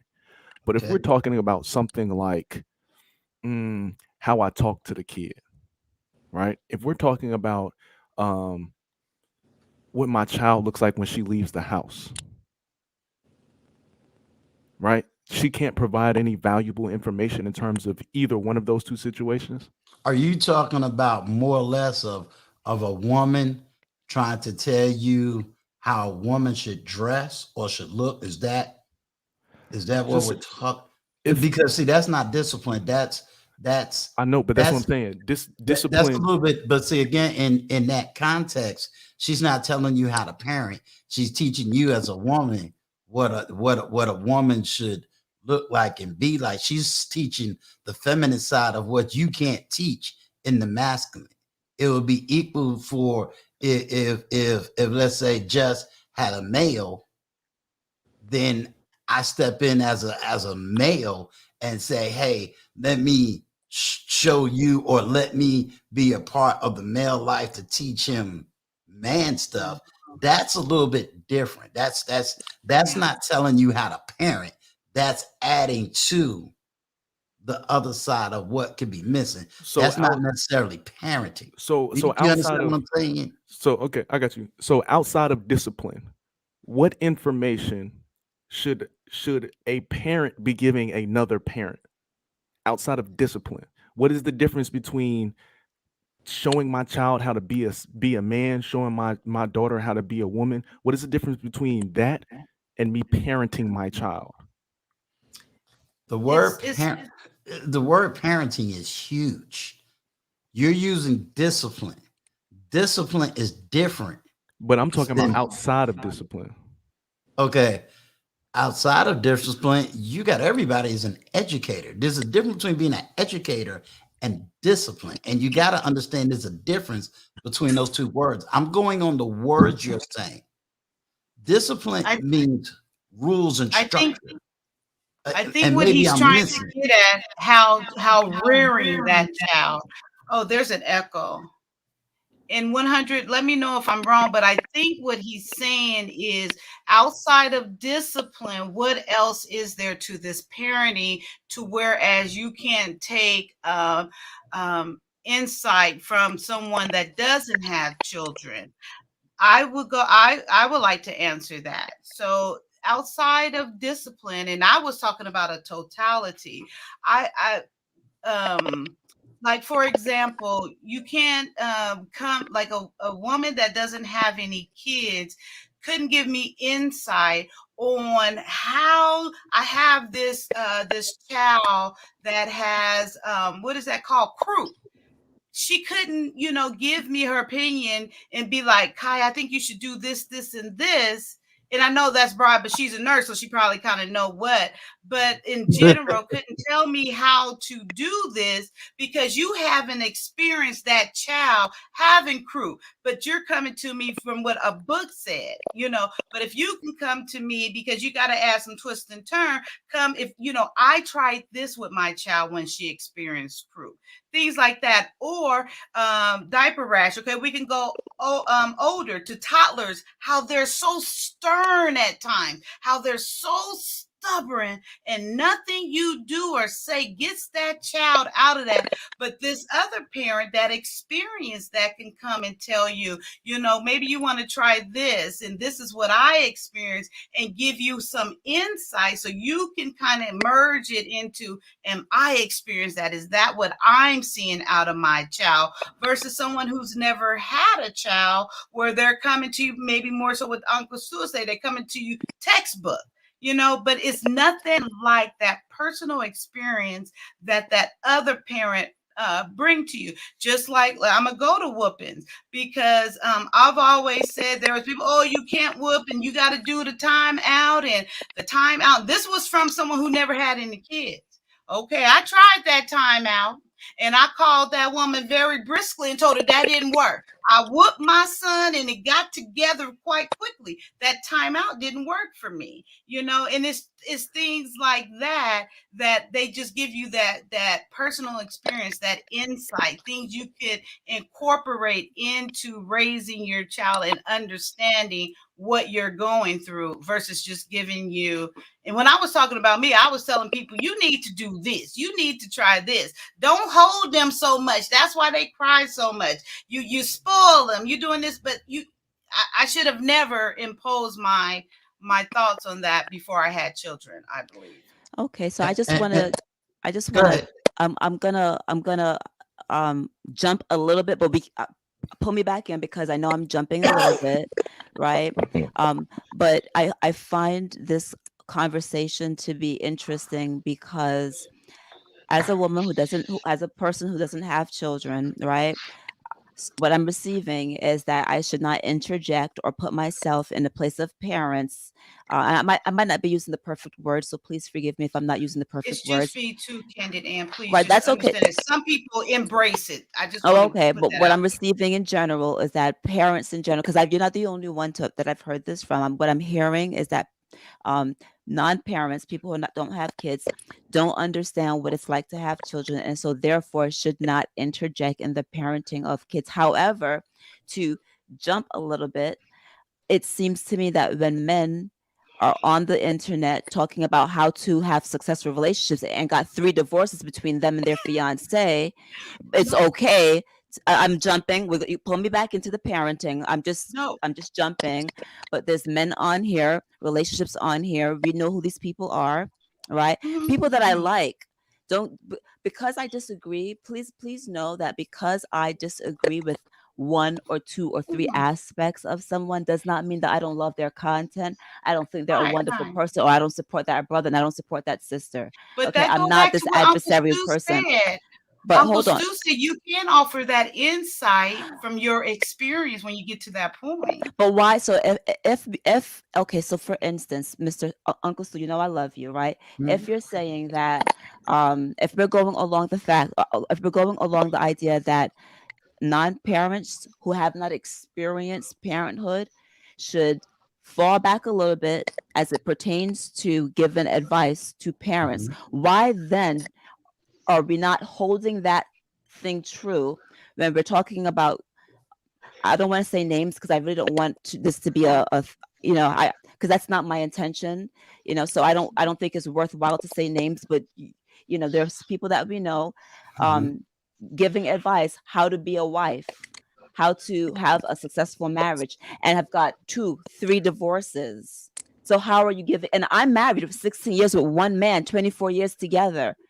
Right. And even I'm like, I don't know if I could give advice because I'm learning still. But people are on here. This is how to be a good wife. This is how you. And I'm not understanding how. And then on top of that, men are backing them up, saying just because the person doesn't have a successful relationship doesn't mean they don't know how to do it. Coaches, what did I hear? There are coaches out here that never boxed, but they were able to tell Mike Tyson how to box. He didn't have to box, right? But then now I'm over here with the parenting, and you're telling me that because I'm not a parent that I can't give advice. And so I just feel love like your animation. I love it. I just sometimes I'm like, help me out here, because it seems like no matter what, my opinion isn't valid. My experience isn't valid, no matter where I come at. So that's where sometimes I offer this conversation, and I'm not nervous to talk about it. I just want to have a conversation because I don't want to be adversarial. I really want the real conversation. I'm not really trying to fight nobody. I'm not trying to disrespect whomever it is by saying between you and your fiance, I got 3 divorces. Why are you up on here giving advice? Why? Well, I can. I'm here for that, Ann. Yeah. I'm not really trying to be adversarial, but but what I'm hearing from you is if I hold what you're telling me true, then these people don't need to be given advice.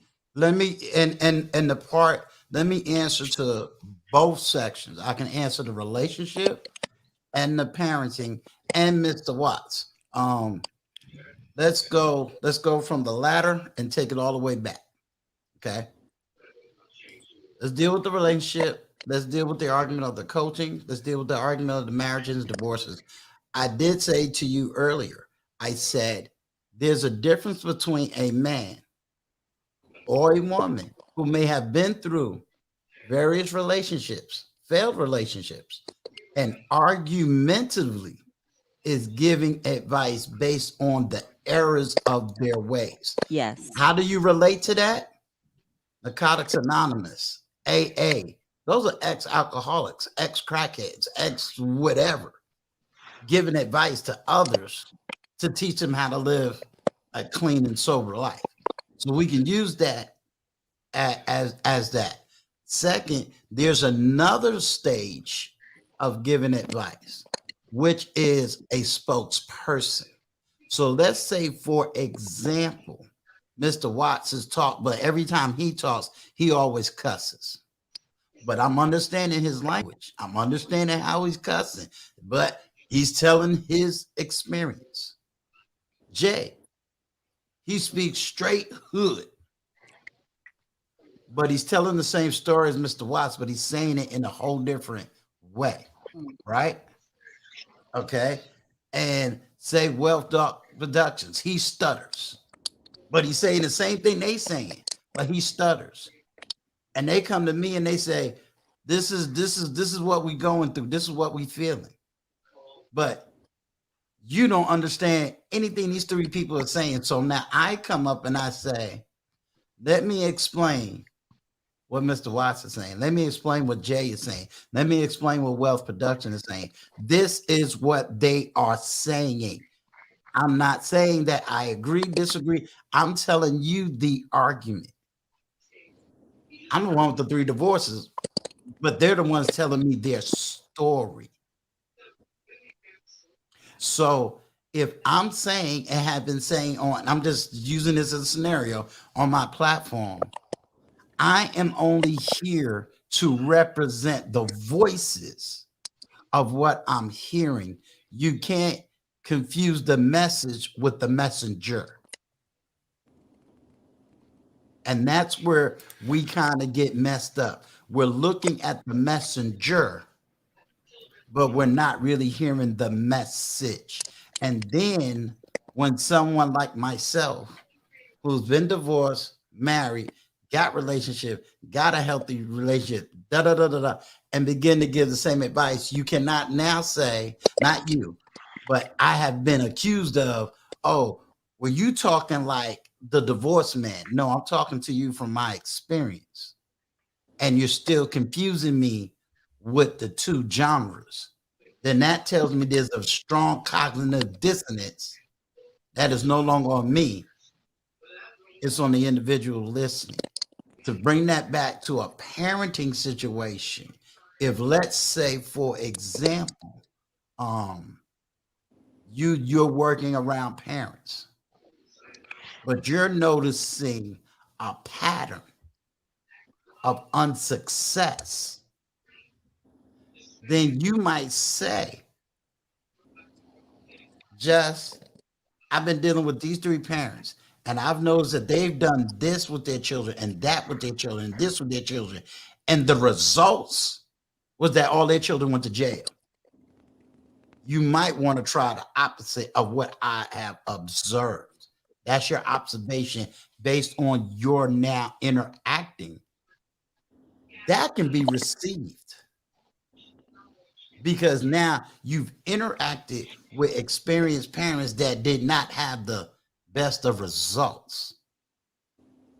So you're looking at things different. Taking it back to what Mr. Watts is saying, where can an outside person help? Again, it's all subjective in certain ways. Can I push a little bit? Really have, and this isn't even an age factor or an educational factor. This is a more of a self-evaluation. So if Mr. Watts is, let's say, an inexperienced parent, don't really know what to do with a girl and don't really know how to talk to a girl, how to hold a girl, how to deal with a girl, you came in because by your very nature, you being a woman, you can bring that soft touch. It's a whole different dynamic. So that's why I say there's a different, like even me, I don't listen to all content creators, even when they're talking about relationships, because I know the foolish stuff versus the non-foolish stuff. I know whether a brother is talking real or you just some broke flipping burger brother that can't get a woman. You understand what I'm saying? I'm listening to, for me as a male. If Mr. Watts just said, man, I can't get no woman, man, I can't, and it's all about sex, and that's all he's talking about is sex, it ain't the woman, it's you, bro. Don't tell me if it, do you understand? There's a difference between if he's telling me I can't get no woman to sleep with, because I'm sitting up here saying, bruh, I could pick up this phone and I guarantee you, if I didn't have brown eyes and that, it take me 2 hours to get a woman, and I ain't got to take her to dinner, lunch, or buy her any flowers. So it ain't the woman, bro. That's something going on with you. Now, there's a difference if Mr. Watts said, Uncle Stu, I got my house in order. I got my finances in order. I want a real relationship. I want to in my future be married. Now we in a whole different ball game. Now I'm relating to him on a whole different level. Why? Because now when you're talking about relationship in the 20s, they are not the women that I went to high school with. We dealing in a whole different dynamic. You see what I'm saying? So that's when I can make the distinction between what kind of man I'm dealing with. So not all the platforms are really designed for relationship and marriage. You got some that just entertainment for the booty call. I don't mess with 50-year-old men who got a platform trying to teach men how to get booty. You trying to teach them how to run game and all this other foolishness. I don't entangle myself into that. I don't even listen to other content creators. I give them the respect that's due because they came before me. They might have a perfect business model and marketing model, and it was just a timing, and they're successful. And you got to give credit where credit is due, because they opened up the space for a lot of other men my age to come out here and to speak and to do the things I do. So it's not that they should be totally dismissed, but is their message right? Can I push real quick? Yeah. I want to apply this real quick, and then I'm not sure if y'all noticed, but baby girl just woke up, so I'm gonna hit y'all with this, and I'm gonna just jump into the chat. I'm gonna still listen, but I'm gonna just jump into the chat so I can get her fed and stuff. But you made a point. You mentioned something about receiving the message and not paying attention to the message. I don't remember the exact verbiage that you said, but you made a comment about the message and not the messenger. This is why where my mindset is important for me, because the balance is important. Because I know plenty parents I would not let tie my daughter's shoes, let alone take advice from them. Right. Mm-hmm. But there are people who are not parents that are very educated, that may have information that is useful for me. Mm-hmm. So absolutely. So I feel like, and that's why I'm just saying, like, to dismiss someone because they don't have children, I feel like is unfair. Now, it is very valid. There's some things that you're gonna say to me because you don't have the experience that I'm not gonna use, but I will sit down. Let's have the conversation, because it's very possible that you're gonna come to me and try and tell me something, right? And I'm gonna be able to give you some feedback and be like, you know why that's wrong? And because, matter of fact, Jay said it earlier, that he said, you know what, you gave me a perspective to think about before I have children, right? Mm-hmm. So I don't want the thing is, we're kind of thinking about it one-sided. You're thinking about someone who doesn't have kids giving you advice, but it's very possible that they could be speaking to you, thinking through their thought process before they have children. You know what I'm saying? That's why I feel like it's important to not just discredit someone because they don't have children. No, I don't think Just or I said discredit. It's a balance. You got to be able to discern the two, and it all depends on how the information is given, where is it coming from, and what's the motivation. You understand what I'm saying? But what you need to do is get off of YouTube and go take care of that child. Don't worry about this conversation. But I was thank you 100 watts. Thank you 100. And come back and whether it's Just online or when you see me come online, no matter what the topic, if it's bothering you, amen, hold on to it and come back to me, come back to just say, you know what, I've been thinking about this because, bruh, if my topic is I'm talking about babies or I'm talking about feet, but that topic is bothering you, you said, look, as soon as he dropped the link, I'm going to talk to Uncle Stu on his platform because this subject is bothering me, and let's talk about it. But that's what I was saying. For me, looking back, I wouldn't give advice. I wouldn't give advice to when I didn't have kids. If I was to ever go back there before I have kids, I wouldn't give advice because I see it's two different worlds. And no, you know, when I was bringing up my kids, I would no longer take advice from women that didn't have kids. But by all means, like 100 said, you know, of course, me with that thought, or anyone with just that thought, could be missing out on something so valuable. And I do acknowledge that, but that's kind of, you know, for the most part, yeah, where I stand. But and another thing, Candid, and absolutely, even here, even with everything I said, please, I will always value your input about children and rearing them and everything. And I still stand on what I said, but I would value that, for one, because you're a nurse, and for another, you have had interaction, but that's just different because of the intellect level, for one, and where you're coming from and different things like that. But you know, always feel welcome. But I would give pushback on women giving advice and they don't have any kids, to women with kids. And then you also got to remember, Candidate, your situation is very unique, you know, because I've heard you tell your backstory. So you also got to remember the position you hold versus someone else.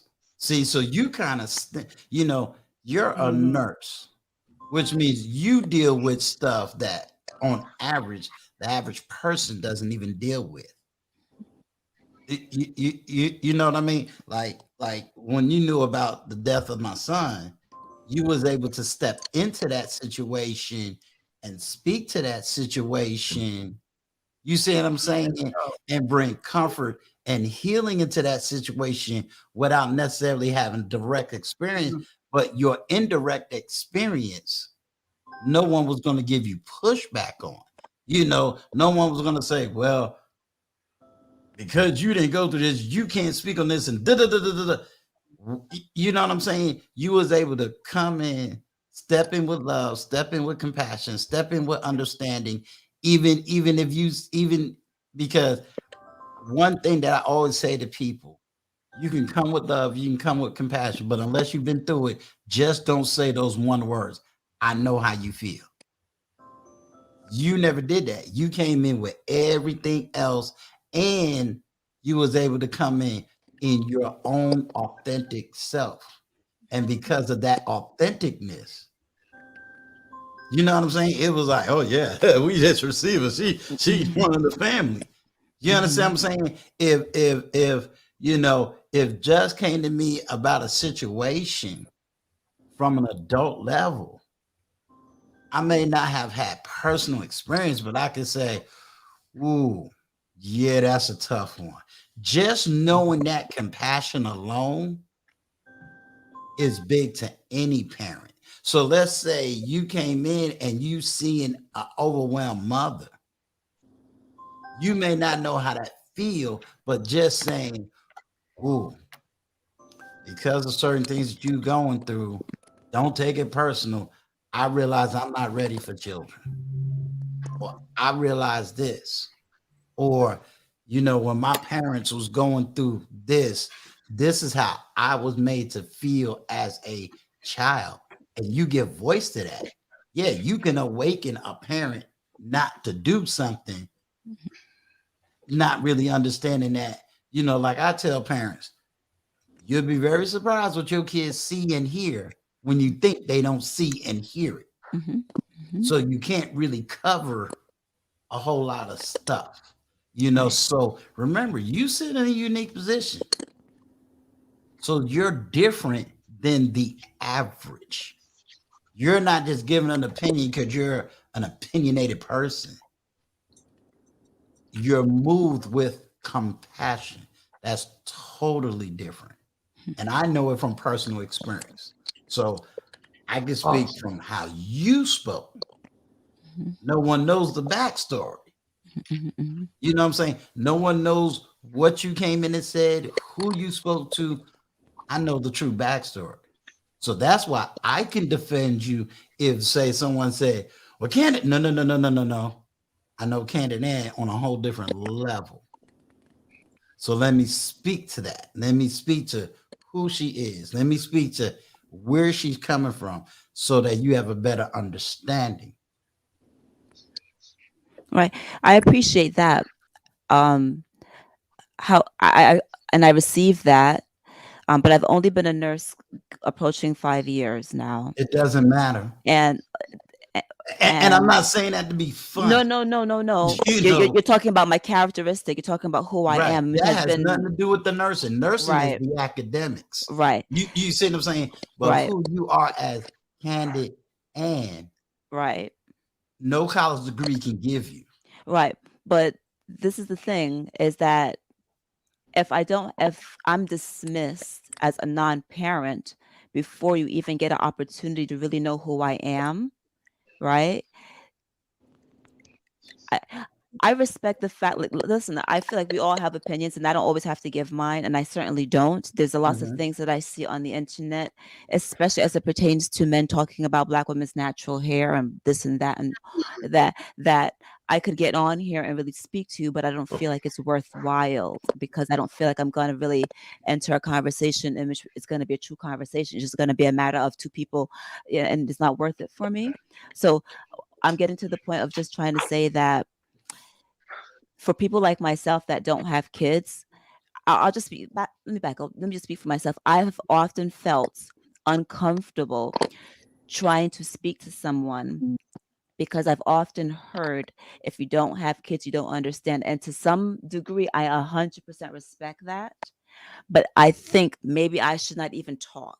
Maybe I should shut up. Maybe I should just not say anything. Where there are times where I feel like I could, like you expressed, well, this is what happened to me when I was a kid. Let me show you, let me teach you, or let me talk to you, not even teach you, but let me express to you how this made me feel and talk to them. But like, I feel like that wall is put up because I'm not in the club. So I can't get the opportunity to share. Right. If that's the case, if that's what we're saying, fine. Right. No problem. I don't have to share. My thoughts can be myself. I'm cool with that. But then as I roll into, when we talk about relationships, if you're telling me that you don't have kids, so therefore, if that wall is up, now I'm responding like, you don't have a successful marriage. How are you giving me advice? How are you on here? How is anybody on here? Because I can receive, I'm subscribed to people who are divorced, and I still feel like there's things that I can learn. I do. It doesn't matter to me, but it seems like it's a little bit unfair because here I am able to learn, right? But when it comes to me trying to share with you, you're like, you don't have kids, you don't understand. But I'm over here. I gave you grace, but you can't give me grace. Yeah, I don't think just nor I.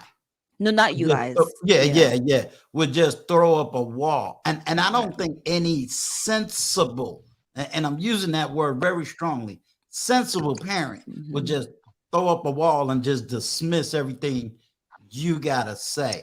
I think it's coming more from a place of somebody who's trying to be dictatorial versus advisatory. Okay. Right. You understand what I'm saying? Like, yeah, you need to be this, you need to be doing this, and it's like, whoa. You ain't got kids, so where are you coming with the dictatorial versus the advisatory? Okay. Yeah. Okay. And then see, you said something key, which was the experience you have is what you experienced as a child and how it affected you as an adult. Right. Remember, I said that one of my daughter's teachers was a child of divorced parents. She had no children, but she was a child, she was an adult. And what she expressed to me was how she felt as a child and what her parents did to her and how it emotionally affected her, giving me advice on how to deal with my child as I was going through divorce.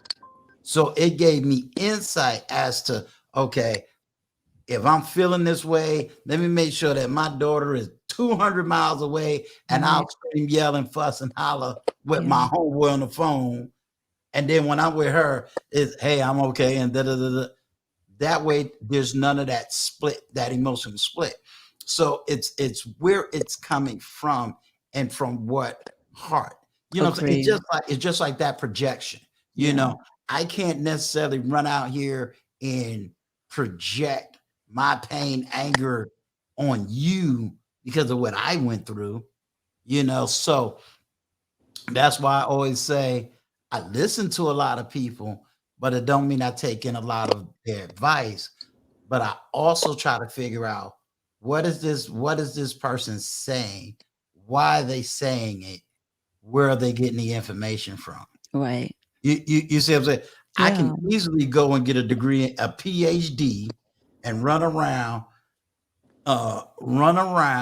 with a PhD and tell everybody because I got this doctoral degree, I am the author and da da da da. And it's like, dude, you've been in a classroom all your life. Right. I'm out here living life. Right. Two different experiences. And most people with a PhD wouldn't like me anyway because I don't fit their narratives of what's in their books. They can't stand me because you're reading a book. You can't figure out Uncle Stu in a book because you can't explain how I made it from the 80s to the 90s to 2000 without doing your system. You're a well-read woman. And one of the things about well-read people, they don't read books in the past and try to apply it to today. They understand that certain books was written for certain times, and therefore they read the book for the enrichment of what was going on in that historical time. That's why in college, what do they teach you? Never read a book 7 years old. Now those numbers even change. You can't even read certain books past 4 years old in order to put in the paper. Why? Right, you're talking about scientific study, right? When you're talking, so just to not to cut you off, when you're talking about 7 years, that applies to science. It doesn't really apply to English. But exactly. And when it comes to history, because my degree is poli-sci in history and theology. When it comes to history, they teach you very quickly. When you read a first source, say if I was to read a first and second source book about the 60s, make sure I keep it in the, when I have to write the story, I have to write it from a 60s perspective. I cannot interject my, 2022 thoughts into the thoughts of then. You can't do that. And so even when I'm dealing with the so-called intellect of today, and I start hearing them talking about certain topics, it's like, okay, why are you interjecting a 1950s mindset into 2022? You can't do that. You're mingling two historical narratives that don't fit. Right. So to bring it all back to the surface, you're coming with life experience. And if you're the older woman talking to a 22-year-old and you're coming with that experience, you have to recognize, am I talking to a mature 22-year-old? Am I talking to a mature 33-year-old? Who am I communicating with? Who am I trying to relate this to? What are the real things that I'm seeing? Because see, a 20-year-old might receive you a whole lot different than a 30-year-old. That's that's going to receive you different than a 50-year-old. You see, it's all about who you're interacting with. You know, if you came to me and Just in our 50s and our kids is grown and used to, and it's gonna be like, really? You know? Can I just want to say something here, if I may, please? I want to take this opportunity to thank Hopeful and give him an opportunity to speak, because he has hung in there with me. He's been very patient on this platform. And the last thing he said was, does he speak to me in mail? So I want to thank him and acknowledge him. He is still here patiently on this platform. I appreciate that so much, Hopeful. I really do. And I just want to give you the floor for a little bit, to be honest with you. And I want you to speak about whatever you would like at this point. You have put in time here, and I think you deserve that. And I want you to have it. And I want to hear what you have to say about anything that we have been talking about. And I'm going to have to step off now. Okay. Hopefully I was beneficial to the conversation. Oh, yeah. And I do appreciate you having me on your platform, and I will continue to support you. Thank you. I appreciate you. Take care, Vaughn. And Vaughn, we got a live today at 7. Okay, I'll be with you. Let me go take a nap. Love you, Vaughn. They got the old man up all night today. Okay. I'm gonna be there too. I'm a niece. So I'm Uncle Stu's. I'm one of the nieces and Uncle Stu's team there. So I'll be there at 7 with you too. Yes. All right. All right. All right. I'll see y'all later. I'll see you later. Is Hopeful even there still? Oh. You may have went to sleep on you. Okay, well, Hopeful, if you wake up and we still here, I just wanted and continue on, ladies and gentlemen. I just wanted to give him that opportunity because he's been here for a while. So I appreciate you guys taking a little pause. I mean, this kind of rolls into part of the topic that I'll be speaking of 3 different topics tonight, but one of them is the male version of parenthood and kind of speaking to the love that a father does have for a child while she's in the womb of her mother. All right. I saw your thumbnail, and I said to my husband, I would not touch that topic with a 10-foot pole. And I would touch a lot of topics, but when I saw that topic, I was like, whoa, you're gonna go there. So I'm gonna stay in the chat.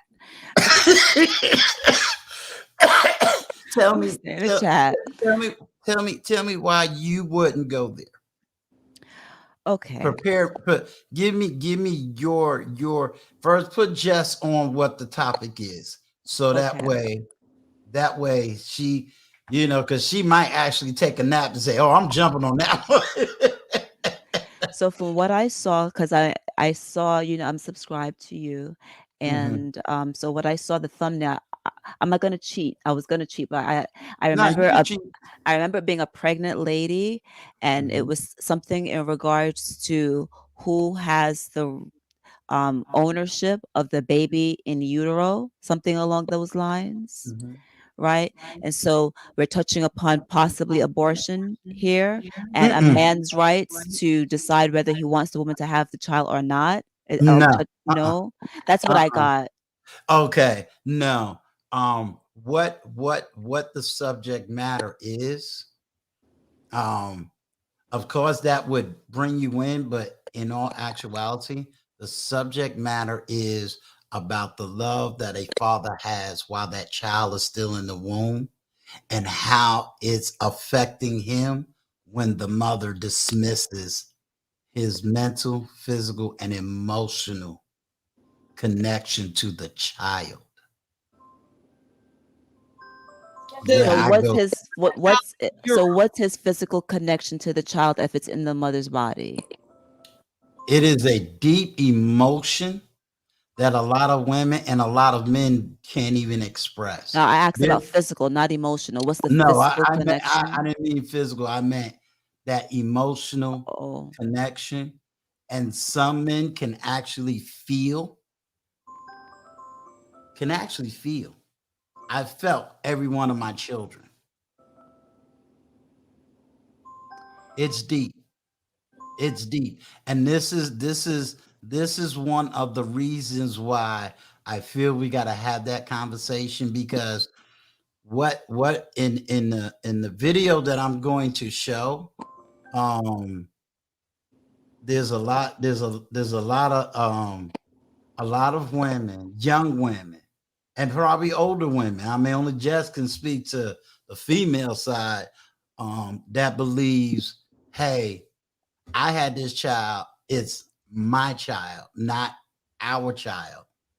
And I can just take this child away. You're not going to feel anything. You don't have a connection to that child because I'm the one that carried that child for 9 months, not realizing that's not true. And a lot of men is emotionally broken because of that non-connection to the child. We're so busy focused on that one dude that had 4 or 5 babies, but we never focus on the men that really loves their children and how it's affecting them. But this ties into what we were just talking about in regard, just for the sake of conversation. I'm not here to just for the Bring it on. this is what we're talking about, where like it's the woman is experiencing this more metamorphosis in terms of bringing forth life into the world, the pain, the bumps, the vomiting, the expansion of her uterus, the kicking, the blood vessels, the everything, and a man does not experience any of those things. Let me ask you a question. Here's where the intellectual side comes in. But hold on, because I'm not disagreeing with you. I'm going to agree with you. I think you think that I'm going one direction. I'm actually not. Let me just finish this one thought. Okay. Right.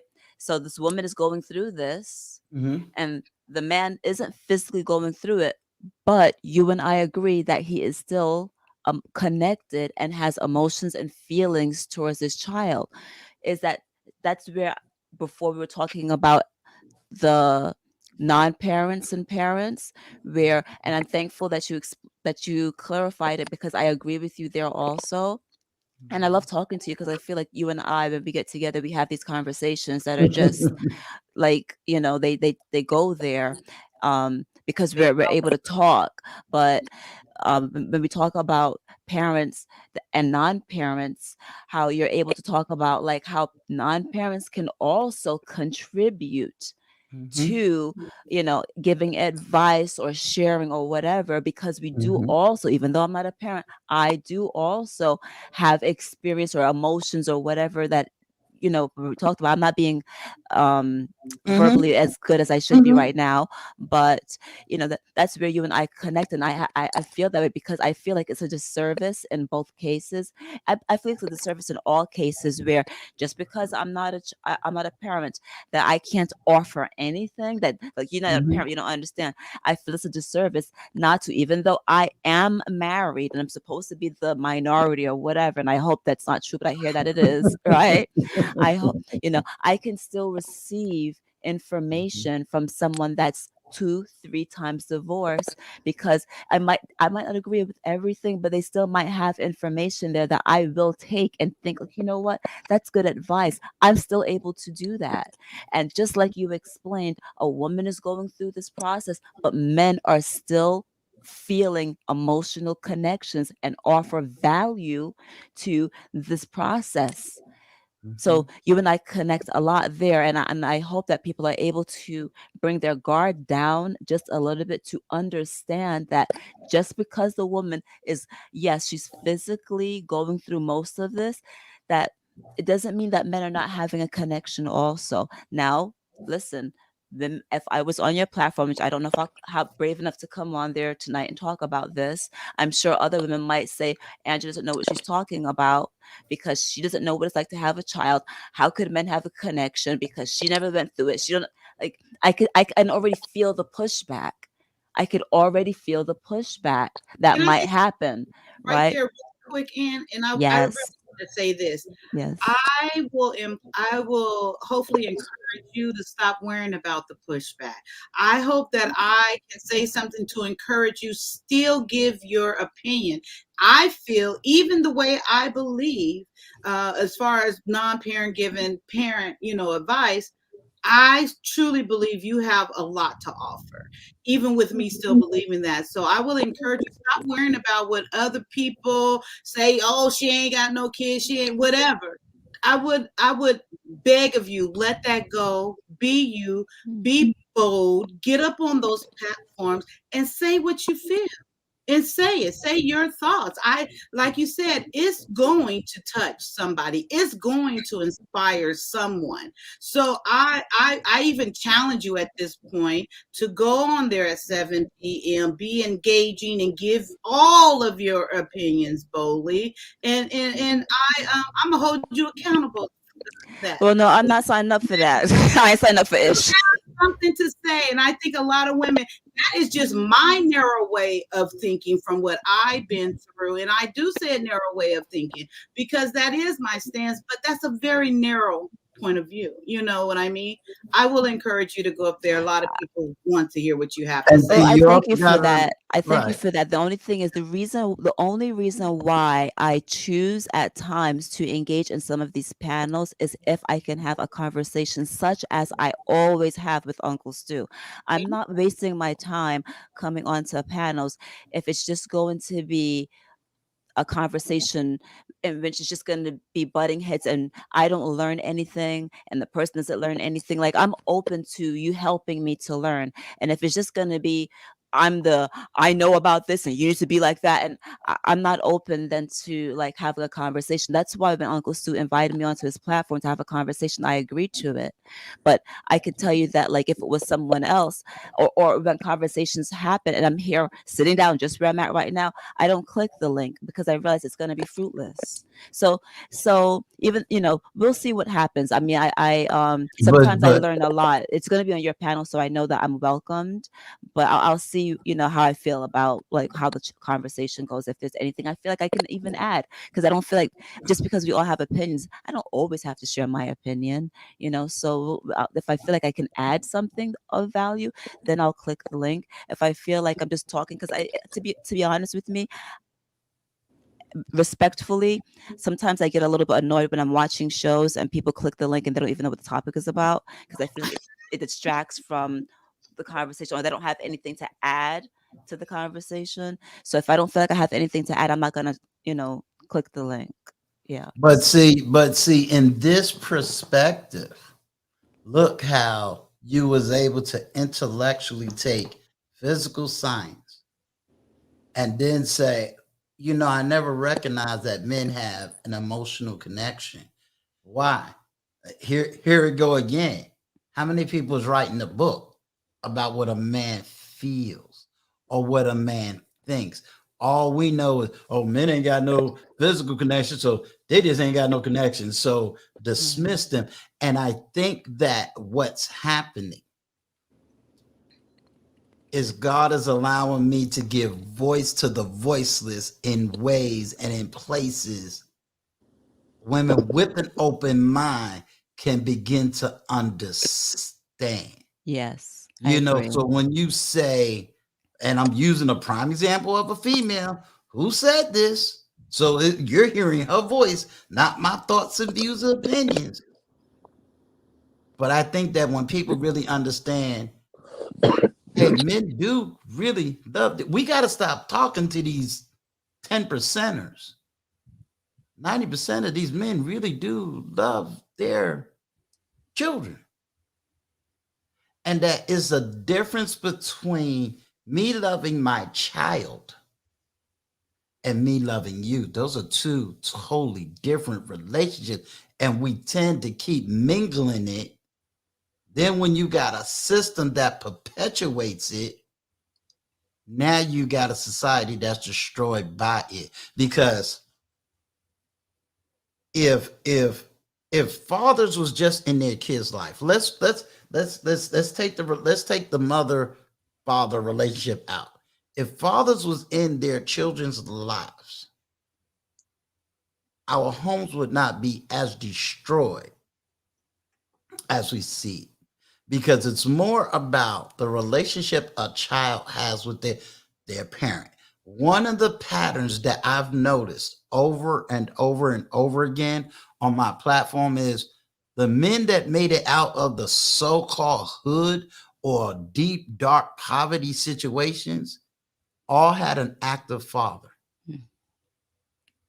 All had an active father. It was like, how'd you get out? Well, you know, my dad. Even if the dad wasn't married to the mother, the dad was active in the child's life, which made a huge influence. So if I can't get men and women to get together as adults, can I hopefully get women to recognize, stop using the child as a weapon?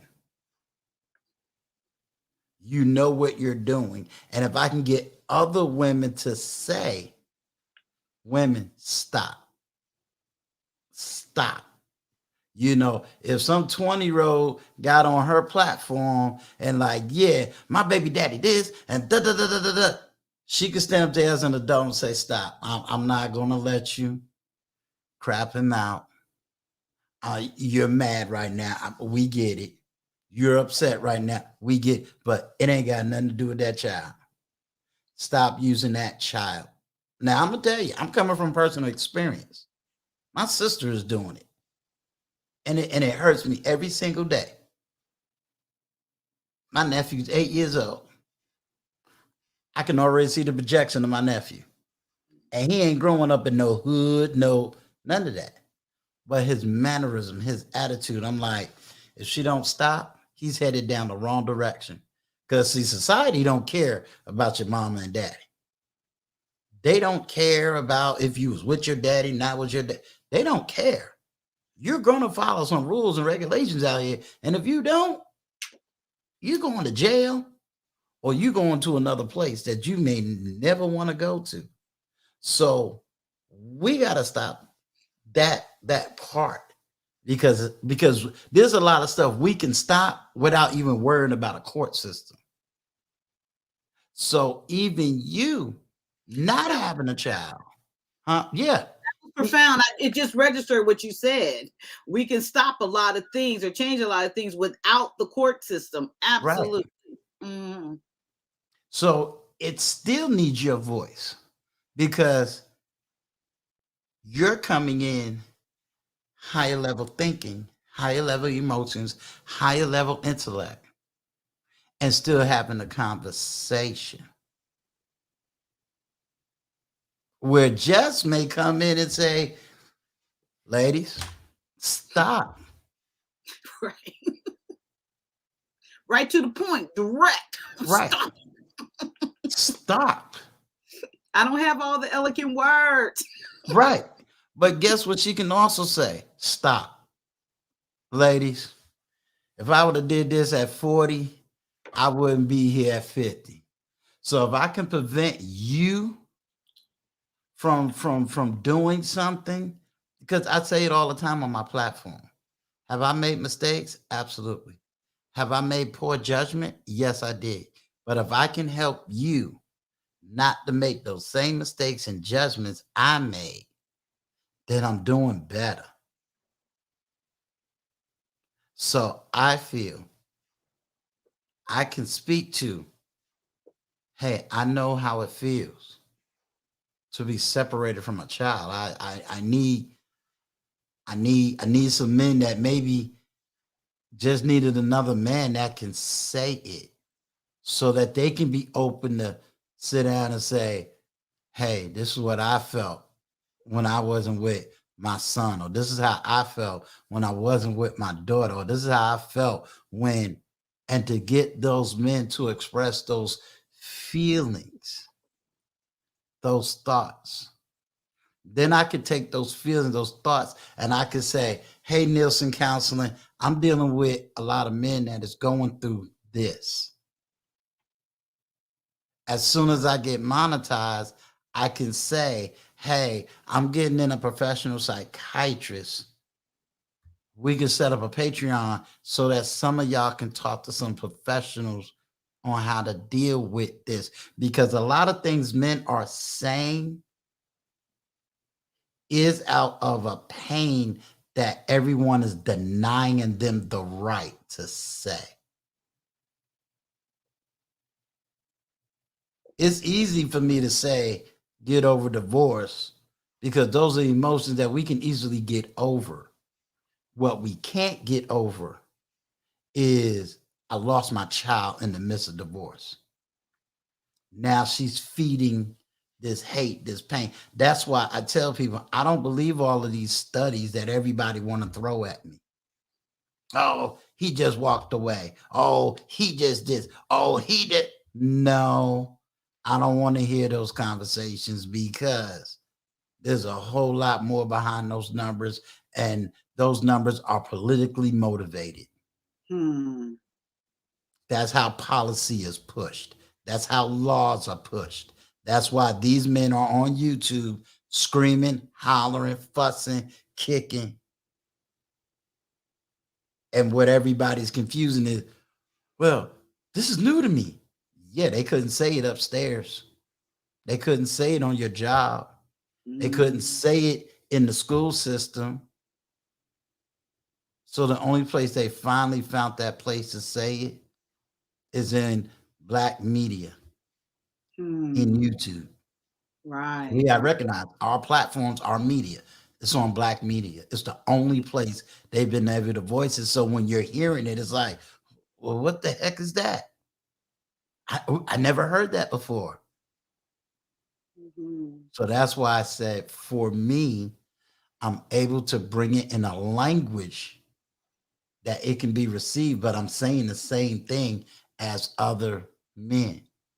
I'm still watching platforms of women that got 50K and they still calling us dusty, busted, broke, or one of the most controversial subjects. The gentleman that got rid of his ex and his baby mother. I watched a woman who used Jesus and spiritual, and basically said he had the spirit of rejection, and I seen nothing but amens in the chat, and then she was talking about, well, can I get any man to come up here? I said, I'm not getting in that, because you already have cognitive dissonance. Have you ever decided, well, why did two women do the same thing? What's going on? Can two things be right at the same time? And you heard me say this on my platform when I said, and I did it as a video. Higher level thoughts. Two things can be right at the same time. Are we able to think in the gray and not black and white? And a lot of us only thinking black and white. I'm trying to elevate the conversation to say, can we think in the gray without dismissing everybody's narratives? That is so true. That is so true. Without dismissing others.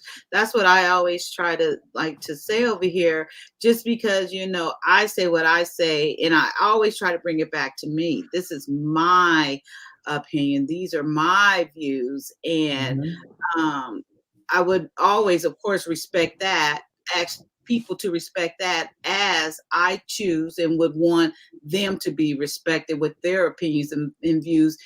And I might not, and most likely will not agree with it, but that's okay. We can still respect each other and express our views.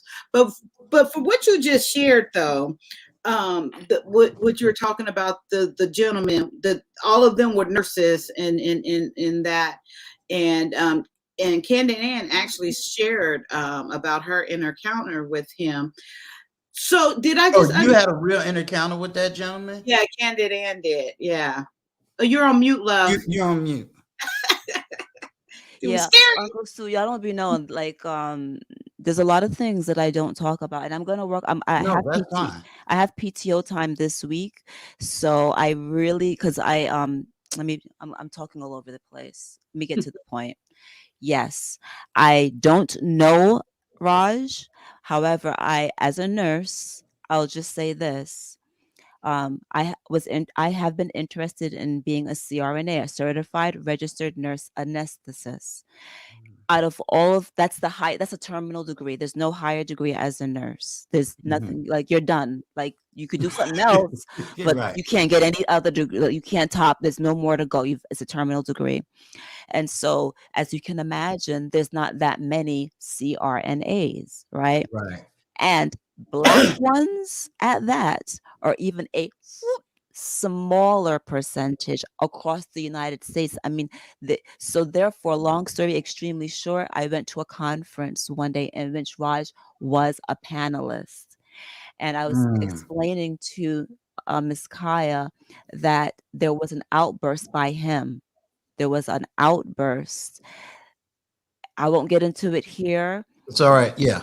Right. There was an outburst by him in which he was enraged and he was screaming at, and we were all like, everyone in the auditorium was just like, you could hear a pin drop. There was an outburst.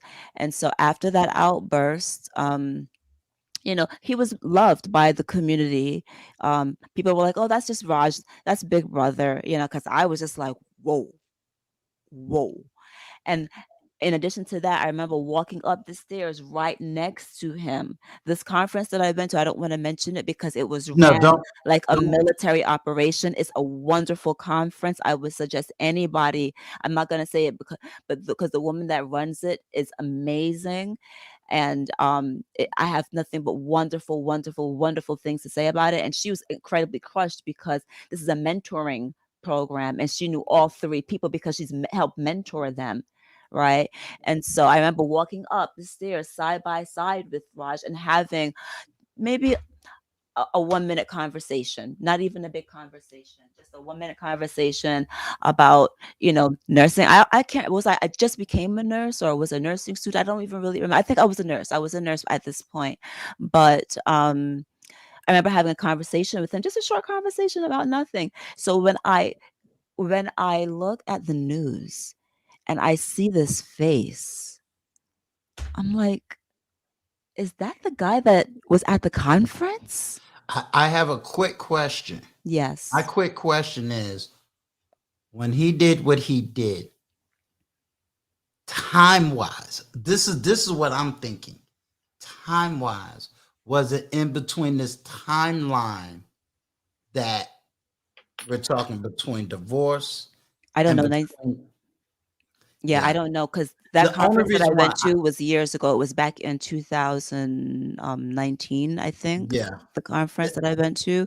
And if it wasn't for his outburst, I wouldn't even remember who he was. If it Right. wasn't for that situation that was so loud and everyone was just still talking, hundreds of nursing students, all the panelists, the director, everyone was just still because of his outbursts. I wouldn't even know who he was. Right. And we ain't even got to speak on it anymore, but I just want people, huh? I didn't get my question out. Oh, my bad. I'm sorry. No, it's okay. But no, I'm glad you got a chance to share that. So going back to, you said that panel, like that woman's platform that you were at, where she was expressing these things and women were in the chat like, amen, amen. Yeah. So did I hear you correctly? She was talking against the man? I wasn't. Yeah, she's talking against the man. Oh, and praising the women for doing that to him. Right. Oh. So it was more of, and this is where I get sensitive. Mm-hmm. We're still telling the same old narrative that everything bad only one person is the bad person. Mm-hmm. And I'm not justifying what he did. Right. That's why I said we can say that two things is true at the same time. I'm not justifying what he did. But what could have been preventions before? Think about it. Every time we hear about a school shooting, what's the first thing we always talk about? Oh, the kid was bullied. They didn't do nothing. The kid was dead. They didn't do nothing. We're always talking about all the areas we missed in the prevention. You see what I'm saying? So what could we have done in preventing that situation, or at least minimizing that situation? You know, at least saying, okay, we all had a hand in trying to minimize or diffuse it. Just like when your situation broke out in the chat, it was like, hold up, y'all. I know Big Bad Bull. Y'all went a little bit, you know, hold it. You know, y'all took it to the right, bring it back. That's not who he is. But if you don't know him, you have no clue, you know, what he said. You know, it'll be just like if I send up in the chat, I might send up a joke to you, and you like, Uncle Stu being sick, but somebody else may just, he ain't got no right to attack. And it's like, hold up, dude, this is a joke that we had 2 weeks ago. You see what I'm saying? So you gotta sometimes know who you're talking to when you're talking to them. Yeah. But you know, at the same time, that's where I'm trying to elevate the conversation. That part. Yeah.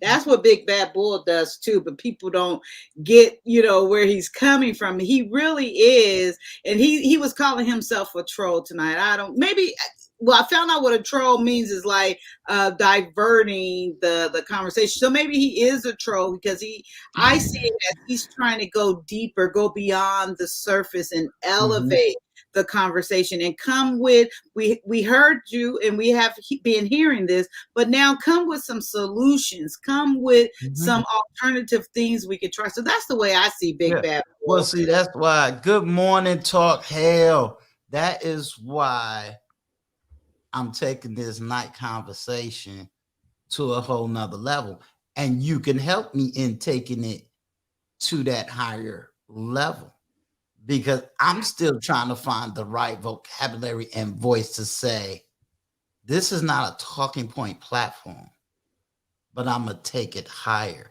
You know, just like when I did my Q&A, I had a 65-year-old man get on the panel. It was comedic because one of the people in the chat said, Uncle Stu looked like his nephew, you know, but this man was revealing stuff that was coming out of the manosphere. And I said to women, here's a 65-year-old man, a baby boomer. And he said, I'm a baby boomer who says that if he had to date, he wouldn't date women today. So now, if a 65-year-old man is saying it, a 50-year-old man is saying it, a 40-year-old man is saying it, a 30, don't you think we got a problem? Don't you think we got, and if you still sitting here saying, no, we ain't got a problem, you businessmen just need to level, it's like, okay. It's just like I said on my platform. When you and I was growing up, you wouldn't dare talk about dating out. You better not talk about dating out. Dating who? Mama, you mean right. dating a light-skinned girl versus a dark-skinned girl? That's what you about mean? as far as you gonna date out. Right. You know what I'm saying? But today, can I honestly say that to men today and say, you better, bruh, right. Go where you who do you want? Go where you want, wherever you celebrate it. And amen to that. But yeah, it was unheard of. Right. You don't know. But then can I still say to these men, oh, well, date out but you leaving the black community. And how can I tell them to find a good black woman today when it's like, dude, I don't know what to tell you. I ain't never had a woman, we could be in a restaurant, she just get up twerking. We ain't never had that. I never seen that before. I can't tell these dudes, the women that was on stage and film in my time wouldn't have did none of the stuff I see going on today. So I can't tell them. What did it say? My Grammy would say, if they can't use the comb. Yeah, that's right. That's right.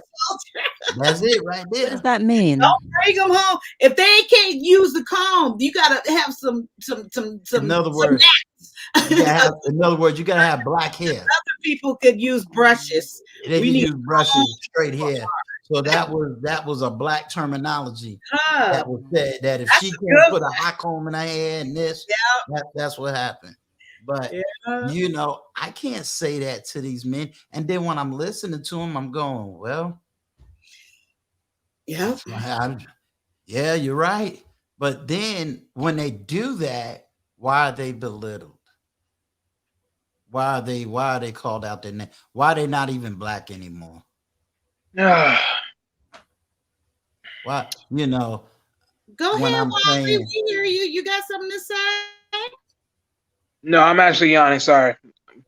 Oh, okay. I thought you was If you hey, boss man. What's going on, sir? But you just woke up, Wally. What happened? You just woke up. Sadly, yeah. Oh, I'm glad you hung in there with us. Wally can't hang with us night shift nurses. No, I don't want to hang. Y'all were just talking. Y'all lost me so fast. I didn't even care. I just said, you know what, man, I'm gonna go lay down. Well, I can say you don't snore. You do not snore. Because I muted my mic. I did not want to. Like I said, when I lay down, I muted my mic. Man, Uncle Stu, let me tell you something. When you have people just magically just switching conversation left and right out of nowhere, eventually you just got to be like, you know what? Just let them just do it. Just let them do it. Just let them do it. Well, let me help you with that one, Wally. Okay. First of all, you got two nurses up here, so they have to be prepared for anything at any time. Uncle Stu just happens to be more of a theologian and a historian, so I can roll with him, you know, and whatnot. But I also know my place. There's certain conversations I'm not going to get in the middle of. And see, when they had that beautiful little Bible conversation, I wasn't going to get in the middle of that. I knew you would. That's why I was trying. I didn't want to get in the middle of that. You know me. You already know my stance. It wasn't that. I wasn't going to get smashed in the middle of a panel when I knew it can go left real quick when you have those conversations. Yeah. And Wally, just to you, I like the way conversation evolves, you know, productively, of course. But yeah, I enjoy that the conversation goes here and it flows and it takes, you know, this little twist and turn. I think that's what makes it even more interesting, because for sure we couldn't have been up here 8 hours talking about those 5 personality traits. Come on now. Right. But I'm going to get off of here. Thank you. All right. You're welcome. But yes, Canada, and your voice would be welcome. Welcome. It would be welcome even in this, even in tonight's panel, because sometimes, and I'm not gonna lie, sometimes you need a woman to almost set the stage and set the tones, because a lot of times our voices are not going to be heard. You start talking about, well, here's a man, and the only thing, hold on, let me grab this phone call. Let me grab this. Okay. Well, while you grab the phone call, I'll just say here while you're taking care of that, that I appreciate Miss Kaya and Uncle Stu and everyone else that's encouraging me to talk about some of these things. These are the things that typically I want to talk about on my channel. However, for whatever reason, whether it's insecurity, whether it's time constraints, or whatever the my excuse will be, in which sometimes I'm like, oh, I don't know if I want to talk about it. Oh, I don't know if I want to deal with the pushback. Oh, I don't know if I want to be insulted in the comments of someone telling me, that's why you ain't got no kids. That's why the Lord didn't bless you with children. That's why, so when you're talking about the pushback, I imagine making a video. Let's pretend I make a video talking about giving advice. I'm making it up now. Giving advice to someone that doesn't have kids, and in the comment section, reading, that's the reason why God didn't bless you with kids. That's the reason why you don't have kids. It was, and reading all the volatile things. Now, I could handle some of it, but after a while, I'm like, is it even worth it? Like, did you even, like, I can take it, but is the conversation even worth it if we're not going to learn anything from each other? Like, what is the point of even putting myself out there to be a dartboard if we're not going to have any kind of growth, any kind of understanding, if it's just going to be this whole vitriol between two of us? So that's where, like I said, I can, so I thank you guys for tolerating me, because I know that sometimes I get off the topic and I push a little bit in terms of talking about things that can be sensitive, but I try to do so. I'm not always successful. I try, and I'm learning to choose my words. I'm learning to interact on these panels. That's why I, come up on the panels to get used to it. And so I will be talking about some of these different things on my channel eventually, but I'm learning how to approach these sensitive topics, because these are the things that interest me. These are, like, some people are into movies, some people are into sports, some people are into politics, some people are into, these are the things, these relationships and the nuances between, like, God and religion and your purpose and having a child, and the parent-daughter relationship, the relationship between you and self, and all these different types of things are the things that I'm interested in, which a lot of us can relate to some way or the other. So I thank you for tolerating me, because I know we talked about some really sensitive things that, in terms of hearing the Spirit of God, and is it a voice? And again, I'm dead ass when I'm asking, is it really a voice? I'm not like trying to be facetious. I want to know, so that's really, I thank you for tolerating me and allowing me to have some of these conversations and practice on your panel. So I appreciate you. Thank you. No, that's exactly that. I mean, everything you just said, that's where the conversation really levels up, having those talks that are so-called sensitive. For me, yes, I make it very clear, I'm a total open book. Just like we said earlier with OG Patrice, I'm not going, at this point right now, I can't think of anything that I'm going to my grave with, but those conversations are needed. Just like, no one can say I'm not 100% honest, because look what I said. I don't love my kids to say I brought, said that, and I have a favorite kid, and then how I even shared about, no, I don't think non-parent should give parent advice and different things like that. But even with me saying that, I still encourage you, because that's just my narrow thinking. And then going to the comments. But not everyone's like you, Kaya. People get very nasty, and then they start. It just gets, What the comments for me after the Kevin Samuels, girl, I can pull you up some comments, some good ones. I promise you. I've been called things, and they still in my comments to this day. And it's like, what's the point of even opening yourself up if it's not gonna be a good conversation and learning? What is about them? It's not about them. It's for the people that you are impacting. It's for the people that are meant to hear what you have to say. It ain't for those damn people that they got too much damn time on their hands, and they saying all this bull crap to get food. I don't even know why. I don't understand it, but it's not for them. It's not for them, Ann. It is for the people that you are meant to impact. So I hope, and I'm sure in your due time, you're going to I'll find my purpose out there. Of course. Oh, your purpose. Yeah, I'll find it. I find it here on this channel, because someone wrote a comments about, like, we have different purposes, and I agree with that. Yes. And I will find my purpose here on YouTube, because as much as I appreciate people talking about, like, how nice and soothing my voice sounds, I'm like, well, what will I say? So I appreciate. I'm working on it. everything you want to say and more, and get under people's skin and more, and tell them. And I want to see that side that you came out with your animated. Well, how they gonna tell me? No, I'm just Yeah, I was acting like, kidding. cause you know, just trying to. One thing I'm trying to practice is the art of keeping people engaged, because I am almost studying YouTube. Like, even though I've been a YouTuber for quite a while now, I'm approaching it differently this year. And so I've been watching panels, watching engagement, and watching people that are successful, and really analyzing what works and what doesn't work. So in terms of my voice, the inflection, me being animated, as opposed to just, I'm talking about this, and so I'm not, and I'm like, that's so boring. So I'm trying to, on purpose, trying to be engaged and act like, the people that are watching, that are in the comment section, that are not cammed up.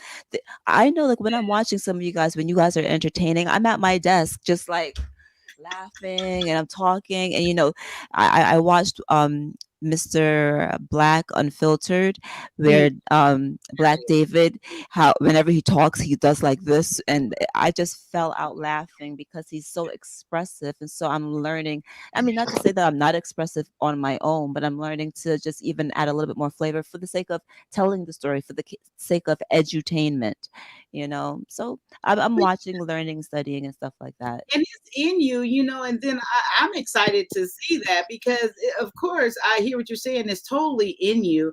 And I know you say you're watching to see it, but I don't want it to come across with people thinking that, and I know this is not what you're saying, you're trying to be like someone else. You're just saying you're watching to bring that was What already in works, how to out speak, to that. yeah, how to speak, how to engage, what works for, like, I Put a thought, little like, good behind it, and I would we'll love to. see. You We're should gonna do work it. on You it. should do one episode. You just come out, get your cap on backwards, and I'm kidding.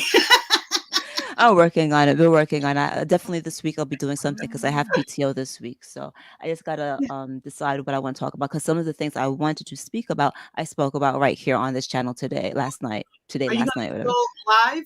Let me know, because I would love to be there to support. If Yeah, you I'm not sure. I'm not 100% sure if I'm going to do. I think it'll be a mixture for me. I love it how TLA, how he has the monologue and then he opens up the panel. I think I would like, if I'm going to do a live, I would like a small section in which I do a monologue and then drop the link and open the panel. I think Uncle Stu does something I different. didn't mean I'm talking on you. I mean just support, hit the like, and be in your Oh, chat. okay. Yeah. I I won't can come do a over there. live like that, as well as videos that are just freestanding, that where it's just a content and I just upload it. So I think it'll be a mixture for myself. Right. Yeah. Well, I Yeah. look forward to it. And they Thanks. were saying that, like, have you put up new videos? I haven't been over there recently. Have you put up new videos recently? The last video that I put up was forgiving, how to like, what was it about forgiving your parents. So that Oh, was a month ago. That was the okay. last video. It was about forgiving your parents. Check that out for Yeah. sure. And it was just me talking. You don't even like see an avatar. It's just literally my voice talking about the subject matter. Yeah. Oh, I did see that. Okay, Yeah. well, yeah, I didn't hang around, but yeah, That's I fine. did. Yeah. So we'll see. I'm working on it. I'm excited for you. Thanks. I really am. Yes, talk hell. Oh, I hope she gonna come on. You better come Oh, on. it's Talk Hale, Sir Hale Sweet's wife. Yes, and we was Oh, talking okay. about that live that they had before I started mine with that Daniel Jones, and she was on there talking truth. I love her. Okay. I said something in the chat like how something I asked about Talk Hell, which is his wife, Sir Hale's wife, and I said, "Oh yeah, you too," because first I was doing him, but when she started talking, I'm like, "Okay, lady, Sir Talk Hell. Okay, we're waiting for it. Oh, okay, no problem. Yeah. But See, they're really religious, right? They're really like well, Christian based. it's like Christian, but I don't. But someone said earlier you need religion and Christian to come together. Spirit Christian, yes. The way I use Christian, yes, they are Christian, and yeah, I don't want to speak for them because it's so people take that word and these words so many different ways, and but yes, they are Bible based. That's a good way to say it. Polly, did you have something to say? I thought I saw your thing flickering. What happened? Oh, nothing. Nothing No, at all. literally, with all these conversations going wherever, there's no way I'm walking in this saying anything. Honestly. Of course, You say can, something. Of how course. about if you say whatever you would like to contribute, no matter what, even if it's about nothing we talked about? Is there anything that you would like to say Nope. right now? Nope. Nope. Why did your avatar go black and white? I'm curious. Why does that happen every once in a while? That just goes to show you how. That just goes to show you I checked out. Amen. See, and that's my main man, Candid, and that's my moderator. He the one who challenged me. He just never on my side. He's my adversary. He's like, she ain't gonna be on time. Watch, I bet you anything, trash can. I was here. I was on time too. I agree. We all understand that. Nothing to say, huh? Okay, well, I'm gonna let you go. Absolutely. Okay, I'm holding on for Miss Hale, so she's gonna go upstairs and cam up. So I'm curious. He wanted me to. I don't know. I get a little apprehensive about Sir Hale. He was asking earlier, way hours ago about reaching out to both of us or reaching out to you. Yeah, and I'm just like, I don't know. Not because I don't enjoy his conversation, but I know you shared before, like for one, the religion and the timing. Yeah, when it pertains to people that are very, very religious, and the timing. About religion, then no. His platform is relationship. It's not. I don't think. But it's a lot, isn't? I'll figure it out. I'll ask her about it. But from what I thought, it was like a little bit of Bible based, because like I'm still trying to figure out like what is this thing about submitting. I'm not saying I agree. I'm not saying I disagree. I just if someone can help me to understand. I'm not saying I'm not trying to submit. I'm just saying I don't. Tell me, please explain what does it mean? You already displayed that. You have shared multiple times how you have, in terms of submission, done that. You follow your husband's lead for the most part. And even with you sharing about, before you shared about, it was a time where you took the lead on the financial side of things. And you shared a couple of things there. I don't want to speak for you, but even in light of that, you still showed a level of submission, because you still knew your husband, here she is, was still the leader of your home. Hi, Talk Hell. Miss Candy. I cannot hear y'all. Hold on. Let me make sure that I can hear. Oh, okay. Oh my God. Oh, that's why. Hold on. I'm switching my stuff. Okay, there we go. I can hear you guys. Hello, everyone. Hello, nice meeting you. Hello. Nice meeting you, Candid Ann. I just got up, so I didn't put on my makeup this morning. You look beautiful. No worries. Every time you look wonderful. Miss Candid Ann met your wonderful husband this evening. He joined us earlier in the live and shared some things. At 3 o'clock, I seen. I met him actually on Uncle Stu's channel, I think. Oh, okay. Well, yeah, I think so. But I didn't want to speak for you guys when she said about the platform being, she said like religious or Christian. I kind of said Bible based, because these words are taken so far out sometimes that we're not talking about the same thing. So I wanted to leave that, up to you to express for you and your hubby. Okay, well, I will speak on behalf of us, Sir Hale there, and hopefully I speak correctly. I would say, yes, we are Christians. Our thoughts and everything like that is based in Bible. But however, the perspective that I know that he provides is perspective for everyday living, because we understand not everyone is a Christian believer. Not everyone applies the Bible like we do. But however, even in using basic biblical principles, the principles of God works regardless of who used them. right? And so you can integrate that into your comment. But honestly, people are looking for religions and all that, but a lot of times people are looking how to live life, how to navigate through the different waters, how to be in relationship with others, how to talk to other people. Everybody is not going to agree. We get that, right?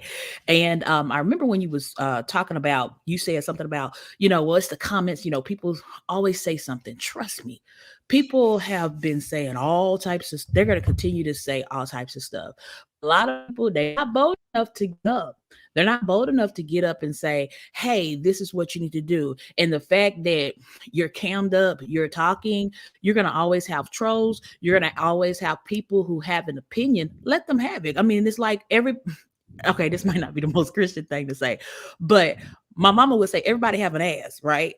And either we're going to wipe, and everybody has one. How you wipe yours and how I wipe mine might be different. But however, as long as we wiping and we cleaning up some things and whatnot, you can still have impact on people. So I encourage you to keep on doing, what you do. Thank you. Yeah, thank you. The comment section don't always like bother me really, but it's just when I feel like it's fruitless, when I feel like you give, but we've already discussed that. Kai kind of like reeled me back in to say like, you don't know who's watching, because I kind of felt like here we are giving so much, trying to reach out when all you're getting is vitriol. It kind of feels like, what's the point? But she kind of reeled me back in to say, you don't know who you're going to touch. So I received that. And then I like what Tamika says here. First, you got to be in a healthy relationship with yourself. Exactly. And I think that is so important. Like I share here, sometimes people say, oh, Kaya, they might even say she come across as a fool. She don't know what she talking about and all. I don't care because I know what I'm talking about as far as I'm concerned, and I'm here in my truth. And like I said, I'm not for everybody, and I know that, and thank God, because that would be too much on me if I even begin to think that I'm for everybody. But I truly believe this is a time, just like the man says, it's time for them to speak up, and women been speaking up all this time. If we have been speaking up, I don't think it was coming across too clear. So we still need to keep speaking up our truth into each other. And we need to keep uplifting us women, each other. And I truly believe we need to stand up. And I know the guys don't like when I say that, and protect our Black men. Don't let them be disrespected. I cannot be on a platform where they're disrespecting Black men, whether it's another Black man or not. I'm going to say something, because I feel like that is for me to speak up about as well. And the guys, I said, well, I'm here to protect my Black men. And I am, and I do call it my Black men. And I say that because I take it personal. I really do. I will never desire, and it's just me, to marry or have relations outside of my race.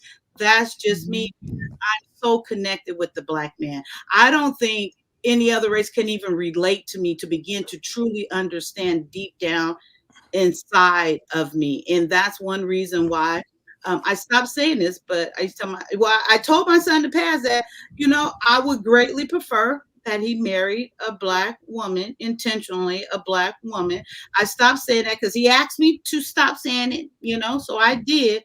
But that is I don't believe any other race could really relate to my Black son and encourage and lift him up in the way that I believe. And that's just my thoughts, and I'm not putting on anybody. I just wanted to spill that out there. Please share your thoughts, ladies. I disagree. Can I share my thoughts? I'm a big person in race preservation. I believe in race preservation. What I say that I'm opposed to, Black men or whatever marrying outside of their race. I'm not, because who you fall in love with ultimately is who you fall in love with. However, I agree with you, Kaya. I'm going to protect a Black man. I understand women oftentimes like to amplify, oh, he did this wrong. And oh, he did that wrong. Oh, he said this wrong. He's a man. Just like you might say something you didn't mean. And a lot of times our Black women, we don't give enough grace to our men. They don't, I mean, with grace is given to women. And we see that. Oh, she had a baby out of wedlock. Oh, it's okay. He has a baby at the same age with that same woman. He's a hoe. He's a dog. He's just he's a rolling stone. Wherever he lays his head is his home, right? And that's because the man is just unsexually disciplined. We give grace to the woman, but we don't give grace to the men. And then for my generation, I come across as they'll tell me, "Oh, you just you're pandering to a man, or you're just." I'm like, no, we have to still give grace to our men. Right? They make mistakes, but it's okay. But a lot of women do not give grace. And that's where, and you call it protecting. You said, I protect my men. I stand up for my men. You're giving, I would call that giving grace to a man. And people tell me, "Oh, Crystal, you're protecting them. You just you act like these black men don't do nothing wrong." No, I love my black man. Okay, he ain't perfect. He done did some wrong dirt and all types of stuff or whatever. I have too. You know what I'm saying? I'm 36 years old, right? So I've done stuff in my 20s that was dumb. I done things in my 36 years old that was dumb too. But I love black men. I don't personally, because my husband said you need to talk about this more. I'm into technology and business and stuff like that. So I'm like, I don't know if I'm really good for this sphere, but and that's why I participate in this network, because I understand a lot of women has to be developed. And I think on my channel this year, of course, right now it's primarily crypto stuff on there, but I do tell my audience I talk about crypto and whatever the hell I want to talk about. And so I'm gonna have those episodes of talking about whatever the hell I want to talk about and kind of addressing more of the developmental side for women, because I think that's my contribution to our community, is to talk about the development piece. Because I was very rough around the edges. I'm a smart chick, right?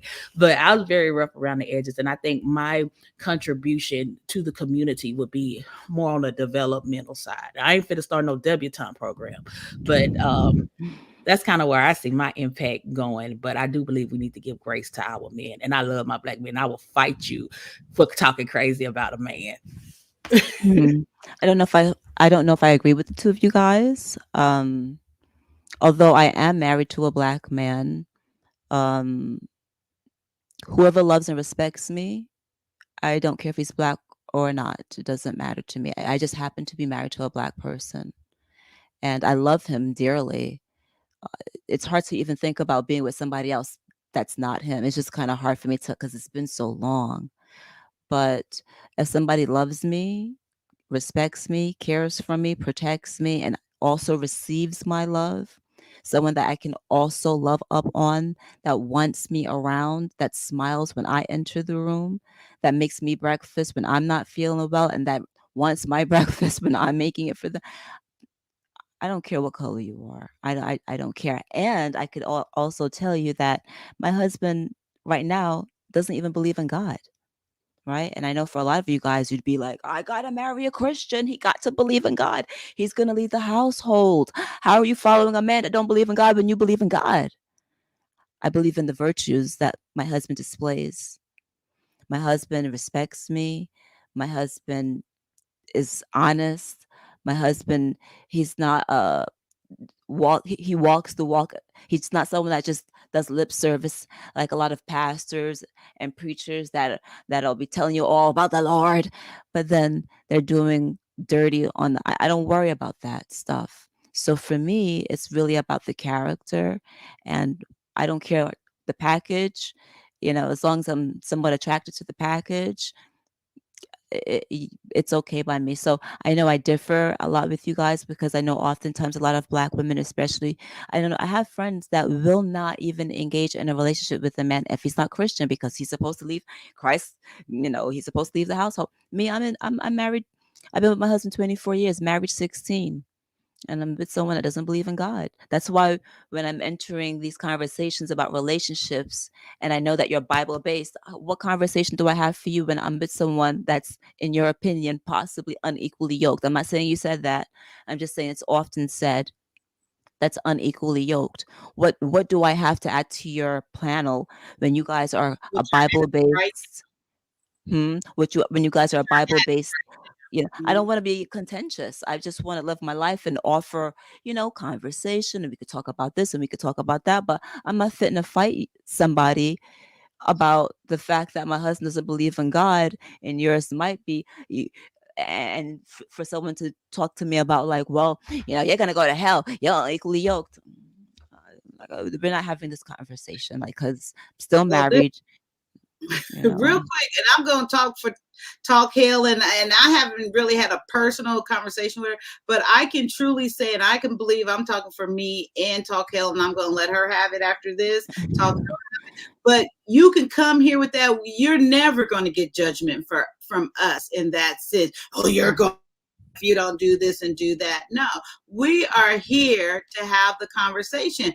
Right. Your input is just as valuable as ours. Just because we believe something different, please always feel welcome to share what you believe in and what your life entails at this time. And I'm gonna give it over to Talk Hell from now. Thank you. I totally agree with Kaya. Just because your husband might not be a believer in God, I know that coming into the conversation with you. So my purpose, whatever the conversation is not to convert you or to convert your husband or whatever. You believe the same thing I believe. I believe that a praying wife sanctifies her husband. Obviously, you've been together for 24 years, married 16, right? So yes. You've been married all that time. What could you possibly say to me as a Christian, even as a Christian woman, is a lot, honey. You know how to keep a man. You know how to keep his atmosphere right. You know how to do that. So you do have wisdom when it comes to the areas and pertaining to your life. You have life experience, right? Mm-hmm. As a believer, I believe that we overcome by the blood of the Lamb, by the words of our testimony. The words that you say, they are your testimony. And just because some of the things that you have been through, it might can help me and encourage me and be like, dang, well, if they can do it, I can do it. Not only that, let's put the icing on the cake. If we want to bring religion into it, you can do it and you're married to an unbeliever. So if you can sustain a healthy marriage, married to an unbeliever, me as a believer and my husband as a believer, we dang sure should be able to do that. If you can, it's inspirational. Like, because the religion piece and the race war piece always, have people going here and there. And then some people say, well, I'm not listening to her because, well, that's them. Let me tell you something. Any platform I'm on, come on, right? Because you have something in you that's going to impact the world. And that's what we're supposed to do, impact the world. Wally, you right here. Are you talking to somebody in the chat? Because why do they have the pain? Where did it come from? Why wasn't there I'm sorry. Let me go. No, nobody's talking about either. Yeah. I don't know what Wally, but you're right here. So I don't know what you're talking about. But yeah, so like I've been sharing with you, Uncle Stu, Sir Hill, and I do hear your anxiety a little bit, when you share different things you might face and that you're coming from a different perspective. But see, that's what I love. I love people that come from a different perspective, a different point of view. How else do we learn from each other? Exactly. Agreed. If everybody was here just like Kaya, I would be bored with Kaya. You know what I'm saying? So I love the variety, and I encourage, whenever you feel comfortable about what the topic is or whoever's up on the panel, I would appreciate, you come with, your parenthood, even, you come even with though your ass ain't gonna listen to me, but that's okay. Well, that's all right. That's all right. I'm just joking. I know. You can come check for a month or two. Let me see what you'll say then. That's the input I want. But yes, I just hope that something I said, I know I come across very direct and to the point or to my point, and it doesn't seem to get across as clear, but that message and the way I say things is for maybe a certain person, and then here comes 100 Watt. How old is he? I think he's 30. Come in and y'all like, yeah, that's what I'm talking about. Y'all, I'm like, wait, that's what I was saying. Right. Mm-hmm, You know, but he said it different, and you guys received that, even though I felt we were saying the same thing. So, you know, amen. I love this, and you will never get judgment here. Never. But you know, long as you understand somebody else that might not agree with you, I hope it's not taken it away. As long as they're not coming at you in a disrespectful way, you know, we respect and just hear their point of view too. We agree Right. to that. Absolutely agreed. Absolutely agreed. Yeah. Yes. So Miss Talk Hill, what made my sister come? I was expecting you last night, but I got your husband because you said, I'll be up, Kai. I'm coming over there.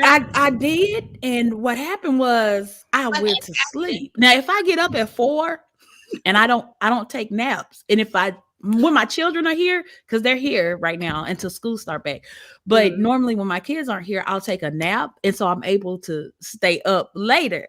And so I didn't take a nap yesterday, and even I logged off even on my husband's stream, and I think they got off about 9 o'clock, and I'm like, oh, I'm sleepy. I promise you I'm gonna get up. I promise you I'm gonna get up. I know, I see, but I promise y'all I am. Now during the day, you got me. Do you are you still nursing do you like do the nursing stuff during the daytime? Or are you retired? But I have I don't want to say retired because I still have my license and stuff, but I haven't worked since 2017, even before the pandemic. And for things I have shared why, but other lives you can catch that, but no, not now. The bottom answer is no. I had to go all the way around the North Pole and come back and tell you that. But Candy is also a nurse. Nice. A nurse as well. And I work overnight. I work the graveyard shift. Okay, so that's why y'all used to being up. And I work night shift the whole time too. This is my time. Yeah, but I do have a side job in the day shift. I also, due to the situation, I pick up swabbing noses for people to get a PCR test. So to get a little overtime, I'll just do that, and that's during the daytime. But I only do that when I have time. Like I do that when I want. Absolutely. Yeah. That's awesome. Well, I'll tell y'all what I do. Right now, Sir Hale just employed me full time. So I'm working. Won't he do it? I'm working for yes, I'm working for Sir Hale full time.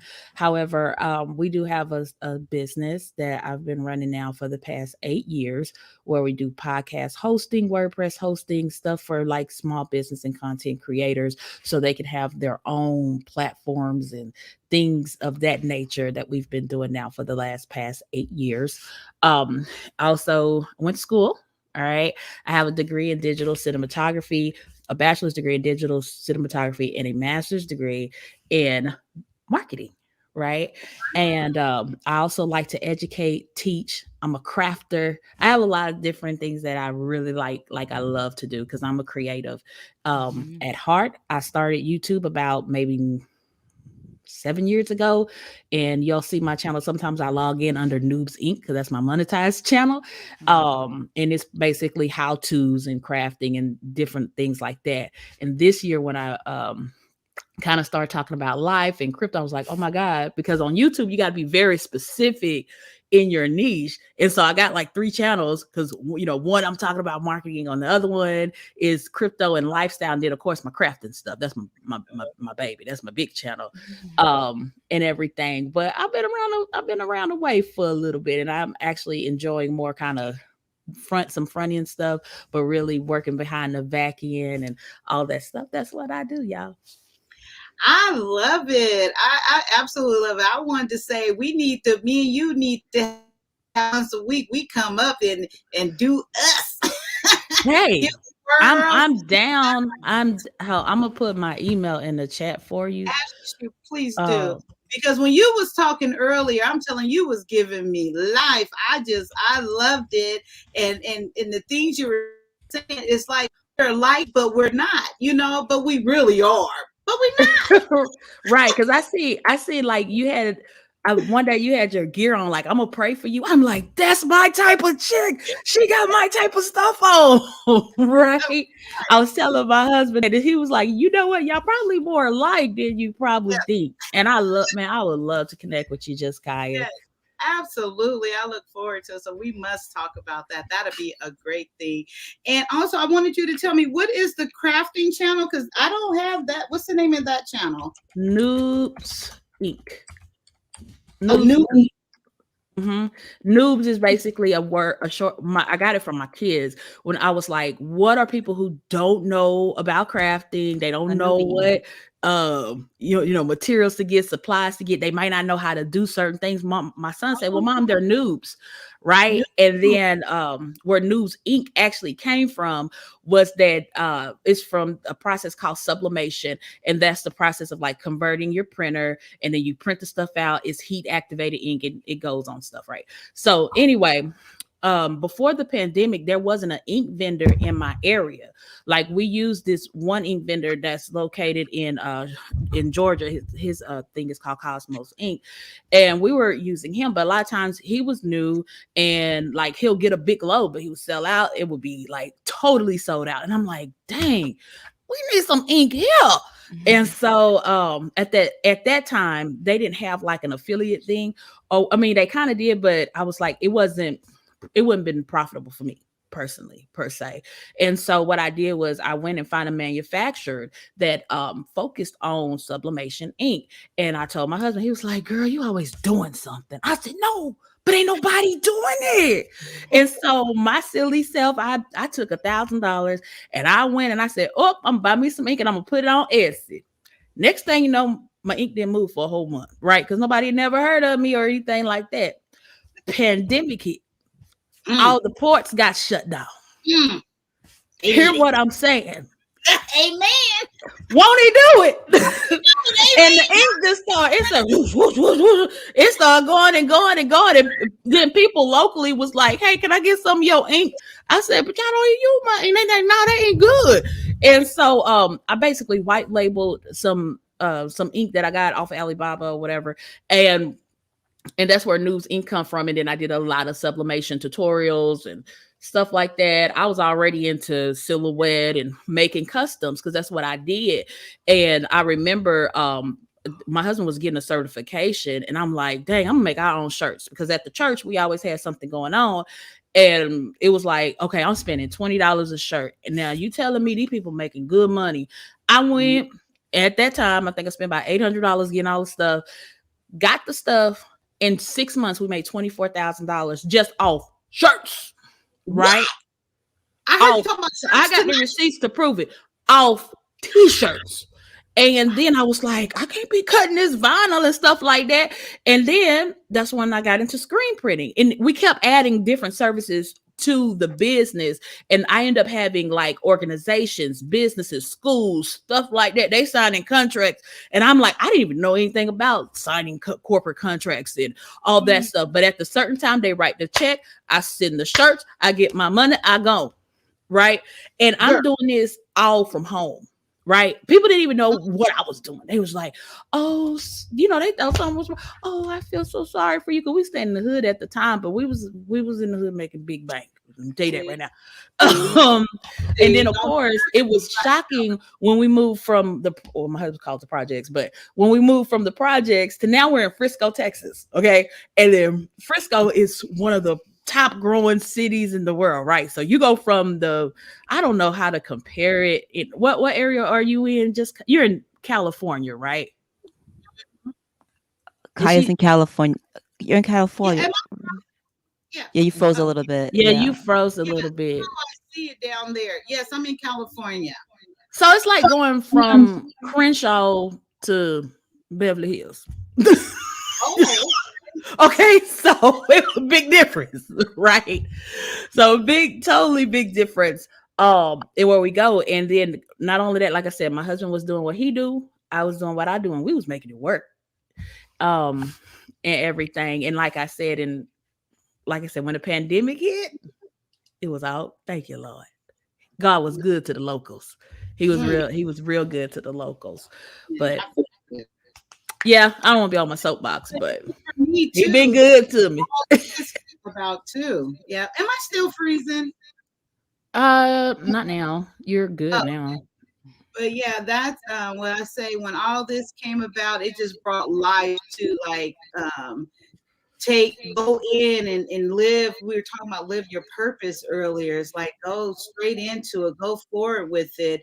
And that was another thing Candid Ann had brought up to the conversation. Like you bring such great conversations, like leveling it up, Candid Ann, by you even asking that question, about what is and how do you know your purpose, and how we shared that earlier. So you're needed, because here, me and Talk Hill, we'll be like, okay, we're living our purpose and keep going.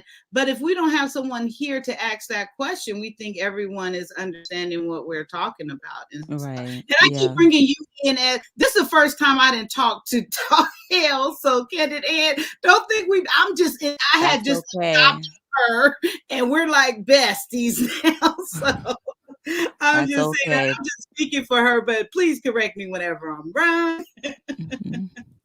But I love this. I love having the conversation. Yeah, I'm trying to down it's some of these. inspiring. I was so interested in the t-shirt conversation because I thought about I've seen some people talk about making money with t-shirts, and I think it was Russell Simmons that said he made more money selling t-shirts than he ever made in the like record making business or something like that. I could be incorrect with the quote, but I remember him basically talking about how much money is in the t-shirt making business. And so glad to hear your success story. Yeah, it's $1 billion. Okay. You have two types of t-shirts. You have what they call promotional products. Okay. That's one that's on a bigger scale. So I tapped in more on the promotional product side versus the consumer side. Because consumer side, you're looking at maybe 1 or 2 or 3 shirts versus as the promotional products. And that's why I promote on my channel. And that's also what I promote people to actually step into. That's where the $1 billion, I mean, that's where you could actually, even if you eat 0.5% of $1 billion, you still gonna have a good $5 grand, $6 grand, coming in, which is also, which is absolutely awesome. And you do all this from home? You make all the t-shirts from home? Excuse me, ladies. Excuse me, ladies. Excuse me, ladies. Hey, Uncle Stu. I'm leaving you ladies up here so that y'all can rock and roll with promotions and t-shirts and all that good stuff. I got to go edit this long video and try to make some sense out of all these clips, because I already told Nisi over here on my left, her aunt gonna have to retire by the end of this year. Yes. She gonna retire. It's time to retire her. So I gotta put in the work so I can show exactly how this thing works. Because now my business is growing. I'm no longer just a YouTuber. You're a brand, Uncle Stu. A whole brand. You got that trademark there for a reason. A whole brand, baby. A whole brand. A whole brand. So, I got to get my own coffee mugs and t-shirts. Yes. One that says nieces and nephews. I'm a niece. So all the women can have niece. Uncle Stu, niece. The men, nephews. Nephew. Yes. I like that. That's hot. Write that down. Something. Yeah. Yeah. I'm going to have to send you a sample, Uncle Stu, because I think that's hot what she just said. Can I get 10% for the idea? I'm going to need t-shirts. I'm going to need coffee mugs. Absolutely.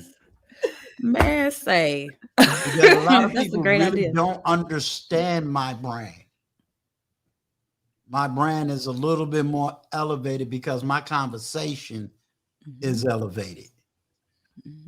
You can't get this at your average university. So, yeah. So I guess Tulsa Hell be reaching out to me, be like, get Unc on the phone. Yes. I'm gonna tell because I think that's how I wrote it down so we don't forget. That's hot. I like that. That's real hot. That's been talked about, but see, everybody don't understand. I'm not on CP time. If you're gonna do business with me, I'm a right on time person. And I done reached out to some people for photography. Ain't never heard nothing. Oh wow. Oh yeah. See, No, I get it. I get it.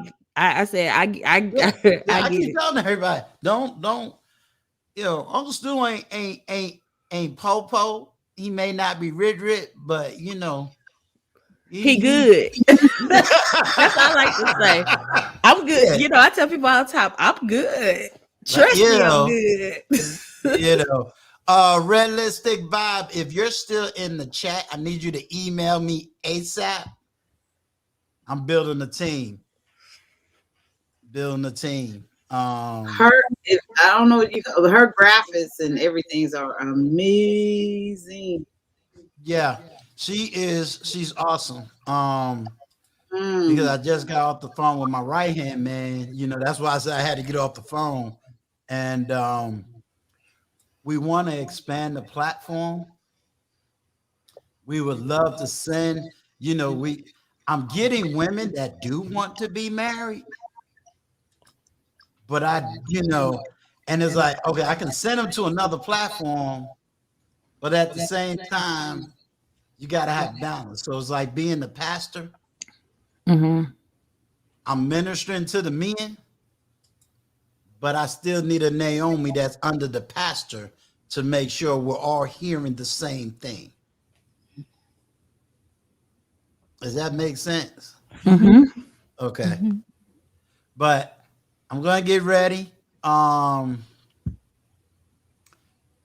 See if you can be there tonight. Talk here. I don't know if What he's gonna be time?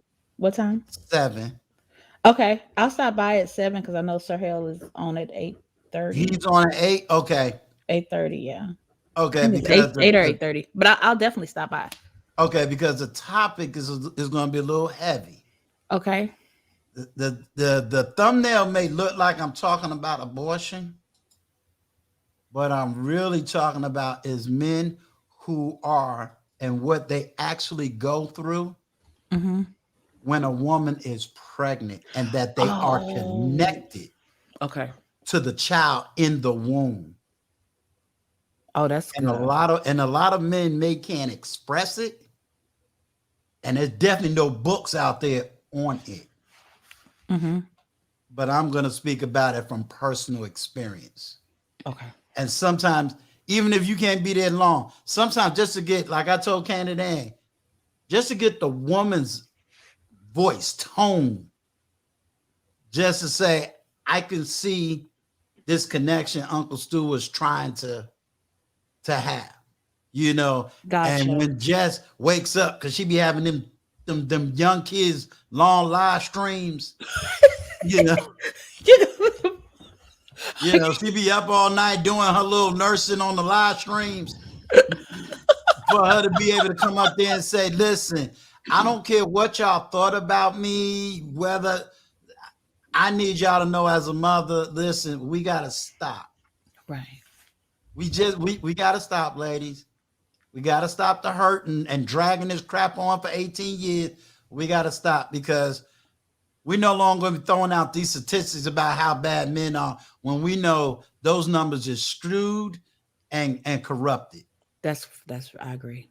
And a lot of stuff we can stop before we even think about going to the court system. We got to stop, because the part 2 of my message is it's time to abort your mama's trauma. Ooh. Ooh. Ooh. Sir. That's ooh, sir, you walking heavy. I told you I'm gonna elevate the conversation. And the thing, and I'm gonna tell you straight up, that's woo. Yeah, when I say it's time to abort your mama's trauma, I'm using your husband, I'm using Black Men Unfiltered, I'm using Security Boss, and I'm using myself. And each one of us come from a different angle. Every one of us has dealt with either being a child of an adulteress, the daughter of an adulteress, the husband whose wife was the product of an adultery.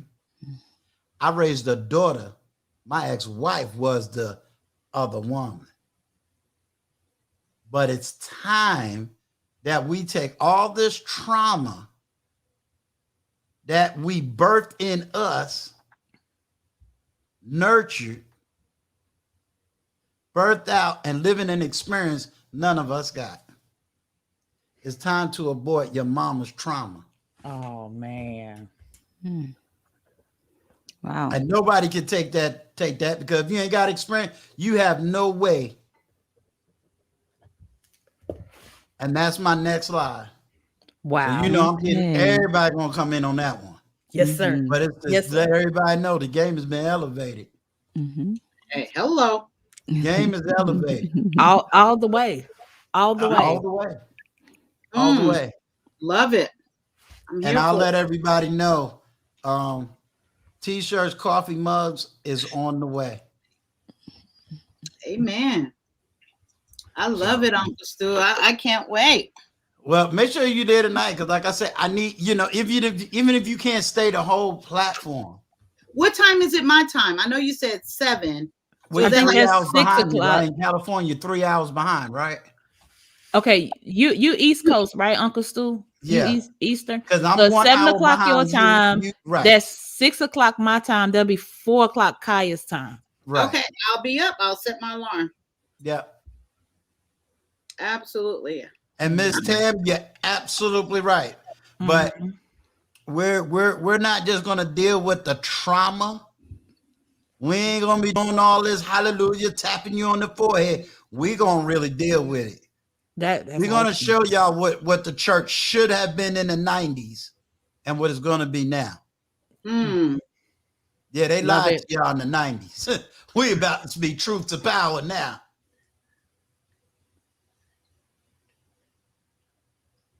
Okay, got it. All right. I won't be coming up, but I will At least hear it, and then you know how to reach me in the back channel, because sometimes back channel conversations allows me a little bit more insight, even if it gives me a lot that a lot of people don't know. So sometimes it ain't got to always be on a panel. It can also be in the back room too. How do you do that in the back room though?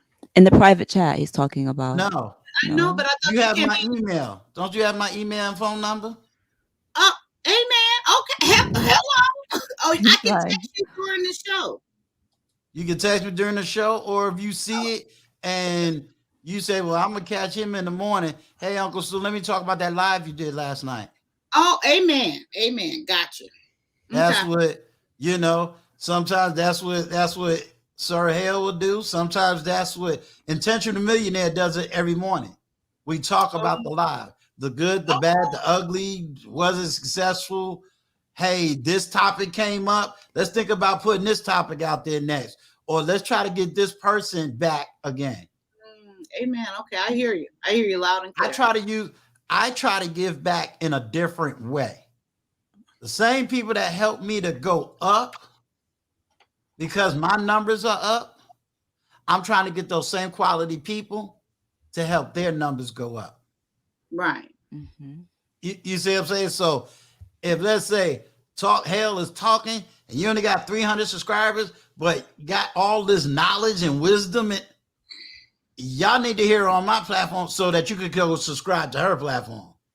See, we got to cut this mentality that these people belong to me. No, I want you to understand Uncle Stu got nieces and nephews that got their own platform, because if I get a woman over here and I ain't got what she need, as a good bishop, go to this church over here because they got what you need. The people don't belong to me. I need everybody to they don't belong to me. I got to give you what I got when I got it. And then other people come along and take it. Everybody going to listen to a 50-year-old man, but you might listen to that 30-year-old. Facts.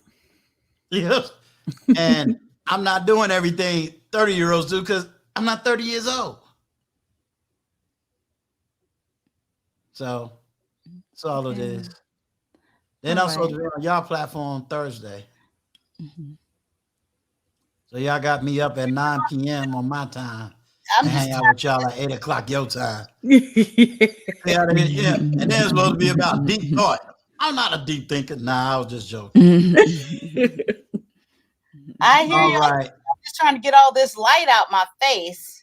And but I hear you, and thank you for sharing always. And I appreciate having you over here and blessing my platform with your wise Uncle Stewart.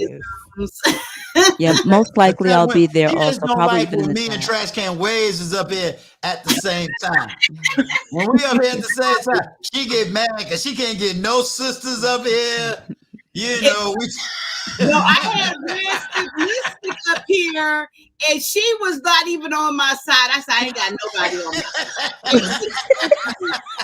When I tell you, Tarkel, we laugh, and Candy Ann, we laugh for over an hour straight. I kid you not, at my expense, of course, but it was all good. we had a good old laugh. I think we were delirious. It was early in the morning like this and stuff. The whole time. And when we say couldn't get no women, she kept dropping the link. Women was like, nah, I ain't going up. I should have been up. See, I watch promise you, I gotta take my nap during the day. Because if I take a nap during the day, I could hang. But if I don't take a nap, but it was around this time in the morning. It was early. Yeah, it probably wasn't this late, but yeah, it was kind of early morning, about 3, 4 in the morning. okay. Yeah, because Uncle Stu normally comes up around 3 in the morning. He'll peep in, and then he'll come up normally around 3 or so in the morning. You know how those old men get, they can't sleep. Oh, oh, my bad. My bad. I didn't say that out loud. Look, you know, somebody gonna clip that, right? Be like, ooh, Uncle Stu a player. Right. I didn't even think of it that way, but yeah, I mean the real OG there. He like, Uncle Stu got him on the East and the West Coast. You silly. Yeah. Silly. But y'all ladies have a good morning. And like I said, let me see what you come up with. Okay. Yeah, I probably will be there. I have to go to the Bronx today to see about my mom, but I think I should be able to get to the Bronx and get back in time. I think I should be able to do it. Okay. Yeah, because my mom had double knee replacement surgery a few weeks ago, and she's going through a little bit of complications regarding the surgery. So I'm just gonna go see, take care of that a little bit, take care of her a little bit. So yeah, I should be there. Yeah, it's gonna be a difficult conversation. I don't even know if I have the full vocabulary to express it, but I hope what little vocabulary I have, if nothing else, I'll just get men to really talk about missing their children and how they feel about their children, because it's a conversation that's not really being had. Right. And it seems like also that men feel like they're not heard oftentimes. So I'm interested in hearing. Yeah. I hope I should be able to make it. I definitely don't see any reason why I can't make it to the Bronx and come back in time. So I look forward to it. Even if I have to catch the replay, I look forward to it. Okay, cool. And I hope y'all heard that, because we're from New York. Please stop saying Bronx. You got to put a "the" before the Bronx. Absolutely. Oh yeah, you better. The Bronx. Yeah, my New York friends will tell you, no, baby, it's not the Bronx. The Bronx. It's the Bronx. The Bronx. Okay, the Bronx.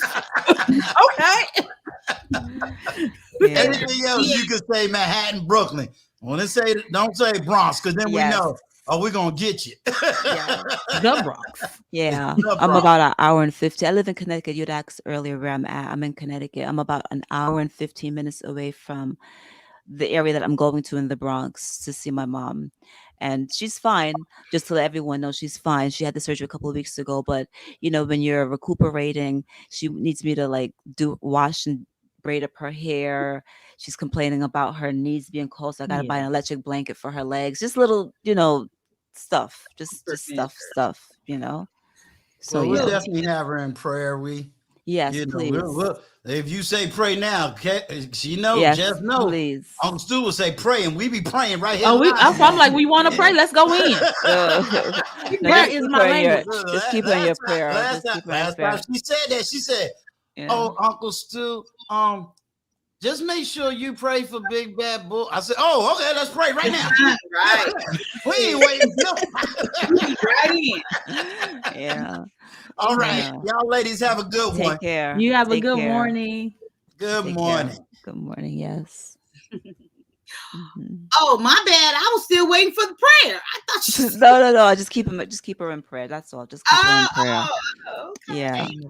Yeah. Because when you're mobile and my mom is used to being out. She drives. She's just used to like going here, going there. She's just used to being about.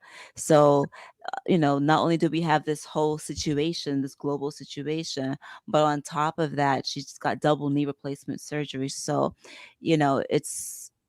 I think for the first time, I actually saw my mom as elderly, even though she's been over 65 for a long time. It's the first time that I actually saw her like, wait a minute, like she's getting old, because I'm seeing some changes. She's frustrated. She's just, crying about like, just different little things and stuff like that. So I'm going to try to, be there a little bit as much as her and I we do this, but whatever I can offer in terms of coming by, seeing about whatever. I know like she wants me to do her hair, so I'm just gonna wash, braid, and do her hair, as well as some other minor things around the house that she just like we don't gotta be lovey-dovey for me to wash and braid her hair, right? For me to take care of certain things in my family, right? Yeah. Amen. Yeah.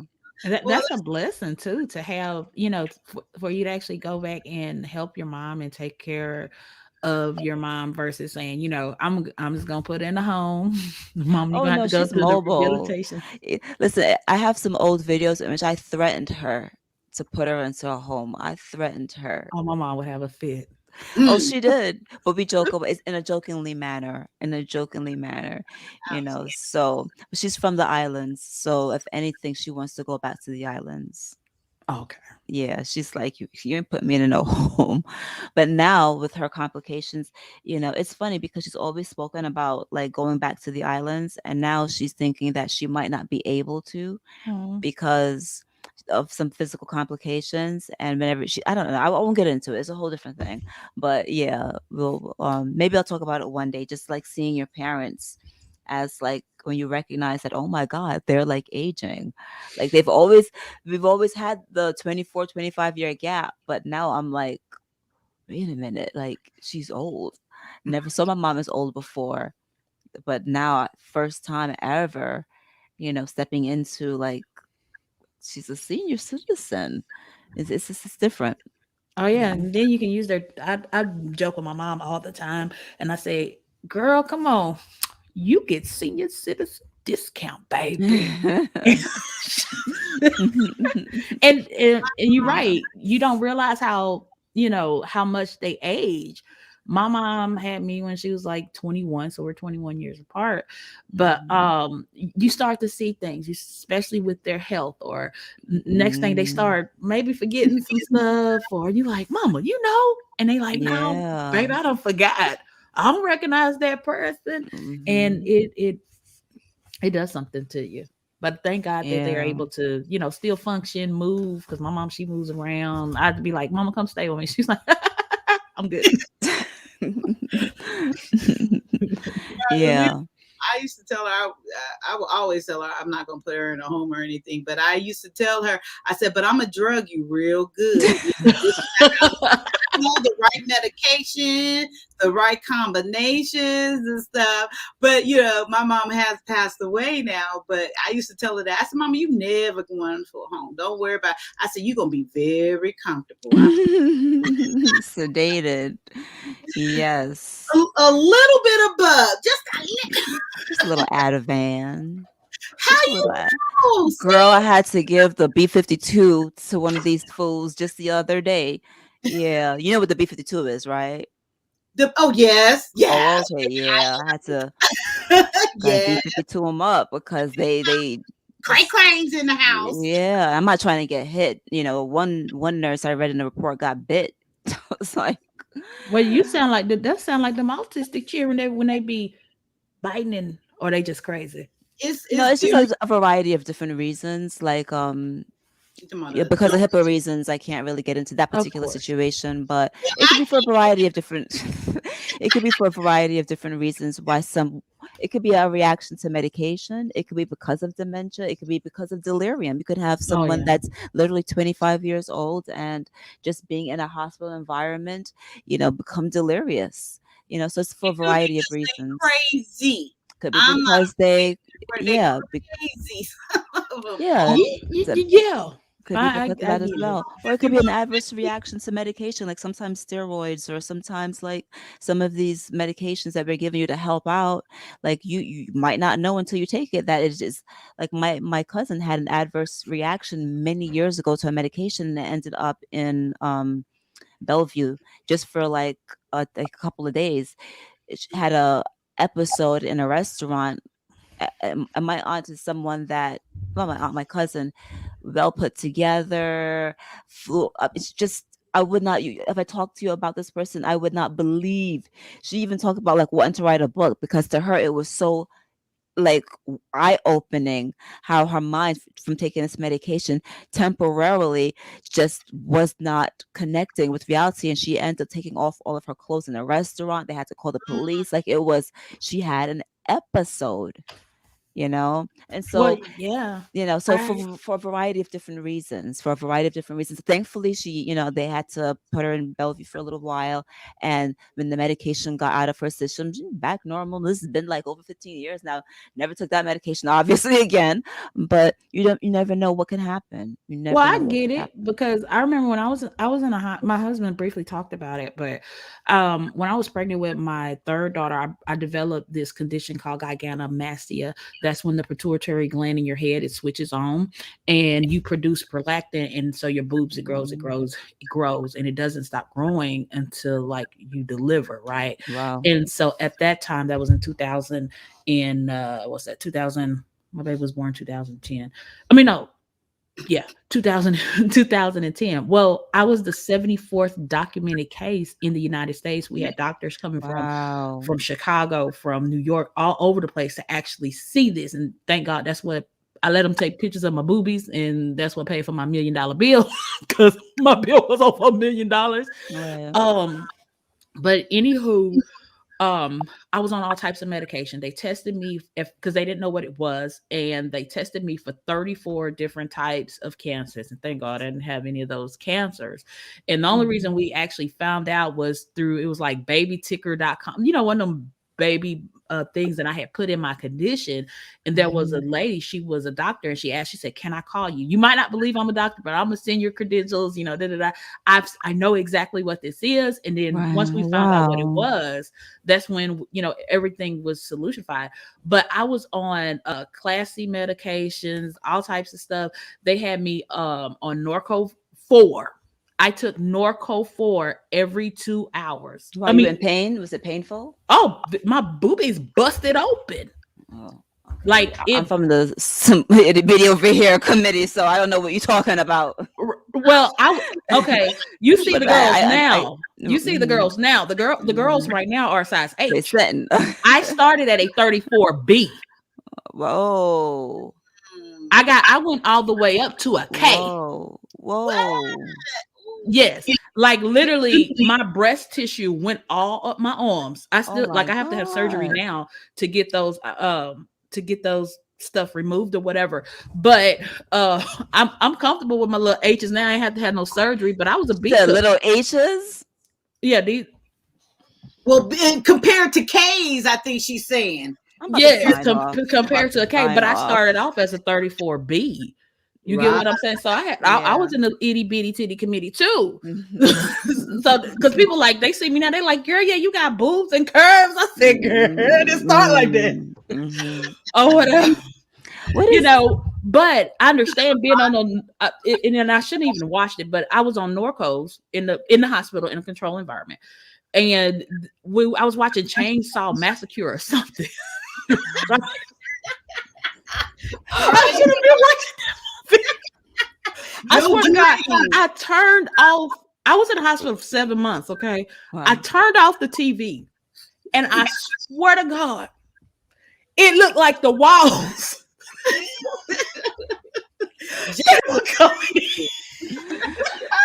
Oh my God. I'm pressing the bell. My nurse, she came in there. I said, help me, help me, help me. She said, what's wrong, Miss Hale? What's wrong? I said, the walls are coming in and they're coming in on you too. I saved you and saved me. They're coming in because it looked, but because I don't know what caused it or whatever, but like your mind started playing tricks on you. Mhm. So trust me, I am a very functioning human being. I can make rational decisions. I Yeah, am but not a stuff a happens. medicine person, abuser, or anything. Thank God you were last, because I might have to restrain you, girl. I might have to restrain you. No, they didn't have to restrain me because I'm Thank God tripping. not. Because I'm Yeah. thinking like, oh my God, I'm about to die. You know? And I have a PICC line in my arm. And there was one time too where I had the PICC line in my arm because they feeding me IV medications and all that stuff. I had a PICC line in my arm, and the lady, and this one I had broke in the hospital. And I'm just saying this because you were talking about how medicines can have adverse effects on you. And so they told that lady, don't come in my room no more, that my bill was gonna be paid for. And so the little lady came in. I was at Baylor Hospital here in Dallas, and they came in. The lady, she was like, well, I just want to let you know that your bill is 1.6 million, all this money, right? And baby, when she said one, I'm like, I don't have $1 million. I barely had $20,000. I barely had $10,000. You really think I got $1 billion? Where am I finna get this money from? And I'm still pregnant with this PICC arm. And y'all know when the PICC line through your arm, one part is for the blood and the other part is for the medication. And the PICC line go through your heart. Go to your heart. Baby, that lady said $1 million. I pulled that thing right all out of me. I got out the bed and I lost it. Like completely. I mean, they had to come get me or whatever because I ran down the hallway. Well, not ran, but I walked because I was big and pregnant. And they was like, no, don't worry about that. Woo, woo, woo. But because in your like functionally, I would not have done that normally. I would not have pulled something that could have made me had a heart attack out my arm. Right. I would not have done that. But sometimes when you are on those medications, yes, it can affect, it can affect you. Yes. And so I get it, but right, some people crazy, and then sometimes you would normally even act like that. It'll be totally out of character. Right. I was scared to get the dang PICC line in my arm, let alone pull it out, not knowing, you Go gonna get kill another one yourself. back again, right? Right. So it happens. So I get it. Yeah, it does. And that is crazy. And that's what those narcotics can do, especially to someone who's a virgin to them. And I can remember after having my son, and I went home on Norco, and when I tell you, I think it was my first night or my second night home, I was calling the police because I thought people was outside breaking into cars, and I felt so crazy, so dumb, because when the police came, I'm like, oh, no one broke in that car. And then I told him, I said, you know what? I'm on lease payment. And I apologize so much because I literally called the police out thinking someone was breaking into these cars and it wasn't happening. Needless to say, I did not take one of those pills again, and I flushed them in the toilet, which you're not supposed to do that. Please do not flush pills down the toilet. But I did do that. I was like, oh no, I said, this isn't cute at all. So it is one of the things that could be very There's a little bit of an habit forming echo. if you're not careful either, because your body, like once you get used to taking them or whatever, and you can take those things for legitimate reasons. You literally, like, I had wisdom, and I'm a person of prayer every once. I believe in prayer, and I prayed. I said, God, because I know after I had this baby, they'll still prescribe them to me if I wanted them. But I was like, I don't want to be. I don't want to have a chemical to cause me relief. I want, God, please relieve me of this pain, and stuff like that. And so God gave me wisdom. And when I prayed, it was like reduce. And so I asked the doctors, I said, hey, can we, I think I was might have been 6 months in the hospital before I was having a baby or whatever.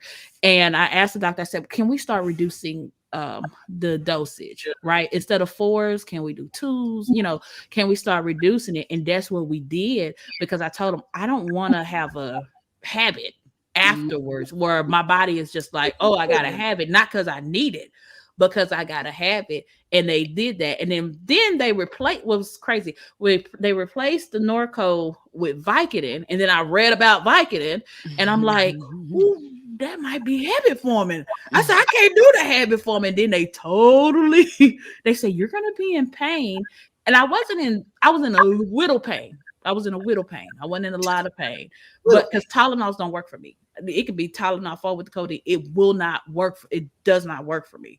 So, but anyway, they reduced the medicines. And so by the time I was going home, I had a real small dose of the little Vicodin if I needed it. And then I only had to take it as is. But when I went home, I was in pain, but I didn't take it because I did not want to, start something that was habit forming. And when you have people in your family and stuff like that do have habits, Yes. trust me, you're not exempt from your bloodline. I don't care what nobody tell you. You are not exempt from your blood. If you got alcoholics, people on drugs and stuff, that stuff flow through you too. And guess what? You have to have that power, that power to be like, nah, it might flow through me, but I ain't got to participate. And when it comes to, and like I said, habits, some habits are, some habits are genetic. I believe that some things happen genetically.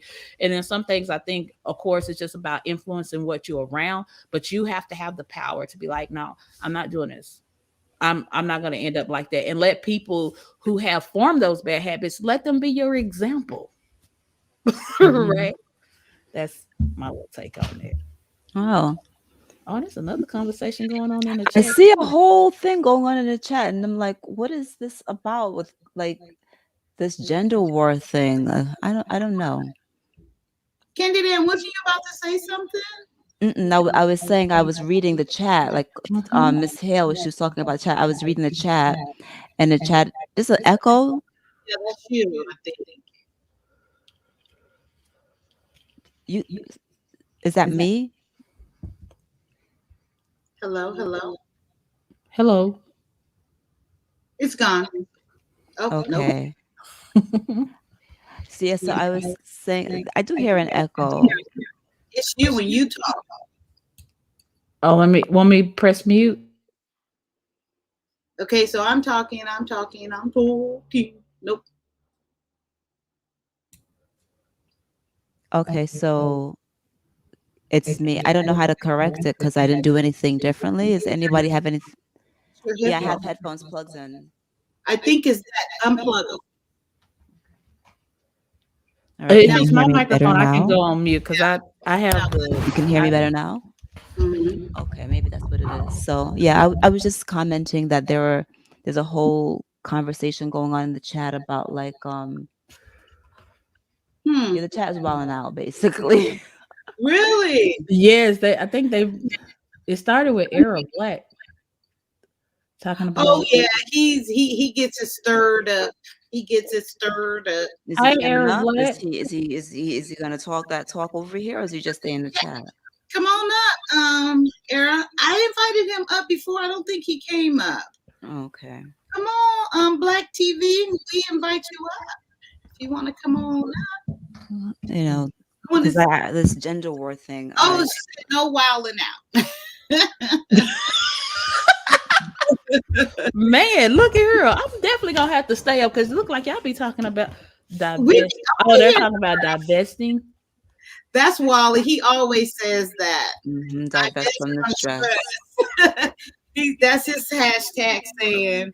Yeah, okay, we gotta bring you up to date over here. Yeah, and then I'm learning about some of this stuff. Because I know sometimes my husband bring up, he was like, "Well, what do you think about this?" And I'm like, "I don't know about this." I'm so sheltered. Good morning, y'all. This is my son. This is little Ernest. Good morning, Mr. Ernest. Good morning. Just say hi. They done seen people before. I see you. They can't see you, Ernest. Because you keep getting in the way here. There you go. That's Good our oldest. morning. Good morning. That's E.G. Hill the second. Oh, hello, Tamika. How are Hey, you? Tamika. Nice to What- meet you. What's going on? How y'all doing this morning? Oh, it's morning my time. I'm on the East Coast. I'm in the South. Let me clarify that because New York is the East Coast. Let me clarify that. Well, No, thank you for coming up, my love. What's going on? What was going on in the chat? That's what I want to know. Me too. What was happening? well, no, it stemmed from what Uncle Stu was talking about. What were some of my comments? That's where that came from, and he was saying like abortion from the male's perspective, and pretty much, I guess what was the phrase he used about your mother? It's time to abort your mother's trauma or something like that. Abort, yes. Yeah. So for me, I look at it a couple of different ways. I look at it like is trauma from both sides, right? Because it could be, and the only reason why I know because I've seen it and actually in person, like, so the trauma can come from a male abusing his son. The trauma can come from a male, a father. Let me clarify that. A father abusing his son and a father abusing his daughter, or it could be an uncle who was abusive to their niece and their nephew and so forth. And when we talk about trauma, we have to I think we have to expand the scope of where that trauma actually comes from, because those kids grow up to be, if they don't get therapy, somebody's husband, somebody's wife, somebody's father, and then that, not saying that person would pass on that trauma, but there are traumatic ways that they pass on. Let's say that. And I don't think we do enough to talk about that. And I'm not necessarily talking about where a father rapes his daughter. There are fathers that have raped their sons. I think for the algorithm, we can't I got not you. say the R word. I got you. But I'm just saying from that perspective, when we're talking about, that's why I said generational trauma, because it's not just trauma from the perspective of the woman so Yes. much. It definitely can be both sides. Yeah. It's both sides, and I don't think that is talked about. Like what happens when that son or that daughter grows up? What are his and her, or her and his experiences? How do they value themselves? And that's why I stated, like, you gotta first love yourself, and it should have been love yourself in a healthy way. All right, because you can love yourself and it be unhealthy. It's just what it is. But love yourself in a healthy way. So that's where I was going. Is where I was coming from with that. And sometimes go ahead. No, you go ahead. And the other part of that is sometimes it's not physical. In some cases it is, and I think it's more of mental sometimes in our community, from just lack of knowledge. You can call it ignorance, where parents don't understand how to communicate to their children, because they don't know how to communicate healthy, in a healthy way, because they were never shown. And so you have a 30-year-old or 40-year-old that doesn't have healthy communication, raising a child who has never experienced what a healthy communication is. And that could be skewed multiple ways there when we're talking about healthy communication, because what one may gleam as healthy, someone else may not gleam as healthy, right? So I think we just have a lot of other things. I don't want to say things because I don't want to classify no one. I just want to say we just have to. We have a lot of different ways that things that are not being addressed in a totality. When we're talking about why there is a gender war or what have you, I think it's normally, from what I'm seeing, and then this is somebody didn't do something, so why should somebody follow something, or you shouldn't lead this or you shouldn't lead that. And Q, you already know how I feel about the gender war. I feel like it's just a waste of resources for me. I think honestly, and I've said this before, and I said it in the chat, we as a totality, even if the numbers are skewed, we're just too broke to argue. That's just my thought process. It's just too broke to argue. And that's man and woman, right? So before we can even start about talking about what a family looks like, let's talk about, for me, this is my approach. Let's talk about what a Black wealthy family, healthy and whole, looks like. What does that look like? We're not talking about the Claire Huxtables and so forth, but I mean, just what does that actually look like? Can that be diagrammed out? Is there a blueprint to follow? Can we create a blueprint? No, there's no. So, I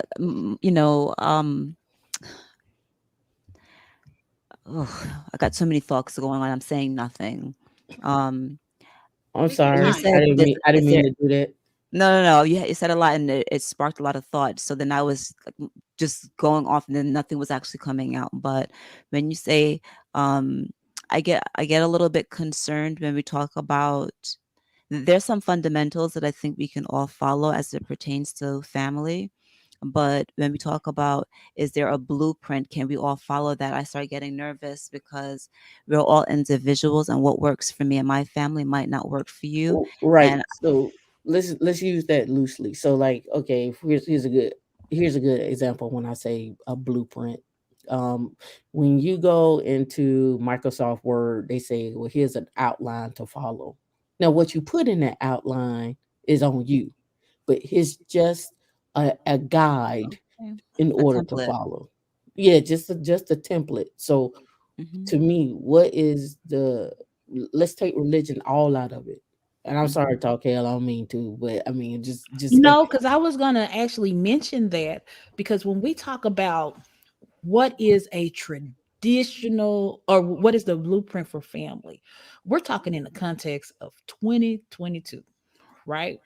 Because we get into gender war. So when we talk about genders, are we just keeping this to strictly male and female, or are we talking about the general population at large? Because you get into male, female, you get into transgendered, you get into trans, you get into fluid, people who are gender fluid. Now, if we are going to take it from the perspective of non-religion out, we have to include everybody, right? We have to include everybody. As an educator, I was an educator for 3 years, and that's what we would see. I personally would see same, like either male and male, female and female, people who would have children and whatnot, and they had in my opinion, were more healthier families than I would see in those who believe in traditional, what we consider traditional families. I'm of the thought process of that, and this is my thought, okay? And this is not to say no other family is traditional, because if that's traditional in your perspective, it is. But with my belief, and I do, everybody in the chat understands, I come from a religious background, and not only that, I believe in my religion, and I'm not changing we can go bat to bat, toe to toe all day. I'm not going to change my perspective. So we have to define what is a traditional thing, right?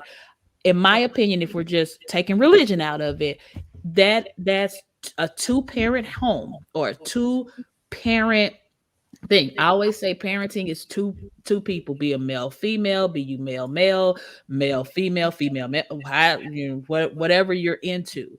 But those are 2 people who have a set of common standards and morals that they're teaching.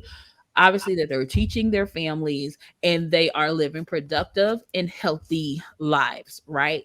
But when we enter into the whole great thing, when we enter into the whole values and morals, everybody's values and moral systems are like totally different. I come from a traditional view. So my view of a traditional family would be a male and a female who have children. That's my definition of a family. For the LGBTQTIA, all of in that might be just 2 people. So it's either 2 people if you're from the thought of it doesn't matter if you're male and female, but if you're coming from a traditional sense, which is tradition for us here in America. For me, I grew up in the 80s, so traditional was male and female. That's kind of my viewpoint on that. Male, female, and children, or just a couple. Yeah, a couple. If we're taking religion out of it, a couple. And that's fine. But then we have to then say, okay, well, what? I don't want to say role, because everybody gets,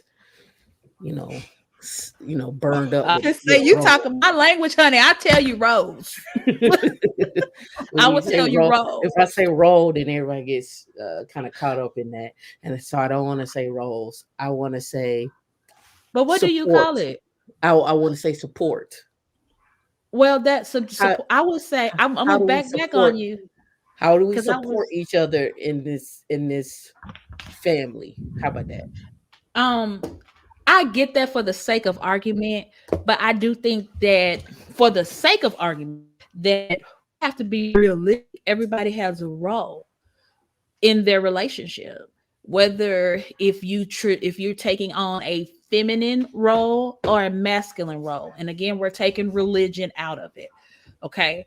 I deal with if we're taking religion out of it, because I see we have some different beliefs in the thing, but fundamentally you have what they say masculine energy, and you also have feminine energy. One person is going to be masculine and the other one is going to be feminine. You have to choose, or whatever your role in your relationship, you have to choose. In a traditional sense, which I'm going to speak from, somebody else can speak from another perspective. But from my perspective, women need to do women things.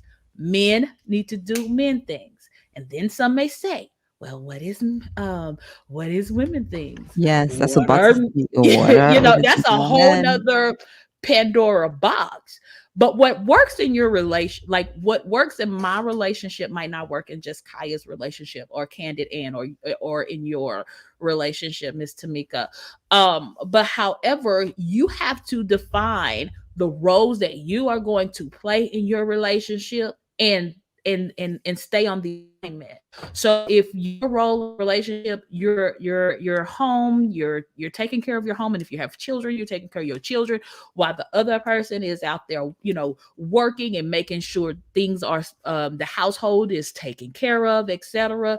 Then yes, and then maybe you're in a situation where both of you guys work. Right? One work a job here and do that, but you still have those responsibilities. Nobody likes to take responsibility for what they are supposed to do in their home because we get tired. We're tired of doing this. I've been doing it for too long. I can do that too, etc. Versus if you stick to what your part that you play, because we all play a part, whether we play a part in our friendships, our relationships, whatever type of ships that that we play our parts in, you have to.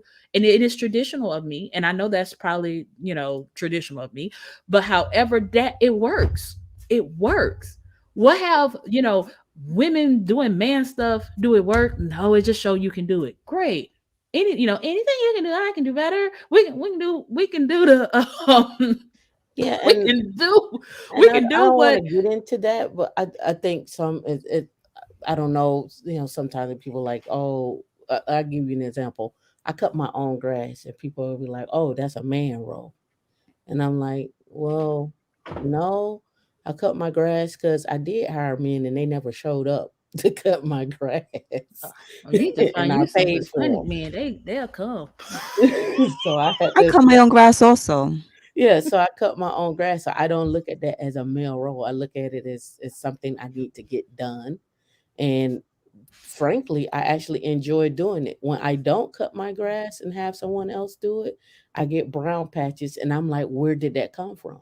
When I cut it, I don't get brown patches. You know why? Oh, yeah, Because you're not I bringing that have a stuff over because I from have the an yards. intimate relationship with the grass. Like I know it's time for me to put this down. Oh, I know this section over here needs to be watered a little more. Oh, let me go to Home Depot and switch out the sprinkler heads because it's thatching. I need to do that. So I have an intimate relationship with my grass because it is a part of my home. It is curb appeal. It makes my property value go up. So I have an intimate relationship with my grass, and some men look at that as being masculine. And I look at it like, no, I just don't want my my property value to go down. Are you married, Miss Tamika? I'm divorced. I'm divorced. Okay. Well, see, but that's coming from a different view because you have to. It's just you. You don't have a man at home taking care of your, doing your thing. I've hired And it's men, nothing wrong with that because I they just will. don't show up. Now my yard might look crazy if I do it, but I'm doing it because I done got mad because it doesn't been too long. But for my husband to avoid me doing that, you know what he does? Like he gets a joy out of yard work. I don't. If it look a certain way and it's been there too long, I'm gonna go get all your stuff and I'm gonna start doing it myself. And then if you don't like, I'm gonna watch YouTube to figure out because I ain't gonna have it ugly. But however, but I'm married, you know what I'm saying? So where like if he didn't do it or was caught up with work or something, guess what he did? We called a landscaping company, and the landscaping company come out every other week and do what they do. But that's my thing. I wouldn't say that's masculine of you if first of all it's just you. So you gotta take who else gonna take care of your house? Well, that gets into a little bit more of my point is again, I've called landscaping companies. We can get into this debate, right, about that because it's the difference between cutting grass and lawn care. I don't want to go down there. People just cut and grass. I'm just talking, so don't. No, I'm sorry, you're Miss fine. Kaya. I'm talking all types of hell No, on your thing no. today.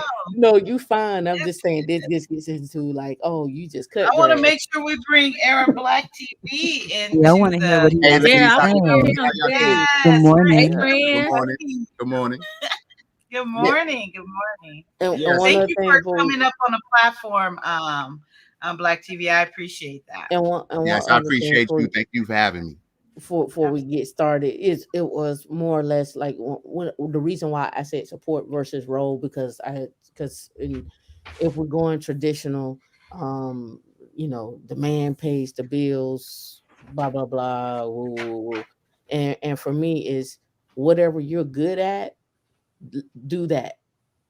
That's for me. Like so, if you're good at and you can keep up with the bills and pay them on time and not cause our credit scores to change in terms of decreasing, then okay. But if that's just not something you good at, then I'm not gonna force that on you. I'd rather show you what needs to be done. I'll take care of that, and then at a later date, maybe you take over that. So for me, it's whatever you're good at. Some men are chefs, so they're really good at cooking. Some men are not good at cooking at all. Some men don't do manual labor at all. I know a lot of men that say, I don't do manual labor. I'll hire somebody before I do any of that. I'm not washing your car. I'm just not what I'm doing. Here I signed you up for X, Y, and Z car wash.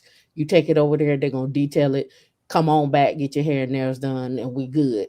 I'm not doing all of that. It is person, man, woman dependent. And when we get into all these gender wars, I'd be like, well, what about the people that just don't care nothing about none of that?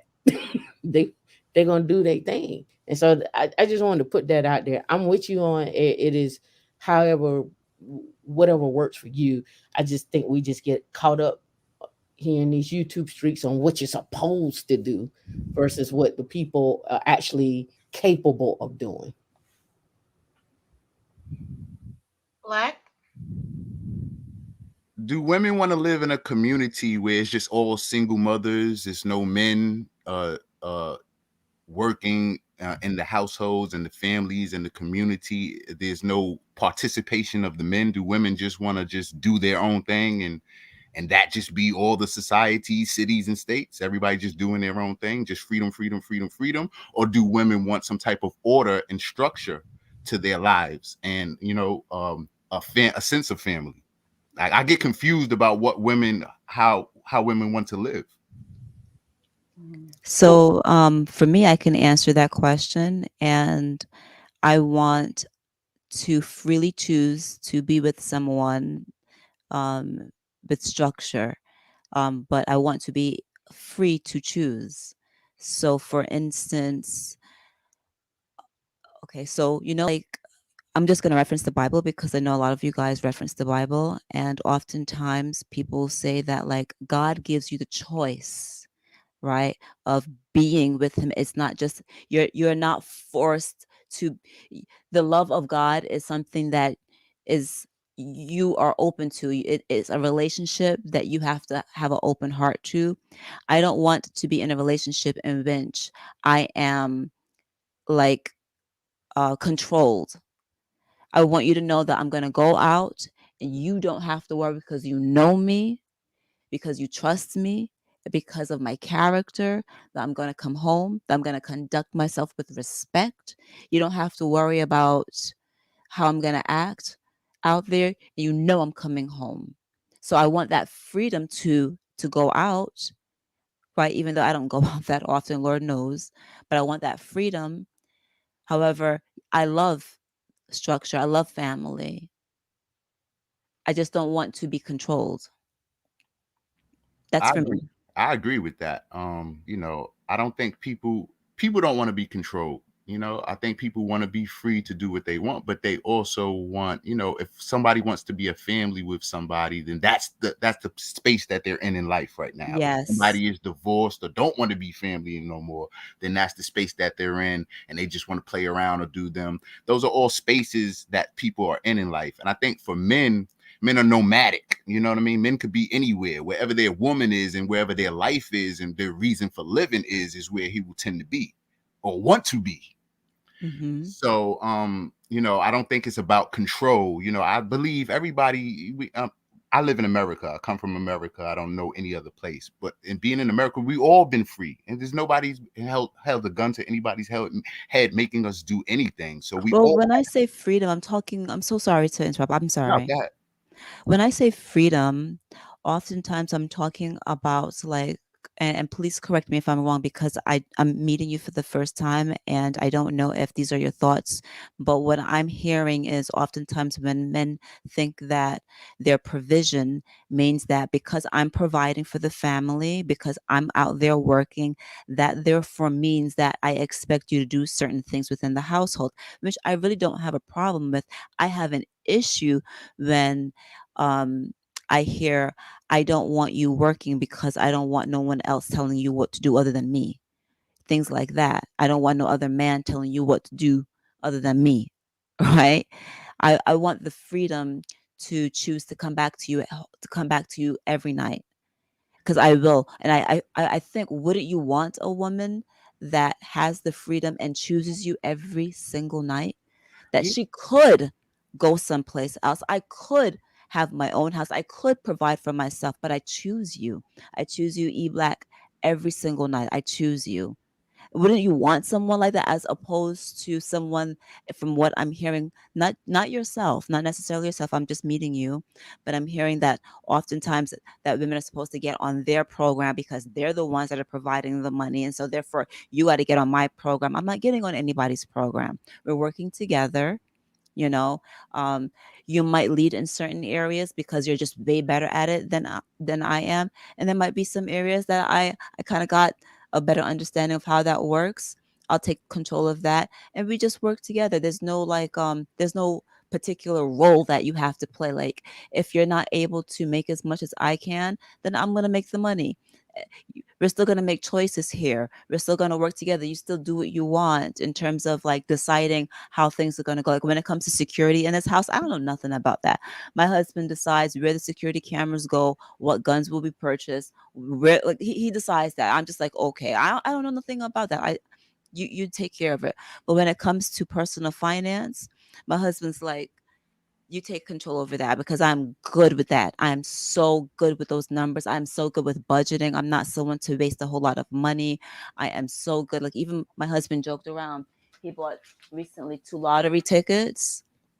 And he was like, if you win the lottery, you better figure out what to do with all that money, because I ain't got nothing to do with it. You take control of it, because he knows I'm really, really good at that. I'm just really, really good at it. So the reason why I mentioned these things, and like I said, I don't know you, so I might be talking about something that you're not even speaking about. I hope that I am within the realm of conversation. But when I talk about control, I'm really talking about this idea that because the man provides, that women have to get on their program, as opposed to us just working together, loving each other together, choosing each other every single day willingly, not because I don't have any place to go, not because you have all the money and you control everything, so I don't have no choice. I have to stay here with you because I don't have any money and I don't know what to do. But because I can leave if I want to, but I love you so much that I choose you. I choose to be in this bed with you every single night. I choose to come home every single night. I choose to come directly home to you. I choose to make that plate for you because I want to, not because I have to, because you control everything. I agree. It's not a control issue type of thing. I think men and women complement each other, right? Yes. And we have an end game or goals in mind that we want to accomplish, and we need each other to get to that end game. And throughout the day, throughout the years, we take care of each other and getting to that end game. And when we get to that end game, we maintain that end game. That's what we want to be married. We want to have a family. This is what we do every day to maintain that. So I don't look at things like a control issue or anything like that. When men speak of the type of woman that they want, or the type of, situation or circumstance that they want, they're just speaking to the ether. They're speaking to the world of women, and their woman that wants them the way that he's expressing himself will answer back. It's not for every woman to take on and hear from a man, oh, I want it like this. Well, I have to give it to him. Like, you don't even love him or care about him. That's not even your issue. So I think when it comes down to women and men, obviously relationships are always easier when a woman loves the man, right? And the man's just doing his job with his loving mate, and they're working at their end game. But when women are trying to look at men like, oh, what one man says or what man says, oh, every woman got to take that on and listen to that and act like that's her man. I mean, that's too deep. Like, you're not even in a relationship. So I think some people want to be controlled. There's all type of relationships: BDSM, threesomes, polyamory, polygamy. All type people will figure themselves out on what they want to do based on a common mutual end game and goal that they're both striving and working for. So I think everything just works itself out anyway. Some women look for guidance. Some women need a manager. You know what I mean? So they're going to find that type of guy or listen to that type of guy who is controlling. She needs that type of, you know what I mean? That type of thing. And the next woman may not. So I think, things work themselves out. But go ahead. Yeah. So what were you saying then? Like when you started off with, do women just want to be in relationships by themselves? Where were you speaking from when you originally started off speaking? Well, my main points to everything was family, you know what I mean? And creating if you don't want to create a family with somebody, then it's going to be kind of loosey-goosey anyway. With, somebody may wind up cheating or not feeling all the way in and loved and their heart all the way in. So my main point where I was coming from was family. Can you define family? Yeah, man, woman, and child. Okay. Yeah, man, woman, and child. So that was my main focus and point to anything that I've been trying to say or express, is that man, woman, and child people need to be in families together and strive for that. But right now, what I'm saying is I'm hearing women sound like they just want to be all about the Birkin bag or all about a certain lifestyle and not necessarily into the family, the man, woman, and child. So I think that's where the discrepancy lies. So okay, because I was confused until you said that last part there, because I'm like, it sounded like we were all having the same conversation, but not. But when you say like it does sometimes come across like woman is looking like to level up. If you can't bring me here, then blah blah blah. That's a bunch of bull crap. We don't even have that discussion over here. We are totally family oriented, and from my perspective, meaning wife, husband, and child, and but nothing against all the other possibilities that are out there as well. But most definitely, no, we ain't looking, because in that sense, shoot, we can go out and buy our own bag. I don't need no man buy me a bag. So I will say that, but that is never the focus for most of the people that rock over here. And I can't speak for all, of course, you know, and we welcome the ones that's out for their bag, you know, very shallow, but amen, you know. So. Right. I understand. I understand. Arab Black, when you were talking, like you were saying that you know that women get on the platforms and say, but I can honestly say I've been listening to this for months, and I can say that men say the same thing when they're having their talking points, like they're talking to in a totality that oh, if this woman wants this, then she's not worthy to have a man. Like I hear this all the time, and I get so confused. It's like, who determines who's worthy of what, right? when we're doing this, like, how do you determine if this woman is worthy? She might not be worthy of your love because that's not what you seek, but that doesn't mean she's not worthy of some other man's love if she's choosing to seek a man. I'm speaking in the man and woman context here. Let me clarify that. But when we're talking about like women just want to be single, I think another thing too, and people, you know, forget often, that you were once 19 to 22 years old. You were. And I remember when I was 19, I was just trying to figure out life. I was just trying to figure out, should I go to college? Should I continue to go? Where am I going to get this money from to go to college? What am I going to do with my life? He wants to date, but I'm not sure if I should be dating him because he seems a little old, and old for me at 19. If he was 25, he was old to me. So yeah, for me. No, I'm getting a little confused and lost. I'm sorry. It might be just me. Because I'm talking about the ages, like when he's talking about the woman like want a at Birkin 20, bag. I was married like at 20, so that's why I'm kind of. I was married at 25. But what I'm simply saying is, between the ages of 19 and 22 is when I hear about, oh, you know, the woman hits the wall at what, 35 is what it is 35 when she hits the wall, whatever that is. I don't know all those terminologies. What does hit the wall even means? What So is it's just a terminology about, like, you know, at 35 you become like biologically you're a high risk pregnancy at 35, you know. So I think that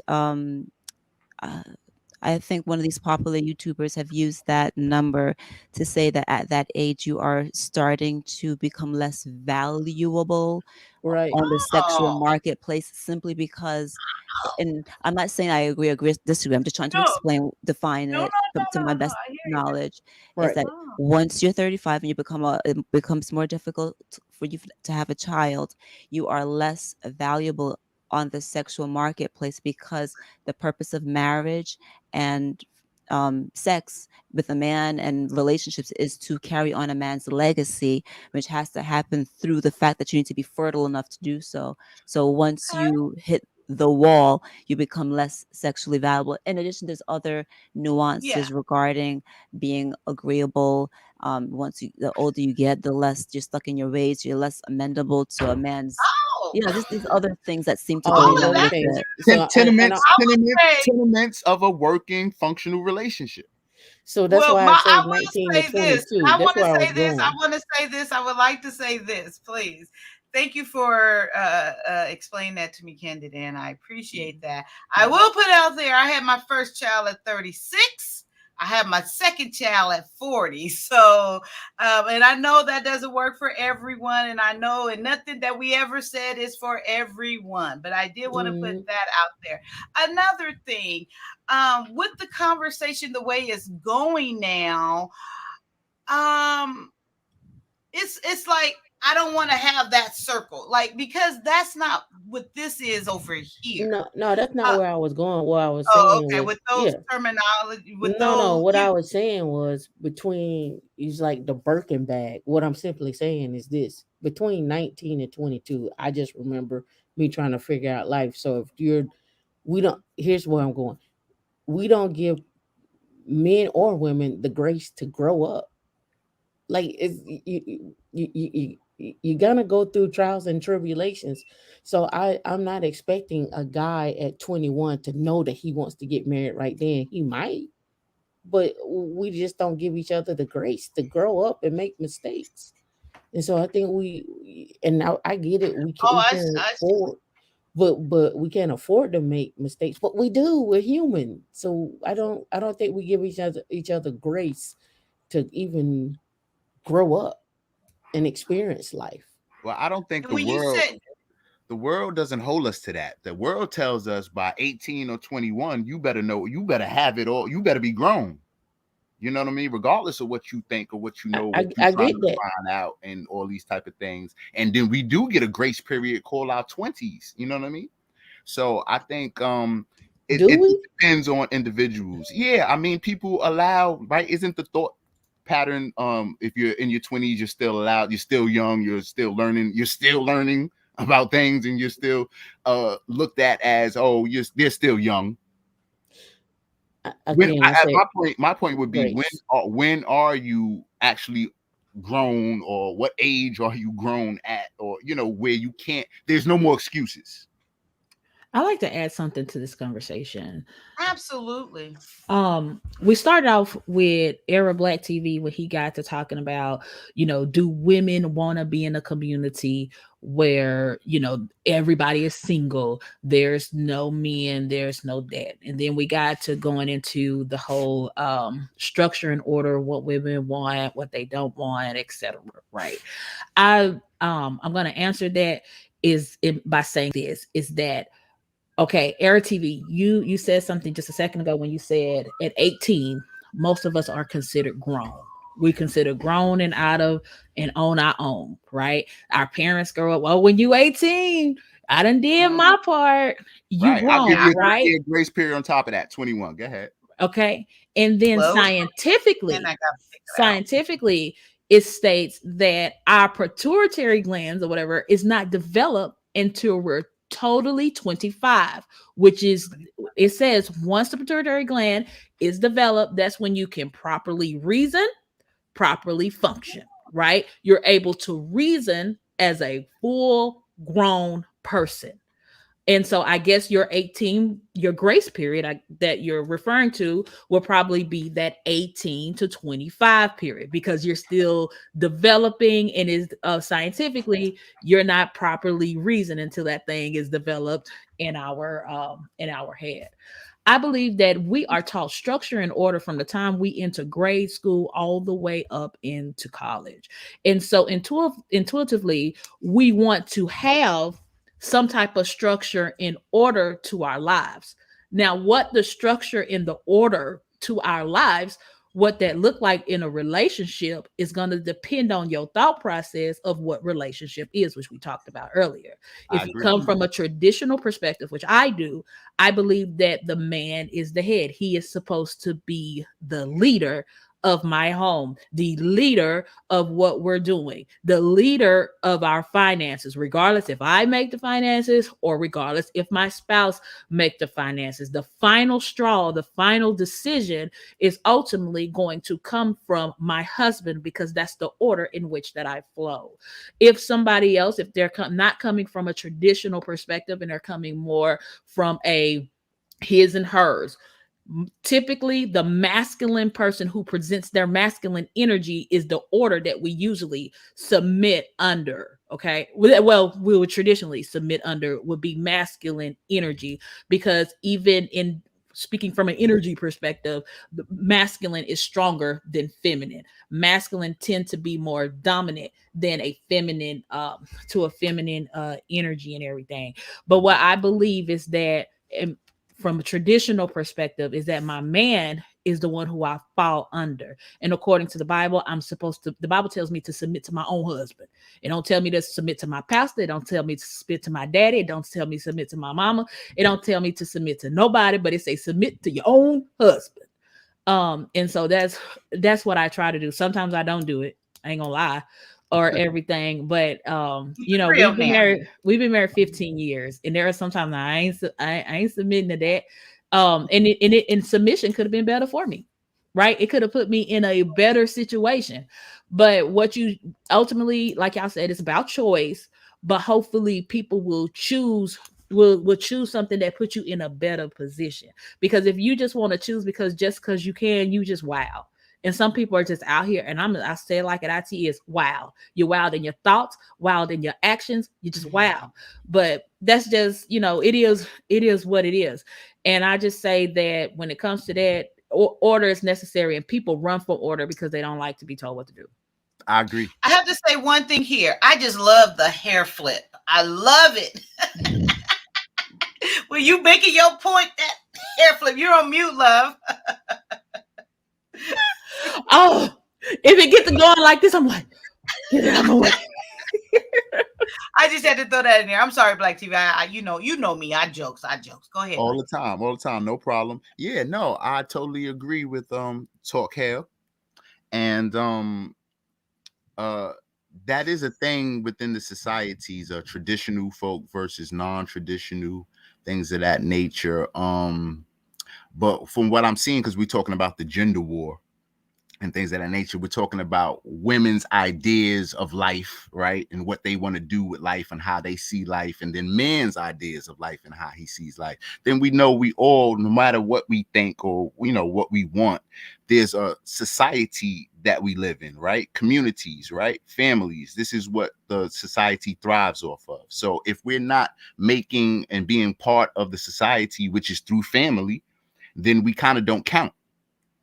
You know, and I think on YouTube, everybody wants their thoughts and opinions and everything to be notified and counted, right? They want to count.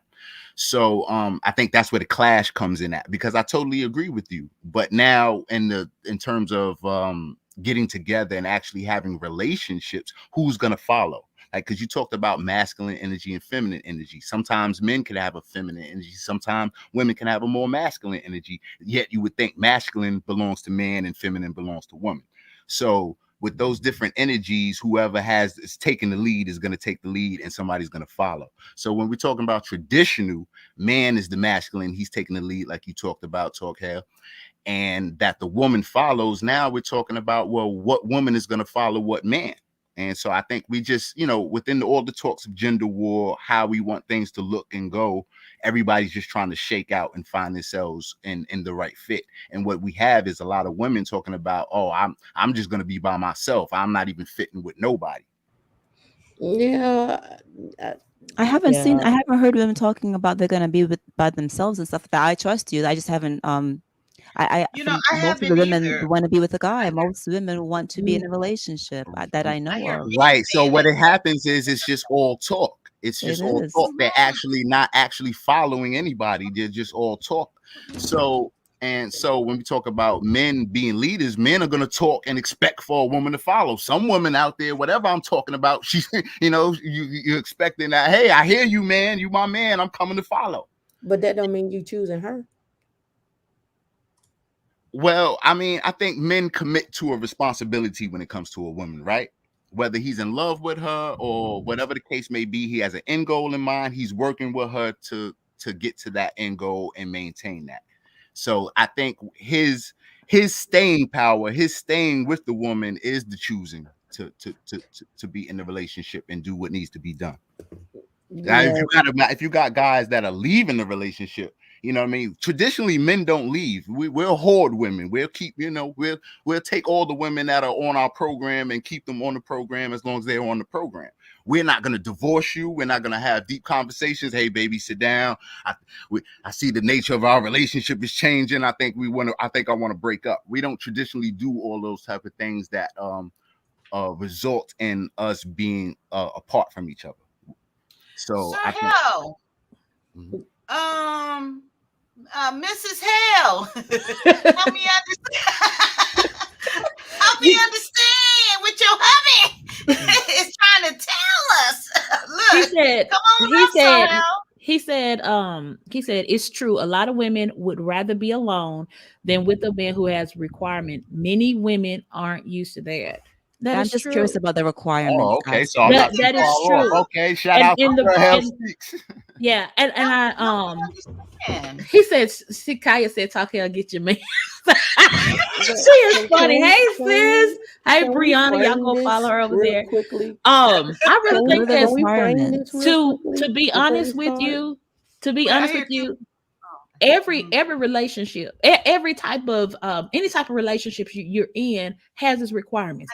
We only have problem, like for real, we only have problems with requirements when it comes to us, number one, being accountable and making sure we're held responsible for our actions.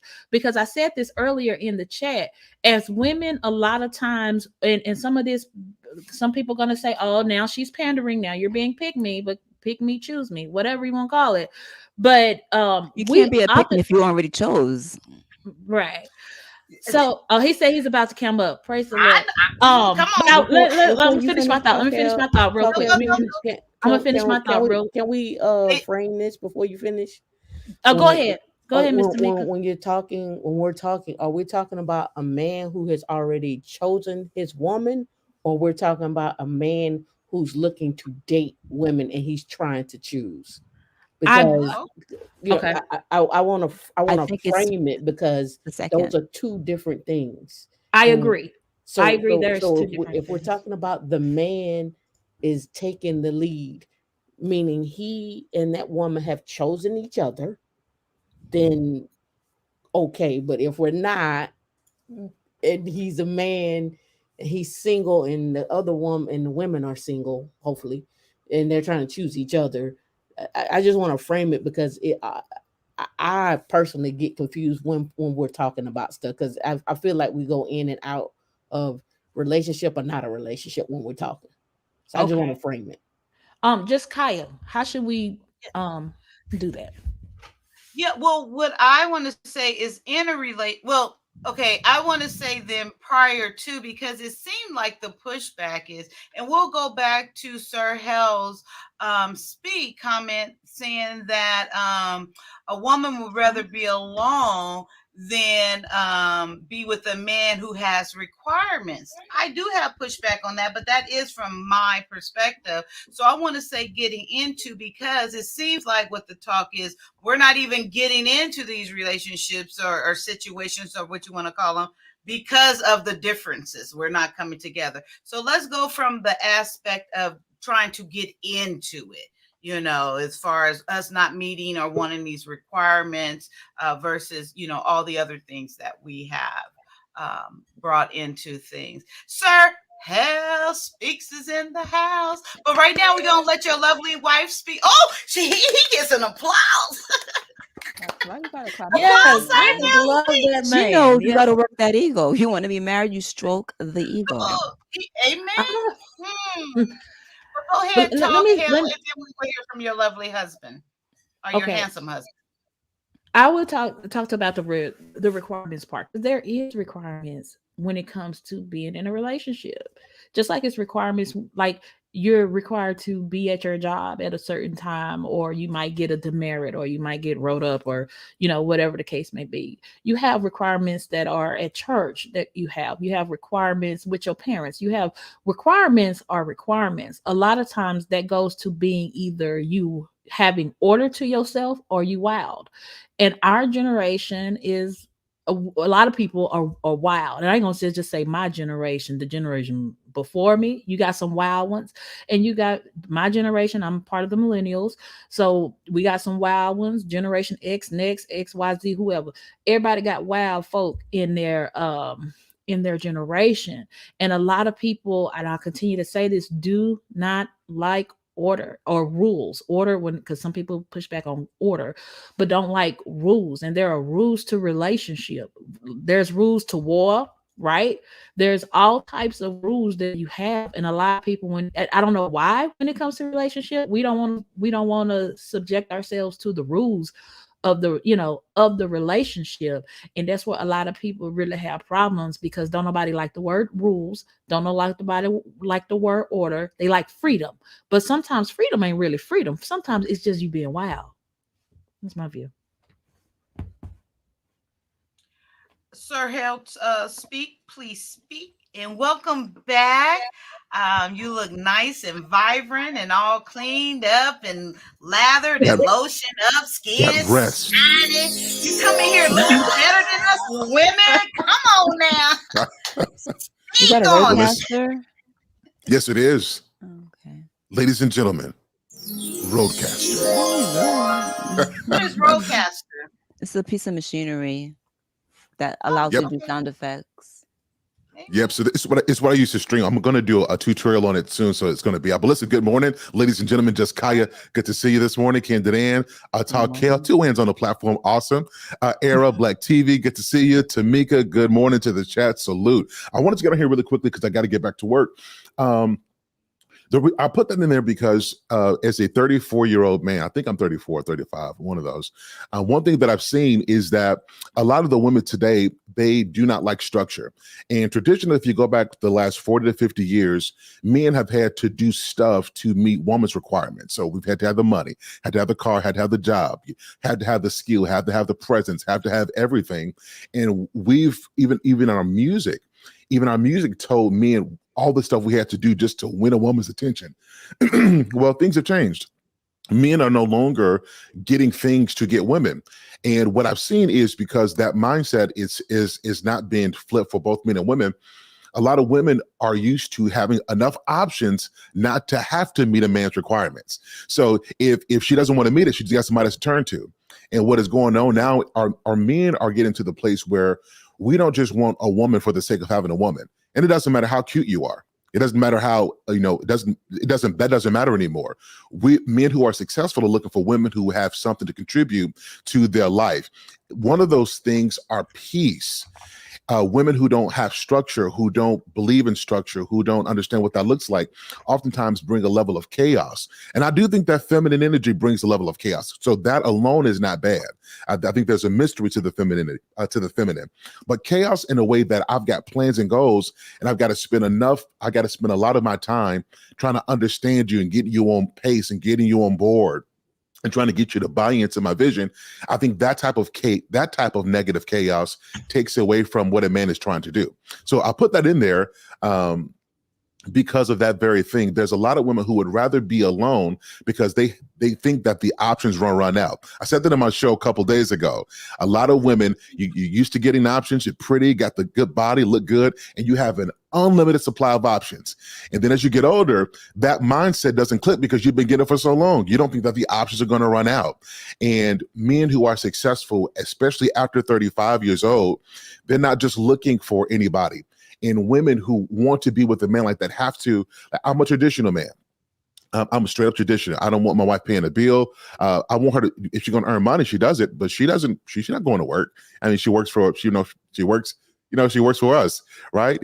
And I want it that way. I don't want her to have to go to some other job and be stressed out and be worried about stuff. So I'm very traditional in my way. And a lot of people can't handle that because I'm a very structured. Crystal and I are different. She is not as structured as I am. She is not. She is not as structured as I am.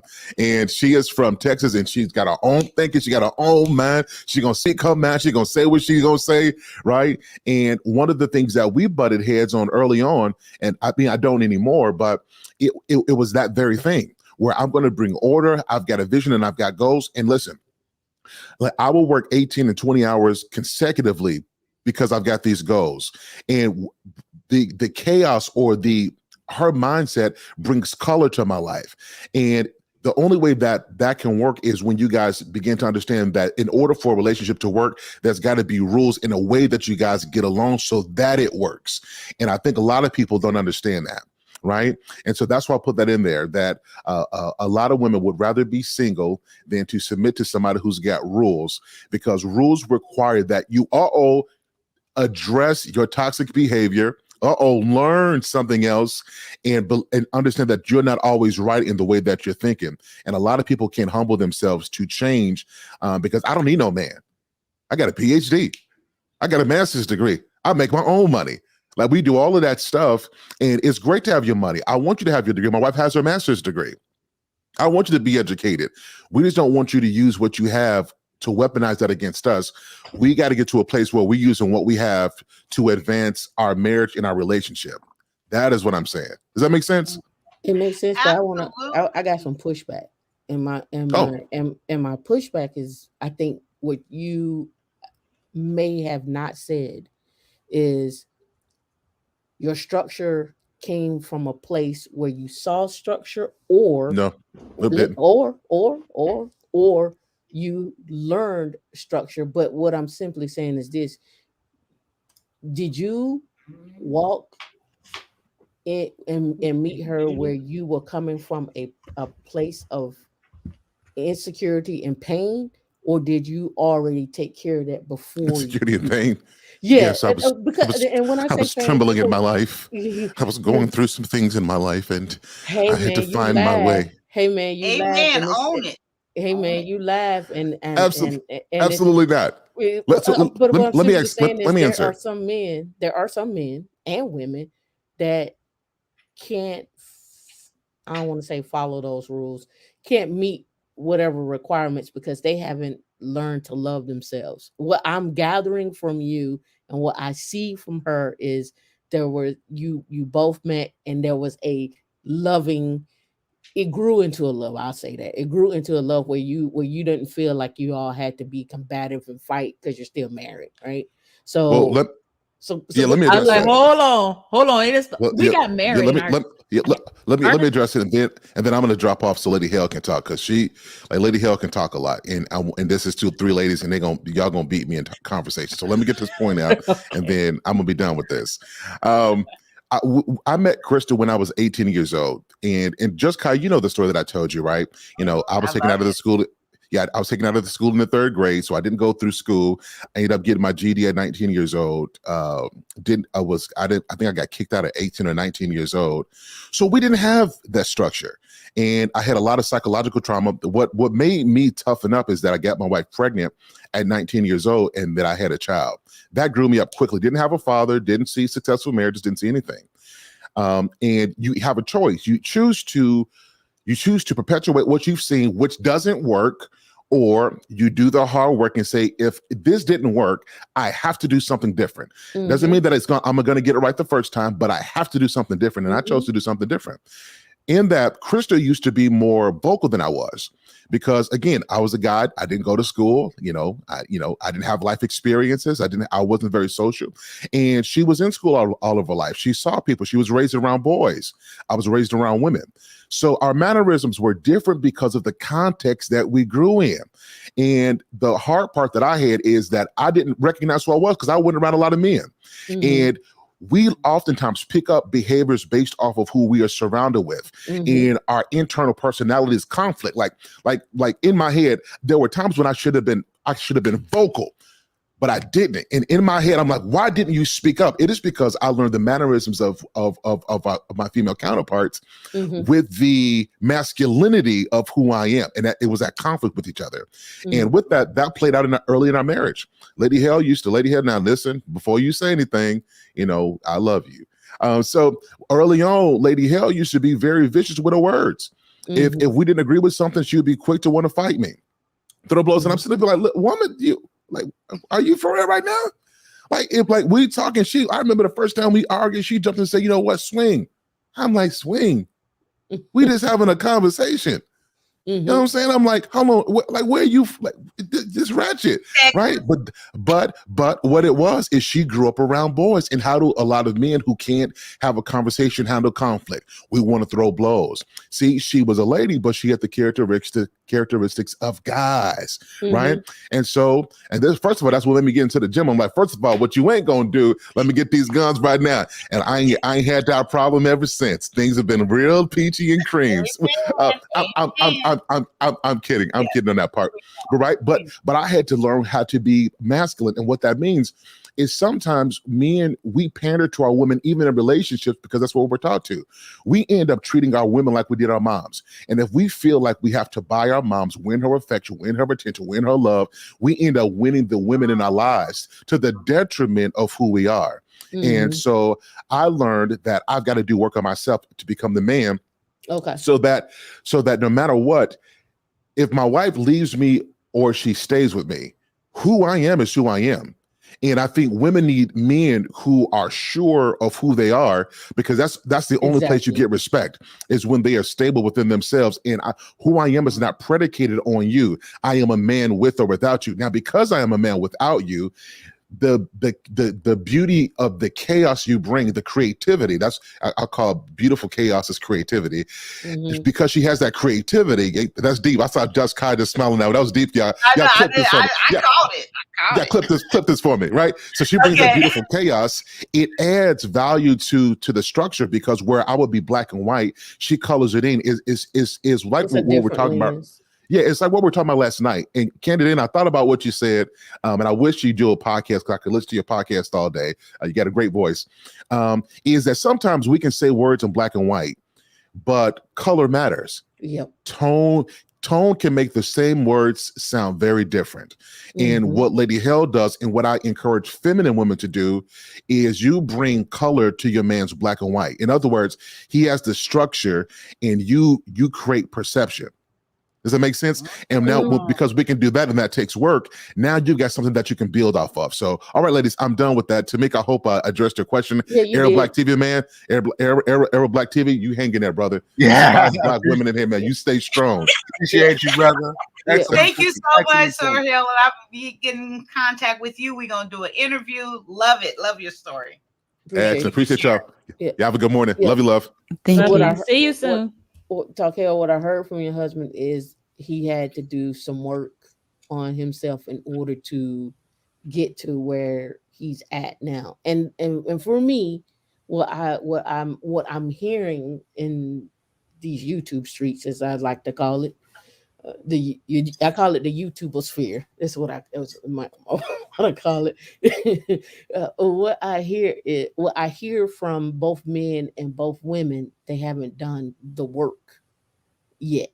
And so that's why I often push back on the age range, and sometimes because I think there's some grace that needs to be given for each other to do the work, and actually do the work before you get in the relationship, so you can at least have a sure thing about your voice, and not somebody else's voice, but your own voice, like a really of who you are. And I think we evolve over time, but that's just what I'm seeing. I would say, yes, you do have to develop over time. I mean, it's just like, y'all drink wine? You drink wine? Mm-hmm. Well, guess what they say about wine? It get better with what? With time. Right? Just like wine, it get better with time. And that's how I believe in our relationships. In relationships, it gets better with time. And I also believe that as individuals, coming from an individualistic perspective, that with time we get better. Because like my husband said, I was masculine. I grew up around my three cousins. And so I grew up around boys. And so when we would argue, like when I argue with my cousin, I'm gonna tell him like this. I'm from Texas, so I'm like, box up then. Box up. All right, you talking all that, box up, right? But that's not feminine. What the hell I look like telling my big old husband to box up, right? In my 20s, it made sense because I'm like, you know what? I'm finna show him. I'm more powerful than you. This, that, and the third. And it comes to me. Why am I trying to show a man that I'm married to I'm stronger than him? Like, what do I get out of that? What does that benefit me? And then if I'm stronger than him, why am I with him? You have to ask yourself those questions.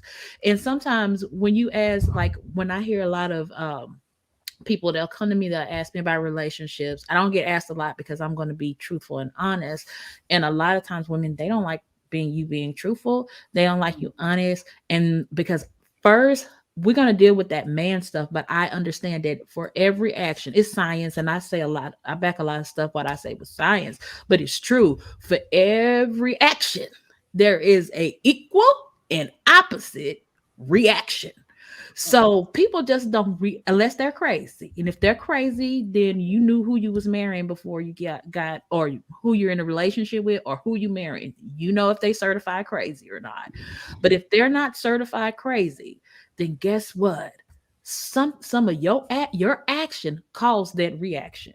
And we have to identify our actions first, right? And I think a lot of the men, especially in the manosphere that I've been hearing, are saying, okay, these ladies are not considering, they're talking about our actions and what we are doing, but they're not saying what they are doing. Why are they doing that? Why are they talking to us like this?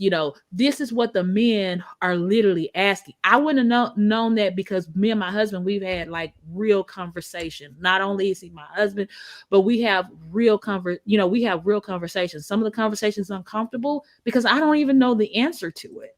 Like, I'm like, I don't know. I can't speak for, I can't speak for other people. I only speak for myself, but it happens. And these men, they are looking at us for women to say, hey, I love this chick, but she crazy. And when they're calling the woman crazy, they're not saying that she's mentally crazy, but it's just like she ain't got she just wild, right? It's a wildness, and they're not solidified with their actions, solidified with what they're doing. And I think what we are encountering now is I'm gonna do me. I want a relationship, but I'm gonna do me.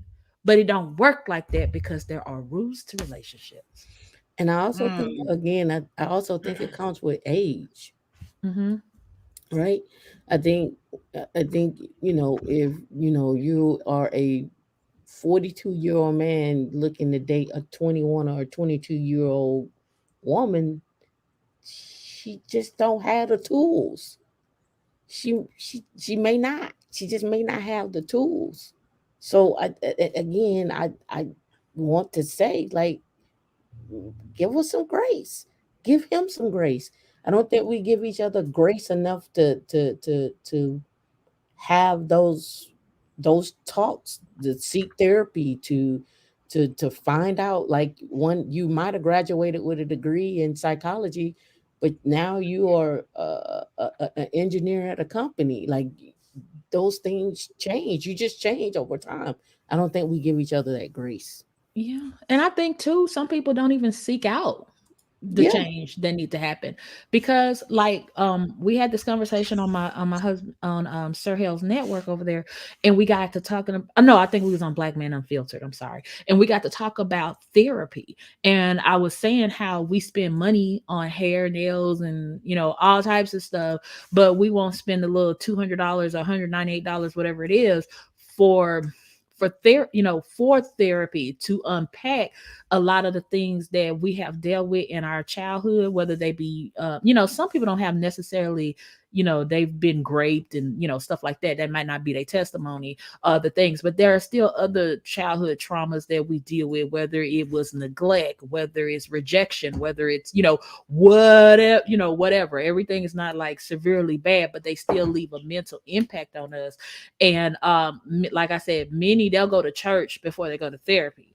And church is great. Prayer is great. The prayer, the effectual fervent prayer of a righteous man availeth much. Yes, there is power in prayer. So I don't want nobody to say, "Oh, Lady Hale, you don't believe in prayer." Yes, I do. I will pray right now.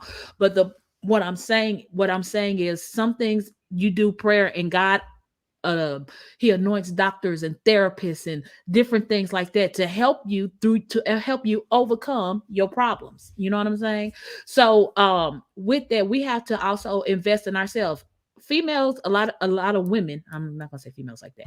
A lot of women think their man should pay for everything. Their man should pay for their therapy, should pay for this, should pay for that, should pay for that. But she independent. She got her own. I'm guilty, right? I'm like, no, my husband is gonna pay for that. If I want that, my husband gonna pay for that. And then he brought up some. We was having a conversation, and he said this. He said, "So, babe, you telling me out of all the money you done made, you couldn't put your own self in therapy? You could not pay for therapy." And then in my head, I'm like, well, you were supposed to pay for that. And I did, something else with my money or whatever. And he was like, so you couldn't take the time for yourself, for you. And then it made me realize something. I can't depend on my husband for my mental health. If I want to change something, then I have to make those decisions within myself. It's not for him to do that. Now, will he pay for it? He absolutely will, right? But the thing is, when it comes to our own mental health and our decisions and taking care of ourselves, we have to internally do that besides waiting on some Prince Charming to do that for us, because it don't work like that. And you'll be a more healthier person if you start internally with yourself, right? Because I don't think it's the responsibility of my man to make sure my mental health is right. I think I need to take those steps on. Now we could talk about, we talk about stuff, pray stuff and all that stuff, whatever. I believe in all that. But however, it's my responsibility to make sure my heart is in a well condition and my mind is in a well condition, and together we can overcome anything because we are stronger together. I agree, and this is why I hop on, and this is my own thing. A lot of people not going to agree with this, but it's okay. It's okay. My thing is this, and this is my own thing. My goal is to have every man and every woman at an income level of 200,000 a piece. Okay, that's not going to be possible. So it's possible. No, It's it's not possible. I possible. agree with you, Tamika. It is Candid Ann. That So is can I possible. push back here a little bit, because we're Yeah. talking as if everyone has the same IQ, and we don't.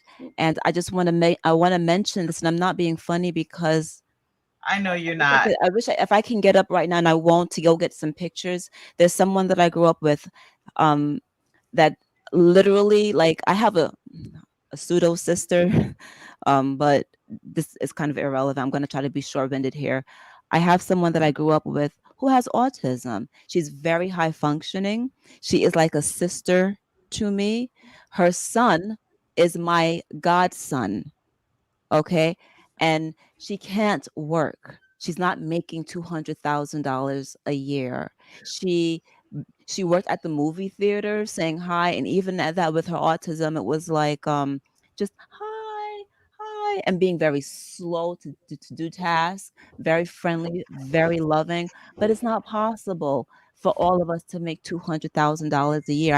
I would love it. I would think it's great. I'm not against it, but the reality of it is that all of us are not going to. So we have to have some social programs to take care of those of us that can't do so.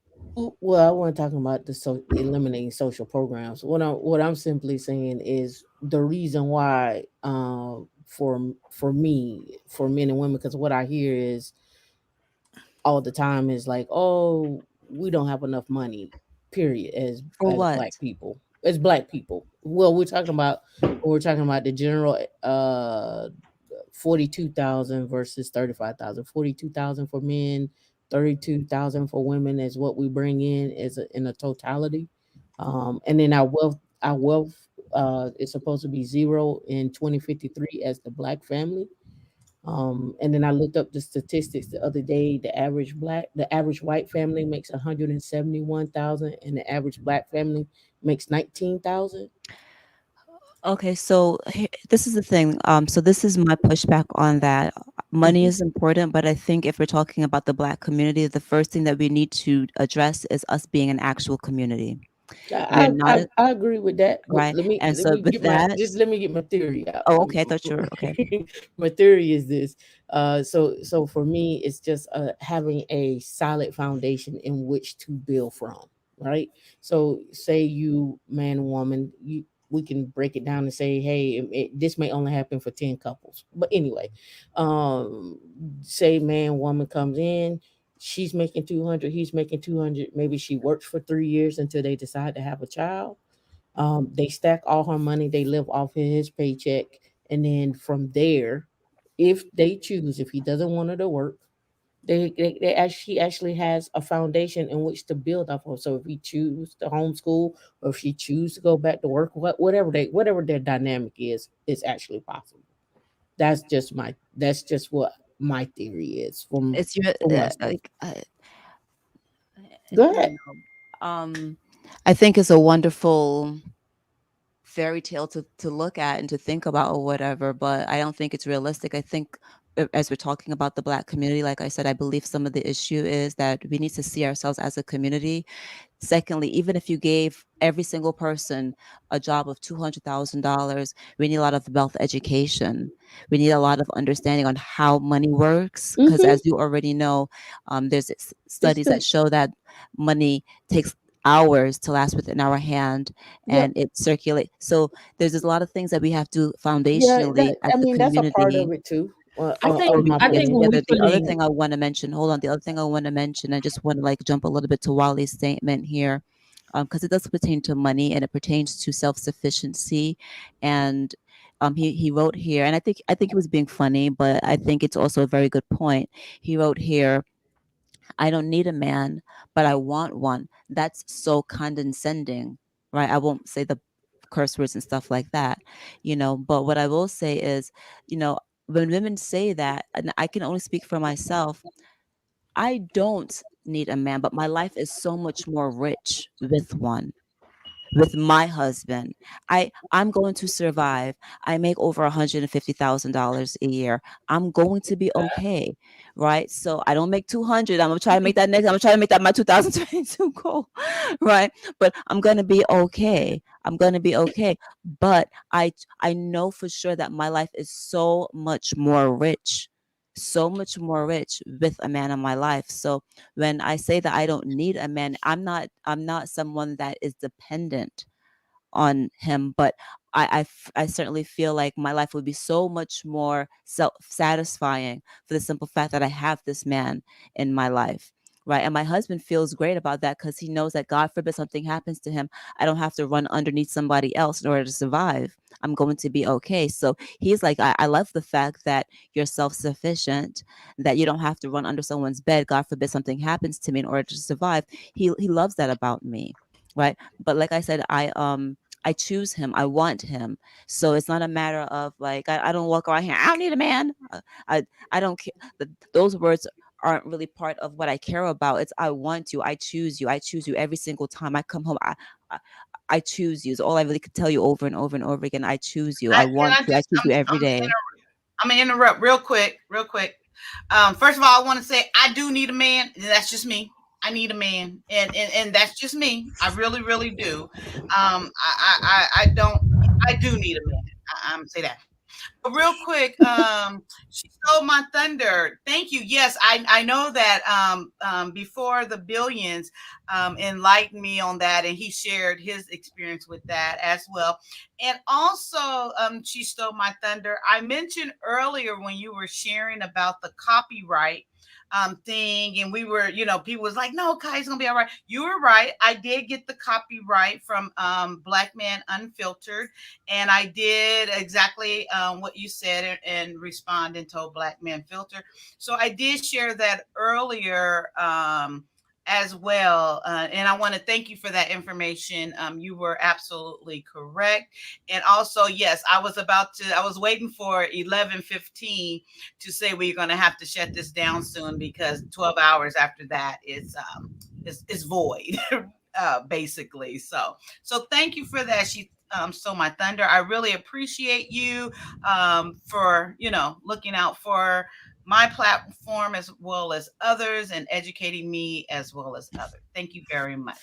So yes, guys, we're gonna start shutting this down, but I appreciate, and I want to make sure I don't want to end it so abruptly. We do have, good, let's say 20 minutes, but I would like to go through each person. Please say anything and promote and whatever you would like to say, and then we'll all go from there. We'll end it from there.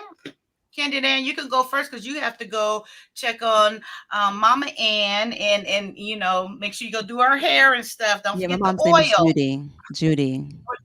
Judy? Yeah, Judy, Judy. Like she loves Judge Judy, that show Judge Judy, because she thinks she's yeah, my mom's name is Judy. Yeah, so like to clarify, like I think Sir Hell speaks, he says Candy Ann does need a man, she just doesn't need a man for financial survival. Is that what you're saying? I think that is what I'm saying. I think that is what I'm saying, that like I don't yeah, that basically sums up what I'm saying. I need a man for all of it, but for what? For financial reasons? For totality. Yes, that just my thinking, but yeah, not my thinking, what I know.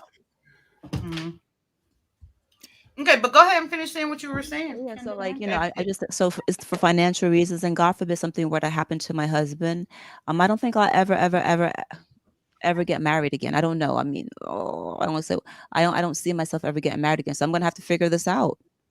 I'd have to figure this out, how to survive without him in my life. So, I mean, I just can't see myself being with anybody else. So it's kind of difficult for me to mentally go there to see, but I don't see myself. I'll have to figure this out, and maybe you never have to go there. Hmm? Maybe you never have to go I hope there. not. I hope not. But every relationship ends in a tragedy. Someone's gonna die first, right? Someone's gonna die first. But at the same time. Yeah, but for the most part, this is Shakespeare too. Shakespeare talks about how this is a Shakespearean phrase about like every relationship ends in a tragedy because someone's gonna go first, right? But at any rate, like I said, I don't wave the flag of like I have 2 degrees and I make this amount of money and I don't need that. That's not really where I come from. I come from like I know that I can survive without you, but I'm not gonna thrive without you. And that's where that's the thing that I want people to know. Like I don't care about the bags. I don't care about how much money a man brings to the table and the provision or whatever. Like we're gonna work together and we're gonna make choices together. I have my own bank account. My husband has his own bank account, and we have a shared account. That might not work for everybody, but it works for us, and we've never argued about money ever. If he wants to buy something, he works. Buy what you want to buy. We agree to pay a certain amount of money to take care of the bills. Sometimes it's not always 50-50. Sometimes I pay more, sometimes he pays more. Like I don't care. I'm happy to be here with him, whether I gotta pay more, whether he's gotta pay more. We don't argue about it. We're happy just to have each other. It's hard to find someone that you're in love with, that's gonna support you, that's gonna care for you, that's gonna that's hard. So I'm not allowing a couple of coins to get in my way if it means that I have to spend extra or he has to spend extra. We don't care about that kind of stuff. So for me, like I said over and over and over, I just choose him. I have freedom to do as I want.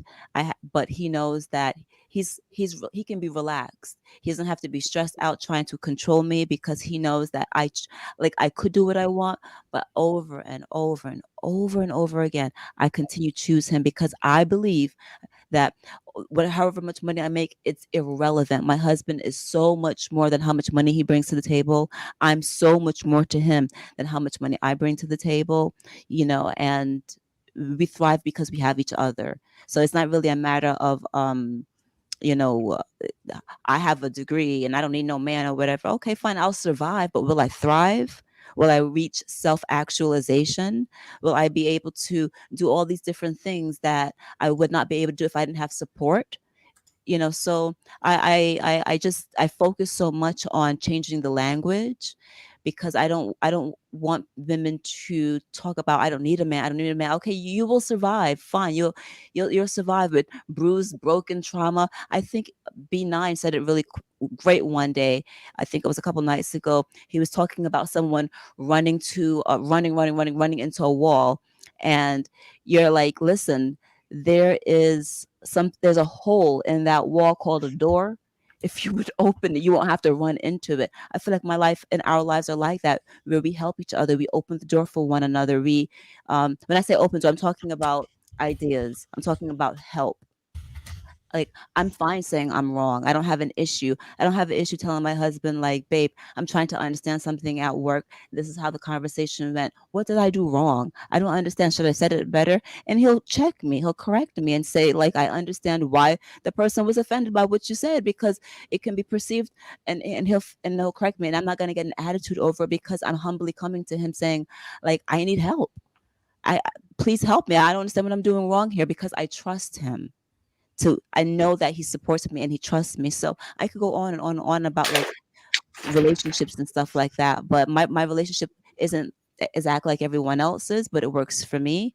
And I choose different language, even though, like I said over and over, even though I say I don't need a man, I certainly know that I thrive with this one that I have. And I'm grateful. That's it.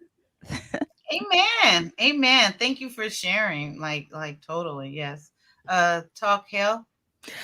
Well, just Kai, I want to say thank you so much for having me on your platform. I'm honored to be on here with such great women. I put my email in the private chat. I'll also put my phone number in the private chat as well, because it's beautiful to be around a lot of different women with different perspective and everything. I totally love it. Shout out to my husband. If y'all are not already following Sir Hell Speaks, be sure to follow Sir Hell Speaks. Just put it in the chat, Sir Hell Speaks. I'm also a part of his network. I'll be on there. Of course, I'll be on there talking about crypto, business, things of that nature as well. And we have live shows at different times. So just make sure y'all go over there, like, subscribe, the whole shebang bang, and we'll definitely meet you over there as well. I just want to just one thing real quick, because I don't want to take up everybody's time or anything like that. Miss Tamika, you are absolutely right. You can make, are you Tam? Tamika? Yes. Okay.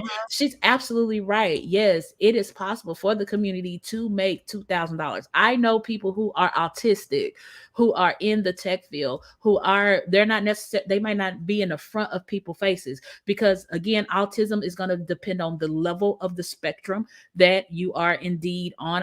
I'm a certified special education teacher, so I know what I'm talking about. So I see children with autism, Down syndrome, all types of things like that, who get into the tech field and killed it and make more money than their peers. And some of them even stay in community homes and different things like that. My husband is a testament over that. This man make over $300,000 a year. You get what I'm saying? So it's not like with a G. I have more degrees than my husband do. However, his certification put him in a position to kill it out there, where he can hire me.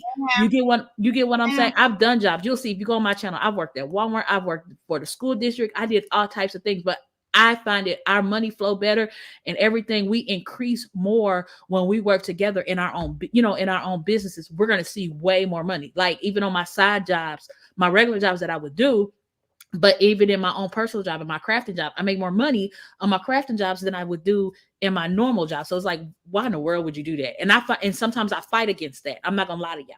I will fight against that. So I will go take a job here, and it's like, why are you doing this, girl? Go work for that man, and y'all go kill it. You get what I'm saying? So I love the platform. I love the conversations. One day you'll probably have me back, so I look forward to coming back. Love it. Absolutely. Thank y'all so much for having me and allowing me to express my opinions. Absolutely. Thank you for expressing them so candidly to me. Well, I'm gonna let Tamika, please go next. I appreciate you. Yeah, I just I appreciate you, Talk Hell, and everybody on the platform. Again, like I say, that's just my idea. You can find me at Women in Linux. I've been doing Linux administration for 21 years. So I'm always the only Black person in the room. So this is just coming from that perspective. When we're talking about is the 200K possible? It is. We just have to be shown what our options are. And I don't think when we talk about tech, I don't think there's enough to show that where everybody fits in that, from healthcare all the way down. So that's my side of the house. As far as we talk about the whole gender war, again, I just think a lot of it comes down from age and grace and being able to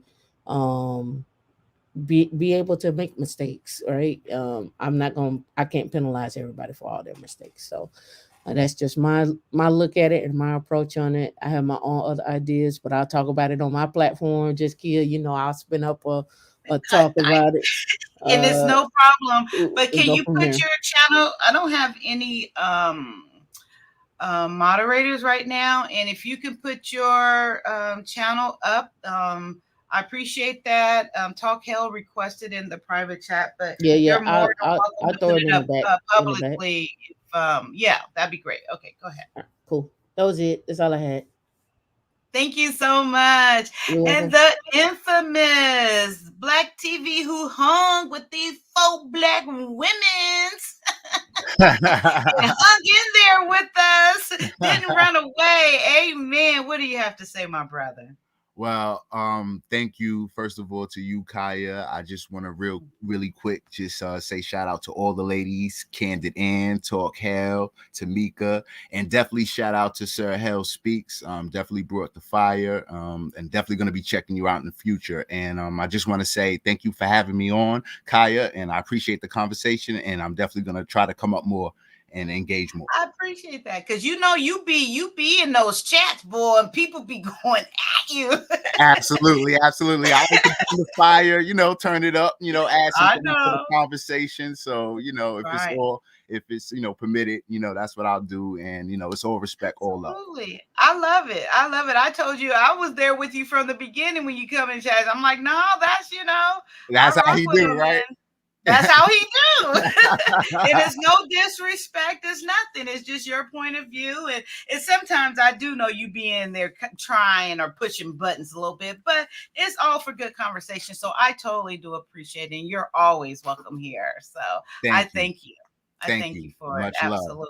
Much love. And I'm just going to say, okay, it's 11:30. I've been up here 11 and a half hours, and I appreciate each and every one of you, even the previous people or panelists that came up and shared their views and perspective and being so transparent here on this platform.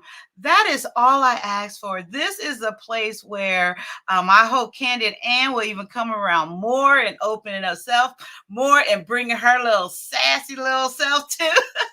I just love it, but I'm teasing you, Candid, and I really love you and your personality. And when I say those things, I am truly just teasing.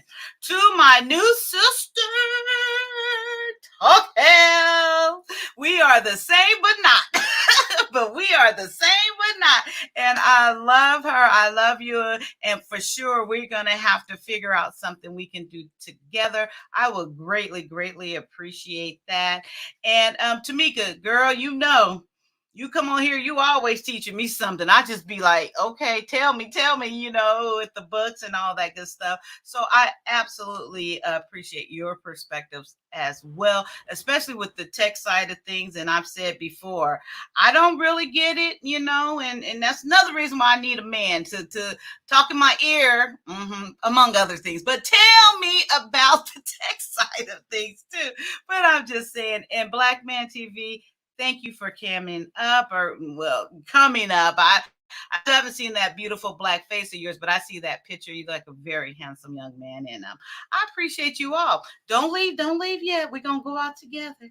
Okay, you guys, Candid Ann, I don't know if you know about this exit, or Talk Hill, you might not either, but I would like to take this time to thank you guys, all of you guys, for spending your time here. Time is so valuable, and I appreciate you coming here to share this time with me. Y'all ready? I'm so glad we had this time together. Every night I end with that. Do you know where that song is from? Who knows? Y'all don't know. Oh, I'm telling my age. No one on the panel knows where that song is from. I probably wasn't born, sis. Probably wasn't. But that's okay. Is it See, a that's why PBS show? Is it a PBS show from the when she had the circular thing when she would look into the what is that show called? Is it from PBS? No. It's going back that far, but no. Do anybody in the chat know? I'm so glad we had this time together. There you go. The Carol Burnett show. Oh yeah, for my time, sis. For my time. Absolutely. That's why I'm here. I'm here to, like educate, share, Carol Burnett's in the house. So now you know. So I think Candy was talking about Romper Room. Yes, that's what it was. Yeah, that's what I thought it was, but I was wrong. That's what I thought it was. Yeah. Okay. But yes, that's from Miss Carol Burnett. She will always end her stage variety show with that, showing her love. So I always kind of ask that question now. Do anybody know where that song is from? I'm gonna look it up on YouTube, so next time I'll be able to sing it with you. That's as far as I go. I don't know the rest of it. I thought she was gonna go Golden Girls on us. Thank you for being a friend. Oh, up and down the road and back again. Back again. Your heart is true. You're a pal and a You're a confidant. friend and a confidant. And if you threw a party, invited everybody you. Oh, she everyone knows you knew. it. Come on, Miss Tam. Oh, is she saying it? I gotta get this number. Yeah. Oh, it said, here. and if you threw a party and invited everyone you knew, you would be the biggest hit would be for me, and a card attached would say, "Thank you for being a friend." Amen. Amen. Amen. You gotta sing it though. I didn't want to give my vocal chops up this morning. I'm holding up. Okay, no problem. We understand. Okay, there is Miss Lennox. What is it? Women in Linux. Yeah. Yes. That's her channel, Miss. It's just a caveat. The reason why I created it's a nonprofit actually. And the reason why I created it is because I've never worked with any Black women that knew Linux at all. So that was the reason why I created it. And that's been over 20 years. So, so if we can get more, I'm still learning. Learning because I do like Black women, Black men in the area of just as a foundation for Linux, that'd be cool. I agree. I'm gonna be following you because I love to learn because I seen on their channel you were talking about blockchain and all that good stuff like that. So I'm gonna be a learner. And she also mentioned a book the last time. What is it? 360, Tamika? Which book? The book you mentioned the last time. Talking about the Series 65.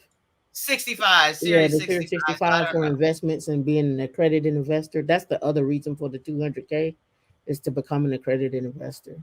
There are other ways, but the easiest one is to get the 200K, or you can go take the Series 65 exam. Exactly, because at 200K isn't that where you get access to IPO type stuff before the actual public does. Exactly. I'm definitely following you, sis. Exactly. So you get the pre-IPO, and you also get a chance as well to go into like creating private equity funds. So you get a chance to become a part of that. And then we won't talk about hedge funds, but again, that's where that I'm leading towards when we're talking about that. Gotcha. Okay, and Talk Hill, I see. Oh, I didn't get it. I see you put that was Candid Ann. Okay. I think you got that right. Yes. Yeah. Okay, perfect. All right, guys. So do we all know the words now? It's only a little bit. I just know this. I'm so glad we had this time together. And this comes from I'm trying to get the Beyonce vibes from Baby Boy. Baby Boy, you say, oh my. You're gonna have to add a beat or something to that. I'm from New York. We go hard. My bad. Just All right, kidding. Just kidding. ladies.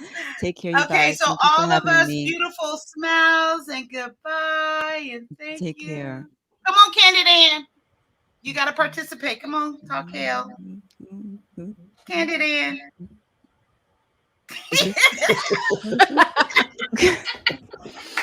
Love it, my ladies. Bye bye. All right, get you some rest, Kaya. I gotta get up at 4. So I am. I'm gonna get some rest right now. Thank you guys. I appreciate each and every one of you. Absolutely. Have a Absolutely great day, wonderful y'all. conversation. Thank you. Definitely. Everybody be safe. Yes. You too.